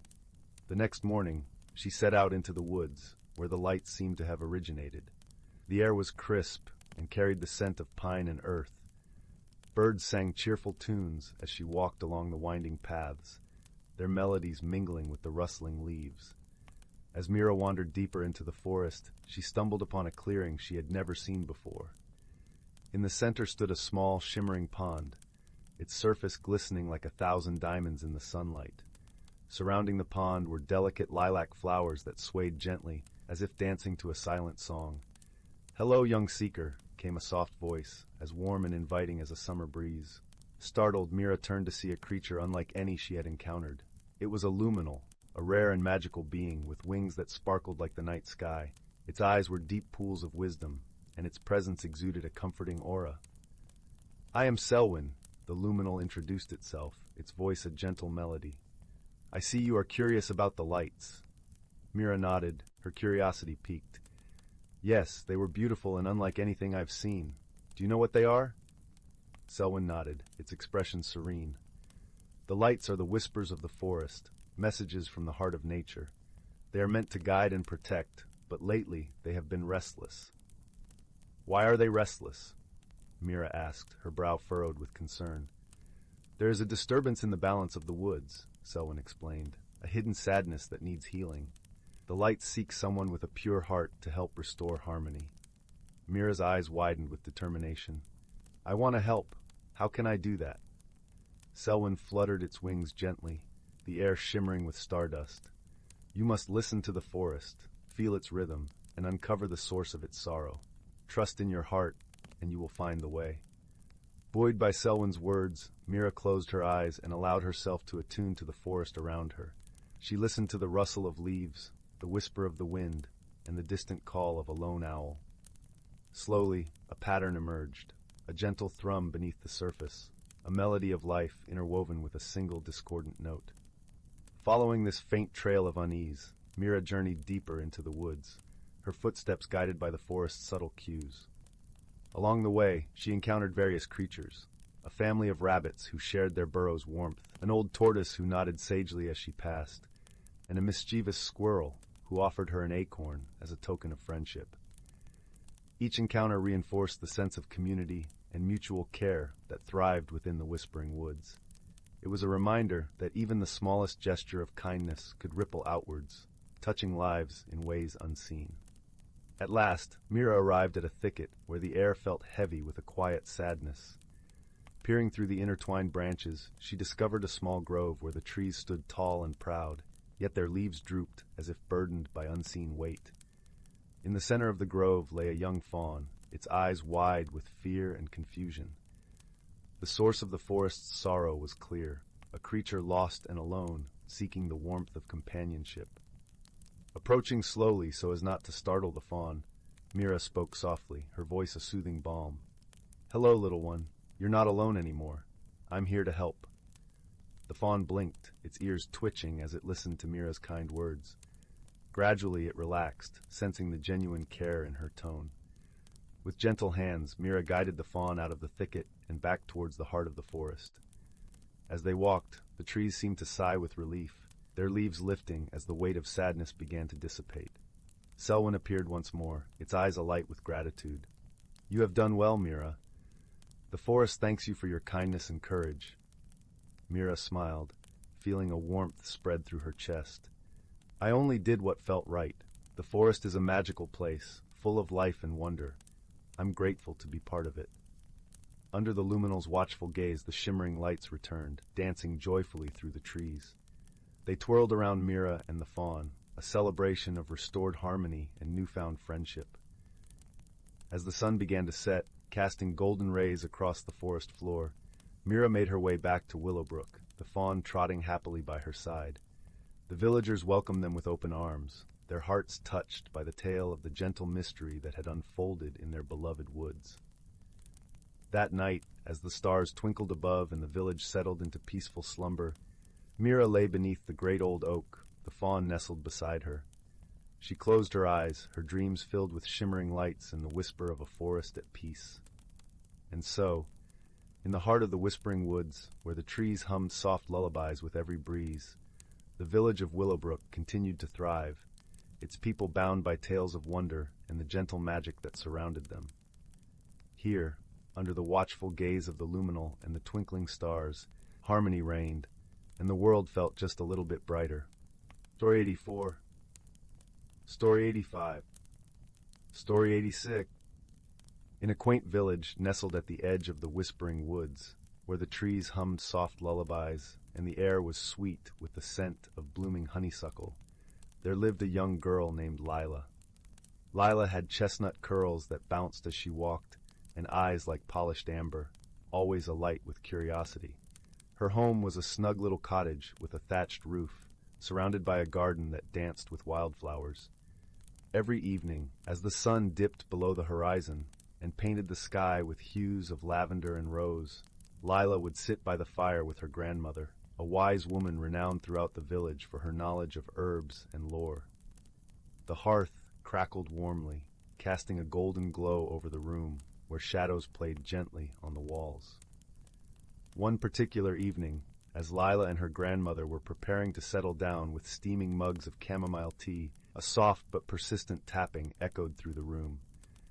It seemed to be coming from the window, which overlooked the garden now blanketed in twilight's embrace. Curious, Lila padded over to the window and pulled back the lace curtain. To her astonishment, she found a small, peculiar creature perched on the windowsill. It was a moonbeam sprite, its delicate wings shimmering faintly in the dim light. The sprite's eyes were wide with worry, its tiny hands clasped together as if in prayer. "Oh, dear Lila," the sprite fluttered its wings, causing a gentle flutter of silvery dust to cascade around it. "Something strange is afoot in the Whispering Woods. The songbirds have fallen silent, and the fireflies are nowhere to be seen." Lila's grandmother joined her at the window, her expression thoughtful. "These are indeed curious happenings," she murmured, her voice as soft and comforting as a woolen shawl. "Perhaps it is time for a visit to the woods. They have secrets to share if one knows how to listen." The next morning, with the sun barely peeking over the horizon, Lila set off toward the whispering woods. The air was crisp and cool, carrying the earthy scent of dew-kissed leaves. As she entered the woods, the familiar rustle of leaves underfoot welcomed her, though the absence of birdsong was unmistakable. Lila walked deeper into the forest, her senses attuned to the subtle whispers of the trees. She soon came upon a clearing where the ancient oak known as Grandfather Tree stood proudly. Its gnarled branches stretched toward the heavens, and its bark was etched with the wisdom of centuries. "Welcome, young Leela," a voice rumbled softly, resonating from the heart of the oak. It was the tree guardian, an ethereal presence that watched over the woods. "I sense you seek answers." Leela nodded, her voice barely more than a whisper. "The forest feels different. Can you tell me what has happened?" The tree guardian seemed to sigh, a gentle breeze rustling through its leaves. "There is a disturbance in the balance. The nightshade, a mischievous creature, has been playing tricks, drawing the magic away from the woods." Lila listened carefully, her mind already turning with possibilities. "How might we restore the balance?" she asked. The tree guardian's response was a soft rustle. "The nightshade is drawn to its reflection. You must craft a mirror of moonlight to capture its attention and coax it back into harmony."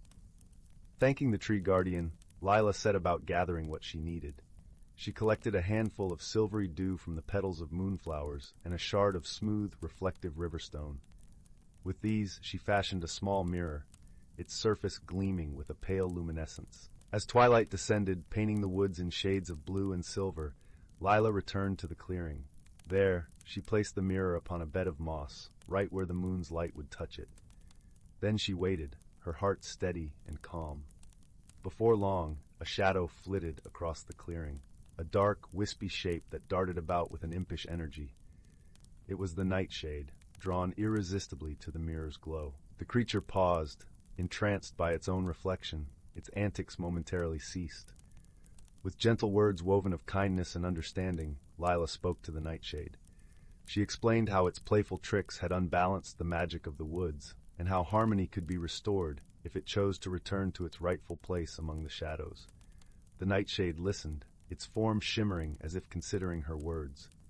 Finally, with a playful wink, it vanished into the night, leaving behind a trail of sparkling dust. Almost immediately, the woods felt different. The air was lighter, and the soft chirping of crickets resumed its familiar melody.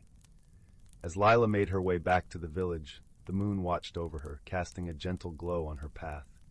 She felt a comforting sense of achievement, knowing she had helped restore peace to the woods she loved so dearly. Back at the cottage, her grandmother awaited her with open arms and a warm smile. "You have done well, dear heart," she said, her voice a balm to Lila's soul.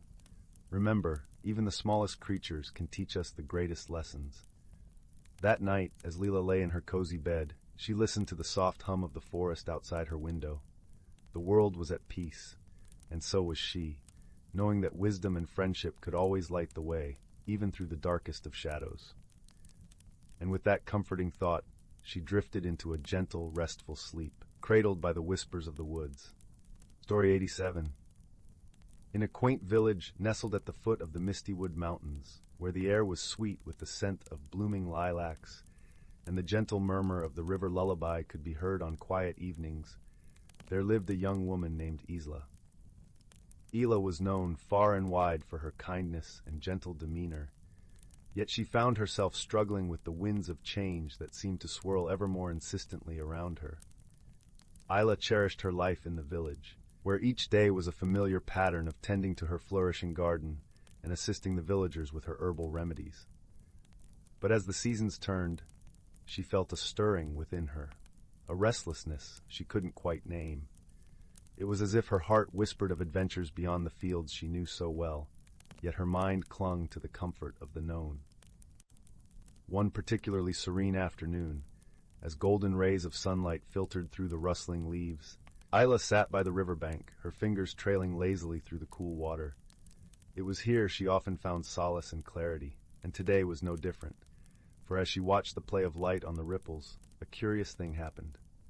The water began to shimmer with an ethereal glow, and from its depths emerged a small, luminescent creature, a water sprite, no taller than a foot, with wings that glinted like moonlit dew. The sprite, whose name was Sylvie, was a guardian of the river, entrusted with maintaining its harmony. "Dear Isla," Sylvie chimed in a voice as melodic as a chime, "I sense your heart's yearning for something beyond. Change is a part of life's grand tapestry, and it need not be feared." Startled yet comforted by Sylvie's presence, Isla listened intently as the sprite continued. "Embrace these winds of change, dear one, for they carry with them opportunities for growth and transformation." Despite Sylvie's words, Isla felt a knot of uncertainty tighten within her. "But what if I'm not ready? What if I fail?" she murmured, gazing into the sprite's wise eyes. Sylvie smiled, her glow warming the air. "Remember, Isla, you are never alone. The forest itself is alive with those who care for you, ready to lend their wisdom and aid." Heartened by Sylvie's assurance, Isla thanked the sprite, who vanished with a soft splash into the river, leaving a trail of sparkling droplets in her wake.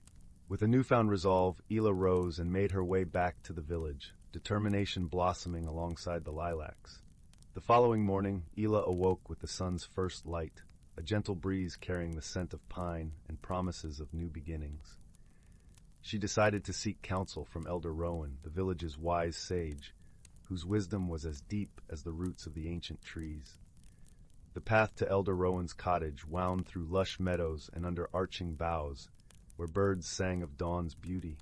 As Isla approached, she noticed the warm glow of a fire crackling within, its smoke curling up like a dragon's breath into the morning sky. Elder Rowan greeted her with a kind smile, his eyes twinkling like stars in the twilight. "Ah, Isla, I've been expecting you," he said, gesturing for her to sit beside the hearth. "The winds of change have whispered of your coming." Isla poured out her heart, speaking of her fears and the sprite's counsel. Elder Rowan listened with the patience of a timeless oak, nodding thoughtfully. "My dear, change is indeed daunting, but it is also a great teacher," he mused, his voice a soothing balm. "Consider the caterpillar, who must surrender its form to become a butterfly. It is through transformation that we discover our truest selves." Isla pondered his words, the flickering fire casting gentle shadows that danced across the walls. "But how do I find the courage to embrace it?" she asked softly. Elder Rowan handed her a small, intricately carved wooden box. "Within this box is a seed," he explained. "Plant it in your garden, and let it be a symbol of your journey. Nurture it with care, and watch how it mirrors your own growth." Grateful for his guidance, Isla returned home with the seed, feeling a sense of purpose kindling within her. She chose a special spot in her garden, where the sun's warmth lingered longest, and gently pressed the seed into the earth. Days turned to weeks, and Isla tended to the seed with devotion, watering it with clear river water and surrounding it with the rich soil of the forest floor. As she cared for it, she found herself changing too, her heart opening to the possibilities that lay beyond her comfort zone. During this time, Isla often visited her dear friend Aiden, a gentle-hearted blacksmith whose laughter was as infectious as springtime. Aiden had faced his own fears of change when he took up his father's smithy, and he offered Isla his unwavering support.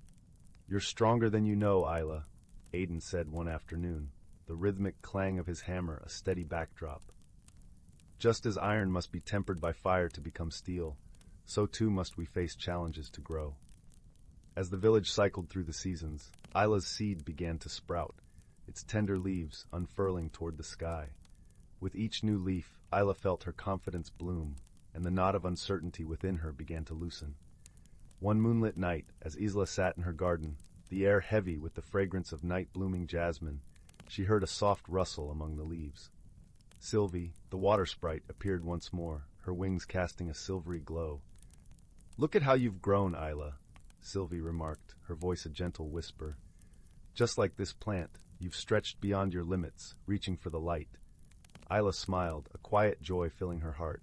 "I think I'm ready now," she said, her voice steady, ready to embrace whatever lies ahead. Sylvie nodded, her wings fluttering softly. "Remember, dear one, the journey is as important as the destination. Trust in yourself and in the friendships that support you." With those parting words, Sylvie vanished into the night, leaving behind a shimmering trail that lingered in the air like a promise. As dawn broke the next day, Isla awoke with a sense of peace and clarity. She knew she could face the unknown, for she had grown stronger and wiser through her journey. With her heart open to the possibilities of the world beyond the village, Isla embraced the winds of change, ready to spread her wings and soar. And so in the gentle embrace of the Mistywood Mountains, a young woman discovered the beauty of transformation, guided by wisdom, friendship, and the magic of her own heart. As she stepped into the world, she carried with her the lesson that change, though daunting, was the very essence of life's wondrous journey. Story 88. Once upon a time, in a cozy little village nestled between rolling hills, there lived a young girl named Lily. Her days were filled with the simple joys of exploring the meadows and befriending the woodland creatures that called the forest home.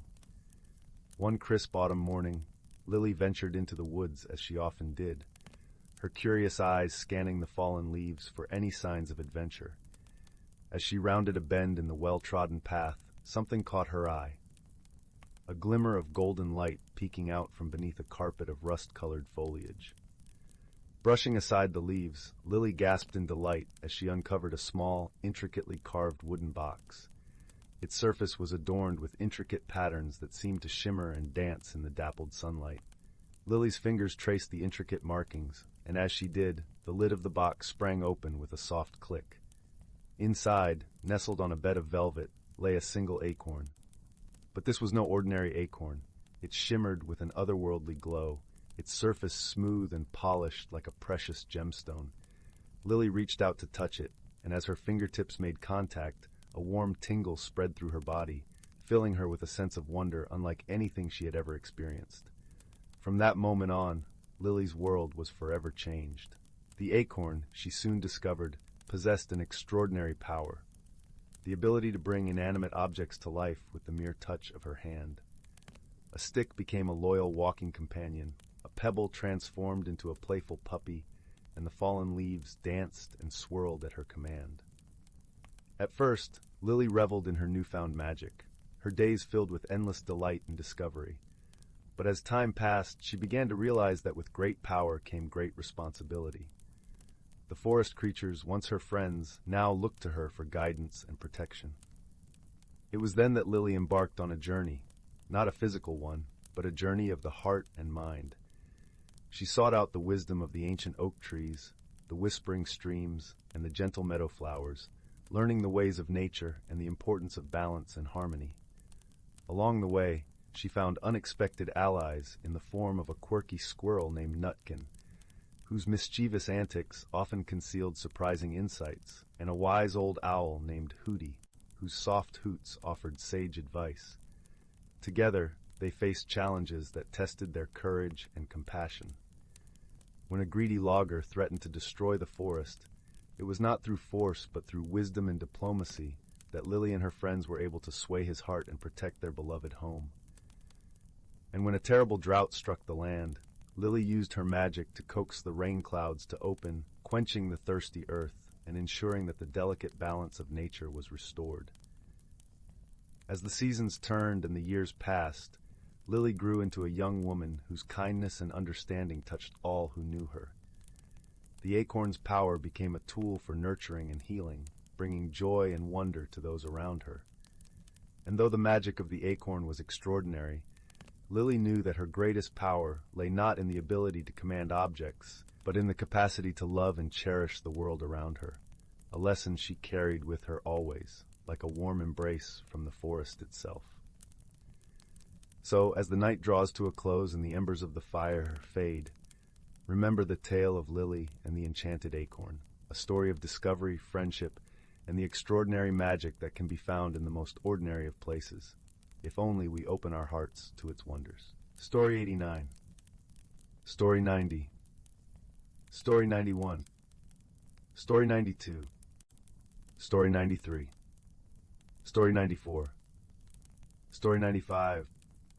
Once upon a timeless eve, nestled deep within the ancient elderwood forest, a wondrous tale unfolded, a story as eternal as the towering pines and whispering streams that grace this enchanted realm.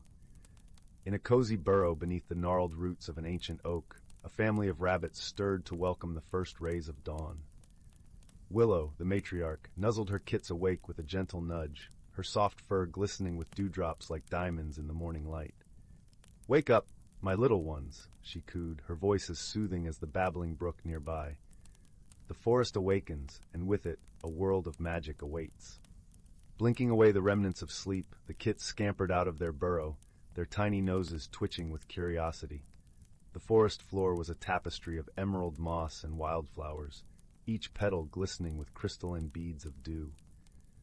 As the family ventured deeper into the woodland, the air seemed to hum with an ancient melody, the harmonious symphony of nature itself. Willow's ears twitched, and she paused, her eyes alight with wonder. "Listen closely, my kits," she whispered. "Can you hear the heartbeat of the forest?" The kits stilled, their eyes wide with awe as the gentle thrum of life pulsed around them. The rustling of leaves, the gurgle of the stream, the song of birds, all woven together in a tapestry of sound that echoed the very essence of the elderwood. Willow led her family through a maze of ferns and mushroom rings, her paws leaving no trace upon the mossy ground. As they ventured deeper, the forest seemed to come alive with magic. Glimmering sprites danced among the branches, their gossamer wings scattering stardust in their wake. A family of deer materialized from the mist, their graceful forms ethereal and otherworldly. The kits gasped in delight, their eyes sparkling with childlike wonder. "Behold the guardians of the forest," Willow murmured, her voice reverent. "They walk between the realms, ensuring the delicate balance of nature remains undisturbed." As the sun crept higher in the sky, the forest hummed with the rhythms of life. Squirrels chattered from their lofty perches, and butterflies flitted from blossom to blossom, their wings a kaleidoscope of color. In a secluded glade, a crystal-clear pool shimmered like liquid moonlight, its waters infused with the magic of the ancient wood. Willow gestured for her kits to approach, her eyes sparkling with mischief. "Watch closely, my little ones," she whispered. With a flick of her paw, she conjured a ripple upon the surface of the pool. Instantly, the water transformed into a shimmering mirror, reflecting not their physical forms, but the very essence of their spirits, glowing orbs of pure energy, pulsing with the vibrant hues of life itself. The kits gasped in wonder, their eyes wide with amazement.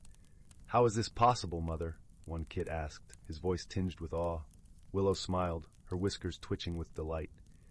"The magic of the elderwood is as ancient as the forest itself," she explained. "It flows through every living thing, connecting us all in a tapestry of life." As the day wore on, the family basked in the warmth of the sun's golden rays, their bellies full from a hearty feast of berries and succulent greens. Willow regaled her kits with tales of the forest's ancient wisdom, passed down through countless generations of rabbits before them. She spoke of the changing seasons, each one a symphony of transformation and renewal. The vibrant greens of spring, the fiery hues of autumn, the crystalline blanket of winter, each held its own unique magic, woven into the very fabric of the elderwood. As dusk approached, the family retreated to their burrow, their hearts full of wonder and reverence for the magic that surrounded them. Willow tucked her kits in, her eyes shining with love and pride. "Remember, my little ones," she whispered, nuzzling them tenderly. "The magic of the elderwood flows through us all. It is our sacred duty to protect and cherish this wondrous realm, for it is the very heartbeat of life itself." And as the moon rose high above the ancient canopy, the forest seemed to hum with a contented sigh, its secrets guarded by those who walked in harmony with nature's eternal dance. Story 96. Story 97. Story 98. Story 99. Once upon a starlit eve, deep within the heart of an ancient forest, a young girl named Luna discovered a wondrous secret. As she explored the winding trails, humming softly to herself, a faint glow caught her eye. A radiant orb, nestled among the gnarled roots of an ancient oak. Drawn by its ethereal light, Luna reached out, and the orb pulsed warmly against her palm. In that magical moment, a world of possibilities unfolded before her. The power to communicate with the forest and all its inhabitants. Luna soon learned that this enchanted orb was a gift from the woodland sprites, guardians of the forest's deepest mysteries. With their help, she embarked on a journey that would forever change her life. Each night, as the moon rose high above the whispering trees, Luna would venture into the forest, her orb aglow. Butterflies danced around her, their delicate wings painting the air with vibrant hues, while dewdrops glistened like diamonds on the velvet moss. But beneath this beauty lay a troubling secret. The forest was ailing, its once vibrant energy fading. The sprites implored Luna to seek out the source of this malaise and restore harmony to their cherished home. With her newfound connection to nature, Luna could sense the forest's distress, a disquieting dissonance rippling through its very essence. She set out on a quest, guided by the orb's gentle radiance, determined to unravel the mystery. Along the way, she encountered a host of wondrous creatures. Wise old owls perched in the canopy, mischievous rabbits darting through the underbrush, and majestic stags whose antlers seemed to catch the moonlight. Yet her most unexpected companion came in the form of a timid fox named Rusty, whose path crossed with Luna's one fateful night. At first the fox regarded her with trepidation, but Luna's kindness and her ability to converse with the forest soon won him over.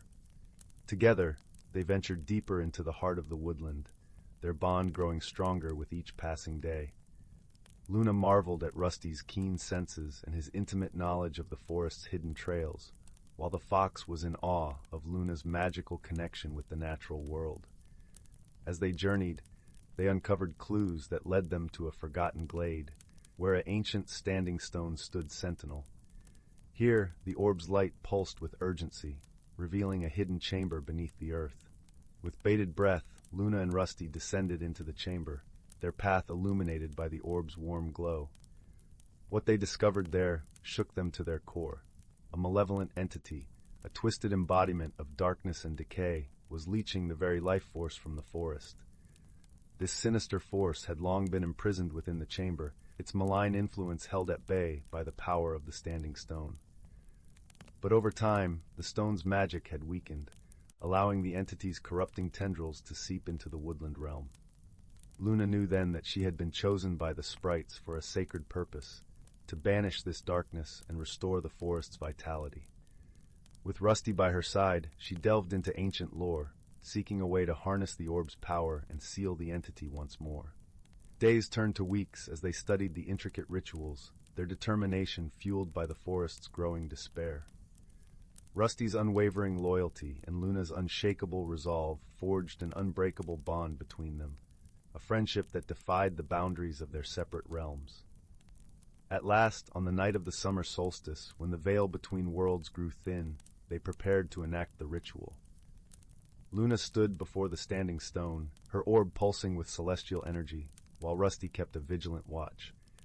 As the first rays of dawn crept over the horizon, Luna raised the orb high, its light blazing forth like a newborn star. The entity howled in defiance, its darkness swirling around them like a malevolent storm. But Luna remained steadfast, drawing upon the strength of her bond with Rusty and the forest itself. With a final incantation, she unleashed the orb's power, a radiant wave of pure energy that swept through the chamber, banishing the entity's darkness forever. In that moment, Luna felt a profound transformation within herself, a deep connection to the cycles of nature, and an understanding of her place within the intricate tapestry of life. As the sun rose over the forest, a renewed vitality pulsed through its verdant expanse. The trees seemed to stretch their branches higher, their leaves shimmering with vibrant hues. Flowers bloomed in a riot of color, and the air was filled with the joyous songs of birds. Luna and Rusty emerged from the chamber, their faces aglow with triumph. The sprites welcomed them with radiant smiles, their gratitude overflowing. From that day forth, Luna became a guardian of the forest, her orb a beacon of hope and harmony. Rusty remained her constant companion, his loyalty and friendship a testament to the enduring bonds that transcend the boundaries of species and realms. And as the seasons turned, Luna watched over the woodland with a sense of wonder and reverence, her heart forever changed by the journey she had undertaken, a journey that had brought her face to face with the magic that resides within us all. Title: The Whispering Stones. In the heart of the lush, emerald forest, where the air seemed to hum with a melody only the trees could hear, there lay a small village named Verdant Hollow. It was a place cloaked in perpetual spring, where the sun filtered through the canopy in soft, golden beams, and the scent of blooming wildflowers mingled with the crisp freshness of the morning dew. The village was known for its tranquility, nestled as it was between the arms of the great forest and the silver-threaded river that wound its way through the landscape. The villagers lived in harmony with nature, their homes built from the very wood of fallen trees, and their lives intertwined with the rhythms of the land.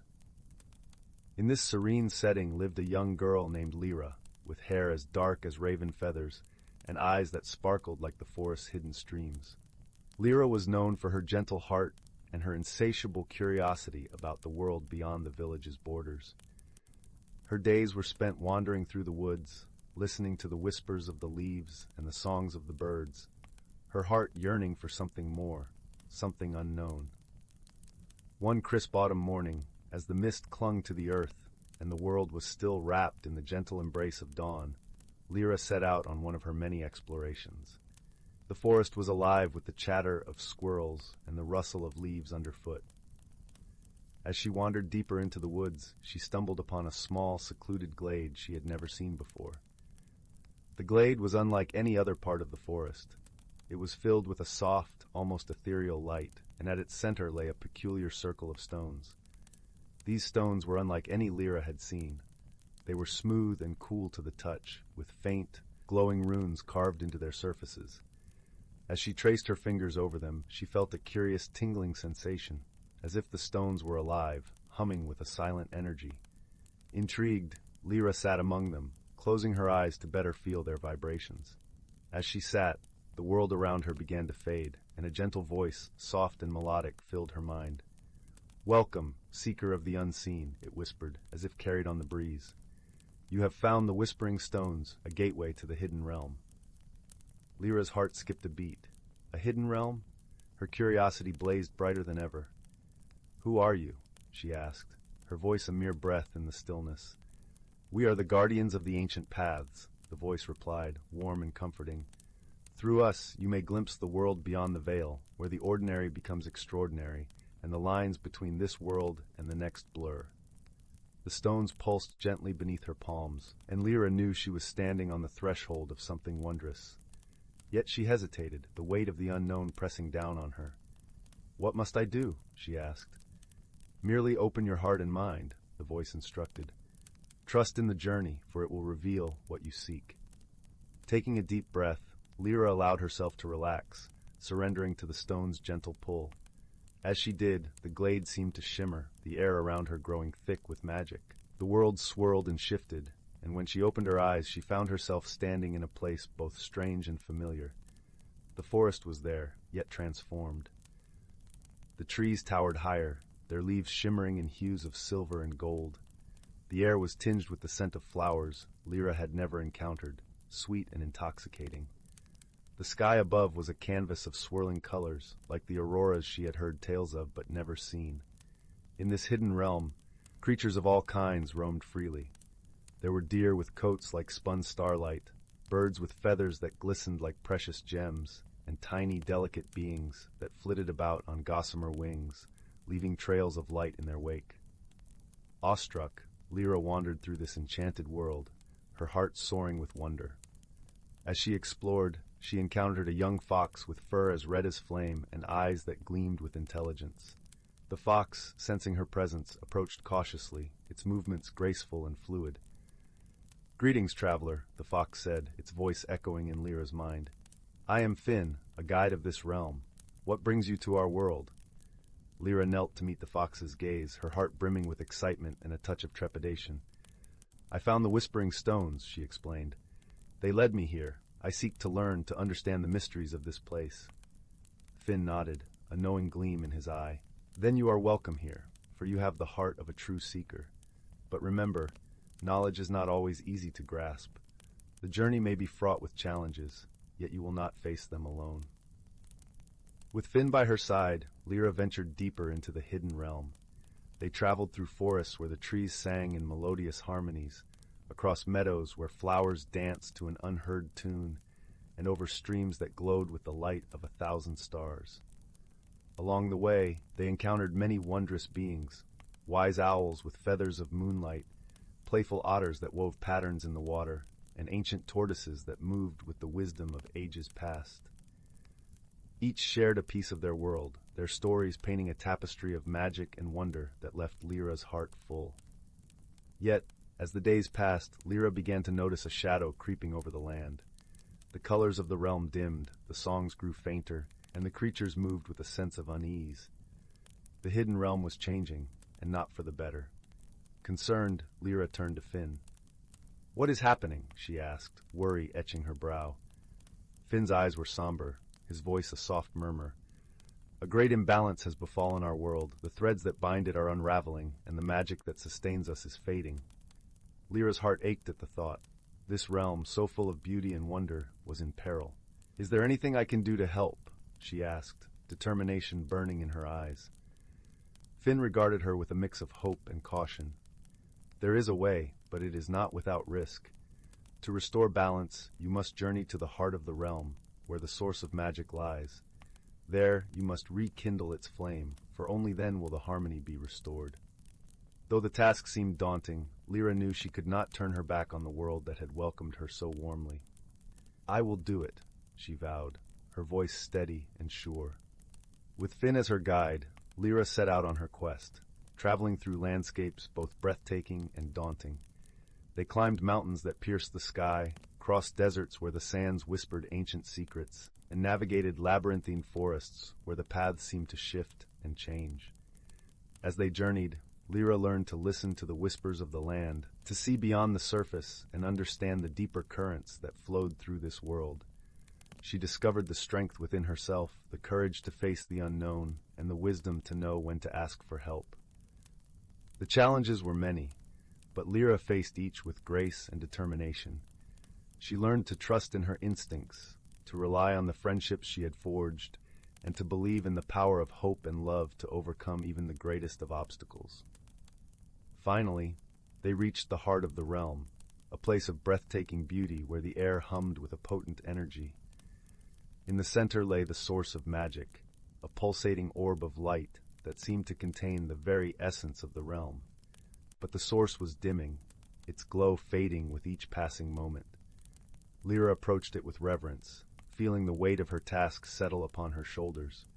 She knew that to rekindle the flame, she must give of herself, to pour her heart and soul into the source and reignite its light. Closing her eyes, Lyra reached deep within, drawing upon the love and strength she had found on her journey.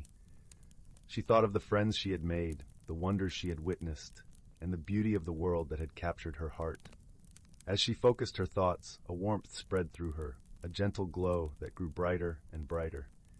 She opened her eyes to see the source responding, its light flaring to life, vibrant and strong.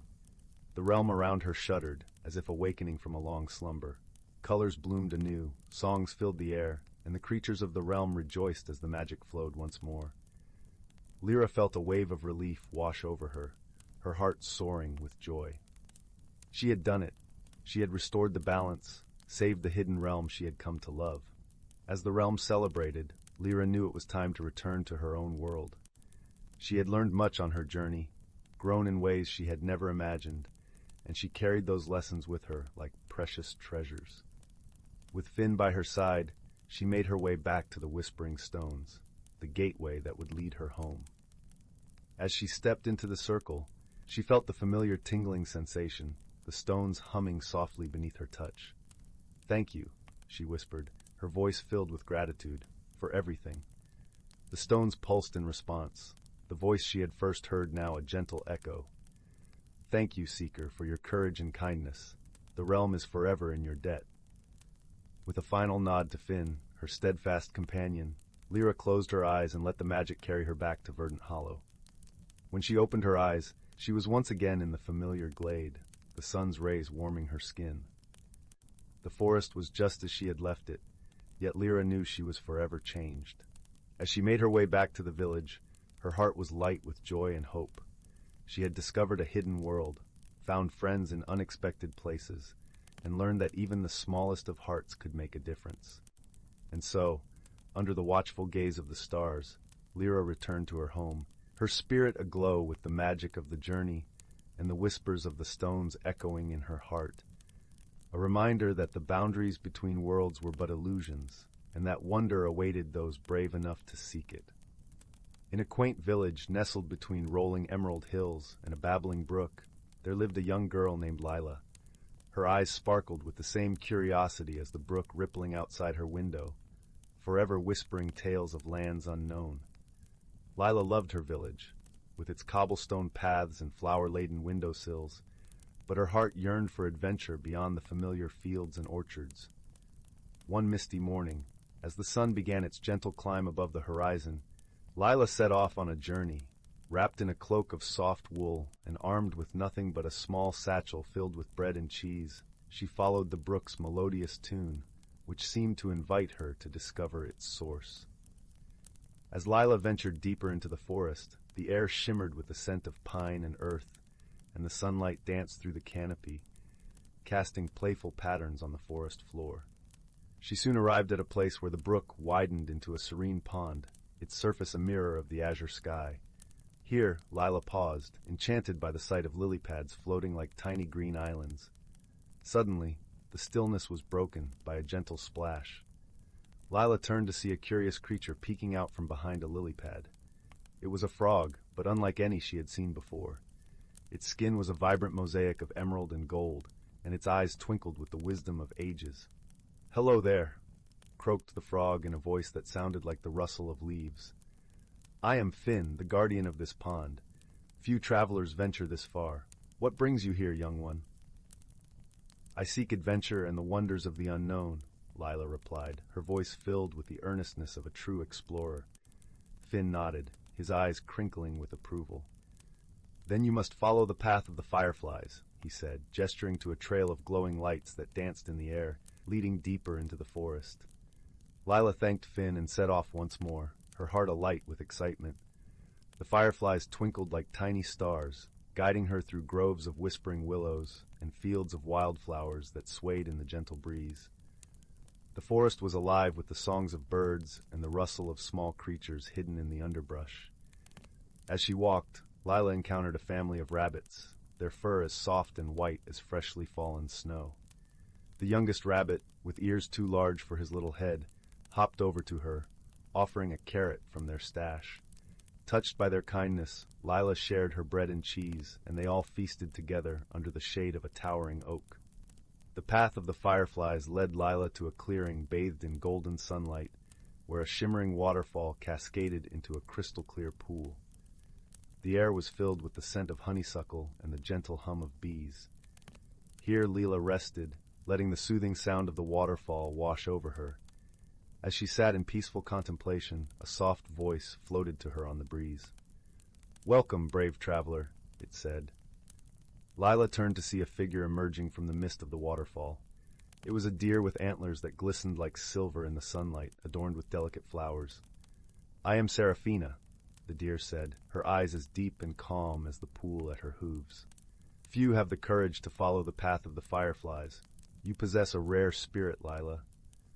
Lila blushed at the compliment, feeling a warmth spread through her. "Thank you, Seraphina, but I only followed where the brook and fireflies led me."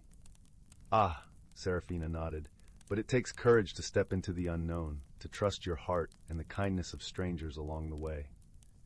With these words, Seraphina dipped her head, and the air shimmered with a soft luminescence. Lila felt a gentle tingling, as if the forest itself was wrapping her in an embrace. The feeling was one of unity, of being part of something larger and wondrous. After a time, Lila knew it was time to return to her village. She bid farewell to Seraphina and retraced her steps, the path now familiar, yet filled with a newfound wonder. The forest seemed to hum with a melody she had not noticed before, a song of life and harmony. When Lila finally emerged from the forest, the sun was setting, painting the sky in hues of pink and gold. Her village lay before her, a tapestry of warmth and welcome. As she crossed the stone bridge over the brook, she paused, looking back at the path she had traveled. In her heart, she carried the magic of the forest, the kindness of its creatures, and the courage she had discovered within herself. That night, as Lila lay in her cozy bed, the whisper of the brook lulled her to sleep. She dreamed of fireflies and waterfalls, of silver-antlered deer and emerald frogs. Her adventure had taught her that the world was full of wonders, waiting just beyond the horizon, and that sometimes the greatest journey was the one that led back home, with eyes opened anew to the beauty all around. And so, with a heart full of courage and dreams as bright as the stars, Lila's adventures continued. Each day a new story waiting to unfold, each night a gentle reminder that the world is a place of endless magic and possibility. In the heart of the whispering woods, where the ancient trees swayed gently to the melody of the wind, there lay a quaint little village called Willowbrook. This village, nestled in a valley where the mist liked to curl around the cobblestones like a cat seeking warmth, was known for its peaceful charm and magical inhabitants. Each morning, the sun would peek over the horizon, casting a golden glow that shimmered through the leaves, painting the village in hues of warmth and wonder. Willowbrook was home to all manner of delightful creatures, from the chatty squirrels who loved to gossip about the latest happenings, to the gentle deer who wandered serenely through the meadows. Among these creatures lived a wise old owl named Hoot, who perched high in the great oak that stood proudly at the village's center. Hoot had seen many a season pass and was known for his wisdom and kindness, always ready to offer guidance to those in need. One crisp autumn evening, as the villagers gathered around the common bonfire to share stories and laughter, a peculiar event occurred. The moon, usually a steadfast companion in the night sky, began to flicker like a candle in the breeze. Gasps rippled through the crowd as everyone pointed skyward, eyes wide with wonder and a hint of worry. "Fear not," Hoot hooted reassuringly from his perch. "The moon is simply playing a trick, perhaps in need of a little attention. Let us find out why." The village's youngest inhabitant, a curious young hedgehog named Thistle, piped up. "I want to help solve the mystery, Hoot." Thistle was known for his keen sense of observation and a heart as warm as the hearth in the village inn. Hoot nodded approvingly, his feathers ruffling gently in the cool night air.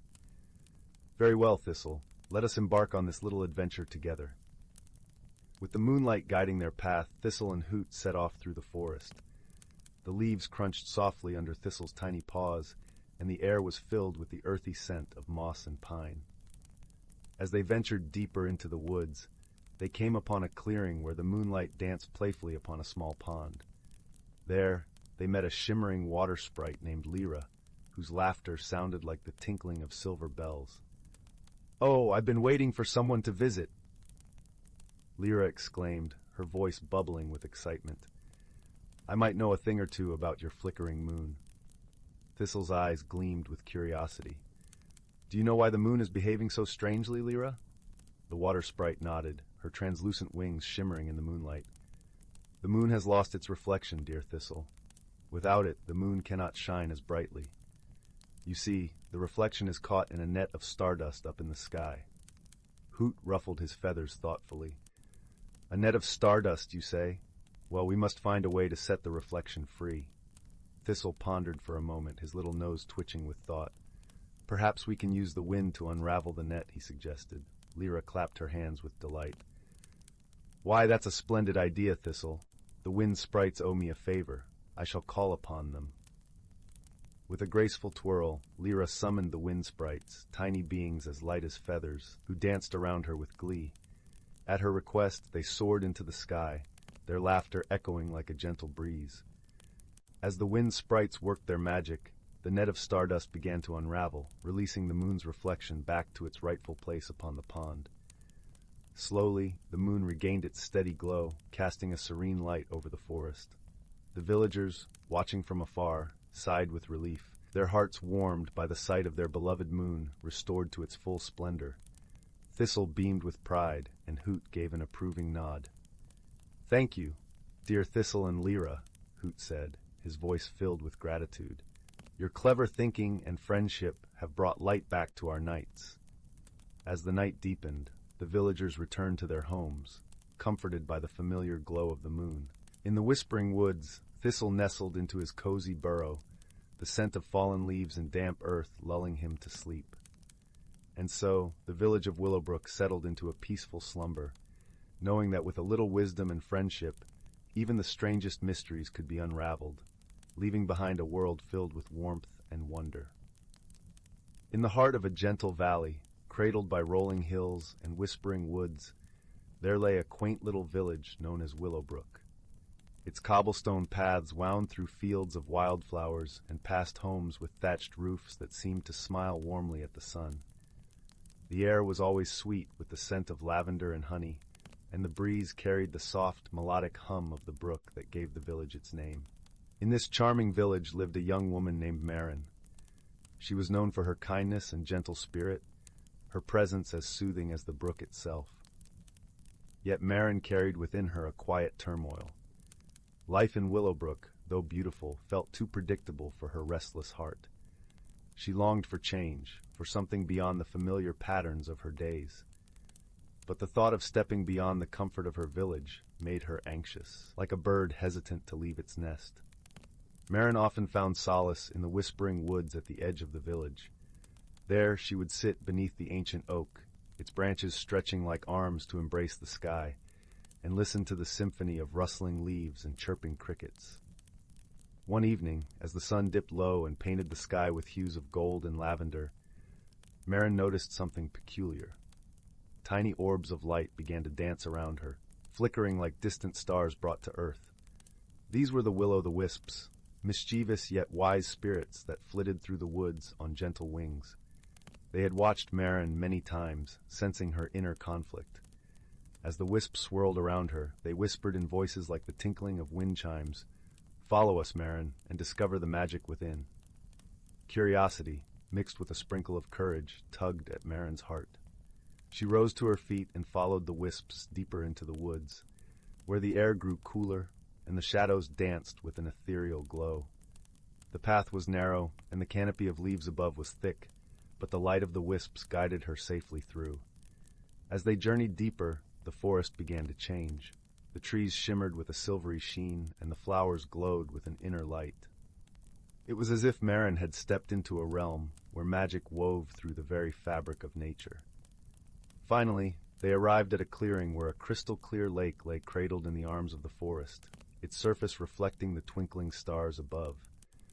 The wisps circled over the lake, creating gentle ripples that danced across the water.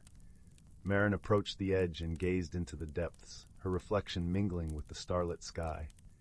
As she watched, her reflection began to shift, revealing not only her outward form, but the vibrant essence of who she truly was, a tapestry of dreams, fears, and untapped strength. "Change is not to be feared, dear Marin," the wisps chimed softly. "It is the very essence of growth. Just as the seasons transform the world around us, so too must we evolve to discover our true selves." Marin listened, the words sinking into her heart like seeds into fertile soil. In that moment, she understood that change, though daunting, was a part of life's natural rhythm. It was the key to unlocking her potential and embracing the wonders beyond the horizon of her familiarity. With newfound clarity, Marin thanked the wisps, her voice a gentle breeze through the trees. "I see now that change is not my enemy, but my guide. I will embrace it with an open heart." The wisps twinkled with joy, their light brighter than ever. "Remember, Marin, you are never alone. We, and all of Willowbrook, are here to support you." With that, the wisps began to drift away, their light fading softly into the night. Marin lingered by the lake, breathing in the cool, fragrant air, her heart beating with the rhythm of the world around her. She felt a sense of peace, as if the forest itself had enveloped her in a loving embrace. When she returned to Willowbrook, the village seemed to glow with a new light, as if seen through eyes that had awakened to its hidden beauty. The cobblestones beneath her feet felt familiar yet inviting, like an old friend encouraging her onward. In the days that followed, Marin began to explore new paths within her life. She took up painting, capturing the vibrant colors of the valley and the magic of the woods on her canvas. She joined the village's evening gatherings more often, sharing stories and laughter beneath the stars. And with each new experience, she felt herself blossoming, like a flower opening to the morning sun. The villagers noticed the change in Marin, and they welcomed it with open arms. Her journey of self-discovery inspired others to embrace their own transformations, creating a ripple of growth throughout Willowbrook. Together, they learned that while change could be uncertain, it was also a gateway to the extraordinary.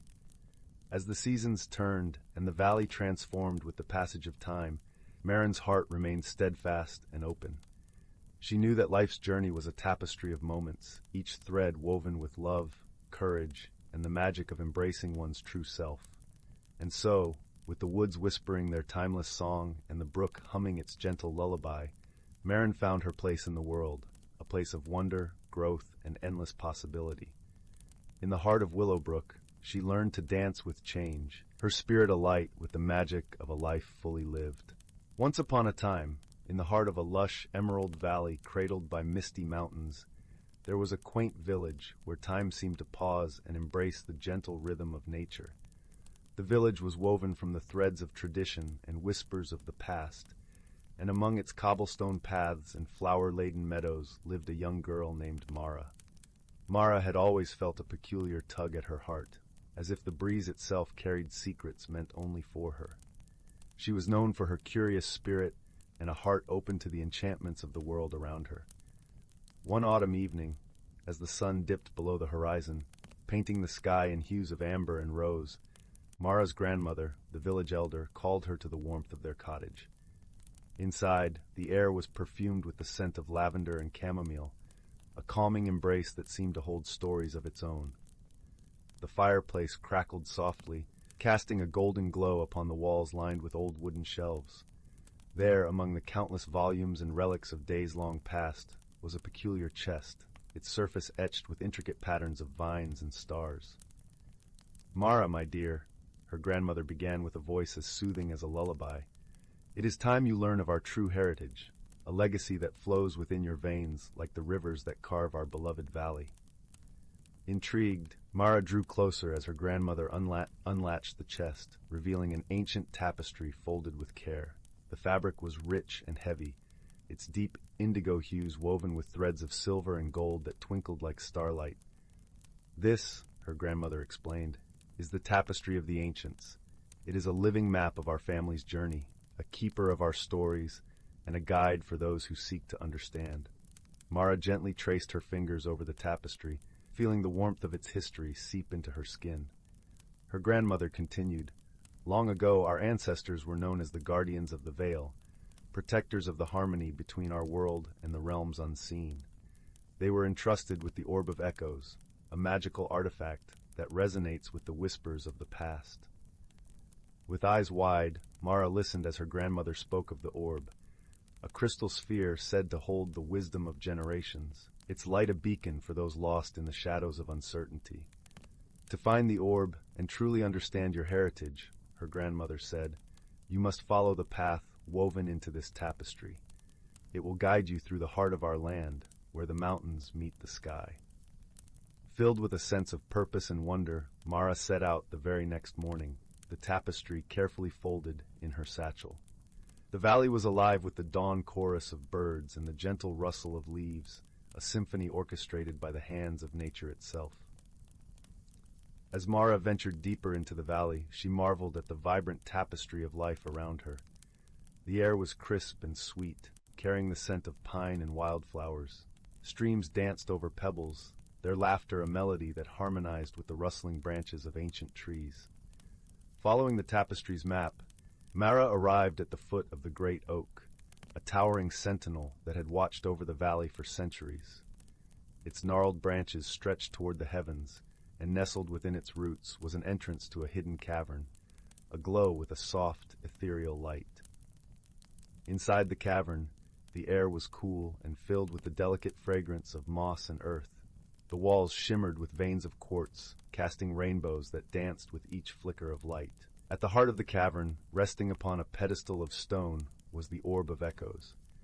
Mara approached with reverence, her heart beating in time with the gentle hum that filled the air. As she reached out and cradled the orb in her hands, a warmth spread through her, and the cavern was filled with the soft murmur of voices, like leaves rustling in a gentle breeze. The voices spoke of courage and kindness, of the strength found in unity, and the beauty of embracing one's roots. They whispered tales of Mara's ancestors, their triumphs and their wisdom, and as she listened, Mara felt the threads of her own story weaving into the tapestry of her lineage. With the orb in her possession, Mara returned to the village, where the warmth of home awaited her. The villagers gathered to hear of her journey, their faces illuminated by the glow of the fireplace, eyes sparkling with pride and joy. As Mara shared the lessons she had learned, a profound sense of belonging settled within her heart. She understood now that her heritage was not just a series of events from the past, but a living legacy of love, wisdom, and strength that would guide her and those who came after.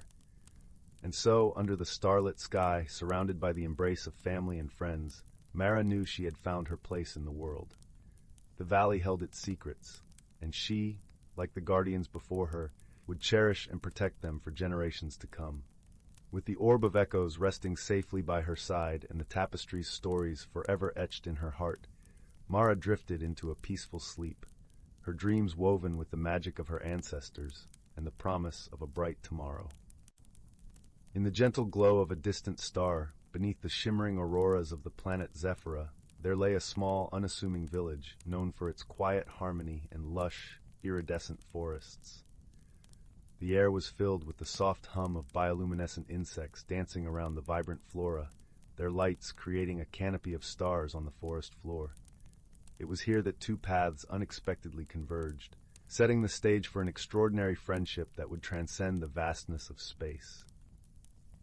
One of the travelers was Quilon, a wanderer from the crystalline planet of Etherion, known for its ethereal floating cities and shimmering seas of liquid light. Quilon's people, the Etherians, were beings of pure energy, their forms shifting and pulsating with the hues of their emotions. Though Quilon was accustomed to the brilliance of Etherion, he found himself drawn to the soft, earthy warmth of Zephyra, where the stars seemed to whisper ancient secrets. His companion was Lyra, a native of the verdant Zephyra, whose people, the Zephyrites, lived in harmony with the land, their lives intertwined with the rhythms of the forests and the pulse of the planet itself. Lyra's skin was the color of the forest leaves, her eyes reflecting the deep, tranquil pools found in the heart of the woods. Her laughter was like the breeze rustling through the trees, and her spirit was as boundless as the horizon. They met by chance, as many friendships do, when Quilon's wandering path led him to the village, seeking rest and solace. Lyra, curious and ever welcoming, approached the stranger with a warmth that could melt the coldest of hearts. "Welcome, traveler," she said, her voice as gentle as the evening wind. "What brings you to our corner of the universe?" Quilon, his form flickering with shades of intrigue and caution, replied, "I seek understanding and perhaps a sense of belonging in this vast cosmos." Their initial encounters were marked by curious misunderstandings. Quilon, unfamiliar with the tactile customs of the Zephyrites, often misinterpreted Lyra's gestures. A simple offer of a hand in Etherian culture signified a deep, unspoken bond, while for Lyra it was a gesture of greeting. They navigated these differences with patience, their conversations filled with laughter and learning. One evening, as the twin moons rose high in the sky, casting a silvery glow over the village, a challenge presented itself. A mysterious blight had begun to spread through the forest, threatening the delicate balance of Zephyra's ecosystem. The villagers, concerned and bewildered, gathered in the clearing, their faces etched with worry. Quilon, feeling the urgency of the situation, offered his help. "On Etherion, we have faced similar challenges. Perhaps my knowledge can aid in finding a solution." Lyra, moved by his willingness to assist a world not his own, nodded. "Together, we can find a way to heal the forest." As they worked side by side, their differences became strengths, complementing each other's perspectives. Quillen's analytical mind, honed by the crystalline logic of his world, combined with Lyra's intuitive understanding of the living forest, formed a powerful alliance.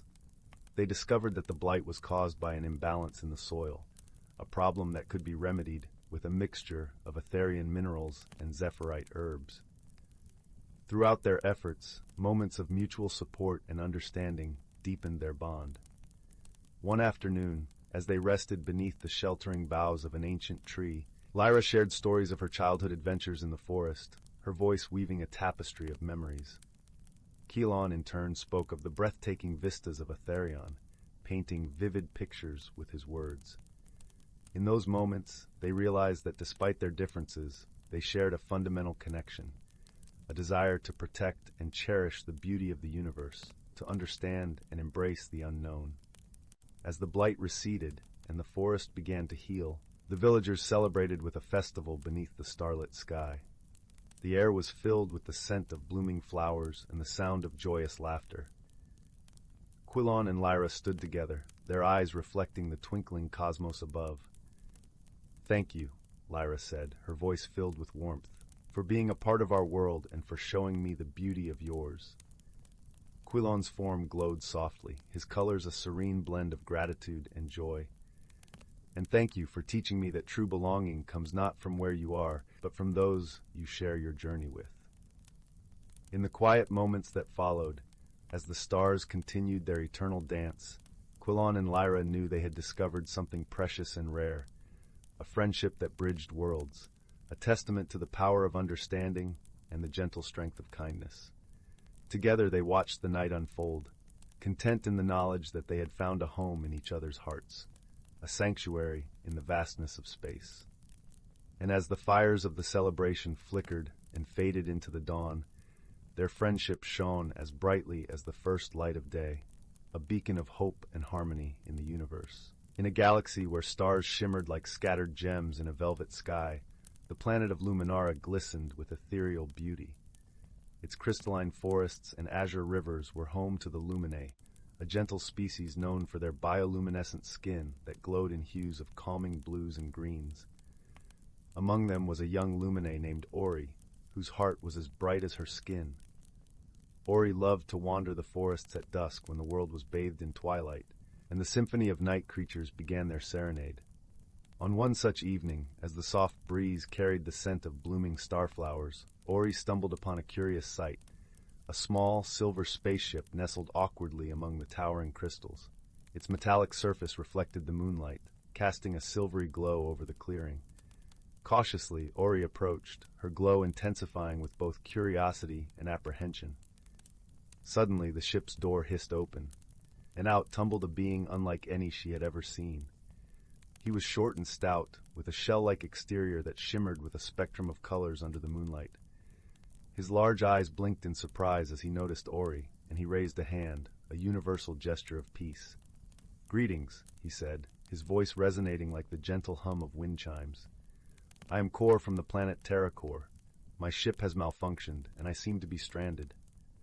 Ori, her heart filled with compassion, nodded and responded, "Welcome to Luminara, Kor. I am Ori. Please, let me help you." Despite their initial awkwardness, a bond began to form between them. Ori led Kor through the forest, explaining the wonders of her world, while Kor shared tales of his home, a planet where dense jungles intertwined with vast oceans. They talked late into the night, their voices blending with the whispers of the forest. Yet, their friendship was not without its challenges. One day, as they explored the crystal caverns, Kor accidentally toppled a delicate formation, causing a cascade of shimmering shards. Ori's glow dimmed with dismay, and a silence fell between them. "I am sorry," Kor said, his voice tinged with regret. "On Terracor, such formations are durable. I did not realize." Ori, though initially upset, saw the genuine sorrow in Kor's eyes. She realized that understanding and forgiveness were far more precious than any crystal. "It's all right, Kor," she said softly. "We all make mistakes. Let's fix it together." With patience and teamwork, they began to gather the fallen shards, piecing them back into a semblance of their former beauty. As they worked, they laughed and shared stories, their bond growing stronger with each shard they placed. One evening, a fierce storm swept across Luminara, its winds howling through the trees. The rain fell in torrents, turning the forest paths into rivers. Ori and Kor took shelter in a small cave, their hearts pounding with the storm's fury. In the dim light of the cave, Ori's glow cast a gentle radiance, and Kor's shell shimmered with a calming iridescence. As they huddled together, Ori noticed Kor shivering. Without hesitation, she wrapped her arms around him, sharing her warmth. "Thank you, Ori," Kor whispered, his voice steadying with comfort. "Your kindness is a beacon in this storm." "You've been a wonderful friend, Kor," Ori replied, her voice a soft lullaby amidst the tempest. "Together, we can weather any storm." As the storm raged outside, they shared stories of courage and resilience, finding solace in each other's company. In that moment, they understood that true friendship was not just about sharing the good times, but also standing by each other through the challenges. When the storm finally passed, the world outside was transformed. The air was crisp with the scent of rain, and the forest sparkled with droplets like diamonds on emerald leaves. Ori and Kor stepped out into the fresh dawn, their hearts light with renewed camaraderie. Together, they ventured back to the clearing where Kor's spaceship awaited. With Ori's help, Kor had managed to repair the ship, its silver surface gleaming with promise. Yet, as they stood before it, a bittersweet feeling lingered in the air. "You'll always have a place in my heart, Kor," Ori said, her glow reflecting the morning light. "And you in mine," Kor replied, his shell shimmering with gratitude. "Though I must return to Terracor, our friendship will span the stars." With a final, heartfelt embrace, they parted ways, Kor boarding his ship and Ori waving from the ground as the vessel rose gracefully into the sky. The ship's thrusters ignited, leaving a trail of shimmering light that danced across the heavens. As the stars began to twinkle in the evening sky once more, Ori felt a sense of peace. She knew that the bond she shared with Kor was unbreakable, a testament to the power of understanding, forgiveness, and shared adventures. And so, under the starlit canopy of Luminara, Ori continued her twilight wanderings, her heart aglow with the warmth of newfound friendship, a light that would guide her through any darkness, just as she had been a beacon for Kor. Once upon a time, nestled between the rolling hills and whispering woods, lay the quaint village of Bramblebrook. It was a place where the morning sun kissed the rooftops with gentle warmth, and the evening breeze carried the sweet scent of blooming honeysuckle. The villagers were a close-knit bunch, their lives intertwined like the ivy that clung to the stone cottages. In this serene corner of the world, magic was spoken of in hushed tones, a relic of old tales and distant memories. In a small cottage at the edge of the village lived a young girl named Leora. With hair the color of autumn leaves and eyes as bright as the summer sky, Leora was known for her curious spirit and kind heart. Her days were spent exploring the fields and forests that surrounded Bramblebrook, her laughter echoing through the trees like a melody carried on the wind. Leora's closest companion was a wise old owl named Horace. His feathers were a patchwork of browns and whites, and his eyes held the depth of ancient knowledge. Horace had been Leora's friend for as long as she could remember, guiding her with gentle wisdom and watching over her adventures with a protective gaze. One crisp autumn morning, as the leaves danced in shades of gold and crimson, Leora set out on a new adventure. She had heard whispers from the villagers about a hidden world within the heart of the forest, a place where the ordinary and extraordinary intertwined. The stories spoke of a magical glade, a sanctuary for creatures unseen and wonders untold. With Horace perched on her shoulder, Leora followed the winding path into the woods. The forest was alive with the symphony of chirping crickets and rustling leaves, a lullaby that soothed the soul. Sunlight filtered through the canopy, casting dappled patterns on the forest floor as they ventured deeper into the woodland realm. As they journeyed, Leora noticed something peculiar. A faint glow seemed to emanate from beneath the moss-covered roots of an ancient oak tree. Intrigued, she knelt down, brushing aside the leaves and twigs to reveal a small, ornate box. It was crafted from polished wood, inlaid with delicate silver filigree that shimmered in the dappled light. "What do you suppose this is, Horace?" Leora wondered aloud, her fingers tracing the intricate patterns on the box. Horace tilted his head thoughtfully. "It appears to be a relic of the old magic, Leora. Handle it with care, for such objects often carry both wonder and responsibility." With a gentle touch, Leora opened the box. Inside, nestled on a bed of soft velvet, lay an exquisite amulet. It was a pendant of silver and sapphire, glowing with a soft, ethereal light. As she held it in her hand, a warmth spread through her as if the amulet recognized her touch. "It's beautiful," Leora marveled, slipping the chain around her neck. The moment the amulet settled against her heart, the forest around her seemed to shift. The colors grew more vibrant, the sounds clearer, as if the world had come alive in a way she had never experienced before. With Horace by her side, Leora continued her journey, drawn by an unseen force that guided her deeper into the forest. The path led them to a secluded glade, where the air was thick with enchantment. Here the trees stood tall and proud, their branches adorned with blossoms that glowed like stars. A gentle stream babbled nearby, its waters sparkling with 1,000 tiny rainbows. In the center of the glade stood a magnificent tree unlike any other. Its trunk was wide and gnarled, its bark a tapestry of twisting vines and emerald moss. From its branches hung clusters of luminescent fruits, each one pulsating with a soft, inviting light.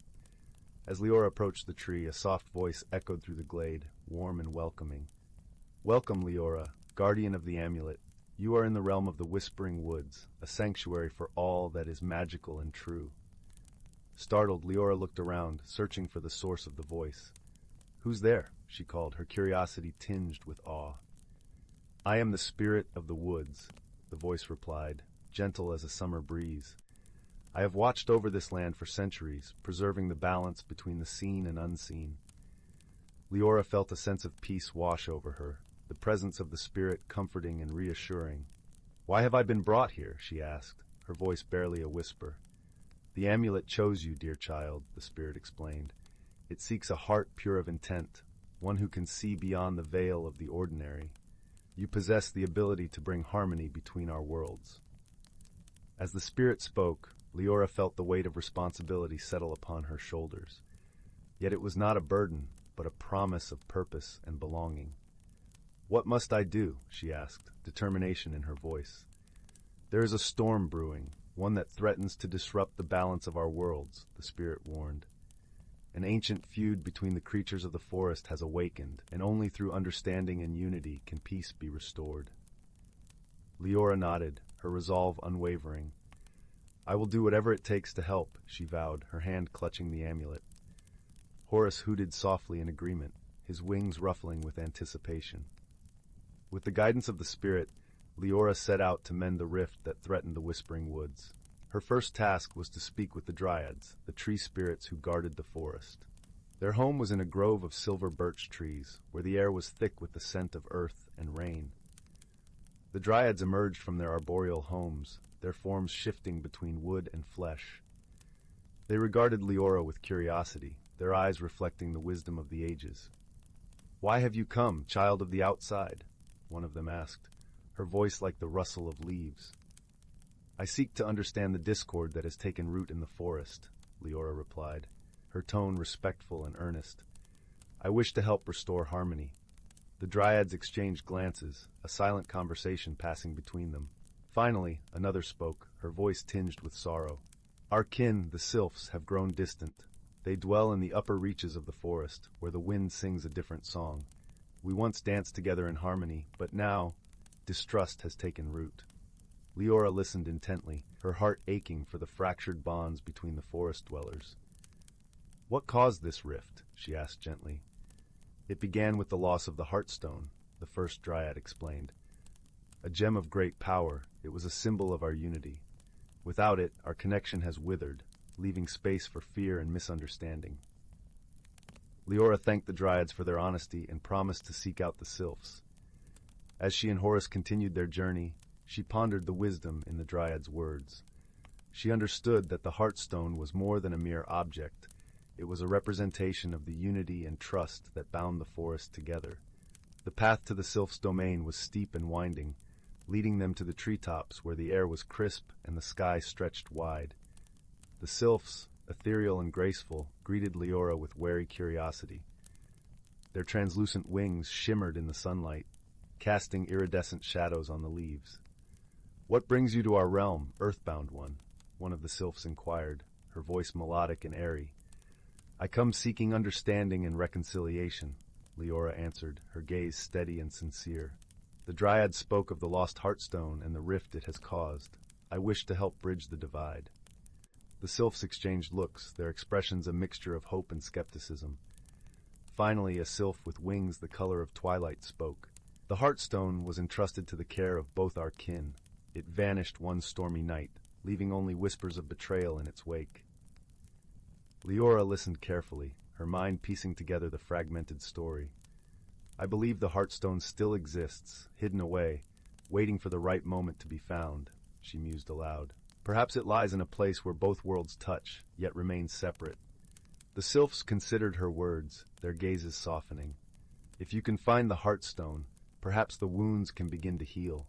The twilight-winged sylph agreed, hope flickering in her eyes. With a promise to return, Leora left the sylph's domain, her mind racing with possibilities. The amulet around her neck pulsed with a gentle warmth, guiding her thoughts like a beacon in the night. She realized that the Heartstone's hiding place must be at the confluence of the two realms, where the magic of the forest and the world beyond intertwined. Determined to find the Heartstone, Leora retraced her steps to the enchanted glade. As she approached the magnificent tree at its center, she felt the amulet's warmth intensify, the sapphire glow resonating with the energy of the glade.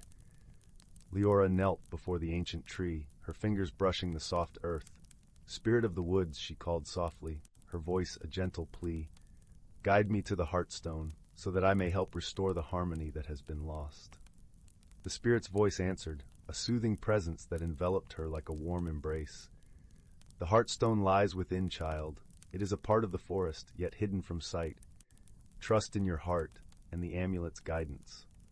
Closing her eyes, Leora let the amulet's warmth flow through her, connecting her to the pulse of the forest. Images danced in her mind's eye, visions of roots intertwining, branches reaching skyward, and the gentle rhythm of life that flowed through the whispering woods. With newfound clarity, Leora rose and approached the tree once more. Her hands moved with a purpose not entirely her own, guided by the amulet's magic.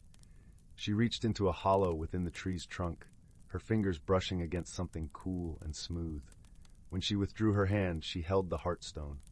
It was a gem of unparalleled beauty, its surface swirling with colors that mirrored the forest's vibrant hues.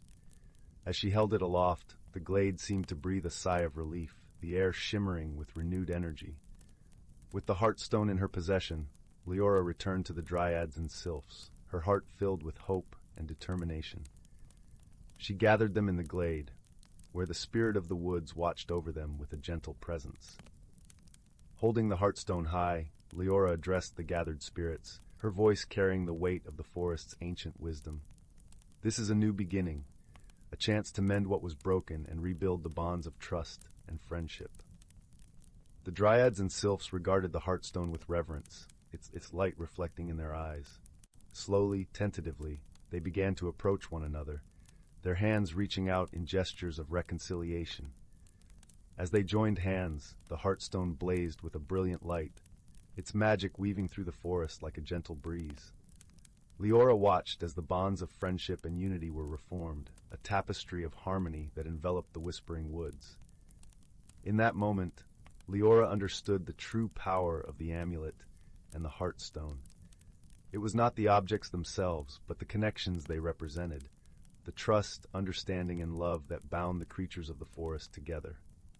With the rift healed and harmony restored, Leora bid farewell to the dryads and sylphs, her heart light with the knowledge that she had played a part in preserving the magic of the whispering woods. Horus flapped his wings in approval, his eyes twinkling with pride. As they made their way back to Bramblebrook, Leora felt a deep sense of peace. The village was bathed in the warm glow of twilight, the stars beginning to twinkle in the vast sky above. She knew that the magic of the forest would always be a part of her, a reminder of the power of friendship and understanding. That night, as Leora lay in her cozy bed, the amulet resting on her bedside table, she drifted into a peaceful sleep. Her dreams were filled with visions of the whispering woods, the gentle rustle of leaves, and the soft, comforting presence of the spirit. And so, the story of Leora and the whispering woods became a cherished tale in the village of Bramblebrook, a reminder that even in the simplest of places, magic could be found in the hearts of those who believed in the power of friendship and the beauty of the world around them. In a land where twilight painted the sky with hues of lavender and gold, there lay a quaint village nestled within the gentle embrace of the whispering woods. The village, known as Glimmerbrook, was a place where magic wove through the air like a soft melody, and the trees whispered their ancient secrets to those who listened with open hearts. In the heart of Glimmerbrook stood a cozy little cottage, its roof thatched with straw and its windows glowing with the warm light of a crackling fire. This was the home of a kind-hearted young girl named Lila. With her bright eyes and a gentle smile, Lila was beloved by all the villagers, known for her curiosity and her knack for solving little mysteries that occasionally sprouted in their enchanted world. One crisp autumn evening, as leaves danced to the ground in swirling patterns, a peculiar event began to unfold. The village's beloved fountain, a grand stone structure adorned with carved woodland creatures, had mysteriously stopped flowing. The fountain, known as the Whispering Spring, was said to hold the whispers of the forest, and its waters were cherished for their soothing, melodic qualities. The villagers gathered around the fountain, murmuring in concern. What could have caused this, they wondered, their voices a gentle hum in the cool evening air. Lila, with her ever-present curiosity, approached the fountain and knelt beside it. She placed a hand on the cool stone, feeling for any vibrations or hidden messages. As she listened closely, she heard a faint, almost imperceptible sigh, a sound so soft it could have been the breath of the forest itself. "I believe the forest is trying to tell us something," Lila said softly, her voice carrying a note of determination. "We must find out what it is." With a nod from Eldon, the wise old owl who perched nearby, Lila set off into the whispering woods. Eldon had been her mentor, guiding her with stories of the forest's ancient magic and the creatures that dwelled within it. His feathers were a tapestry of earthy browns and grays, and his eyes held the wisdom of countless moons.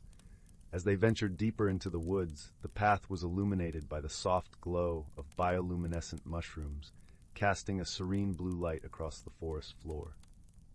The air was rich with the scent of pine and damp earth, a comforting aroma that wrapped around them like a gentle embrace. Before long, they reached the heart of the forest, where a circle of ancient trees stood sentinel. In the center of this grove, a shimmering pool mirrored the starlit sky. This was the Enchanted Glade, a place where the magic of the forest was most potent. Lila knelt by the pool, her reflection mingling with the stars above. "Why has the spring stopped flowing?" she whispered to the water, her voice a gentle ripple in the night. From the depths of the pool, a voice as soft as a breeze emerged, belonging to Nara, the spirit of the forest. "Dear child," she said, her tone as soothing as a lullaby, "the roots of the Whispering Spring have become entangled with the magic of an old spell, forgotten and buried under layers of time." Lila pondered this revelation, her mind a flurry of thoughts. "How can we unravel the spell?" she asked, her voice steady with resolve. Eldon, who had been listening intently, hooted softly. "There is a creature in this forest, a keeper of ancient knowledge. Seek the guidance of Maple, the wise old tortoise who dwells near the silver stream." Thanking the spirit of the forest, Lila and Eldon set off toward the silver stream. The journey was pleasant, with the stream's gentle babbling guiding them like a soft melody. Moonlight filtered through the canopy, dappling the forest floor in patches of silvery light. Upon reaching the stream, they found Maple, the tortoise, slowly making her way across the stones that bridged the water. Her shell was covered in intricate patterns, each swirl and line telling stories of the ages she had seen. "Greetings, young one," Maple said in a voice that rumbled like distant thunder, yet held a warmth that could rival the sun. "What brings you to my stream at this hour?" Lila explained the mystery of the Whispering Spring and the entangled spell. Maple listened with a thoughtful expression, her wise eyes glinting like polished stones. "Ah, spells of old are like woven tapestries," she mused. "To unravel them, one must find the thread that binds it all together. In this case, the thread is a melody, a song forgotten by time. You must seek the song of the winds, carried by the nightingale who sings at the first light of dawn." With renewed purpose, Lila and Eldon thanked Maple and set out to find the nightingale. As dawn approached, the sky began to blush with shades of pink and gold, heralding the arrival of a new day. The forest awoke with the gentle rustle of leaves and the soft chorus of waking creatures. In a sun-dappled clearing, they found the nightingale perched upon a branch, its feathers a symphony of russet and cream. As the first rays of sunlight kissed the treetops, the nightingale began to sing, a melody so pure and enchanting that it seemed to weave itself into the very fabric of the morning. Lila listened intently, her heart resonating with the song's beauty. She closed her eyes, letting the music guide her thoughts. As the song reached its crescendo, She understood the melody's purpose, to harmonize with the magic of the forest and release the tangled spell. With Eldon by her side, Lila returned to the whispering spring. There she hummed the song of the winds, her voice melding with the gentle murmur of the forest. Slowly the spell unraveled, its threads dissolving into the air like morning mist. The water began to flow once more, a cascade of crystal-clear notes that danced and sang as they fell into the fountain's basin. The villagers who had gathered in hopeful anticipation cheered softly, their hearts filled with gratitude. As the sun rose higher, casting a warm glow over Glimmerbrook, Lila stood by the fountain, her heart light and joyful. Eldon perched on her shoulder, a twinkle of pride in his wise eyes. "You've done well, Lila," he said softly, his voice a gentle rustle in the morning breeze. And as the village returned to its peaceful rhythm, the whispering woods seemed to hum with contentment, cradling its secrets and stories in the gentle arms of time. Lila knew that the forest would always be there, a place of magic and mystery, where the smallest whisper could hold the key to the greatest of wonders.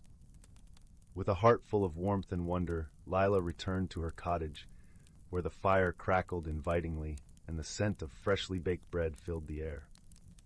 As she settled into her cozy chair, a soft blanket draped over her shoulders, she knew that the mysteries of Glimmerbrook would always welcome her, like an old friend.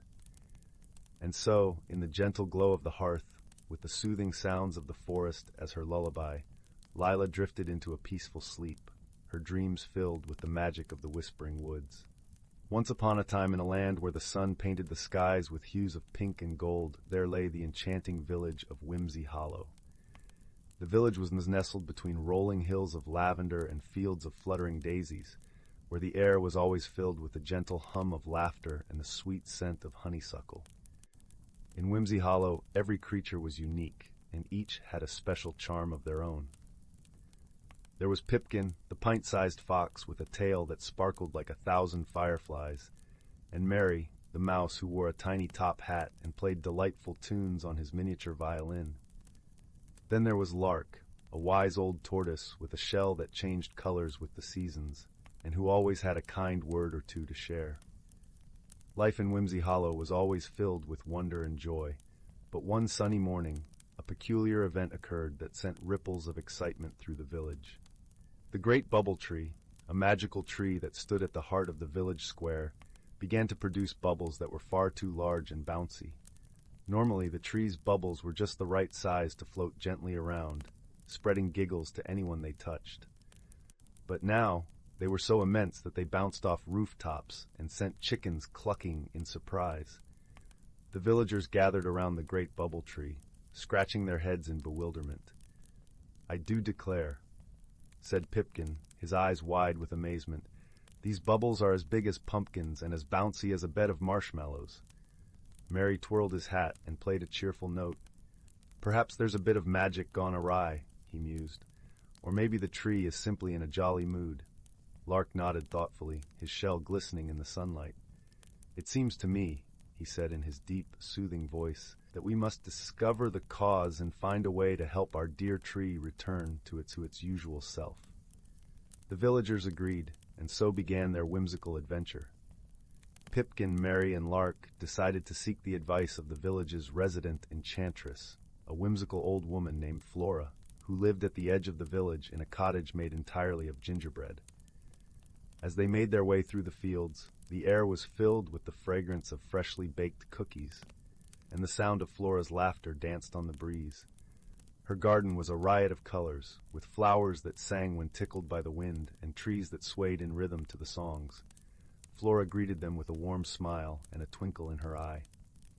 "Ah, my dear friends," she chuckled. "I hear the great bubble tree has been getting a bit carried away with its bubbles." Pipkin nodded, his tail twinkling with excitement. "Yes, indeed. We were hoping you might have a potion or a spell to help." Flora clapped her hands with delight. "Oh, I do love a good magical mystery. Let us see what we can brew together." In Flora's cozy kitchen, the scent of cinnamon and vanilla filled the air as they mixed ingredients from her collection of jars and bottles. There were giggleberries, which always brought a smile, and whispering petals, known to share secrets with those who listened closely. They added a sprinkle of moonbeam dust, just for a touch of sparkle. As they stirred the concoction, Mary played a joyful tune, and Lark shared an old tale of a turtle who once danced with the stars. The potion bubbled and glowed, casting a warm light around the room. With the potion ready, the friends hurried back to the great bubble tree. The villagers watched with anticipation as Flora sprinkled the potion over the roots of the tree.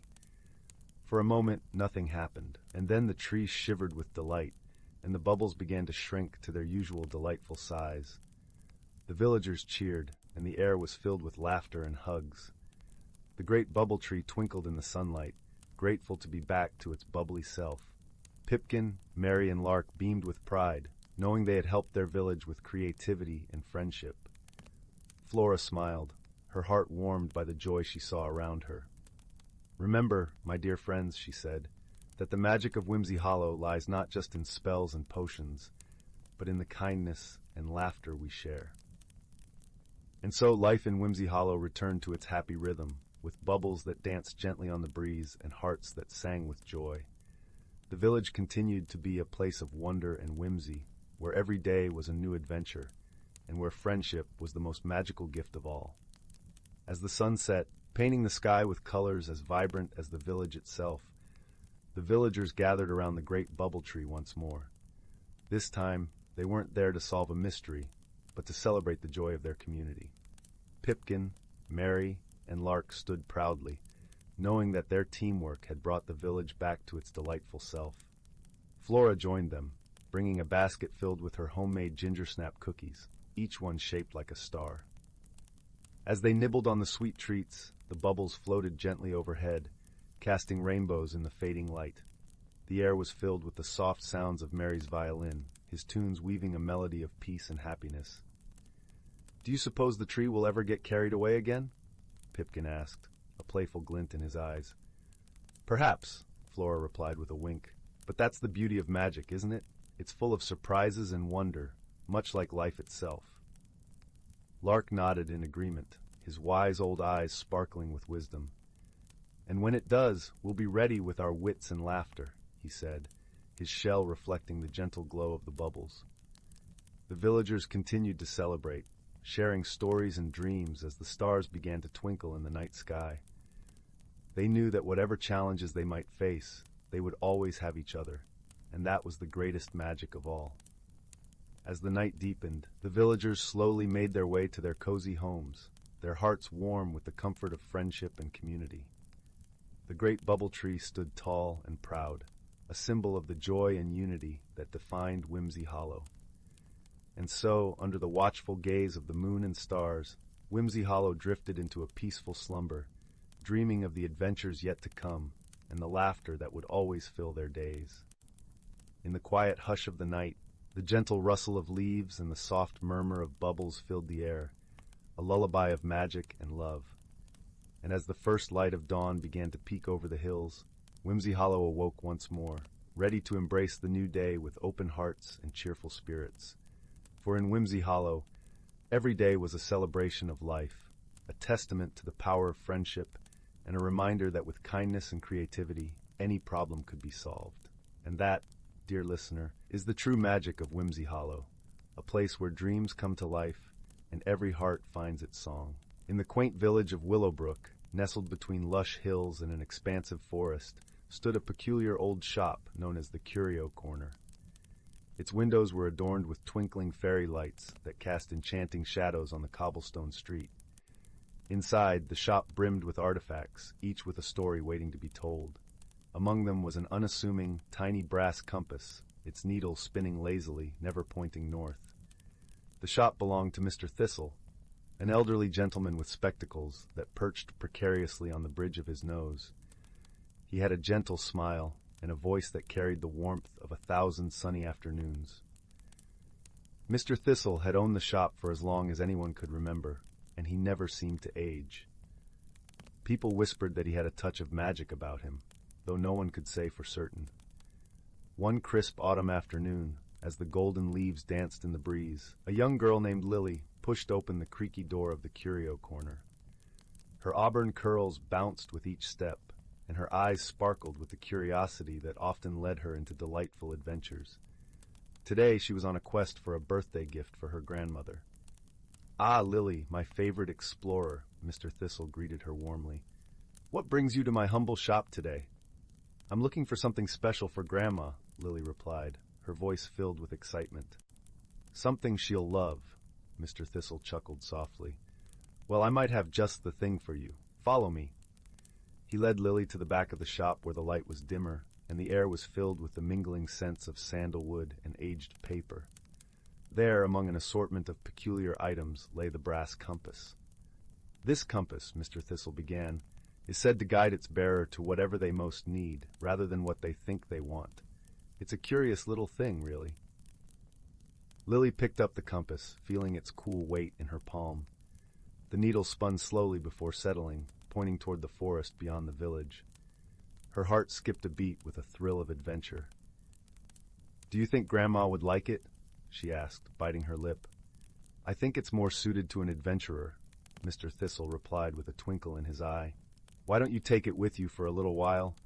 See where it leads you." Lily nodded, tucking the compass into her pocket as she thanked Mr. Thistle and promised to return soon. As she left the shop, the late afternoon sun cast long shadows across the path, and she felt an inexplicable pull toward the forest.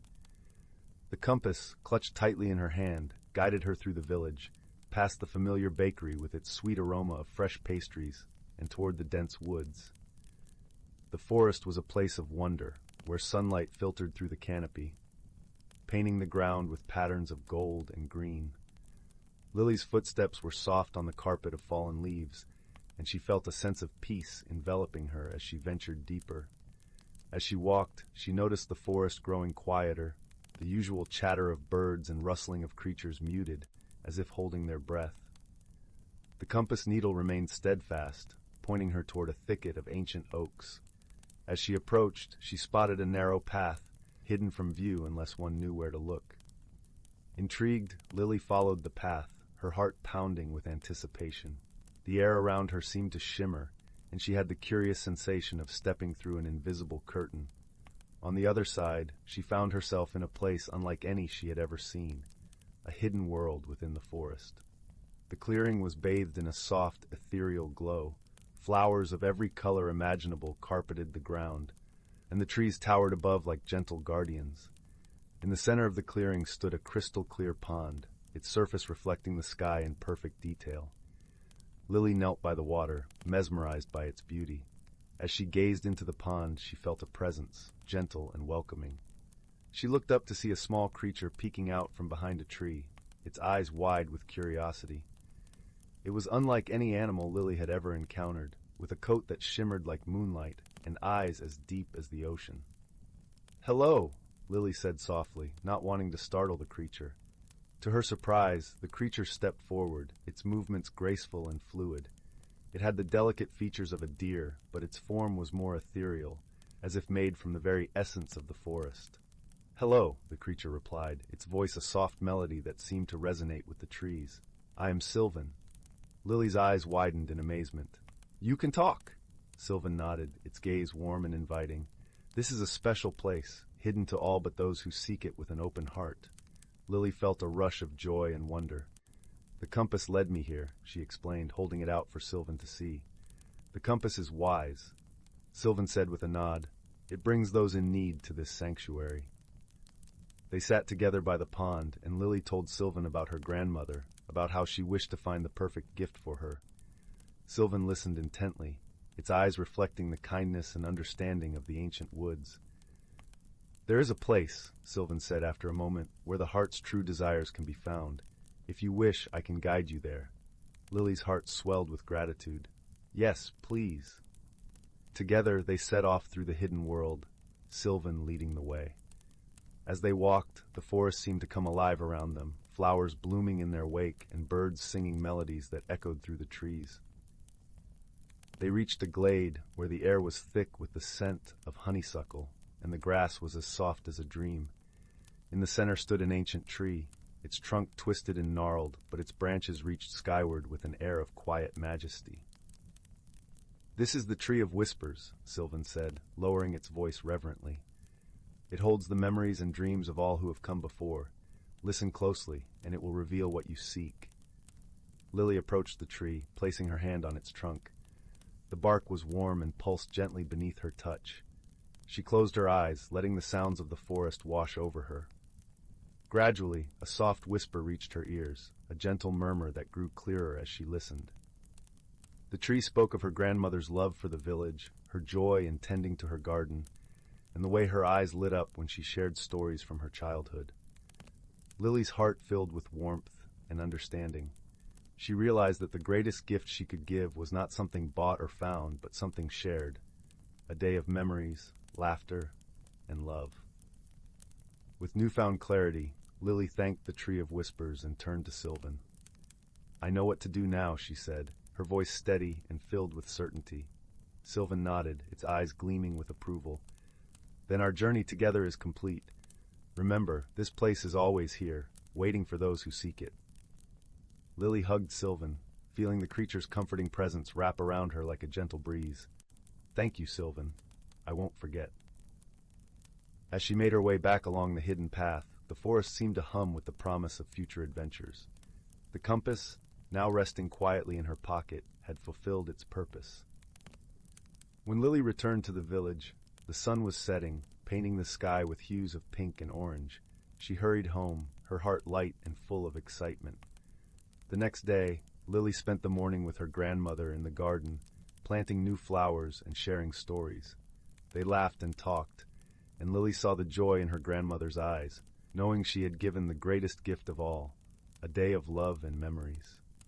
That evening, as the stars began to twinkle in the night sky, Lily sat by the fireplace, the warmth of the flames enveloping her. She thought of Sylvan and the hidden world within the forest, and she knew that magic was not just in the things we find, but in the love we share and the memories we create.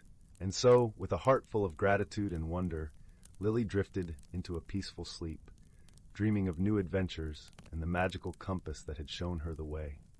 In the heart of the whispering woods, where the trees wore cloaks of emerald leaves and the air was sweet with the scent of honeysuckle, a quaint village lay nestled amidst the gentle hills. This village, wrapped in the tender embrace of nature, was home to creatures both ordinary and magical, living together in harmony. One evening, as the golden sun dipped below the horizon, casting a warm glow over the land, a peculiar event occurred. The villagers awoke to find that all the colors in their world had shifted. The sky was a soft lavender instead of blue, the grass was a vivid shade of turquoise, and the roses in the village gardens bloomed in hues of vibrant orange and indigo. The change was not alarming, but it was certainly curious. Among the villagers was young Aidan, a thoughtful boy with eyes the color of a summer storm and a heart full of curiosity. His best friend, a small, wise fox named Bramble, trotted by his side, her fur a fiery red that seemed to shimmer in the twilight. Together they were known for their adventures throughout the whispering woods, often unraveling small mysteries and helping their neighbors. Perplexed by the sudden color change, Aidan and Bramble decided to visit the village's revered sage, the gentle owl known as Elder Moonfeather. His home was a cozy hollow in a towering oak tree, lined with soft moss and illuminated by the glow of dozens of tiny fireflies. As they approached, Elder Moonfeather greeted them with a warm hoot, his eyes twinkling like twin stars. "Ah, Aidan and Bramble, what brings you to my humble abode on such a peculiar evening?"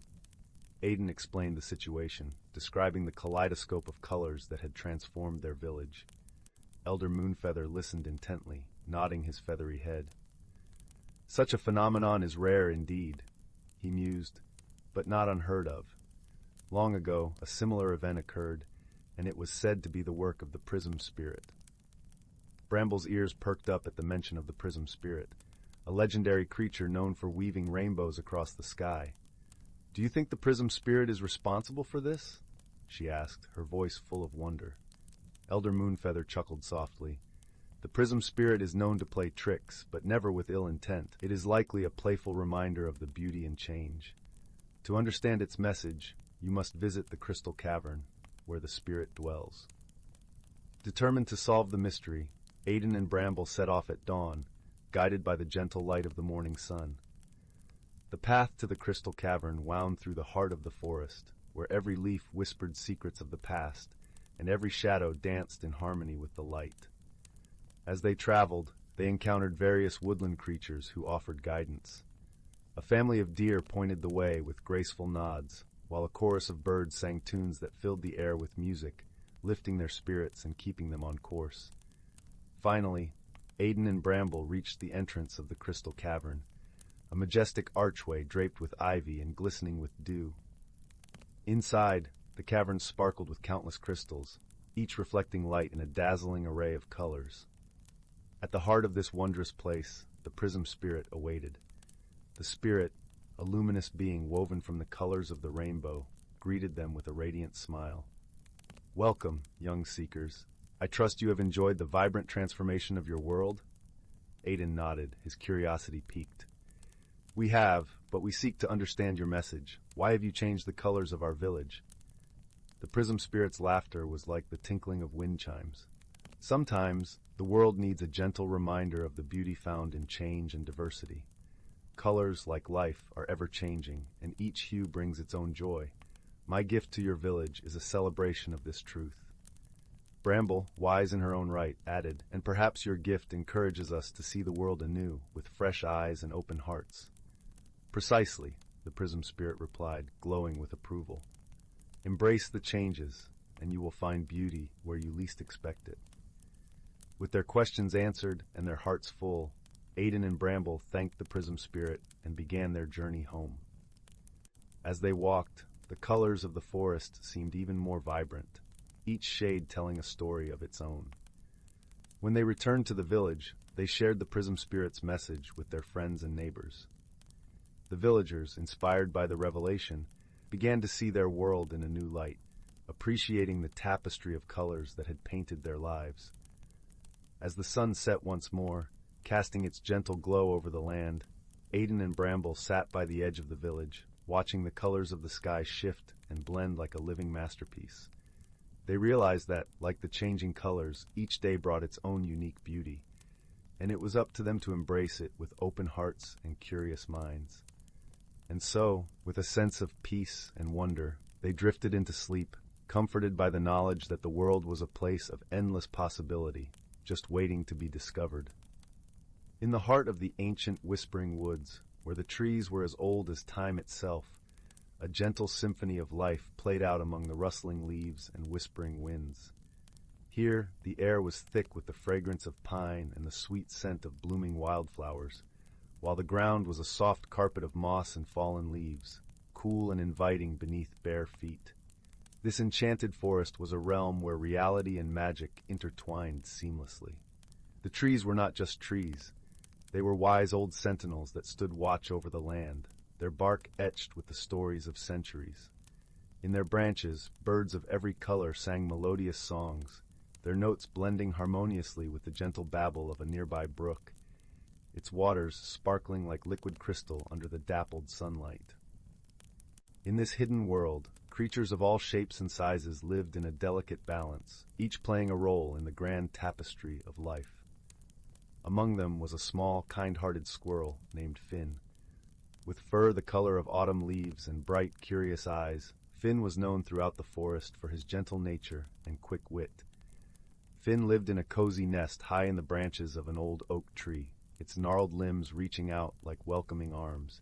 His home was filled with the comforting scents of acorns and dried herbs, a testament to his careful preparation for the colder months. Each morning, as the first light of dawn painted the sky with hues of pink and gold, Finn would venture out to greet the day, his heart filled with the simple joy of being alive. One crisp autumn morning, as the forest was ablaze with the fiery colors of the season, Finn noticed something unusual. The leaves, which normally fluttered to the ground in a gentle cascade, seemed to be swirling up into the air, caught in a dance with the wind. It was as if they were alive, moving with a purpose and grace that defied explanation.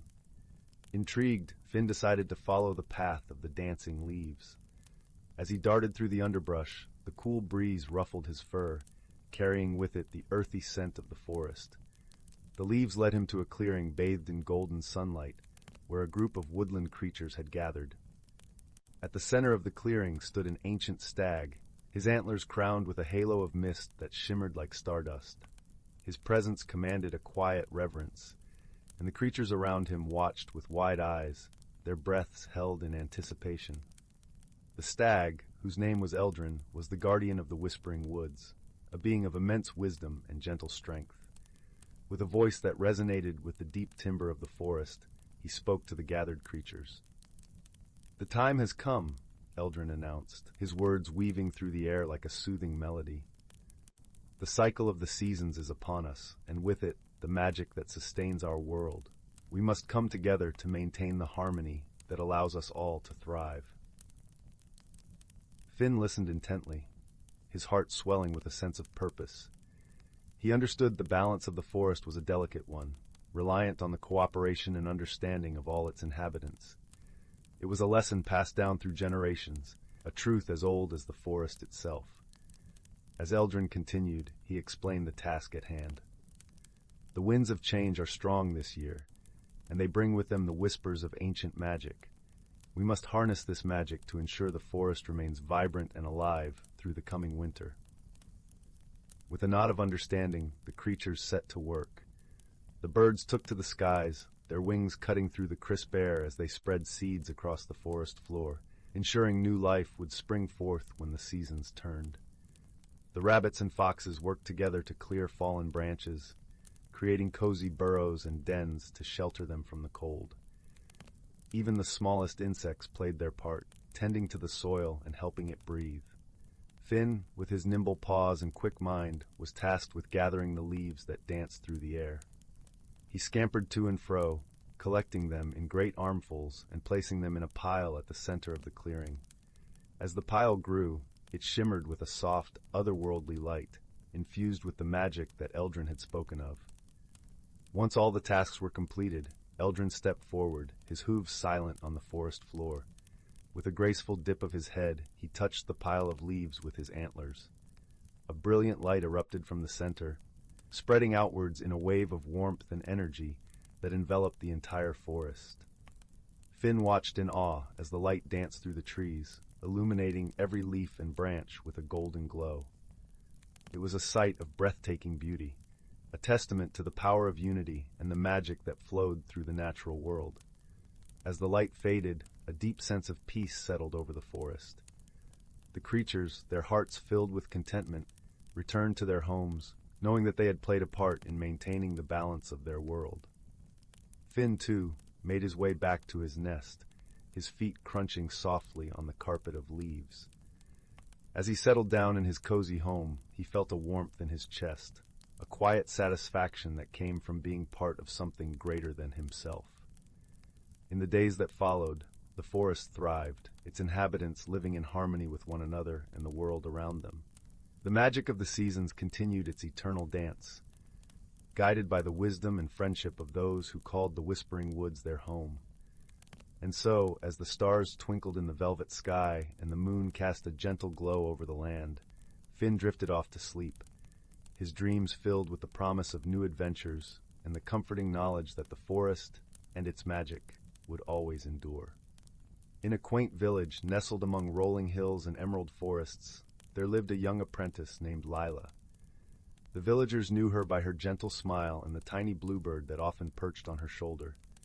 Lila was learning the art of herbal magic from Elder Willow, a wise and kind-hearted mentor who knew the secrets of the forest and the whispers of the wind. One crisp autumn evening, as golden leaves danced in the twilight breeze, strange occurrences began to unsettle the peaceful village.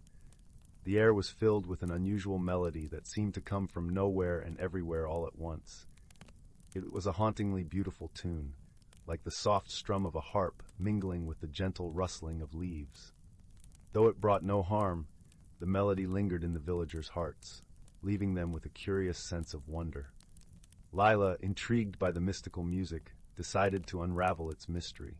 With Elder Willow's blessing, she set out on her quest, guided by her faithful bluebird companion, who chirped encouragingly. The pair wandered into the heart of the forest, where the melody grew stronger, weaving through the trees like a silken thread. As they ventured deeper, they came upon a clearing bathed in silver moonlight. In the center stood an ancient oak, its branches reaching out like welcoming arms. Lila noticed something peculiar about this tree. Its bark shimmered softly, and tiny glowing creatures flitted between its leaves, casting a gentle glow upon the forest floor. "Ah, the luminous sprites," Lila whispered to her bluebird, recognizing the magical creatures from Elder Willow's tales. The sprites were known to be shy but helpful, often leading travelers to hidden wonders and treasures. Lila approached the oak reverently, her heart filled with a sense of awe and gratitude. "Dear luminous sprites," she called softly, "I seek the source of the enchanting melody that fills our village. Can you guide me?" The luminous sprites twinkled with delight, their light pulsing in a rhythm that seemed to echo the mysterious melody. They danced around Lila, creating a path of light that led deeper into the forest. Following the trail, Lila found herself at the entrance of a hidden glade. There, she discovered a beautiful ethereal harp woven from vines and moonbeams. It stood alone, its strings gently vibrating, crafting the melody that had captivated the village. Curious, Lila examined the harp closely. She noticed a small inscription on its base, written in the flowing script of the forest folk. "Harmony of Hearts," it read. Lila realized that the harp was not just a magical artifact, but a conduit for the emotions and wishes of those who listened to its song. Sitting beside the harp, Lila pondered the meaning of its melody. She closed her eyes, allowing the music to wash over her, bringing clarity and understanding. The harp's song was a call for unity and compassion, a reminder of the bonds that held the village together. With newfound insight, Lila decided to share this message with the villagers. She returned to the village, her heart light and her mind clear. The bluebird sang joyfully, echoing the harmony she felt within. Gathering the villagers in the town square, Lila recounted her journey and the harp's message. She explained how the melody was a reflection of their own hearts, a reminder to cherish their connections and support one another through kindness and understanding. The villagers listened intently, their hearts touched by Lila's words.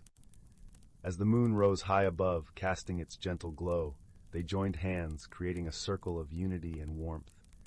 Together, they sang a simple song of friendship, their voices blending harmoniously under the starlit sky. From that night onward, the village thrived with renewed spirit and camaraderie. The strange melody no longer seemed mysterious, but rather a cherished part of their lives, a gentle reminder of the power of unity and love. As for Lila, she continued her apprenticeship with Elder Willow, her heart full of gratitude for the wisdom she had gained.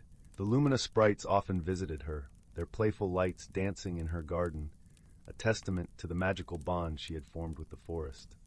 And so, in the cozy village beneath the starry sky, the gentle mystery was resolved, leaving the villagers with a story of warmth and wonder to share by the fireside, as the melody of the harp played softly in their hearts. In a lush, whispering forest where sunbeams threaded through the canopy like golden threads, the air was perfumed with the sweet scent of blooming wildflowers and the earthy aroma of damp moss. Here, amid the rustling leaves and gentle babbling of a brook, lay a world both ancient and alive, where every creature understood its role in the grand tapestry of nature. In a cozy nook beneath the roots of a towering oak tree lived a wise old tortoise named Tullius. His shell was a mosaic of green and brown, polished smooth by the passage of time. Tullius was known far and wide for his deep understanding of the forest's mysteries, and many sought his counsel when the balance of nature seemed to waver. One crisp autumn morning, as the forest was adorned in a brilliant cloak of amber and crimson, a young squirrel named Pippin scampered up to Tullius's doorstep. Pippin's eyes were wide with worry, reflecting the dappled sunlight like polished hazelnuts.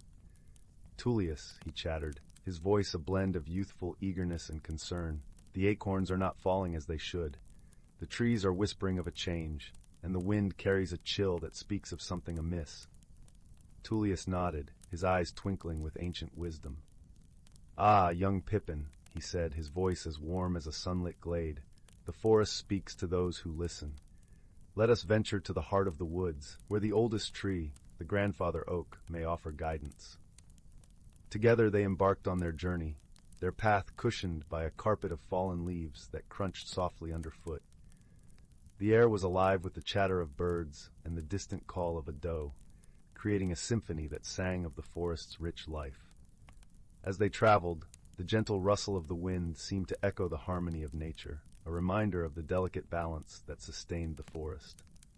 Tullius and Pippin soon reached the grandfather oak, its gnarled branches reaching skyward like ancient arms embracing the heavens. The tree's bark was etched with the stories of countless seasons, and its leaves whispered secrets only the wise could hear. With a deep, resonant voice that seemed to rise from the very earth, the grandfather oak spoke. Tullius, keeper of wisdom, and Pippin, seeker of truth, the forest is indeed in need of balance. The seasons have shifted, and the rhythm of nature's dance has faltered. Tullius listened intently, his heart attuned to the subtle language of the forest. "What must we do to restore harmony, Grandfather Oak?" he inquired, his voice carrying the weight of generations. The Grandfather Oak sighed, a sound like the softest breeze through a meadow. "Seek the guardian of the seasons, the elusive spirit of the zephyr. Only through her guidance can the balance be restored, and the acorns fall once more." With this knowledge, Tullius and Pippin set off once again, their journey bathed in the golden light of the setting sun. As they ventured deeper into the heart of the forest, the air became cooler, carrying the crisp scent of pine and the faintest hint of snow. They soon arrived at a hidden glade, where the spirit of the zephyr danced among the swirling leaves. She was a vision of grace, her form ever-changing like the seasons themselves, with eyes that mirrored the sky. "Welcome, travelers," she greeted them, her voice as soft as a breeze through willow branches. "I sense the forest's plea for balance. To restore it, we must rekindle the harmony between all creatures and the land." Tullius bowed his head in respect. "We seek your wisdom, spirit of the zephyr. How can we aid in this renewal?" The spirit smiled, her presence calming as a lullaby. "Gather the creatures of the forest and remind them of their place in this wondrous world. Each must remember their role, and together they shall sing the song of harmony." With purpose renewed, Tullius and Pippin returned to the forest, their hearts filled with hope. They called upon the animals, each bird, each fox, each tiny beetle, sharing the spirit of the zephyr's message. Under the soft glow of the moon, they all gathered in a circle, united in their shared purpose. As the creatures of the forest joined paws, wings, and fins, a gentle melody rose among them. It was a song of connection, of life and love, of the intricate dance they all performed as part of nature's grand design. The air shimmered with magic as the harmony wove itself into the fabric of the world, restoring balance to the land. Slowly, like a gentle rain after a long drought, the acorns began to fall, dotting the forest floor with the promise of new life. The trees sighed in relief, their branches swaying in gratitude as the forest breathed as one. As dawn painted the sky in hues of soft lavender and gold, Tullius and Pippin stood together, watching the first light of a new day. The forest was alive with the sound of renewal, and a sense of peace settled over the land. "Thank you, Tullius," Pippin chirped, his eyes bright with newfound understanding. "The forest is truly a wondrous place when we listen and work together." Tullius nodded, his heart full. "Indeed, young Pippin, wisdom and friendship are the keys to overcoming any challenge, and together we have ensured the forest's harmony for generations to come." And with that, the forest awoke to the gentle embrace of a new season, where every creature, great and small, played their part in the timeless symphony of nature, a song that would linger in their hearts forever. Once upon a time, in a far-flung corner of the galaxy, where stars twinkled like tiny diamonds scattered across a velvet sky, there existed a peculiar planet known as Luminara. Luminara glowed with a gentle, ethereal light, its surface a shimmering tapestry of luminescent forests and crystalline lakes. The air was sweet with the scent of blooming stardust flowers, and the gentle hum of life resonated through every leaf and stone. On this planet, a young being named Nyx lived. Nyx was a Luminian, a creature of light and air, with skin that shimmered like the morning dew, and eyes that glowed softly like the moonlit seas. Nyx was as curious as they were kind, always eager to explore and learn about the universe beyond their radiant home. One day, as Nyx wandered through the glowing groves, a strange object fell from the sky, creating a gentle ripple through the air and a soft thud upon the ground. Nyx approached cautiously, their heart fluttering with both excitement and apprehension. The object, sleek and metallic, was a small spacecraft, and from its door emerged a being unlike any Nyx had ever seen. This newcomer was Ryle, a traveler from the distant and shadowy planet of Tenebrae. Ryle's form was cloaked in shades of deep indigo, and their eyes gleamed like twin stars in the night. They were a Tenebran, beings known for their wisdom and their connection to the shadows that cradled their world. Nyx and Ryle stared at each other, each a mystery to the other. The Luminarian saw the Tenebran as a figure of dark mystery, while Ryle viewed Nyx as a dazzling apparition of light.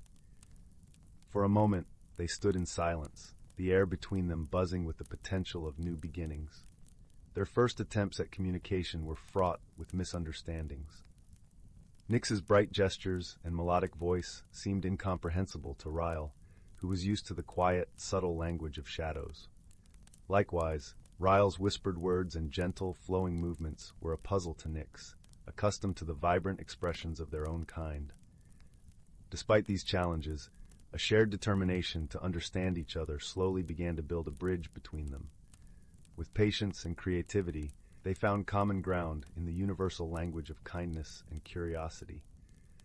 Nyx showed Ryle the wonders of Luminara, the way the stardust flowers opened to the moonlight, the soft glow of the firefly-like creatures that danced through the night. Ryle, in turn, shared stories of Tenebrae, tales of shadowed valleys and skies filled with swirling nebulae. As they explored the planet together, they encountered many challenges. In the deep woods, where the light was dim and the path uncertain, they relied on each other. Nyx's glowing presence illuminated the way, while Ryle's keen senses guided them through the hidden dangers of the forest floor. One evening, as they sat by a gentle stream that sparkled under the twin moons, Nyx asked Ryle about their journey. Ryle explained that they had been seeking a place where light and shadow could coexist, a world where differences were celebrated rather than feared. Nyx listened intently, their heart warmed by the Tenebran's dream. It was then that Ryle shared a secret, a device they carried that could harness light and shadow, a tool meant to bring balance and harmony. However, it had been damaged during their landing. Without hesitation, Nyx offered to help repair it, using the luminescent energy that flowed through everything on Luminara. Together, they worked through the night, their efforts illuminated by the gentle glow of stardust. As dawn broke, the device flickered to life, casting a harmonious blend of light and shadow across the clearing. In that moment, they realized the true strength of their friendship, the ability to embrace their differences and create something beautiful together.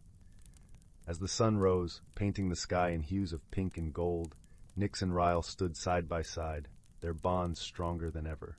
They had discovered that friendship was not about being the same, but about appreciating and supporting each other despite their differences. With a renewed sense of purpose, Ryle prepared to continue their journey, but not without a promise to return. Nyx watched as the Tenebran spacecraft lifted into the sky, a trail of light and shadow intertwined in its wake. And so, under the vast, starlit expanse of the universe, two unlikely companions discovered the true meaning of friendship, proving that even in the most unexpected of places, light and shadow could dance together in perfect harmony. Once upon a time, in a secluded glade nestled deep within an ancient forest, the first rays of dawn peeked through the canopy, casting a warm glow upon the dewy foliage. A gentle mist clung to the air, veiling the world in an ethereal haze.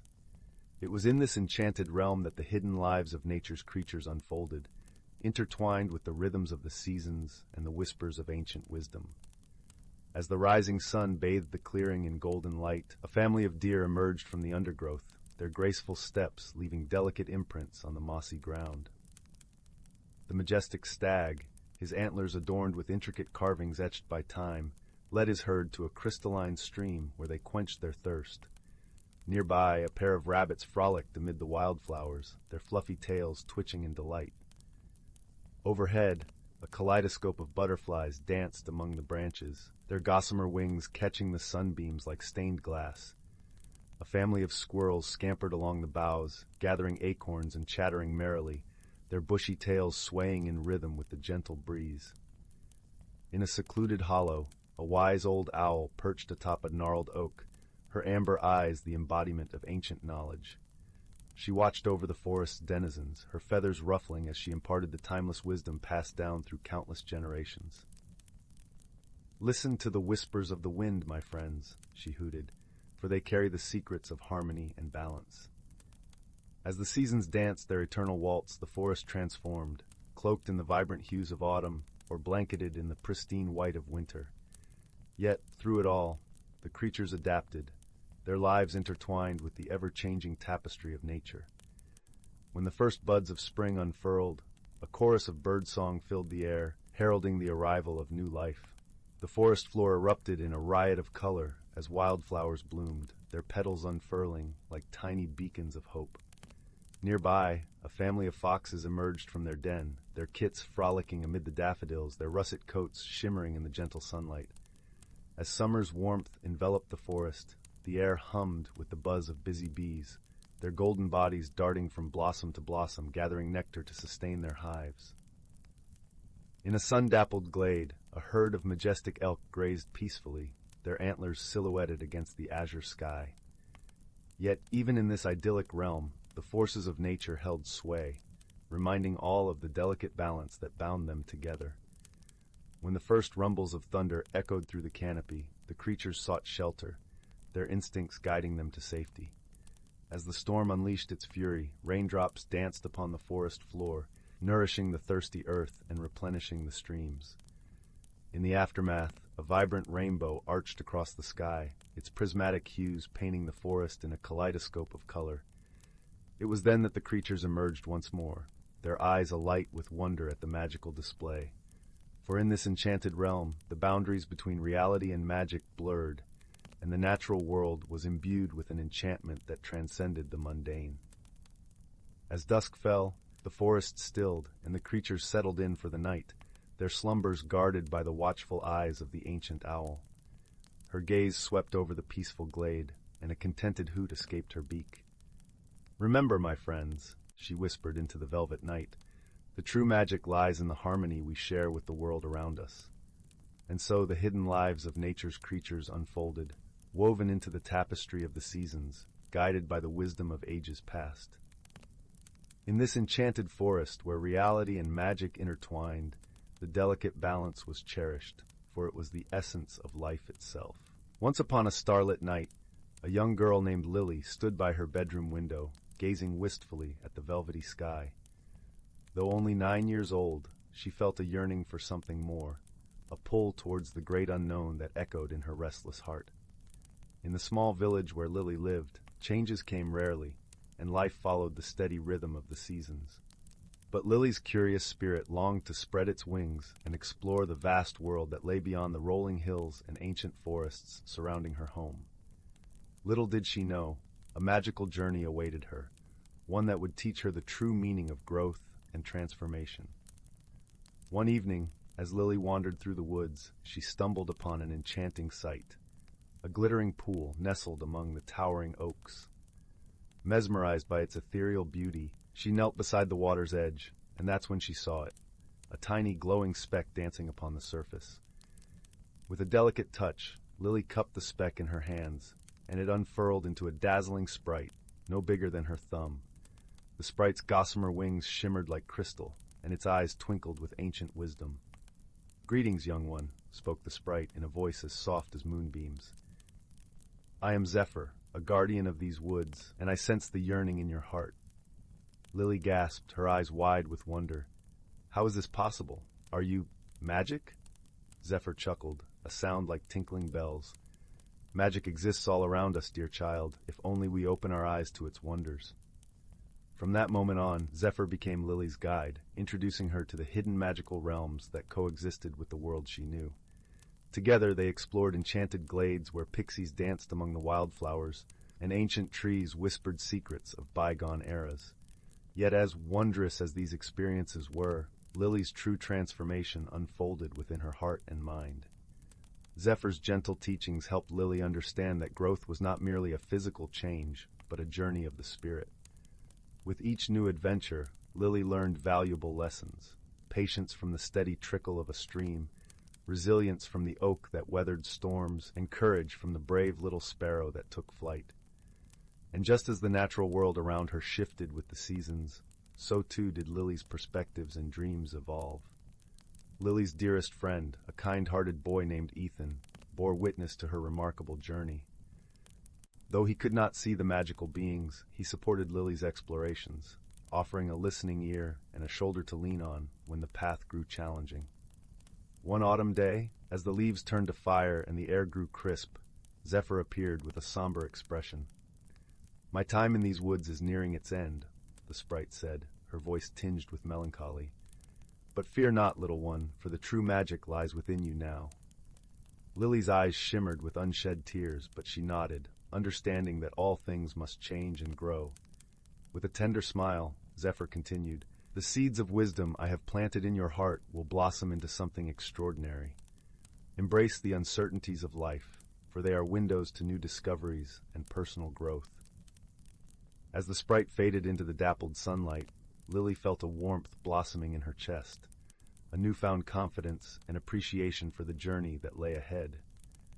In the years that followed, Lily's thirst for knowledge and experience only deepened. She pursued her dreams with unwavering determination, yet always remained grounded in the lessons Zephyr had imparted, to embrace change with grace, to find beauty in the smallest wonders, and to nurture the magic within her own heart. And though the enchanted realms faded from her sight, the magic lived on in Lily's open mind, her compassionate spirit, and her unwavering belief in the transformative power of growth and self-discovery. Once upon a time, in a cozy village nestled among rolling hills, there lived a young sapling named Willow. Willow was a sprightly little tree, her slender trunk stretching eagerly towards the sun, her vibrant green leaves shimmering in the gentle breeze. Yet despite her outward beauty, Willow often felt restless and uncertain within. As the seasons changed and the world around her transformed, Willow couldn't help but envy the graceful oaks and stately pines that seemed so self-assured in their growth. She longed to blossom into her truest self, but the path forward remained a mystery, hidden beneath the rich soil. One crisp autumn evening, as Willow's leaves turned to hues of amber and crimson, she was visited by a wise old oak named Narla. Narla's bark was weathered and her branches gnarled, but her eyes shone with a kindly warmth. "Little sapling," Narla said softly, "I sense your yearning for growth, yet you resist the very changes that will guide you there." Willow felt a tremor run through her roots. "But how can I embrace change when I'm so uncertain of what I'll become?" she asked, her leaves quivering. Narla chuckled, a sound like rustling leaves. "That is the beauty of growth, dear one. We cannot know our destined forms until we surrender to the journey." As if summoned by Narla's words, a shimmering light began to coalesce among the fallen leaves at their roots. From this radiant glow emerged a tiny fairy, her gossamer wings beating rapidly as she hovered before them. "I am Lyra, keeper of the woodland magic," the fairy announced in a tinkling voice. "I have been sent to aid you, Willow, in your transformation." Willow's eyes widened, and she felt a fluttering of hope within her slender trunk. "You'll help me grow?" she asked breathlessly. Lyra nodded, and with a wave of her delicate hand, a shower of glittering dust rained down upon Willow. "This enchanted pollen will nurture your growth from within," the fairy explained. "But you must open yourself to the magic and trust in the wisdom of change." As the pollen settled upon her leaves and sank into her bark, Willow felt a warmth blossoming deep within her core. Tendrils of energy unfurled through her branches, and she could sense the stirrings of something wondrous taking shape. Over the coming moons, Willow underwent a remarkable transformation. Her trunk thickened and grew sturdy, her branches reaching higher and stronger with each passing day. Vibrant blossoms burst forth in a riot of color, their delicate petals releasing a sweet, intoxicating fragrance. Yet the most profound change occurred within Willow's spirit. As she embraced the magic of growth, she found herself shedding her former insecurities, her roots drinking deep of the earth's ancient wisdom. She learned to trust in the eternal cycle of life, to revel in the beauty of each fleeting moment, and to honor the unique path that nature had set before her. Narla and Lyra remained by Willow's side throughout her journey, offering guidance and encouragement when her faith wavered. The wise old oak shared tales of her own growth, reminding Willow that even the mightiest trees had once been but tender saplings. And Lyra's magical presence was a constant reminder of the wonders that awaited those who dared to bloom. As the seasons turned once more, Willow stood tall and resplendent, her blossoms giving way to a bountiful harvest of fruit. She had blossomed into a magnificent tree, her branches providing shelter and sustenance to all who sought refuge in her welcoming embrace. And though the path of growth had been challenging, Willow now understood that true transformation came not from emulating others, but from embracing one's truest essence. For within each seed lay the potential for boundless beauty, waiting to unfurl beneath the nurturing light of faith and acceptance. From that day forth, Willow resolved to share her hard-won wisdom with all who crossed her path, inspiring others to embark upon their own journeys of growth and self-discovery. And as the woodland magic danced upon the breeze, she knew that she had finally found her place in the eternal rhythm of nature's grand embrace. In the little village of Willowbrook, nestled among rolling hills and whispering streams, there was a quaint, old bookstore known as Whimsy and Wonder. Its shelves stretched from floor to ceiling, filled with books of every kind imaginable. The air inside was always warm, filled with the comforting scent of aged paper and polished wood. It was here that a young girl named Clara found herself spending most of her afternoons, losing herself in the pages of adventure and mystery. One particularly drizzly afternoon, as raindrops stitched a delicate pattern on the windows, Clara stumbled upon a dusty, leather-bound book tucked away in a shadowed corner. Its cover was embossed with faded gold letters that read, "The Book of Whispers." Intrigued, Clara carefully opened it, and to her surprise, the pages were blank. Disappointed but curious, she decided to take the book home, thinking it might make a perfect sketch pad for her drawings. As night fell and the village was enveloped in a cozy hush, Clara sat by her bedroom window, the gentle patter of rain a soothing lullaby. She opened the book again, and as she did, she noticed a soft glow emanating from the pages. Words began to appear in elegant script, forming a story as if written by an invisible hand. It was a tale about a hidden world where everyday objects held magical secrets, waiting to be discovered by those with kind hearts and open minds. The book spoke of a magical quill, crafted from the feather of a mystical bird, said to bring stories to life. It lay hidden in the heart of the Whispering Woods, a place known for its enchanting beauty and gentle spirits. Clara's heart leapt with excitement and an adventurous spirit. She decided she must find this quill and learn its secrets. The next morning, with the sun peeking through the clouds and painting the village in soft hues of gold, Clara set out on her journey to the Whispering Woods. Along the way, she met a peculiar old man named Mr. Tibbles, who wore spectacles so large they seemed to magnify his twinkling eyes. Mr. Tibbles was the village storyteller, known for his vast knowledge of the woods and its wonders. "Ah, the Whispering Woods," he mused, adjusting his spectacles. "A place of great beauty and mystery. But remember, dear Clara, it is not strength or speed that will guide you to the quill, but wisdom and kindness." With Mr. Tibble's words in her heart, Clara ventured into the woods. The air was crisp, filled with the earthy scent of moss and pine. Sunlight danced through the leaves, casting playful shadows on the forest floor.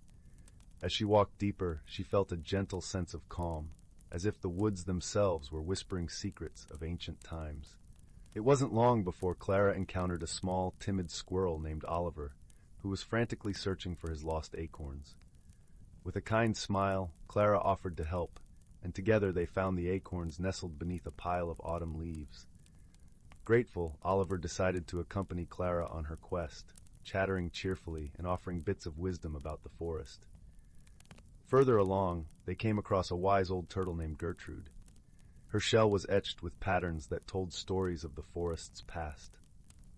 "To find the quill," Gertrude said in a slow, gentle voice, "you must first listen to the whispers of the forest. They will guide you." Clara closed her eyes, allowing the forest sounds to envelop her. The rustle of leaves, the chirping of birds, and the soft murmurs of the wind seemed to form a melody, leading her deeper into the woods. After what felt like hours, Clara and her newfound friends reached a clearing bathed in golden light. In the center stood an ancient oak tree, its branches stretching towards the sky. Nestled within the roots was the quill, glowing softly with a magical light. As Clara reached out to take the quill, a gentle voice filled the air. "The quill chooses those who write with their hearts," it said. Clara understood that the quill's true magic lay not in the stories it could write, but in the intentions of the storyteller. With the quill in hand, Clara returned to the village, her heart filled with gratitude and wonder. She realized that the true journey had been one of self-discovery, learning the value of kindness, friendship, and wisdom. Back at Whimsy and Wonder, Clara began writing stories with the magical quill, sharing tales of her adventures and the lessons she had learned.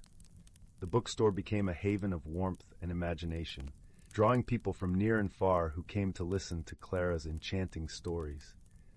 And so, in the gentle glow of the bookstore's lanterns, with the rain softly tapping on the windows, Clara's stories lived on, whispering secrets of magic and wonder to all who would listen. And in the heart of Willowbrook, where ordinary objects held extraordinary secrets, the spirit of adventure and kindness thrived, gently guiding all who ventured into the realms of imagination. Once upon a time, nestled at the edge of a sprawling emerald-green forest known as the Whispering Woods, there was a quaint little village called Willowbrook. The village was known for its vibrant gardens and gently babbling brooks that meandered through the cobblestone streets. Its cottages, with their thatched roofs and blooming window boxes, looked as if they were painted by the hands of a gentle artist. The villagers lived in harmony, their days filled with laughter and the soft melodies of nature. In this serene village lived a young girl named Marigold. With hair the color of sunlight and eyes like the shimmering surface of the village pond, she was a curious soul, always seeking the mysteries hidden within the world around her.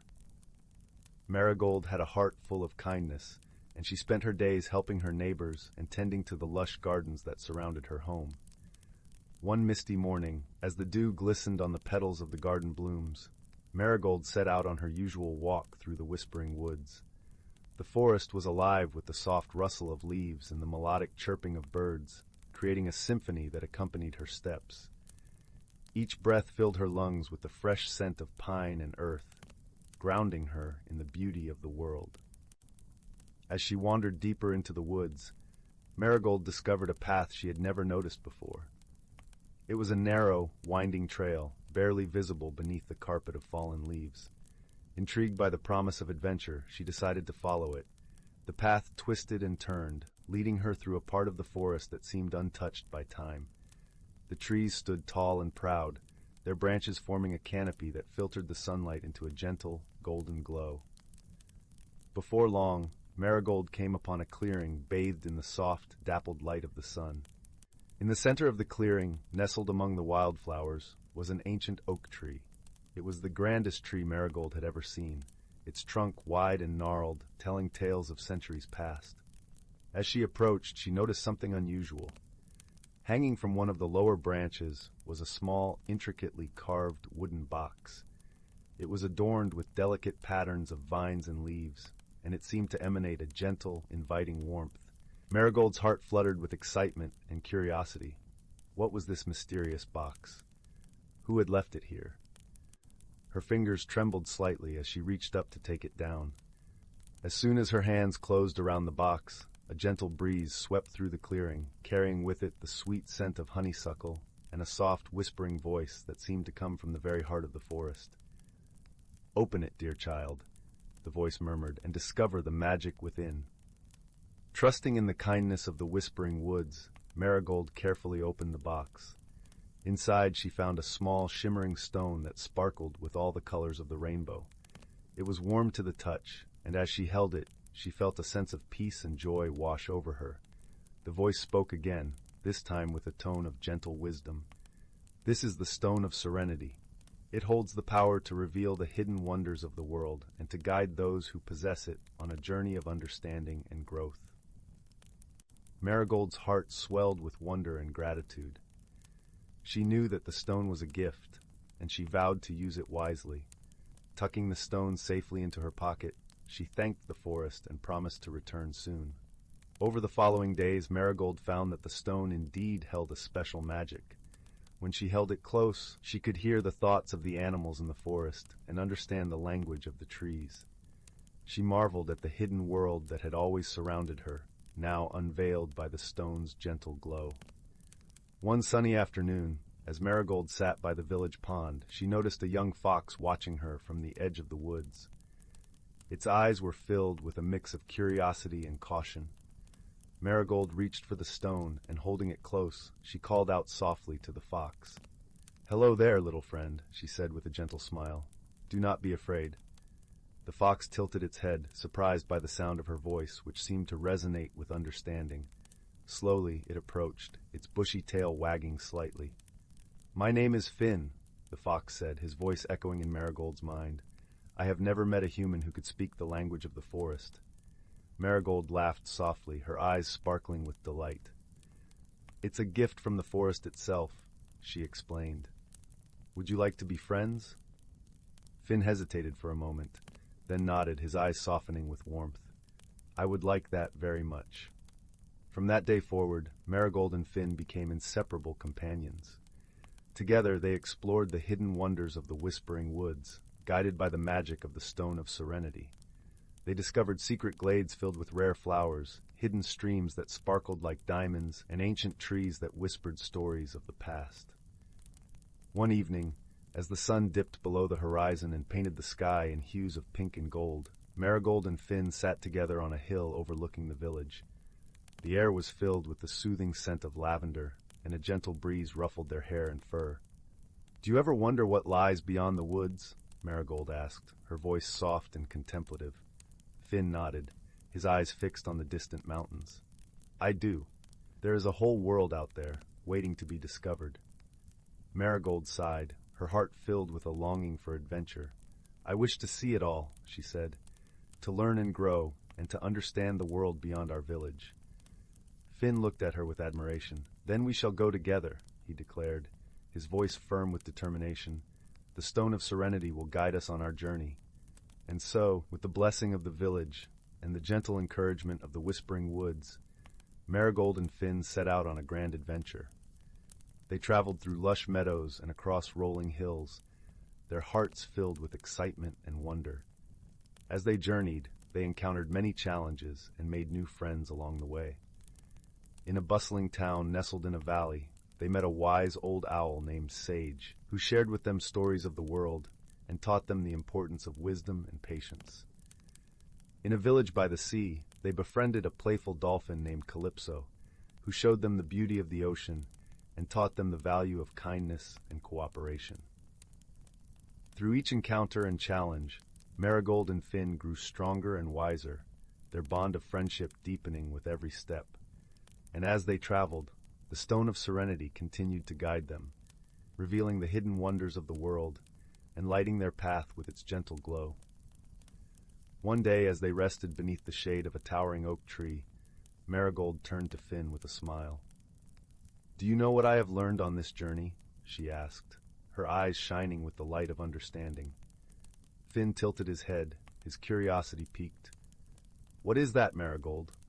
"I have learned that the world is filled with beauty and wonder, and that true magic lies not in the stone itself, but in the kindness and friendship we share with others," she replied, her voice filled with warmth and gratitude. Finn nodded, his heart swelling with pride and love for his dear friend. "And I have learned that with you by my side, any challenge can be overcome," he said, his voice full of sincerity. Together, they continued their journey, their hearts light with the knowledge that they were never alone. For in the bonds of friendship and the magic of the world around them, they had found something truly special, a sense of belonging and a love that would guide them always. And so, as the sun set on the horizon, bathing the world in a soft, golden glow, Marigold and Finn walked hand in paw, their hearts filled with the gentle magic of the Stone of Serenity and the enduring power of friendship. And in that moment, they knew that no matter where their journey took them, they would always carry the warmth and wisdom of their adventures in their hearts. As the days turned into weeks and the weeks into months, Marigold and Finn's journey brought them to a land of towering mountains and sparkling rivers. The air was crisp and invigorating, carrying the scent of pine and mountain wildflowers. The path they followed wound through valleys and over rocky hills, each turn revealing new vistas of breathtaking beauty. One evening, as they made camp beneath a canopy of stars, Marigold gazed at the night sky, her heart filled with a sense of awe and wonder. The stars twinkled like diamonds on velvet, and the moon cast a gentle, silvery glow over the landscape. "Finn," she said softly, her voice barely louder than a whisper, "do you ever wonder what lies beyond the stars?" Finn, who had been watching the flickering flames of their campfire, looked up at the sky. His eyes reflected the starlight, and his voice was thoughtful as he replied, "I do. I imagine there are worlds out there, filled with wonders we cannot even begin to imagine." Marigold nodded, her heart swelling with a longing for discovery. "I wish we could explore them," she said, her voice tinged with both excitement and a hint of wistfulness. Finn smiled, his tail wagging gently. "Perhaps one day we shall," he said. "But for now, we have our own world to explore, and many adventures still await us." Marigold smiled back, her heart warmed by his words. "You're right, Finn," she said, "and I am grateful for every moment we share on this journey." The night passed peacefully, the gentle sounds of the forest lulling them to sleep. When morning came, the sun rose in a blaze of golden light, casting long shadows over the land and filling the air with the sweet scent of morning dew. As they continued their journey, the landscape around them began to change. The mountains gave way to rolling hills, and the air grew warmer, carrying the scent of blooming flowers and rich, fertile earth. They traveled through fields of wildflowers, their vibrant colors painting the world in hues of red, yellow, and blue. One day, as they walked along a winding river, they came upon a village nestled in a valley. The village was unlike any they had seen before, with houses built from stone and wood, their roofs covered in moss and flowering vines. The villagers welcomed them with open arms, offering them food and shelter and sharing stories of their lives.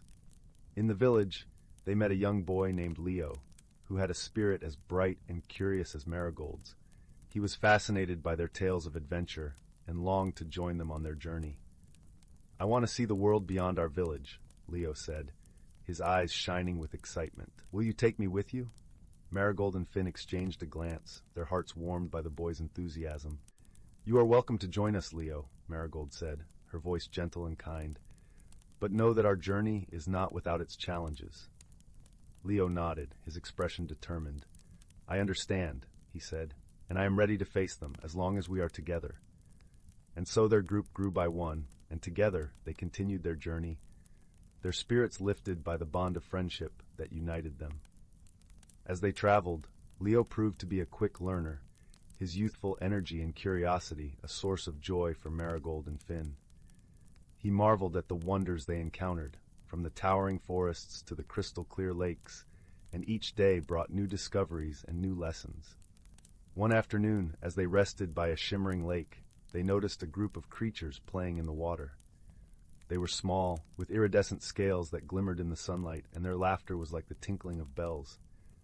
"What are they?" Leo asked, his voice filled with wonder. "They are water sprites," Finn explained, his eyes twinkling with amusement. Playful and mischievous, but kind-hearted. As if sensing their presence, one of the sprites swam over to them, its eyes bright with curiosity. "Hello, travelers," it said, its voice musical and light. "What brings you to our lake?" "We are on a journey," Marigold replied, her voice warm and friendly, "seeking the wonders of the world." The sprite nodded, its expression thoughtful. "Then you must visit the heart of the forest," it said. "It is a place of great beauty and magic, hidden deep within the woods." Intrigued by the sprite's words, Marigold, Finn, and Leo decided to seek out this mystical place. The sprite guided them to a path that led deeper into the forest, where the trees grew taller and the air was filled with the scent of ancient wood and earth. As they followed the path, the forest around them seemed to come alive with a vibrant energy. The leaves rustled gently in the breeze, and the sunlight filtered through the branches in a dance of light and shadow. Eventually they arrived at a clearing unlike any they had ever seen. In the center stood an enormous tree, its trunk wide and gnarled, its branches reaching skyward in a majestic canopy. The air was filled with a soft, golden light, and the ground was carpeted with delicate flowers that glowed with an inner radiance. "This is the heart of the forest," the sprite said, its voice reverent and filled with awe, a place of peace and healing. Marigold, Finn, and Leo stood in silence, their hearts touched by the beauty and serenity of the place. They felt a deep sense of connection to the world around them, a reminder of the magic that existed in every corner of the earth. As they sat beneath the great tree, they reflected on their journey, the challenges they had faced, and the friendships they had forged. They realized that the true magic of their adventure lay not in the places they had seen, but in the love and understanding they had found along the way. And so, with hearts full of gratitude and joy, they continued their journey, knowing that the world was a place of endless wonder, and that together they could face any challenge that lay ahead. As the days turned into weeks and the weeks into months, Marigold, Finn, and Leo's journey took them to new lands and introduced them to new friends. Their adventure was filled with laughter and learning, and each day brought new discoveries and new lessons. One day, as they traveled through a lush valley, they came upon a village that was in the midst of a grand celebration. The air was filled with the sound of music and laughter, and the streets were lined with stalls selling all manner of goods. Curious about the festivities, Marigold, Finn, and Leo joined in the celebration, their hearts light with joy. They danced to the music, sampled the delicious food, and marveled at the colorful decorations that adorned the village. As they wandered through the village, they met a wise old woman named Era, who was known for her knowledge of the world and her gift for storytelling. Era welcomed them warmly, her eyes twinkling with kindness and wisdom. "I have heard of your journey," Era said, her voice gentle and melodic, "and I have a story to share with you." Marigold, Finn, and Leo gathered around, eager to hear what Era had to say. As they listened, Era wove a tale of a magical land beyond the mountains, a place of beauty and peace, where all creatures lived in harmony. "The land is known as the Valley of Harmony," Era said, her voice filled with reverence. "It is a place where the magic of the world is at its strongest, and where the bonds of friendship and love are cherished above all else." Marigold's heart was filled with a longing to see this mystical land, and she turned to her friends with a smile. "Shall we seek out this Valley of Harmony?" she asked, her voice filled with excitement. Finn and Leo nodded, their eyes shining with anticipation. "Yes," they said in unison, their voices filled with determination. "Let us find this land of peace and magic." And so, with Era's blessing and guidance, Marigold, Finn, and Leo set out on the final leg of their journey. They traveled through forests and across rivers, their hearts filled with hope and wonder. As they approached the mountains, the air grew cooler, and the landscape around them changed. The trees gave way to rocky cliffs and narrow paths, and the air was filled with the scent of fresh mountain air. Finally, after many days of travel, they reached the top of a ridge, and before them lay a sight that took their breath away. The Valley of Harmony stretched out below them, a land of rolling hills and sparkling lakes, bathed in a soft, golden light. The air was filled with the gentle sound of birdsong, and the scent of blooming flowers carried on the breeze. It was a place of beauty and peace, just as Ira had described. With hearts full of joy and gratitude, Marigold, Finn, and Leo descended into the valley, their spirits lifted by the magic of the land. They knew that their journey had brought them to a place where they could find rest and renewal, and where the bonds of friendship and love would be cherished forever. And so, as the sun set on the horizon, casting a warm golden glow over the valley, Marigold, Finn, and Leo knew that their journey had come to a close. But they also knew that the magic of the world and the love they shared would guide them always, lighting their path with warmth and wisdom. As they stood together hand in paw, they understood that the true magic of their adventure lay not in the places they had seen, but in the love and understanding they had found along the way. And in that moment, they knew that they were home. In a quaint village nestled between rolling hills and whispering woods, there lay a place where magic wound itself into the very fabric of everyday life. This was the village of Willowbrook, a realm where the sun painted the sky with hues of gold and pink each evening, and the stars blinked like 1,000 tiny lanterns in the velvet night. Willowbrook was known for its peculiar charm and gentle enchantments, but lately It had become the stage for a puzzling mystery that left even the wisest of villagers scratching their heads. Strange occurrences had begun to unfold, candles flickering without a breeze, teapots whistling tunes without a flame, and gentle chimes sounding from the old oak tree by the square, though no one was there to ring them. Among the kind-hearted inhabitants of Willowbrook was a young girl named Lila. She had eyes the color of the morning sky and a heart as warm as freshly baked bread. Lila loved the village and its quirky magic, but the recent oddities piqued her curiosity. Determined to uncover the source of the strange happenings, she set out with her faithful companion, a wise old tabby cat named Oliver, whose whiskers twitched with an air of knowing far beyond his years. As dusk painted the sky in lavender hues, Lila and Oliver began their investigation. They wandered through the cobblestone streets, where lanterns flickered with a soft glow, casting playful shadows on the walls of quaint cottages. The air was filled with the scent of honeysuckle and the distant sound of a babbling brook. Their first stop was the bakery, where the sweet aroma of cinnamon buns greeted them warmly. Mrs. Pumpernickel, the baker, was kneading dough with a smile as wide as a crescent moon. "Ah, Lila, dear, come to solve our little mystery, have you?" She chuckled, wiping flour from her hands. "Yes, Mrs. Pumpernickel," Lila replied, her voice a gentle melody. "We've noticed the odd happenings and thought perhaps we might find some clues." Mrs. Pumpernickel leaned closer, her eyes twinkling like the stars. "Well, I've noticed the bread rising faster than usual, almost as if it has a mind of its own. Perhaps it's the work of the mischievous brownies." Brownies were small, magical creatures known for their playful antics and love of baked goods. Lila nodded thoughtfully. "We'll keep that in mind. Thank you, Mrs. Pumpernickel." With Oliver padding silently by her side, Lila continued to the village square, where the ancient oak tree stood. Its leaves rustled softly, whispering secrets only the wind could hear. As they approached, a gentle chime echoed through the air, though the tree's branches were still. Intrigued, Lila looked up and spotted a tiny, shimmering figure perched among the leaves. It was a sprite, its wings glistening like dewdrops in the morning sun. "Hello there," Lila called softly, her voice filled with wonder. The sprite fluttered down, landing gracefully on Lila's outstretched hand. "Greetings, child of Willowbrook," it chimed, its voice like the tinkling of distant bells. "I am Sylvan, guardian of this tree. What brings you to my realm?" "We seek to understand the strange occurrences in our village," Lila explained gently. "Do you perhaps know what might be causing them?" Sylvan's wings fluttered with delight. "Ah, the magic of Willowbrook has been mischievous of late. The brownies have been restless, their playful spirits heightened by the full moon's approach. They mean no harm, only seeking to share their joy."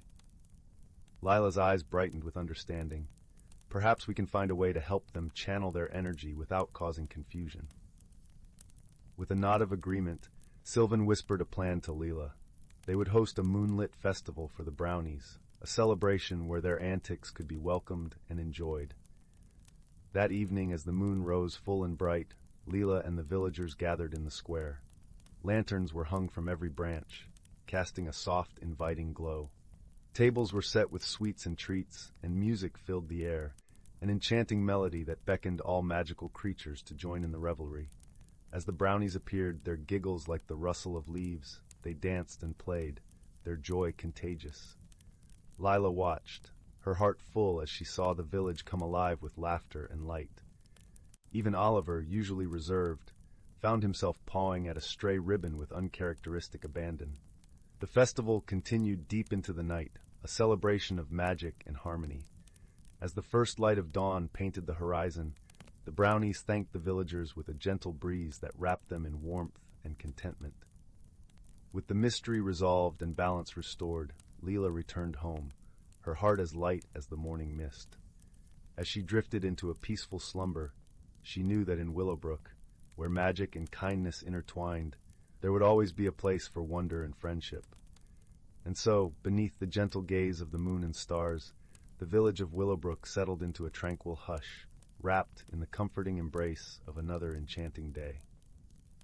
In the heart of the whispering woods, where the air was always sweet with the scent of honeyed blossoms and the sun filtered through the leaves like golden syrup, There lay a quaint little village called Moonberry Hollow. The village was known for its cozy cottages with thatched roofs, curling chimneys that puffed out gentle wisps of smoke, and gardens bursting with vibrant flowers and herbs. In this peaceful place, where the days seemed to drift by like lazy clouds, lived a young girl named Lila. Lila had a curious mind and a heart as warm as a summer breeze. She spent her days exploring the woods and fields, always eager to discover the secrets of her enchanting world. Her constant companion was a wise old owl named Orin, who perched on her shoulder and shared stories of the forest's mysteries. Orin had feathers as soft as moonlight and eyes that held the wisdom of 1,000 stars. One crisp autumn morning, as the chill began to weave its way through the branches, Lila noticed something peculiar. The villagers were abuzz with whispers and puzzled expressions. It seemed that every night, just after the moon had risen, a strange, gentle humming sound could be heard echoing through the village. It was a soothing melody, yet it left everyone curious and a bit bewildered. Determined to uncover the source of the mysterious hum, Lila set out to investigate. She wrapped herself in her favorite knitted shawl, as colorful as an artist's palette, and with Orin fluttering at her side, she ventured into the forest under the silvery light of the waxing moon. The woods were alive with the rustle of leaves and the soft chirping of crickets. The path beneath Lila's feet was carpeted with fallen leaves, crunching softly with each step. Guided by the shimmer of moonbeams, they followed the sound, which grew clearer and more distinct as they ventured deeper into the forest. As they walked, Orin shared his insights. "The melody is unlike any I've heard in my long years," he mused, his voice a gentle rumble. "It carries a warmth, a kindness. Perhaps it's a call from an old friend of these woods." Their journey led them to a small clearing bathed in silver light, where they found a circle of ancient stones. In the center stood a glowing figure, a creature of ethereal beauty with wings that shimmered like spun glass. It was a sylph, a guardian of the forest's secrets and a creature of pure magic. The sylph's song was the source of the hum, a melody woven from the threads of starlight and dreams. She looked upon Lila and Orin with eyes that sparkled like dew on morning grass. "Ah, the curious hearts have found me," she said, her voice as soft as the rustle of leaves in the wind. Lila stepped forward, her heart filled with wonder. "Why do you sing, dear sylph? Your song has enchanted our village, and we wish to understand its purpose." The sylph smiled, a gentle curve of lips that spoke of ancient wisdom. "I sing to awaken the forest, to remind it of the joy of life as the seasons change. My song is a gift, a lullaby for the earth and all who dwell upon it." "But why now?" Lila asked, her eyes wide with curiosity. "Why at this time?" The sylph's wings fluttered softly, casting a shimmering light across the clearing. "This is a time of transition, a time for the world to prepare for the quiet slumber of winter. My song helps the creatures of the forest gather their strength and find their rest." Understanding dawned on Lila like the first light of dawn. The sylph's song was a gentle reminder of the cycles of nature, a call to embrace the changes with grace and serenity. It was a lesson in harmony, in living in tune with the world around them. Moved by the sylph's wisdom, Lila thanked her for the gift of understanding. "We will share your message with the village, so they too can find peace in the melody of the seasons." As the night deepened, the sylph continued her song, her presence a beacon of light and comfort in the heart of the forest.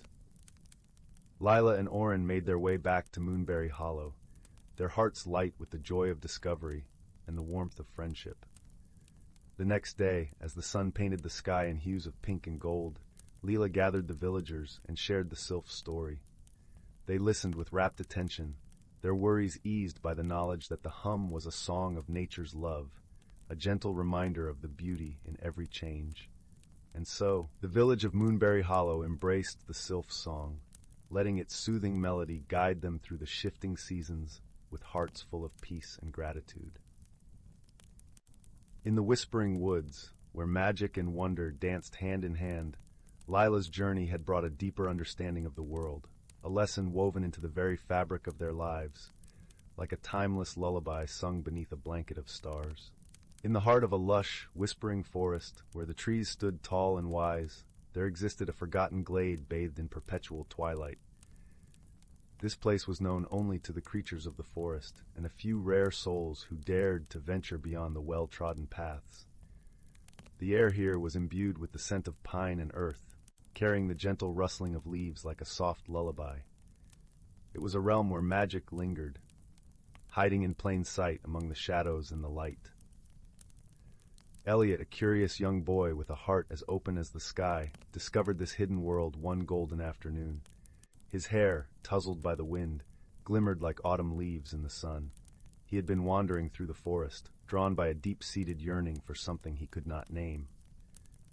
Elliot loved the forest. Its secrets whispered to him, and its beauty filled him with a profound sense of belonging. As he walked, each step cushioned by a carpet of moss and fallen leaves, he stumbled upon an ancient oak with a hollow that seemed to beckon him closer. Within this hollow, nestled among roots as thick as his arm, lay a peculiar object, a small, intricately carved wooden box. Its surface was smooth, worn by time, and etched with symbols that seemed to pulse with a gentle glow. Elliot's fingers brushed over the box, and a warmth spread through him, as if the object were alive. He hesitated for a moment, then carefully lifted it from its resting place. As he did, a soft sighing sound filled the air, and the forest seemed to hold its breath. With the box cradled in his hands, Elliot sat beneath the oak, leaning against its sturdy trunk. The world around him faded into a serene silence, leaving only the gentle hum of nature. He turned the box over, examining it from every angle before finally deciding to open it. Inside, resting on a bed of velvet as dark as midnight, was a small, crystalline orb. It shimmered with an inner light, casting tiny rainbows that danced around Elliot like playful spirits.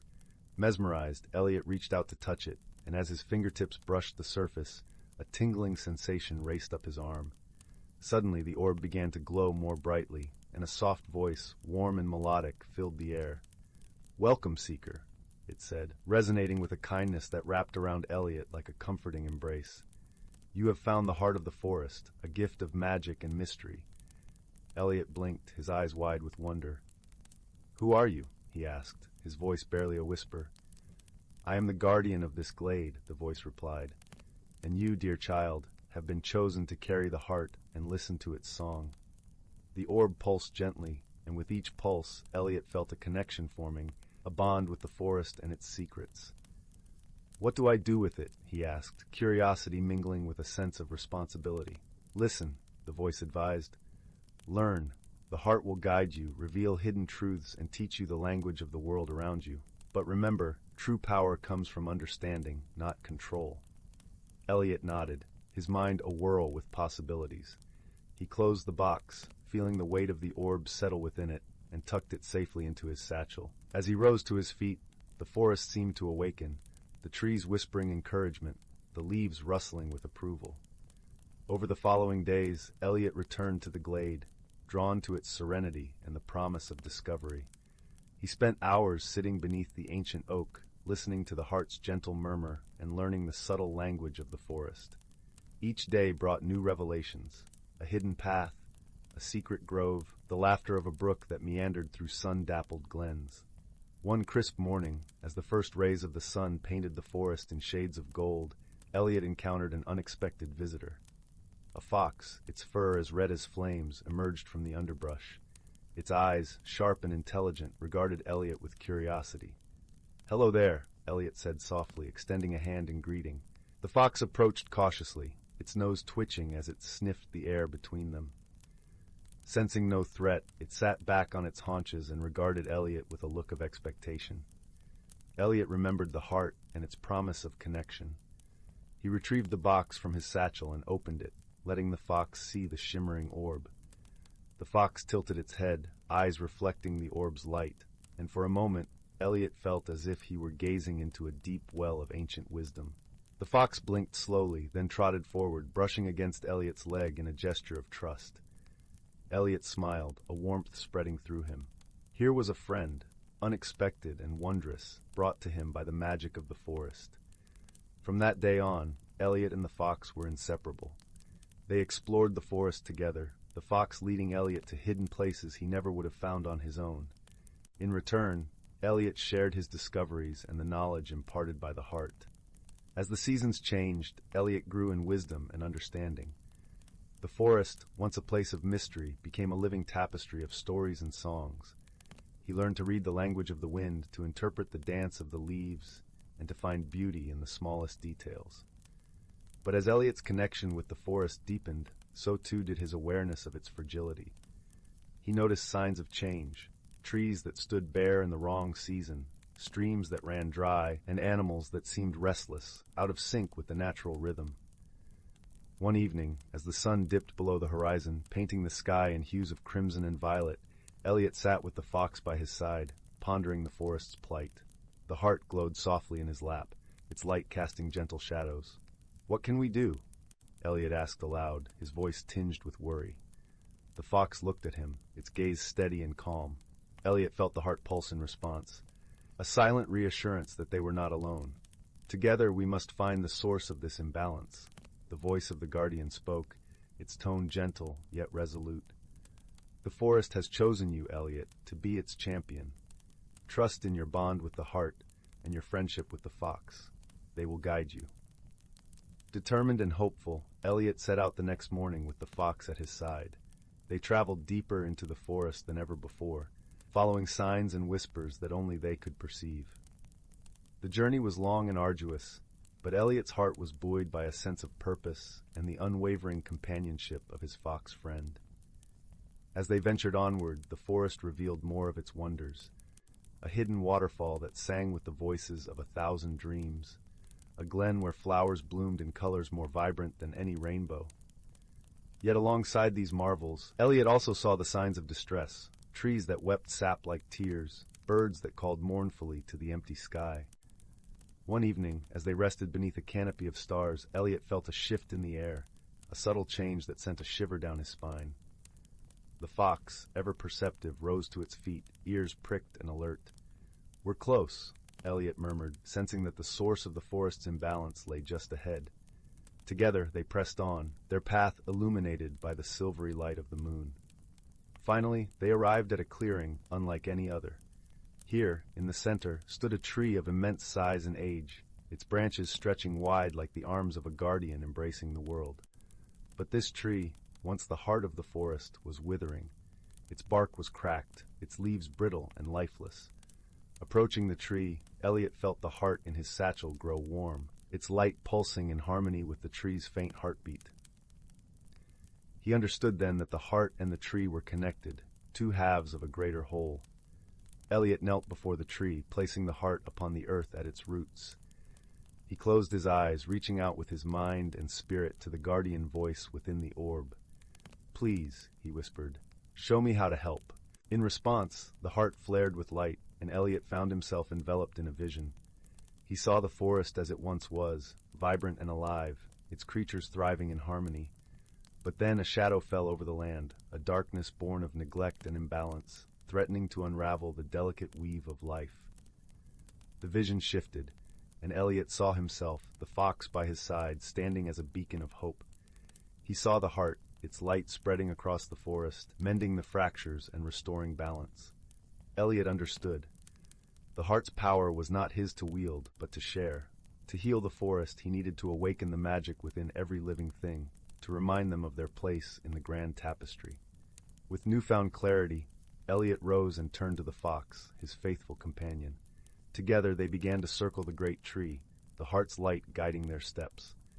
As they moved, Elliot spoke, his voice carrying the ancient words of the forest, words of renewal and rebirth. The fox joined in, its voice a melody that wove through Elliot's words, binding them with the rhythm of nature.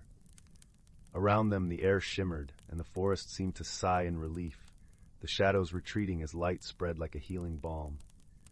They continued until the first light of dawn touched the clearing, bathing it in gold. The great tree, once withered, now stood tall and proud, its branches laden with leaves that sang with the wind. The balance had been restored, the forest's heartbeat strong and steady. Elliot felt a deep peace settle within him, a warmth that mirrored the light of the heart. He turned to the fox, gratitude shining in his eyes. "Thank you," he said simply, knowing that their friendship had been the key to unlocking the forest's magic. The fox yipped softly, its eyes reflecting the dawn's light, and nuzzled Elliot's hand, a bond unspoken yet deeply felt. Elliot knew that his journey was only beginning. There were more mysteries to uncover, more stories to learn. But he was ready, for the heart of the forest was with him, and the friendship he had forged with the fox was a strength that would guide him through any challenge. As they left the clearing, the forest seemed to embrace them, its song a gentle promise of adventure and discovery. Elliot walked with a light heart, the fox by his side, knowing that together they would keep the magic of the forest alive. And so, beneath the canopy of leaves that whispered secrets only they could hear, Elliot and his fox friend ventured forth, guardians of the hidden world, champions of the magic that danced in the spaces between shadow and light. Together they embraced the mysteries of the forest, finding joy in every step and wonder in every breath. And as the sun rose higher in the sky, painting the world in vibrant hues, they knew that they had found their place in the ever-spinning tapestry of life. Once upon a time, in a quaint village nestled in the heart of an ancient forest, there lived a young girl named Amara. She was a curious child, always wondering about the stories her grandmother would tell her before bed. Tales of their ancestors, the guardians of a sacred tradition that had been passed down for generations.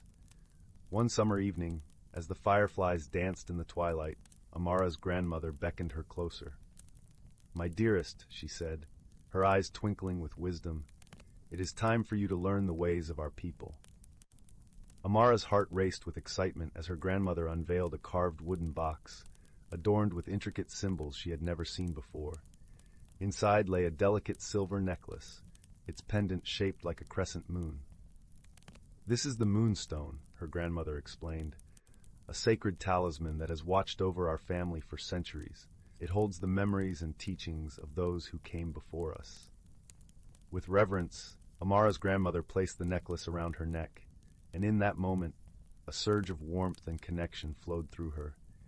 It was as if the whispers of her ancestors had awoken within her. Over the following weeks, Amara's grandmother led her on a journey of discovery, unveiling the ancient rituals and traditions of their people. They would venture into the forest at dawn, greeting the rising sun with songs of gratitude. In the evenings, they would sit beneath the stars, weaving intricate baskets from the supple willow branches, just as their ancestors had done. With each lesson, Amara felt a deeper sense of belonging, as if she were rediscovering a part of herself that had been long forgotten. The stories her grandmother shared were not mere tales, but living threads that connected her to a rich tapestry of heritage. One night, as they sat by the crackling fire, Amara's grandmother held her hands and spoke softly. "The Moonstone is a reminder that our ancestors' wisdom lives within us. We must cherish and nurture it, so that it may illuminate the path for generations to come." Amara nodded, her heart swelling with gratitude and understanding. She realized that the true legacy her ancestors had bestowed upon her was not merely the Moonstone or the ancient rituals, but the enduring spirit of love, respect, and harmony with the natural world. From that day forward, Amara carried the Moonstone close to her heart, its gentle glow a constant reminder of the profound connection she shared with her roots. As she grew older, she vowed to pass on the sacred traditions to her own children, ensuring that the wisdom of her ancestors would never be lost. And on warm summer nights, when the moon was full and the forest was alive with the symphony of nature, Amara would sit beneath the stars, telling stories of her heritage to the wide-eyed children gathered around her. For she knew that these stories were not just tales, but living threads that wove them all into the tapestry of life, connecting them to the past, present, and future in an eternal dance of harmony and belonging. Once upon a time, in a forest brimming with secrets, there lived a curious young squirrel named Nutkin. Though small in stature, Nutkin possessed a heart filled with boundless wonder and an insatiable thirst for adventure. Deep within the heart of the ancient woodlands lay a hidden glade, where the soft light of the moon seemed to dance upon the emerald grass. It was here that Nutkin first discovered the enchanting gift that would forever change his life. As he scampered through the undergrowth, gathering acorns for the winter, a peculiar glimmer caught his eye. Nestled among the vibrant wildflowers was a radiant gemstone, its facets sparkling with a mesmerizing azure hue. Nutkin's paws trembled as he grasped the ethereal treasure, and in that instant a warmth spread through his tiny body, igniting a spark of magic within. From that day forward, Nutkin possessed the extraordinary ability to communicate with the creatures of the forest. Their voices, once muted, now sang in perfect harmony, revealing a realm of secrets hidden from ordinary eyes. Emboldened by his newfound power, Nutkin ventured deeper into the heart of the woodlands, eager to unravel the mysteries that lay beyond the familiar paths. His journey led him to encounter beings he had only heard whispers of in the tales of his elders. First, he met Willow, a gentle doe whose graceful steps left no trace upon the mossy ground. She welcomed Nutkin into her secret glen, a realm of tranquility where the trees seemed to whisper ancient melodies. Under Willow's guidance, Nutkin learned the art of patience and the importance of cherishing the simple beauties of the natural world. Next, Nutkin stumbled upon a colony of industrious ants, led by the wise and formidable Queen Formica. Though initially intimidated by their unwavering discipline, Nutkin soon discovered the value of unity and teamwork, as the ants worked tirelessly to fortify their subterranean kingdom. As the seasons turned, Nutkin's journeys took him to the deepest recesses of the forest, where he encountered beings of myth and legend. He befriended a majestic stag, whose antlers seemed to scrape the very heavens, and learned the ways of courage and resilience from the mighty beast. Yet, amidst his wondrous adventures, Nutkin never forgot the true essence of his gift, the ability to forge bonds of friendship that transcended the boundaries of species. It was this quality that led him to forge an unexpected alliance with a cunning fox named Russet. At first, their encounter was one of mistrust and suspicion, for foxes were known to prey upon creatures as small as Nutkin. However, through patient understanding and a willingness to see beyond appearances, the two formed an unbreakable bond. Together, Nutkin and Russet embarked on a quest to unravel the mystery of the enchanted gemstone that had bestowed upon the squirrel his extraordinary abilities. Their search led them to the heart of the forest, where an ancient oak stood as a silent sentinel, its branches cradling the whispers of ages past. It was here that they encountered the wise old owl, Gaia, whose piercing gaze seemed to penetrate the very depths of their souls. Gaia revealed that the gemstone was a remnant of a long-forgotten era, a time when the balance between the natural world and the realm of magic was in perfect harmony. Alas, the greed and disregard of humankind had severed this delicate equilibrium, and the gemstone's power had faded, scattered among the creatures of the forest. Nutkin's gift, Gaia explained, was a glimmer of hope, a chance to restore the balance and heal the rift between the two realms. Emboldened by this revelation, Nutkin and his companions embarked on a perilous quest, seeking out the remaining fragments of the gemstone's power. Their journey took them through treacherous terrain, from the icy peaks of the mountains to the depths of the sunless caves. Along the way, they faced formidable foes and overcame daunting challenges, their bond of friendship growing ever stronger with each obstacle they conquered. Nutkin learned the true meaning of bravery from Russet's unwavering loyalty, and the fox, in turn, discovered the beauty of compassion through the squirrel's gentle heart.